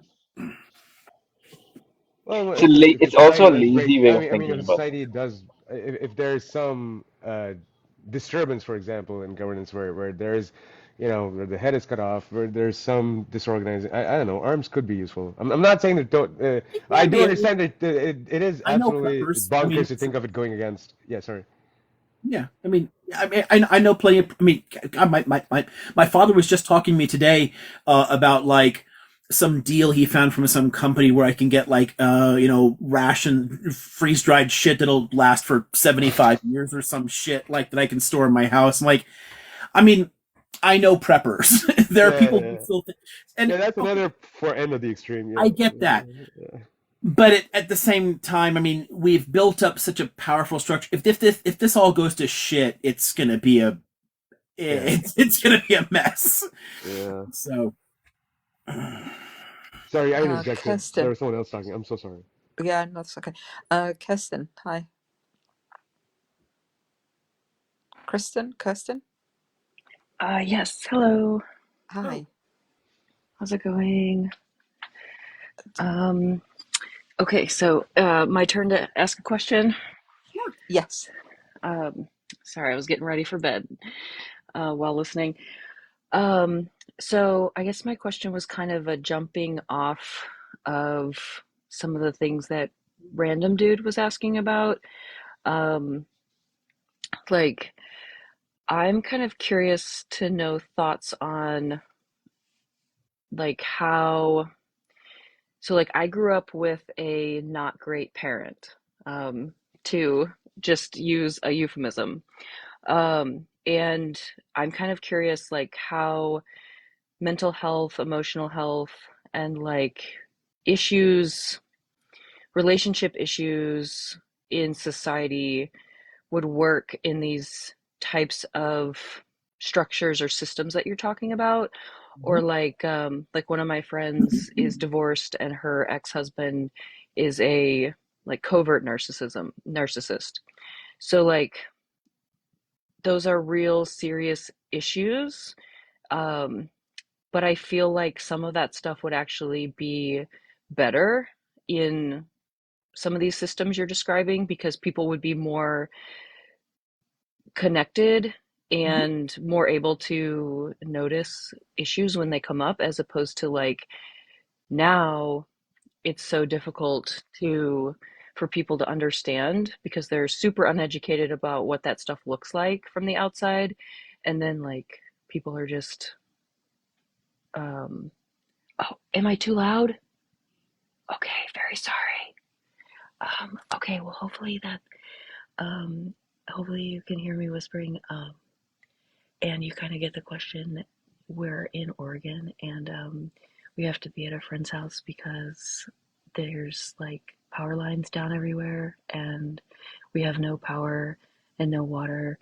And so I'm in a guest room right now. So, anyways, I'll just leave my question there. I think that pardon me, Miss Dog. Oh, pardon me. I get one of those little puzzle things. Good, funky timing. Verify to continue. So this would be really helpful, I think, as a nice. Put this around in case somebody can see that.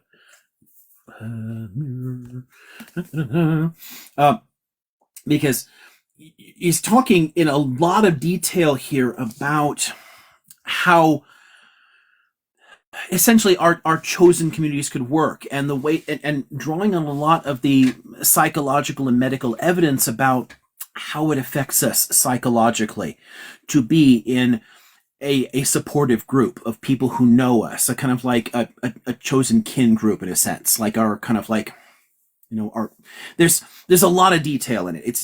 This is one of the better books I've read in the last year. I mean, I draw a lot of value out of this. I enjoyed this one so much that several of the books in the footnotes I picked up that I didn't have. So, I think that the more you decentralize and build up a kind of again, our chosen family, our circle, we we're building relationships with people that we know and we trust, and we can share ideas. Think about the way that Paleolithic societies would have worked. There's no understanding of like nuclear families. There's no like my kid, your kid, or whatever. There's like somebody's nursing a child and they need to get up and do something else. They pass it to another person to take the child, because the kid's all of ours in a sense. We all have a shared responsibility. We know each other, we care about each other, and we can collaborate to take care of each other. Once you get to be thousands of people, that doesn't work anymore. But a few hundred people, you can absolutely build those kind of trust bonds and really understand each other. And when you have those trust bonds within a particular community, yes, someone's going to notice something is wrong. There's people to talk to. There's multiple parent figures around for everybody. You're growing up in a much more cohesive community. There's actually a number of books I have that are on similar topics, kind of like building on that the anthropological, the paleoanthropological understandings of what we evolved to live in, and what our social structures and sexualities and everything else would have looked like in that kind of environment, because it's radically different from the way that we have structured ourselves today. That would be an ideal for me. For fuck's sake, if I knew how to organize and get people to come out here, we could buy a big ass chunk of land and I would build an intentional community. I've often like dreamed of doing something like that, have nice little centralized library things, like shared some buildings, and then have little houses scattered all around and people can all meet together and share things. I'd love that. But I don't know how to organize shit like that, and nobody wants to move to my mountain anyway. But hey, if you guys want to like take over my community, like slowly push everybody else out, like I'll move in here. Great, let's do it. But I think that would be a solution to a ton of our problems. I think a lot of our biggest mental health problems are actually responses to how we have misstructured society, the way that we have cut off social relations with other people, living in our nice little boxes there. I think it causes a tremendous amount of anxiety, loneliness, depression.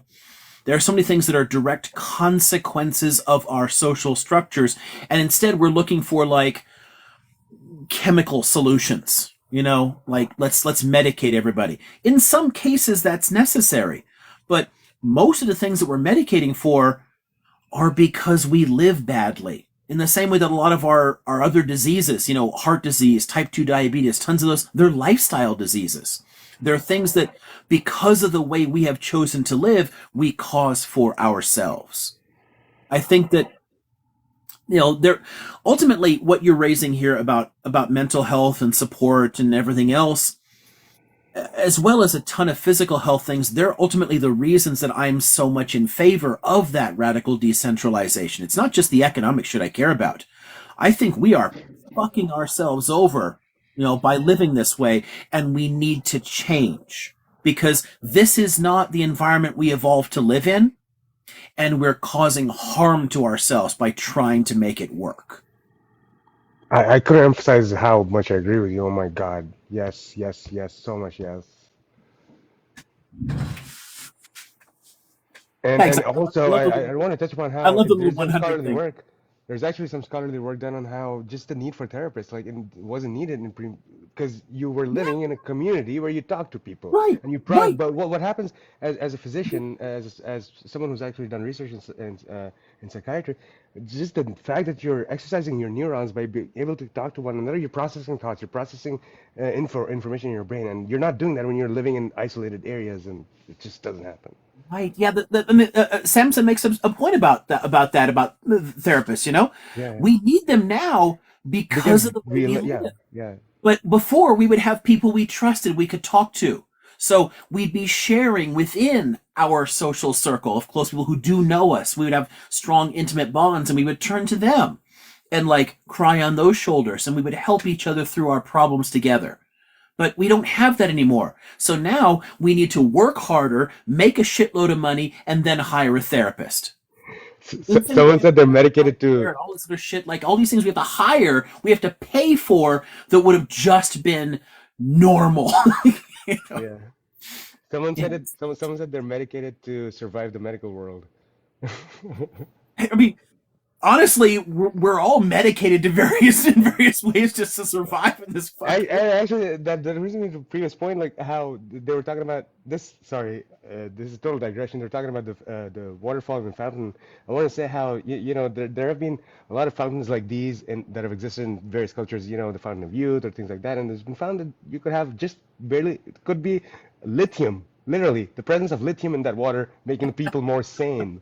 You know, Sure, yeah. and it's just so many things that have been. Yeah, Anyways, fantastic fungi. Yeah, yeah.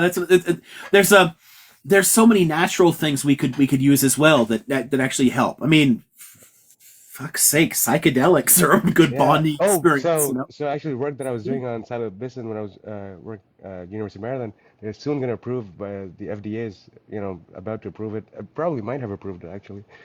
And I was following ketamine because ketamine was approved in front of me. I've seen because the first 2 years they had this protocol where you had to observe the patient for an hour before they had to leave, just precautionary measure. And I saw this woman like treatment-resistant depression, just one dose of ketamine, and it was remarkable. Like no, there's a follow-up. She there had there was no relapse for like a couple of years. It was amazing follow-up. Like I just wonders what we suppressed like just because of our war on drugs is just Yeah, insane. And the but amount of years we've lost because we weren't even allowed to do research on it. You right. know? I mean, so much of that was built up intentionally for racist and political reasons. How can I lock up the hippies? How can I lock up black people? But there's also ways in which we've been doing this for a long time as a part of as a means of social control to kind of like, you know, you're dominating populations by separating them from nature, right? By separating them from, we get separated from our social environment, we get separated from the plant world, the animal world. We're all again boxed up in a little way, and so we become dependent upon state structures, right? And we come to internalize that network of control and its need. So yeah, all this shit is interrelated. I mean, it's funny. Someone's getting Bookchin vibes from me. Yeah, I okay, sure. I mean, I have my many disagreements with him, but I have books. But there's so many ways in which the economic and the political and the health and all these issues, they're all interrelated. They all have a a common cause. We have to defeat capital and the state. So sorry, I'm an anarchist. There's a reason for it. It's not just because I don't like paying taxes or Yeah, some shit. yeah, we're gonna butt heads because I'm a communist, so get ready for that.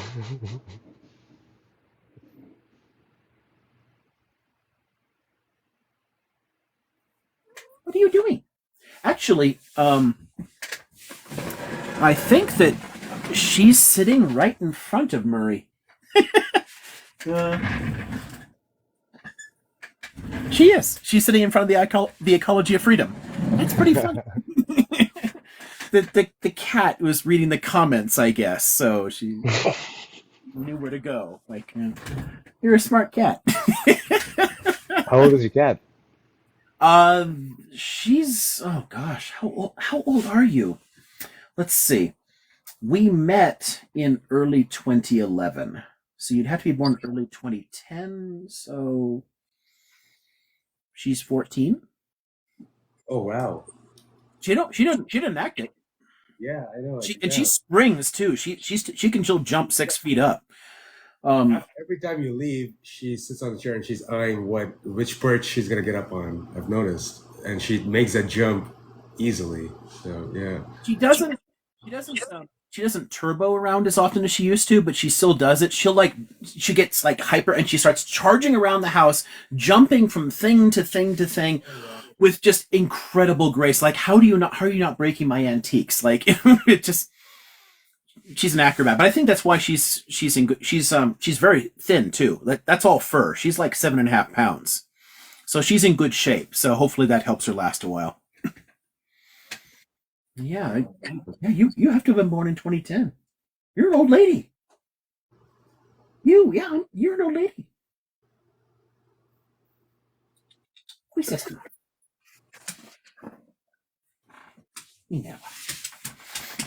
Oh, you're the other. You heard old lady. You heard old lady, and it meant you. Yes, yes. The dog is old too. My dog is retired.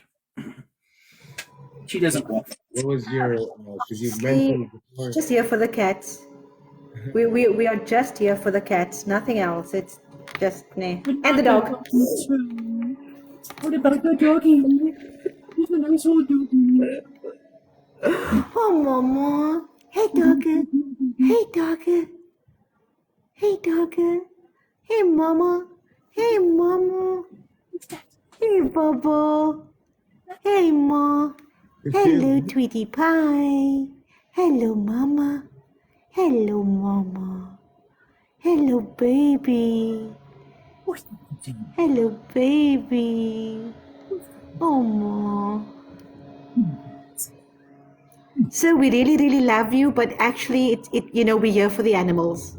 That's the truth. Well, I mean, Just joking. we're all animals here. We love you too, but it's actually the cats and the dogs. It's like that's fair. I mean, honestly, my ex-wife fell no, in I'm love just with the dog. joking. Just we love you. We love you. We love you. Speaking of animals, when you're talking about how your species is meant to, socialize with a species, can you hear me? It's hard to hear. Donma, you're unmuted still. I'm hearing the plastic crinkle. What was that? Can you hear me now? Yeah. The plastic was crinkling, so I couldn't hear you. So what was? Yeah. No, I was saying we were talking earlier about how as a species as well, we're supposed to be cohesive. We're supposed to work together. We're supposed to be we're social creatures.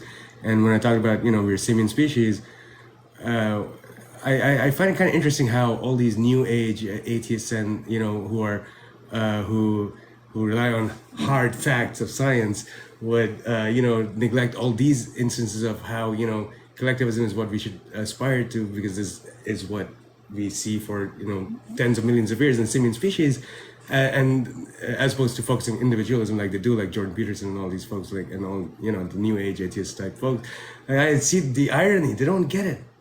They call themselves scientists. I just And like Peterson's always bashing postmodernism, and his views are so fucking postmodern. It's like, wow, it's a weird kind of like postmodern reactionary. I mean, he just the unintended irony in a lot of that shit just blows my mind. Mind-boggling. Like, how did they get hired? Who vets these people? How did they get to academic institutions?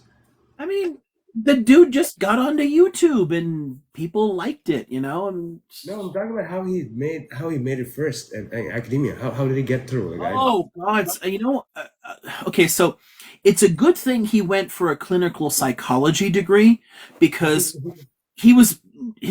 I read his dissertation and the first book that he wrote that is based on it, and he makes so many basic mistakes in his interpretation of myth. Like, his own footnotes contradict him. It is the laziest fucking research I have ever fucking seen, but it wasn't submitted to historians. Like, if you actually went to religious studies or a history department, they would have torn that shit up. Like, Tiamat, what the fuck are you doing with this? This is all critical psychology. They just ignored that shit. They got to the clinical right stuff. because they don't know it. Right. It's like he talks a big talk, but he doesn't really know what he's talking about. God! Like, his use of Enuma Elish is like so fucking wrong. Like, what the fuck are you talking about? But yeah, it was a dissertation for a psychology department, so it was like, it worked, I mean, granted, it's still like weird Jungian mystical bullshit at the end of the day, but that's still psychology. He could still get away with it, but his source material is so badly misused. It's amazing. But people get through. You want people on your committees that actually know shit. Like, okay, so my degree is in history, right? But on my doctoral committee, I had people from other departments. Like, the chair of the German department was on my doctoral committee. I mean, I picked people out that all knew something about the topic I was writing about. And I don't think Peterson did. Okay, somebody asked for like a If you Like, mind me asking, what was your PhD on in history? What was your thesis on? oh my God, that's really hard to explain quickly. It's one of the reasons that I fall into such a weird position, I guess, like in terms of my specialization. Okay, so um, the short is it's both modern and ancient, because what I'm doing is I'm looking at reception in 19th century German science and philosophy of ancient ideas from apocalyptic literature from the Hebrews, Persians, and Greeks. And then, and between them, looking at the way that people construct myths for themselves to kind of like, again, give a sense of meaning overall. So what I was doing was I took as my starting point, Nietzsche argued that the beginning of this idea of separating from nature and a linear sense of time and blah, blah, blah, all this teleological shit came from the Persians. And I said, okay, well, let's test that. Let's see how that works. And I went back to Persian literature, traced that into Greek and Hebrew literature, and saw how that worked. What is the? I think it's mirrored, right? You're gonna have to read it out to us, Sam. It's also too small for my tiny eyes. It's, Let me. New World. It's the Invention of Nature. I was just I figured out how to do this recently, so there you go. Oh, it flipped back. That's my fault. I was trying to do the same thing you were doing. There we go. It's the Invention of Nature, Alexander von Humboldt. You know von Humboldt, right? Yeah. New World. So basically, it talks a little bit about what you're talking about. And I use Mrs. and Broad. This is such a coincidence. Holy shit! I was just reading this book. I just got this in New York. I was flying out here, and I got to the airport. And it's an amazing read. And I think it touches on a few things that you're talking about. But sorry, I just got very excited. That's cool. Literally just reading this right now.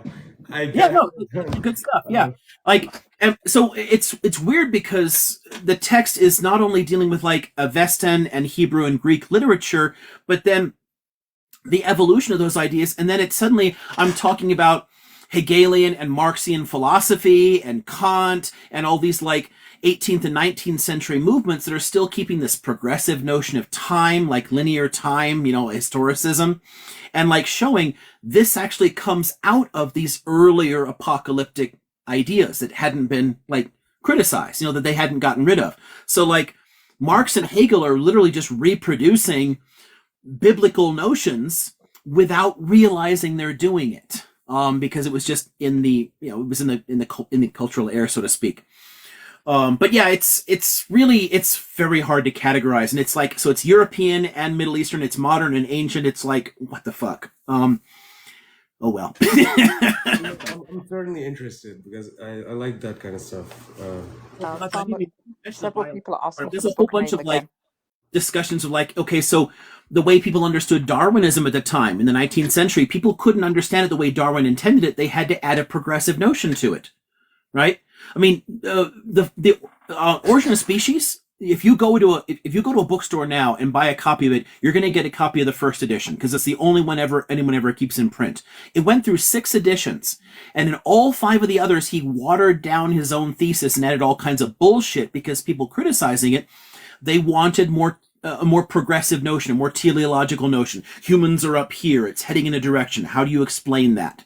Because they wanted that. So all the other writers at the time, they weren't really Darwinian. Darwinism, as we understand it, doesn't really gel until into the 20th century. Everyone's taking it in tons of different directions because, again, of the way they thought. So I went back, I was basically criticizing this progressive notion of time, like this teleological notion, and how it actually does have ancient origins, but people like retained it in a ton of modern philosophies. So that's it in a nutshell. So from Kantianism to Darwinism to Marxism, I'm looking at all those and connecting them to ancient fucking apocalyptic literature. So it's a weird project. Everyone was happy with it. Someday I want to go back and flesh it out. I know the Greek part, it's too short. There's more I want to do with it.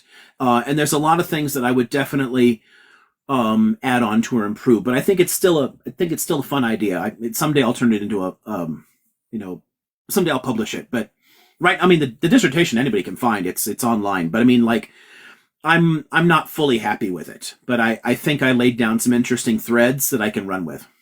I think you're muted. Farmer, what's the name of the book again, please? I gotta say first, who is ever happy with their thesis? Are you kidding me? I mean, No, yeah, I don't know anyone who is. Yeah, but there's some good threads. I can build on it. When I get time, I'll go back to it. But I mean, at the time, I was quite happy to, like, I don't know. I mean, I have an entire wall of philosophy. I mean, I have 4.5 shelves on Nietzsche alone. You know, like I kind of got into that shit, and I wanted to kind of like run with it and connect it to all of my other interests in Middle Eastern European history and science and everything else. And I found a really fun way to do that. So I have a particular interest in like the natural philosophies as they considered it back then. Natural philosophies being like biology and all those things. And this one just describes the culture in Germany and in and around that area of Europe as well that existed, and how they touched upon like even Humboldt being inspired by Incas and the Mayan traditions and themselves, and like his diagram of Chimborazo, the mountain, and how it's from by gathering data from locals, and it touches a little bit about on that, but not entirely on what you're talking about. But it does describe that era and that period really well, like the way you're describing it. For that period and your invention of nature one, I got a couple of things that you might appreciate if you haven't seen them before. Romantic conception of life. No, I haven't. So this is, biological thought in the time of Goethe, and then also like vitalizing nature in the Enlightenment. Another one here. If you're enjoying that book, I think you would enjoy these. Got it. Thank you. But yeah, there's a whole bunch of stuff like that here. Farmer, can you hear me? Farmer? Sorry, what? What's the name of your book? The Invention of Nature. It's Alex von Humboldt. Invention of Nature, did you say? By Andrea Wolf. Okay, perfect. Thanks. I'll put it in the chat. I didn't want to bring anybody else up yet because we've been going for 9 hours so far. So really, yes, I want to make sure that before I bring anybody else up that we can maybe wrap it up for today. Or encroach on your time. It's already midnight in California, which means it's bedtime everywhere. So yeah. not in Hawaii. Are you really in Hawaii? Are you in Hawaii? No, but my Hawaiian friends are still awake. It's 10:15 in the morning, so I'm at work already, as you know. Yeah, Australians don't count. Sorry, that was terrible. I'm not in Australia. I'm not in Australia. I'm in South Africa. Oh, sorry. Farmer, get it right. I will go get it right. I will go stand in the corner and face that corner for 5 minutes, I promise. Proudly South African, yo. Don't get it wrong, boy. I'm saying I'm going to go stand in the corner. I'm punishing myself. But for anybody who didn't get a chance to come up today and wants to ask questions. Yeah, I don't know if they're still there, but somebody had asked, like, I'm new to this, like, who are you? I can give, like, a brief introduction and we can end on that if you guys want to. Yes, I think that would be good. And also somebody else asked. Yeah, so somebody else also asked if it's possible that you could do a video on books that you would recommend on Israel and Palestine. But if you give me a second, I'll quote exactly what they said. Oh gosh, now I can't seem to find it. That's but I think they wanted just to. Yeah. That was a significant part of my like graduate studies. Here we are. The creation of Israel and the Palestinian people was a specific what? request. Recommendation of books on the creation of Israel and the Palestinian people.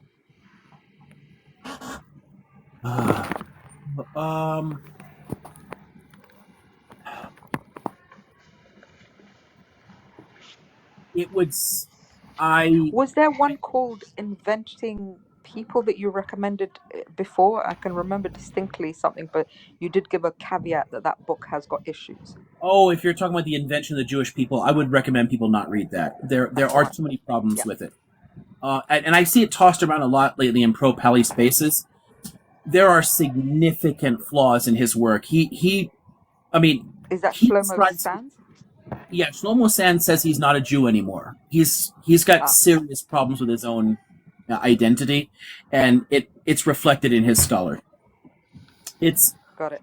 There are good pieces in it, but there are so many bad ones, and if people don't already know where the bad ones are, it can be. I mean, the Khazar thesis is in there. You know, I mean, there's a lot of like shit that got in there that it shouldn't have.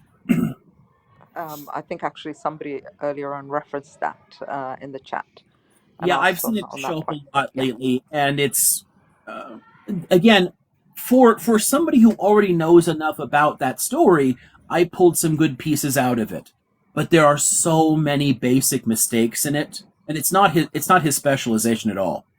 So I'd be very, very, very, very careful about that. No, for that topic already, just from that description, I don't know if I could get below a dozen things. So if somebody wants to like DM me and talk a bit more about that, we can Your teacher? Your teacher? maybe we can find a way to like trim it down a bit in terms of what I would suggest. Because there are some interesting ones on like the origins of. I'm assuming they're meaning like in the modern sense anyway. The origins of like Palestinian identity and Zionist identity in Israel, early Israelis. Yeah, But I even think so. there's a Although you lot to did, draw from. I was just looking at my screenshots and you mentioned one earlier on called.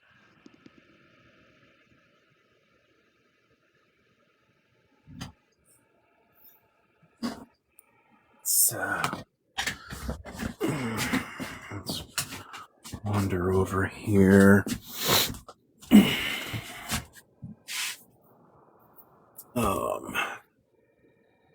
Okay, let's see. I'm going to do this, and then let's see.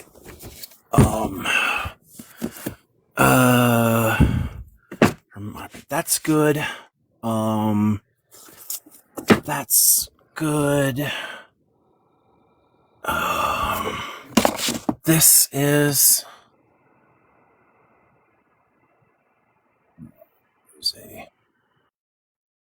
Okay, and then let's see. How about? Oh, let's go back a little bit before the Zionist period. Dumani is great. So taking us back into the 18th and 19th century. Because the origins of identity do ultimately go back that far. And then this is also good. So that'd be kind of where these are some good starting places for Palestinians. So does those 5 sound all right? I don't know. That'd be my starting points, I think. Put that back. Whoop. That goes over here. And then camera to squeeze these into here. I can't do it. Book's too fat to squeeze in. Let's see. So for early Israel, absolutely essential. Start here. This is a good one. For the communists in the audience, here's a fun one. Let's see. The first Israelis is pretty good here. Let's see.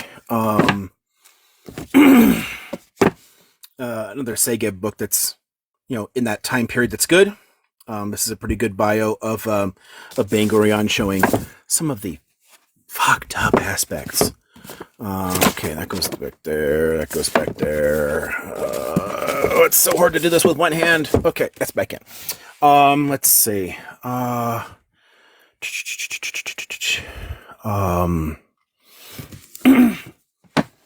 That's useful. Let's see. If anybody actually wants that one as an this is good. ebook, don't be afraid to DM me. I might be able to give you that one. Let's see. Yeah, I think the Shafir and the Lockman books and these 2. So those 4 are probably my top choices for early Israel. And the settlement there. So these 2 here and these 2 here, I think would be kind of essential for understanding early Israel, the early Zionist movement, its impact and how it develops. Lockman and Shafir are both excellent in that period.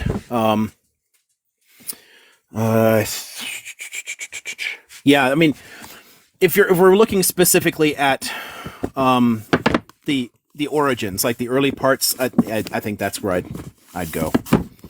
So, trying to put things back with one hand is not easy, especially when my shelves are so packed. All right, let's see. I think that's good.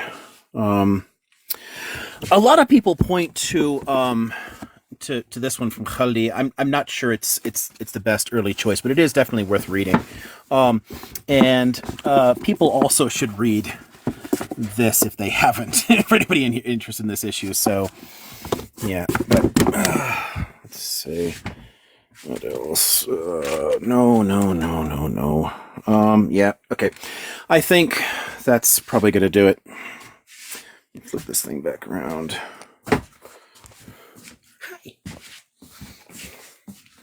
It's my ugly mug again. Yeah, there's quite a few there for everybody, so hopefully that one covered it. Yeah, so whoever asked, you can look up those and see what fits best to like the specific interest or whatever. But people can always talk to me later or clarify things. Hi. What are you doing, my dog? So I think that's us for today. Oh, okay. So if the person who asked is still here, I'm Liam. I am a historian of ideas and cultures. My teaching fields in the Middle East and Europe. I am insane. And I don't mind hanging out on TikTok talking to people since a former student got me into this a few months ago. And this is kind of a lot of fun. So these are meant to be like my actual office hours, but anybody can come.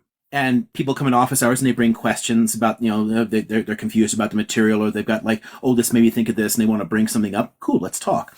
And this is kind of like an extended version of that for everybody. So my lives are my office hours. So that's that. So I don't know if that's a nice short. That's extremely generous of you. Extremely generous.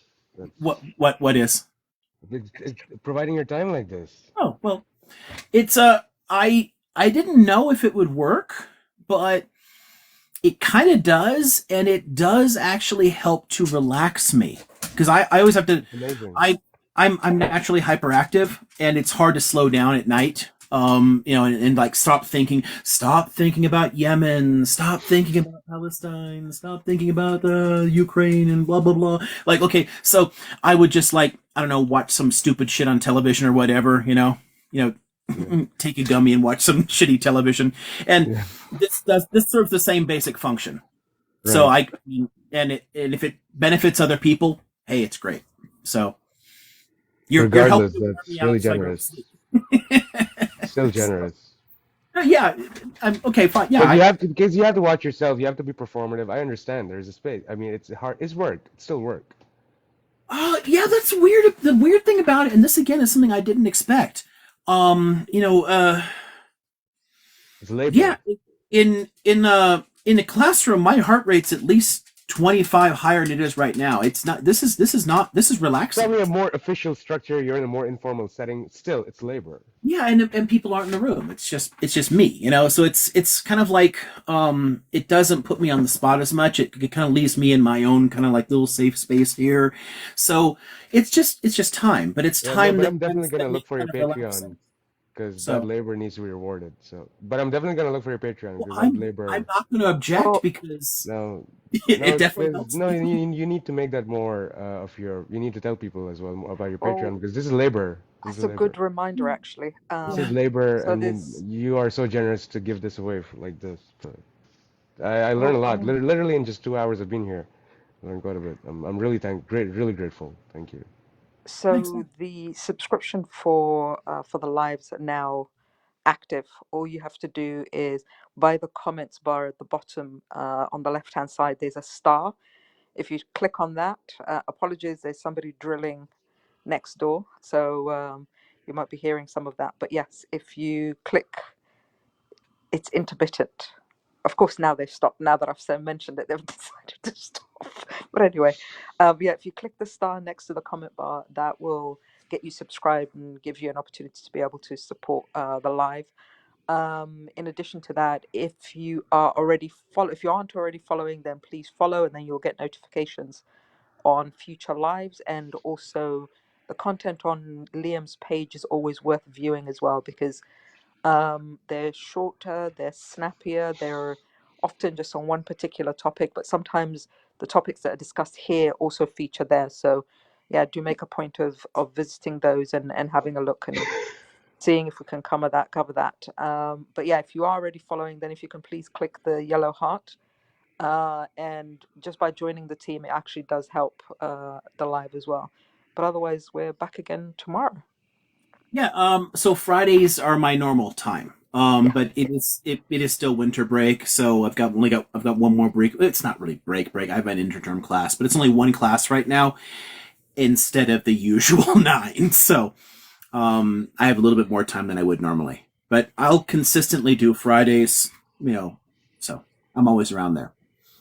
Do you write as well on Substack or elsewhere or anywhere? Yeah, well, 2 more points. If you want to support the Patreon, then that's the link in Liam's bio.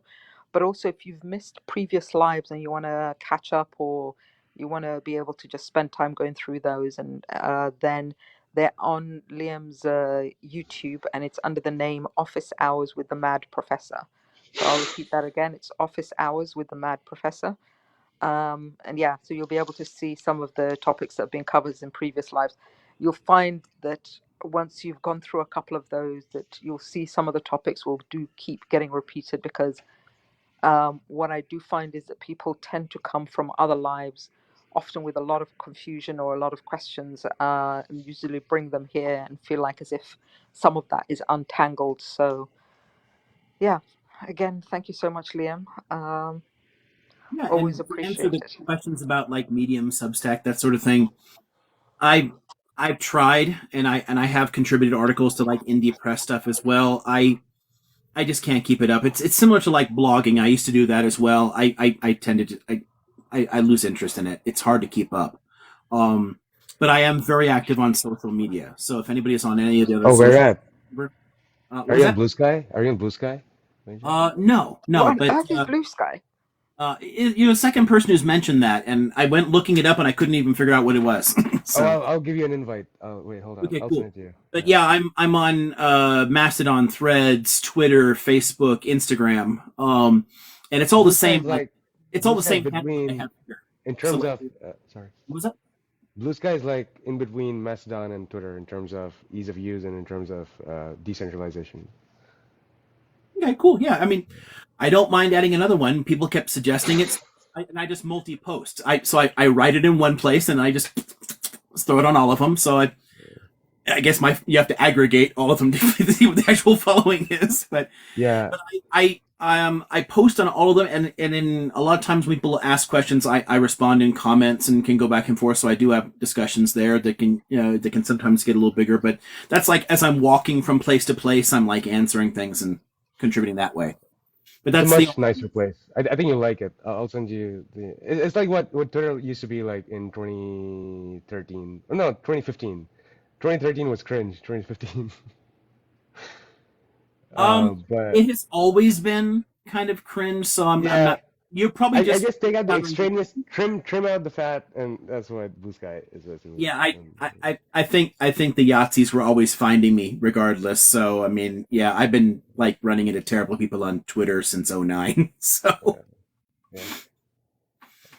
Well, I'm gonna set them a challenge. You've got enough resources there, so let's run those up first before any more content is put your way. So yeah, YouTube, TikTok feed, future lives, and so on. So yeah, and 5 social apps and all the rest of that shit. Yeah. Thank you I'm for having me on the panel. This is truly until a tomorrow. wonderful time. Thank you. Hop on tomorrow if you like. Yeah. Oh, I would love to. Absolutely. I'm definitely gonna be there. Anyway, thank you. See you all tomorrow. Bye. See you guys. Are we saying good night to Professor? Salaway. Salaway. Salaway. Oh, so that cat. You do what you want to but I need that cat and your brain and your dog and your books and I just need that. Okay, so thank you very much for the very informative live. Thank you very much for the knowledge. We really appreciate it. We're addicted to the knowledge. It's really it's so refreshing when you come off of Zio lives and you're bombarded with rubbish to actually sit here and absorb knowledge. It's thank you so much. Thank you. My pleasure. And it's all her really. She just pulls the puppet strings. Like, this is the mastermind. This is the evil genius in the house. So Yes. I'm Yes. just a flesh puppet. I need that cat, sir. I have 9 already, but I need that cat. Yeah, no. This is my evil genius. Evil genius. All right. Oh my God. Okay. Thank you so much. Sir, that cat. I can't. I need that. Oh, Not so fast, okay. Mr. Bond.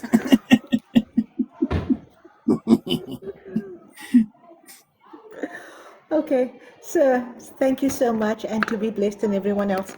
It's you and I. It's you and I sitting here. You need to leave first so that I can leave.